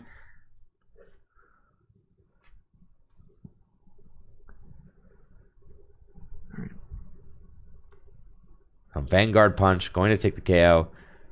Tie game, 4-4 prizes. Monkey Dory. It's got Darkness Energy on it, so we could start to see some Adrenabrain action going on. Those promo Monkey Dory and Iron Boulder are looking real nice with sparkly hollow patterns. Love that. I do really love the play promos that TPCI has been putting out. They look great. Mm-hmm. That's super exciting when they put them on GLC cards. Yes. I have not seen a single person ever play Iron Boulder in Standard, but I've seen a lot of those play Hollow Iron Boulders. Oh, yeah. It is nice. It is nice. It feels like the GLC decks get some love with the extra bling afforded to them from the play promo packs. That's awesome. Now, if we could just get TPCI to make some expanded reprints. I'm telling you, a GLC Trainer's Toolkit would go so hard. That would really be great for the Floatstone, format. Goose Hall, Parallel City, just all these cards, I know. Roserade. Dark Explorers, Ivysaur for some reason. I know. It'd be great for the success of the format if they did that, but that's all bureaucratic business stuff. Okay, would it fly off the shelves? No, but we as a GLC community would love it. Yep. Every GLC player would buy it. Yeah, I would buy one, yeah. Every GLC player would buy it. But I won't even ask for era-specific borders. I'll play new border floatstone if I can get it. Not just you. So many players would love a silver border floatstone. All right, Giratina gonna come back from the discard pile. Oh, they can get a silver border floatstone. It's just in Japanese. Ooh, true. And can Hector match hand sizes? Is that what we're doing this turn? We got Xatu in play. No Malamar or anything, so just Xatu to accelerate energy. Iron Boulder is live. Dimension Valley is in play. Mm-hmm. So Hector's Pokemon's attacks will cost 1 colorless energy less. Fortunately, that effect is symmetrical, so Austin's Psychic Pokemon will also cost 1 colorless list. Of which Austin cannot play any. Only with his deck list error, maybe he is. Oh my goodness. Giratina. It's got the 2 Psychic Energy on it, but not taking the knockout. 130 damage. Hector could not match hand sizes. But the thing about swinging into this Palafin is that if Palafin tries to take another knockout with the Vanguard Punch, it'll knock itself out because it's got 130 damage on it, and it does 10 damage to itself for the amount of damage counters on it. So it would do 130 damage to itself, would knock itself out. Another thing, the Rough Seas. That is another powerful stadium card that has a type-specific buff. Allows you to heal 30 damage from all of your water or lightning Pokemon. Mm-hmm. Fortunately, not going to be enough to save this Palafin from its own Vanguard Punch. But if you are able to get into another attacker this turn, you can keep it safe from 1 Monkey Dory move. That's true. I think Austin. And that Misty Starmie is Starmie. Yeah, that's tough. And 2 of the water. Ooh, yeah. No, you got to imagine that those water energy are valuable. 5 basic and 1 splash. That's not a lot. That is not a lot. No. I would call it low. I would call that a low count. The thing about the Inteleon is that versus many decks, just having the Inteleon on board is going to allow you over the course of multiple turns to take a bonus prize somewhere. Mm-hmm. That's really good. And obviously that is played to Austin's benefit throughout this game. But the interesting thing about this matchup is that Hector has serious counterplay to that with Monkey Dory. Because if Austin decides to use Quick Shooting to try and stack damage counters on Hector's side of the board, Hector will just throw them back. So Austin can only really use Quick Shooting in this game as a way to increase the damage you're going to do to the active while trying to knock it out. Mm-hmm. So that those damage counters don't stay on the board. Because anytime you feed Hector damage counters, you can see Hector wants the damage counters in order to use Adrenaline Rain and move them over to Austin's side. And I think ideally if you're Austin, you would attack with a different attacker here so that you could allow that Palafin to maybe heal turn after turn if the Rough Seas sticks for a bunch of turns.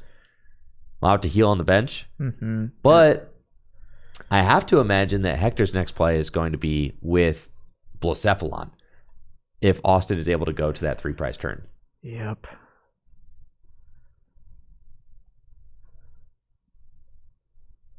The 50 HP Basculin hasn't been able to evolve yet. That Staryu has 70 HP. Fion has 70 HP. Octillery, it won't let you take a second prize, but in combination with the Monkey Dory, moving some damage across, you could knock out the Palafin if it survives, and the Octillery. And Octillery is a huge piece for this water deck. Because with no more Shady Dealings, okay, Guzma here. But does he have the knockout? The Starmie is prized. Haven't seen the Basque Legion yet. No. Basque Legion can't take a knockout right now because no knockout was No taken. knockout was last taken turn. on the previous turn. Yup. Oof. Here comes Staryu. Is it just going to be a double knockout? Wow. Ugh. I mean, Curly is a high value knockout. You have to imagine that this trade favors Hector massively as both players go to 3 prizes. Austin KOs himself. And now this is the power of Blacephalon right here. And Brooke, it's crazy because Blacephalon was released in Cosmic Eclipse. This is an old card. And it has kind of gone through phases in Gym Leader Challenge. Early Psychic Gym Leader Challenge lists were crazy about Blacephalon. And then it kind of went out of vogue for a very long time. And now it's back. Here it is in the finals of our 3K. And it's cool to see that Blacephalon comboed with Monkey Dory. You're placing 15. 15 damage counters this turn. That's enough to clear multiple things off of Austin's board and clear the way for Hector to go to 1 prize remaining. This is us. And Austin's scooping it up. This is not game. 15 damage counters. That's not No, game, it but can't be I think Austin's kind of just saying like, yeah, it's chalked. Like, Yeah. With the 2 water prize, not Yeah. taking the waters off the prize cards. Gonna be tough to even just get into another Starmie attack. And that is game 1. Hector is your game 1 winner. Yep. And I think that's exactly what Hector needs to do in this matchup. Hector needs to get set up and get established so that he can weather the initial aggression from Austin and then just turn the corner so hard on that 3 prize turn. Yeah, and we see Hector kind of checking all the boxes, saying like, okay, I need to attack with Giratina. And that was calculated, right? Because maybe Hector could have matched hand sizes and taken the clean knockout with Boulder, but saying like, no, it's fine. I'll attack with Tina here. I'll put 4 damage counters on my own guy. So then when it comes to the Blacephalon turn, I'm going to be putting even more damage counters on my opponent's board. I actually don't need to hit this Palafin for knockout because it'll knock itself out. So like, that's fine. And it did. So very well piloted by Hector. For Austin to be able to come back into this game, I think Austin certainly needs to have a very fast start and hope that maybe Hector stumbles out of the blocks a little bit. Yeah, because that can't happen with Psychic. Going first, you don't have any great Pokemon search. You might have a supporter that you can play on your second turn, but just having just a little bit of a slower start, if that Palafin goes unanswered, if it just gets to start tearing through your board, it can be really tough to come back. Double mulligan. Oh, the Poffin and the Fog Crystal. You hate to see it. I know. So many times you have the mulligan hand. And VIP pass Poffin in hand. You're like, dude, It's I would take all right Galarian there. Articuno's start. I would do it. Why couldn't this hand have had a basic in it? It's so loaded. Because it doesn't have any basic Pokemon in it, so it's got all trainers. That's so true. That is just the way it works. It's isn't just it? the way it works. Yes. It's a zero-sum game. I know. Why can't every hand just have Buddy Buddy Poffin and Lily's Determination for 8? I'm not asking for much. Not as I'm a simple person. All right, Boulder start for Hector. We'll see what Austin's got. They both have a basic. And we are grooving into game number 2. Hector up game 1. Just 1 game away from becoming your Grip Games Phantasmal Flames GLC 3K champion. And Hector's got a solid start with Nest Ball, Iron Boulder in the active spot. Iron Boulder is one of those Pokemon that I think has just redefined the power level of your big basic Pokemon in Gym Leader Challenge format. Iron Boulder along with Ogie Dogie in the fighting card pool. These two, Brooke, they clear so many things for 2 energy. Yep. It's obscene. Yeah. And, I mean, Iron Boulder as a starter is not even that bad because you can just attach 2 energy to it from in the active. That's attacking on turn 2, going first.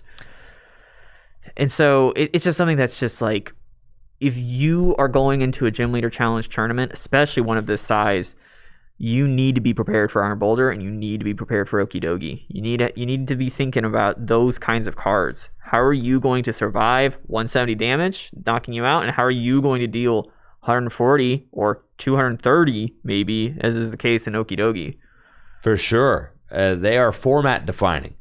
Format defining big basics. Not unlike Zekrom and Reshiram from Black and White years and years and years ago, that kind of set the stage for a new era of basic Pokemon to come. Iron Boulder and Okidogi are kind of those guys right now. And it's easy to see why. Even right now, Hector, no energy drop turn 1. Hypothetically, Hector is still threatening turn 2 170. Yep. Because all you need is an energy D-Valley, hand match, bang.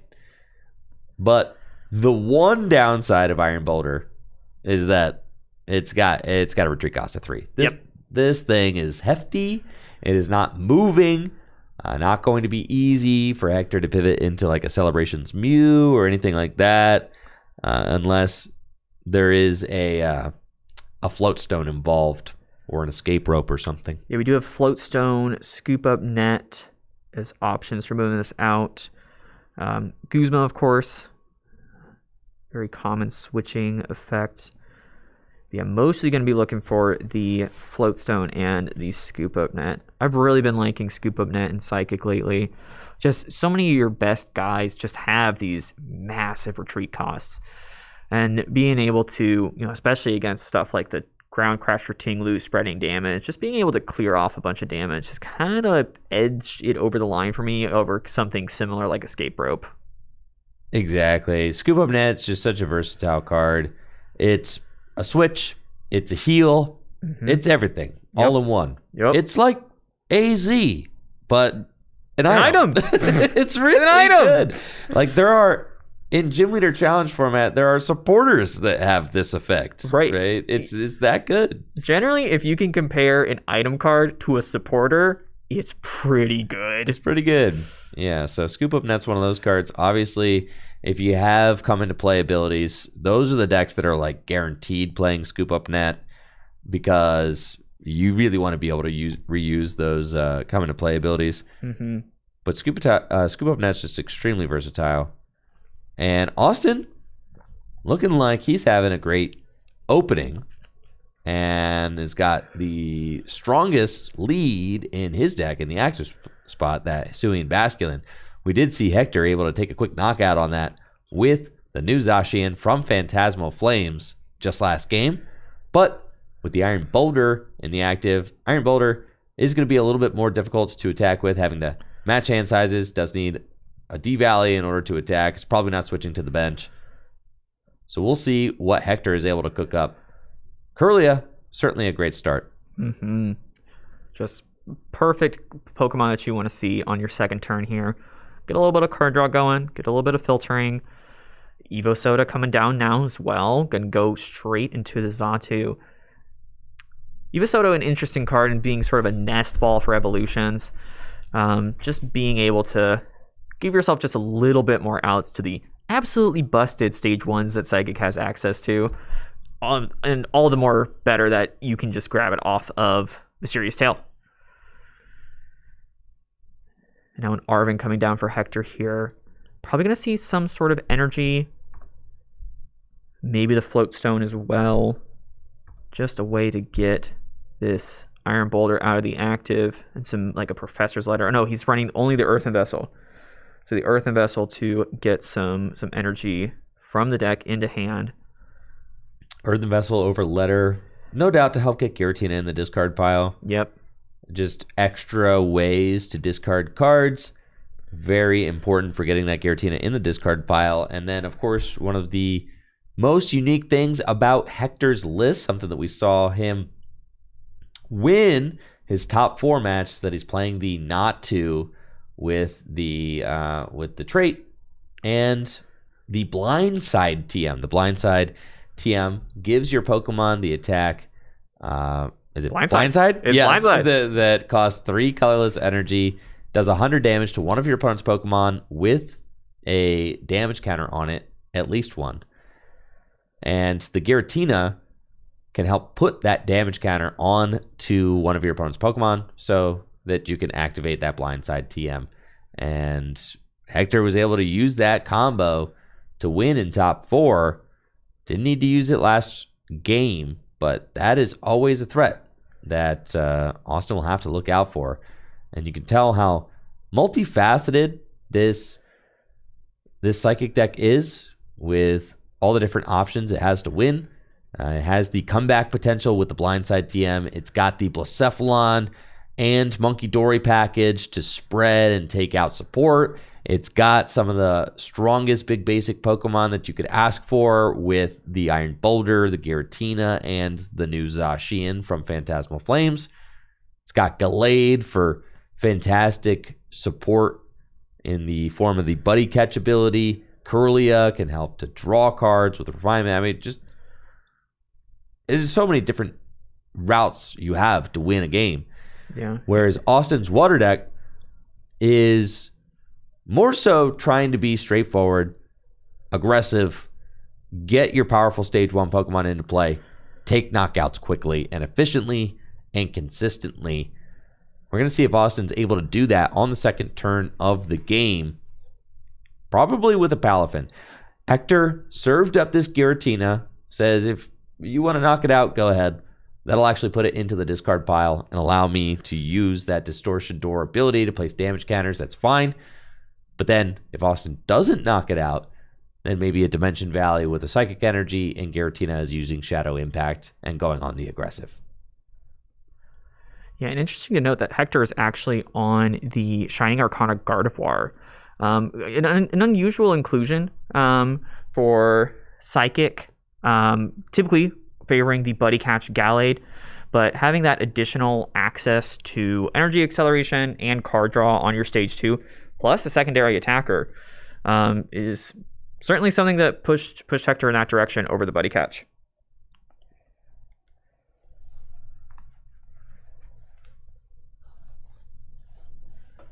Looks like Austin here had a ball guy as the supporter for turn. He's had a lot of balls coming out of the deck. Getting the Octillery. Field Blow. Field Blow. Yep. Attach and retreat into Vanguard Punch Palafin. Playing Earthen Vessel, discarding Team Aqua's Great Ball, failing it, just thinning out the hand for the Octillery here. Maybe a decision that might come back to bite him. That is 2 Energy Search cards down in a deck that does not run a lot of energy and not a lot of ways to search that energy out.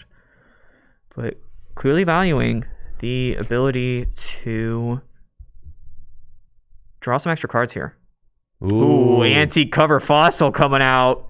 Tortuga in the house. Yes. Taking a big knockout here on the Giratina.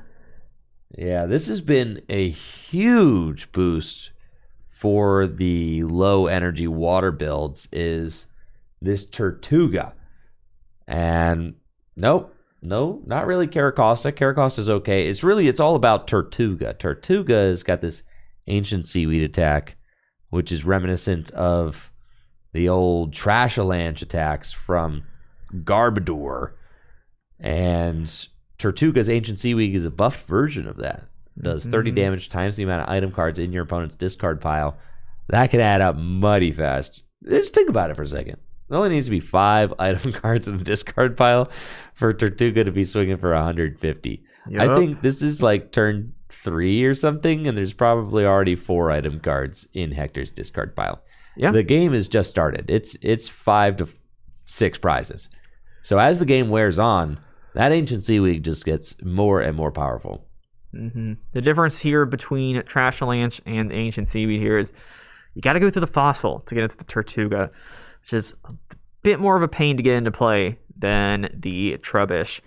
But Austin here, just being able to draw into it off the Abyssal hand, going to have another option available to him if and when this Palafin goes down. And if Hector is able to match hand sizes, which I imagine that he will, this Palafin is biting the dust. Yep. We saw Hector use Versus Seeker for Raihan. Raihan getting that extra psychic energy onto the Iron Boulder. And now Hector can search his deck for whatever card he wants to put into his hand.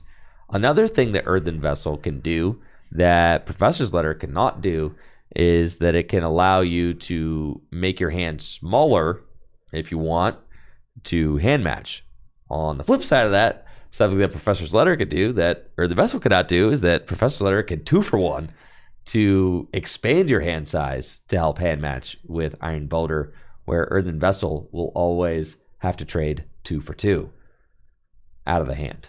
Yeah, those item-based ways of manipulating hand size are so powerful in Psychic. Not just for the effect that they provide, but just the ability to enable this busted attack from Iron Boulder. And Proflator is one of those unique cards that can go up that like that. The Energy Retrieval is another one. Yep. Timer Ball double heads, but yep, not a reliable one. 25% chance. Yeah. I do like Energy Retrieval. That's another 2-for-1 card. That's a cool one. I've been playing Trainer's Mail in a lot of my Boulder decks lately, just because it's just one of those cards that you could just play. There's cards that are always live, like Pokegear, Trainer's Mail. They just feel really good when you're trying to match hand sizes, because you need cards that could just be played out of your hand. If you have a deck that's a little bit too supporter heavy or too many unplayable cards, then you can get your hand jammed and unable to match hand sizes. But it's like this fun little mini game that you play while you're playing Psychic. You're always trying to... I don't know about you, Brooke, but I have to ask my opponent what their hand size is, like multiple times a turn sometimes. Yeah, I think you can see Hector has a die in front of him. What I usually do is I ask once, and then I put the die in front of me. And I look at that the entire time I'm taking my turn. And even still, there's some tricky things that can mess you up. You take like a mid-turn knockout on something that has a U-turn board in it. Well, that's +1 to your opponent's hand. I experienced that in real time at League and messed it up. I know, because it's hard to keep track of everything going on. I used Parallel. This was how I messed it up. I used Parallel. My opponent bumped their own Pokemon with the U-turn board, and that was not part of my Boulder count. Oh, yep. You're like, I've made a huge mistake. That was, and it happened one time, and now I will not make that mistake again. Yeah. I did not see that coming. That was something that I had looked past. And this was a huge turn from Austin. Austin was able to get that quick shooting Intellion into play, and is using that quick shooting ability to buff the Hisuian Basculegion's attack so that it could swing for 120 damage, plus the 20 is a clean 140 to clear the Boulder and take the lead once again by a single prize. Roadblocks out of the way. Let's see what Hector can do here. Yeah, got some nice reestablishment too. Got the Finizen back into play, ready to evolve back into that Palafin for the following turn.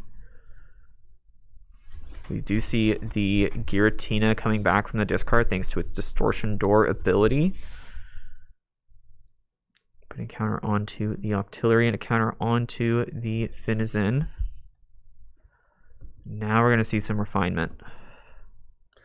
Something really notable about Hector's list is Hector's not playing the Gallade, right? It's the Gardevoir. It's Gardevoir. Yep. Oh my gosh, I was talking about Gallade earlier. I completely forgot. No, this is Gardevoir. Yeah, you watch LASC finals, you see Gardevoir. You watch GLC finals, you see Gardevoir. A crazy Gardevoir. This is Shining Arcana. A little blast from the past. Anybody who played standard formats in 2023? Yep. Reversal energy on that thing. Oh, Bane yeah. of my existence. Oof. So a really unique choice from Hector, just deciding to go all in on the drawing from the top of the deck. And that's something that I really like. I think that the Curlia and the Xatu both drawing off the top, and then Gardevoir continuing to draw off the top. Just it creates a really nice flow for the deck, in that you're able to just continuously increase your hand size. And with a very large hand size comes the ability to pull off these combos that Hector's trying to do, which makes sense. A card like Gallade is good for maybe getting that key supporter you need on a certain turn, but Hector needs more card advantage in order to pull off the crazy plays with the Devolution and the Not To and the Blind Side and all of that. So in order to help piece all of that together, I think having the hand advantage really helps. Neat little interaction there. Field Blower, remove your own U-turn board from the Pokemon that it was on, and then bump it up to that Mysterious Tail Mew so that it can retreat. Funny little interaction, since the U-turn board comes back to hand when it gets put into the discard pile. From play. From play. Yeah. Yes. No propagation U-turn board here. All right. Giratina here taking the knockout. Going straight back into the Palafin here. So already got the knockout for turn lined up. Here's the ball guy. Yes, earlier it was Irida. Ball guy now can go fetch the balls. Yes. We've got Timer Ball, Ultra Ball, Dive Ball. A lot of different ball options. Funny how a card like Ball Guy just sees play. I mean, this deck is running Apricorn Maker. This deck has the Apricorn Maker? It yes, does. We saw Austin earlier. Okay, I saw Austin earlier. I think he was the round 2.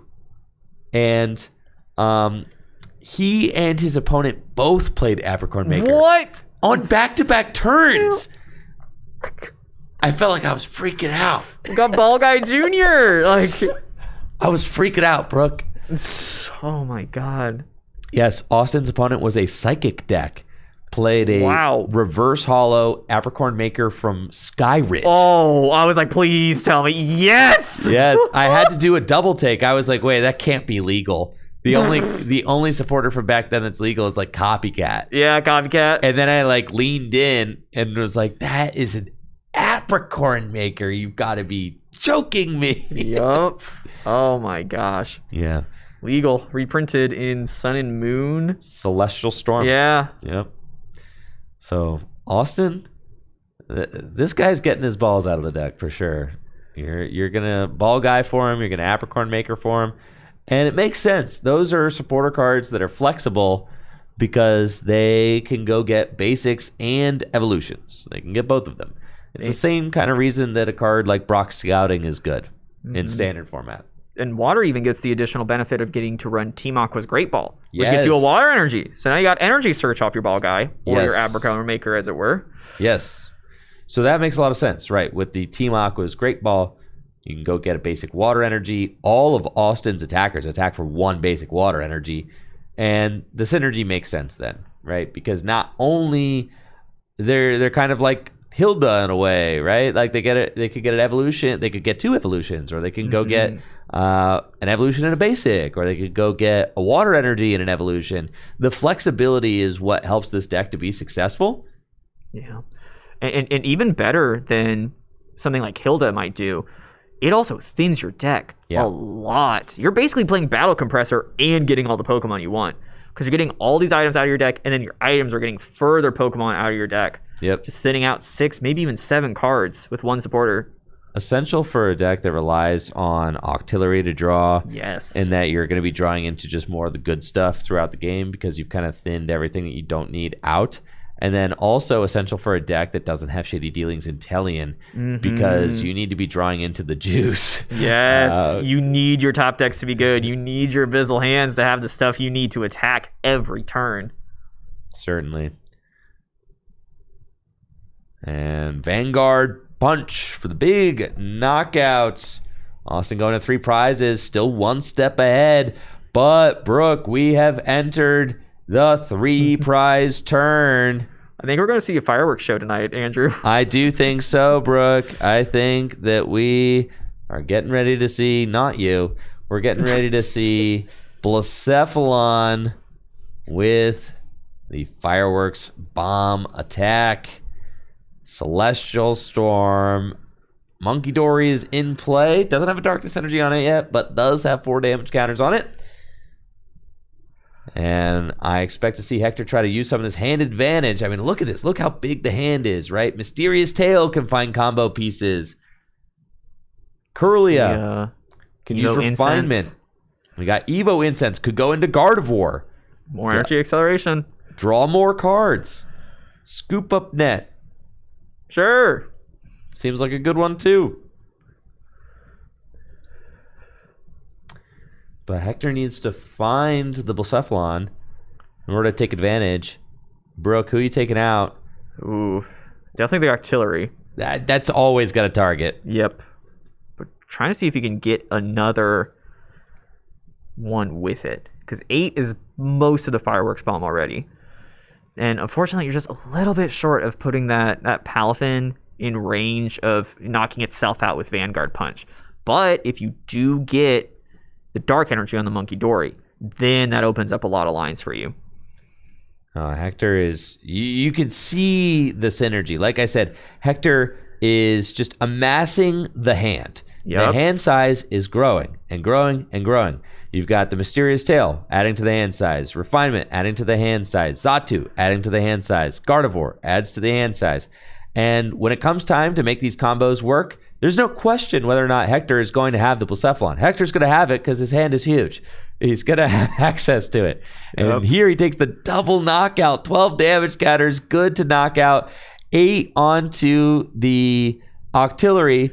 And then 15 damage counters with the Monkey Dory allows Hector to take a double knockout and take the lead. It's like really good for Hector here. With a board like this, it's tough to see what an aggressive focused deck like Austin's can really muster here in response. There's just, the 150 HP of the Palafin keeps it out of range of the Giratina, but the 2 damage counters on it puts it right back in there. Gonna have to see how Austin can respond to this. And that's the thing. Austin's deck doesn't It really... really doesn't do well at coming back. Yeah. It doesn't have that factor that allows it to jump ahead in the prizes. What Greninja was Austin running? This might be a good turn for Hex. If Austin can get Hex plus Knockout, it might be a turn. But I think Wondrous Patch is still available for Hector. It is. And if Boulder can get back into the mix,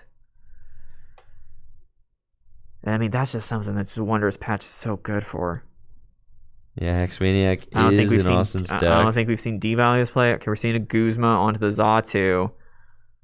Even if you're using Hex, it means you're not hand disrupting. And there's the Wondrous Patch right there at the edge of the hand. You can see it. I'm wondering if Austin's deck should be playing something like Reset Stamp. I know it's not an attacker. I know it's not something that helps you get an attacker. Yep. But it feels like you kind of need some level of disruption for moments like this. All right, there we go. Ancient Seaweed taking the knockout on the Blacephalon. We are out of the fireworks zone. Go home, everyone. We're seeing the Scoop Up Net on the Blacephalon to free up that energy. Nice little play there. Freeing him up for the Malamar. So the Greninja that was in this deck is Greninja from XY with Water Shuriken. You discard a water from your hand and you can place 3 damage counters on one of your opponent's Pokemon. That's interesting. So that combined with the quick shooting, you could really take some bonus knockouts over. But the Monkey Dory is just negating all of that play. Yeah. All right, do you think we're going to see it, Brooke? I mean, with a hand that big, Malamar, Wondrous Patch, Attach, Energy, Distortion Door onto Staryu. Yeah, show me. And there it is. Monkey Dory. There it is. Blindside, not to game. And that is it. Hector Ibarra is your champion. Takes 2 prizes because of the ancient trait. What a match. Absolutely amazing. Well played. Congratulations to both Austin and Hector for making it all the way to the finals table. 78 players all came down to this finals match, and Hector certainly made a show of it. Yep, huge congratulations to Hector.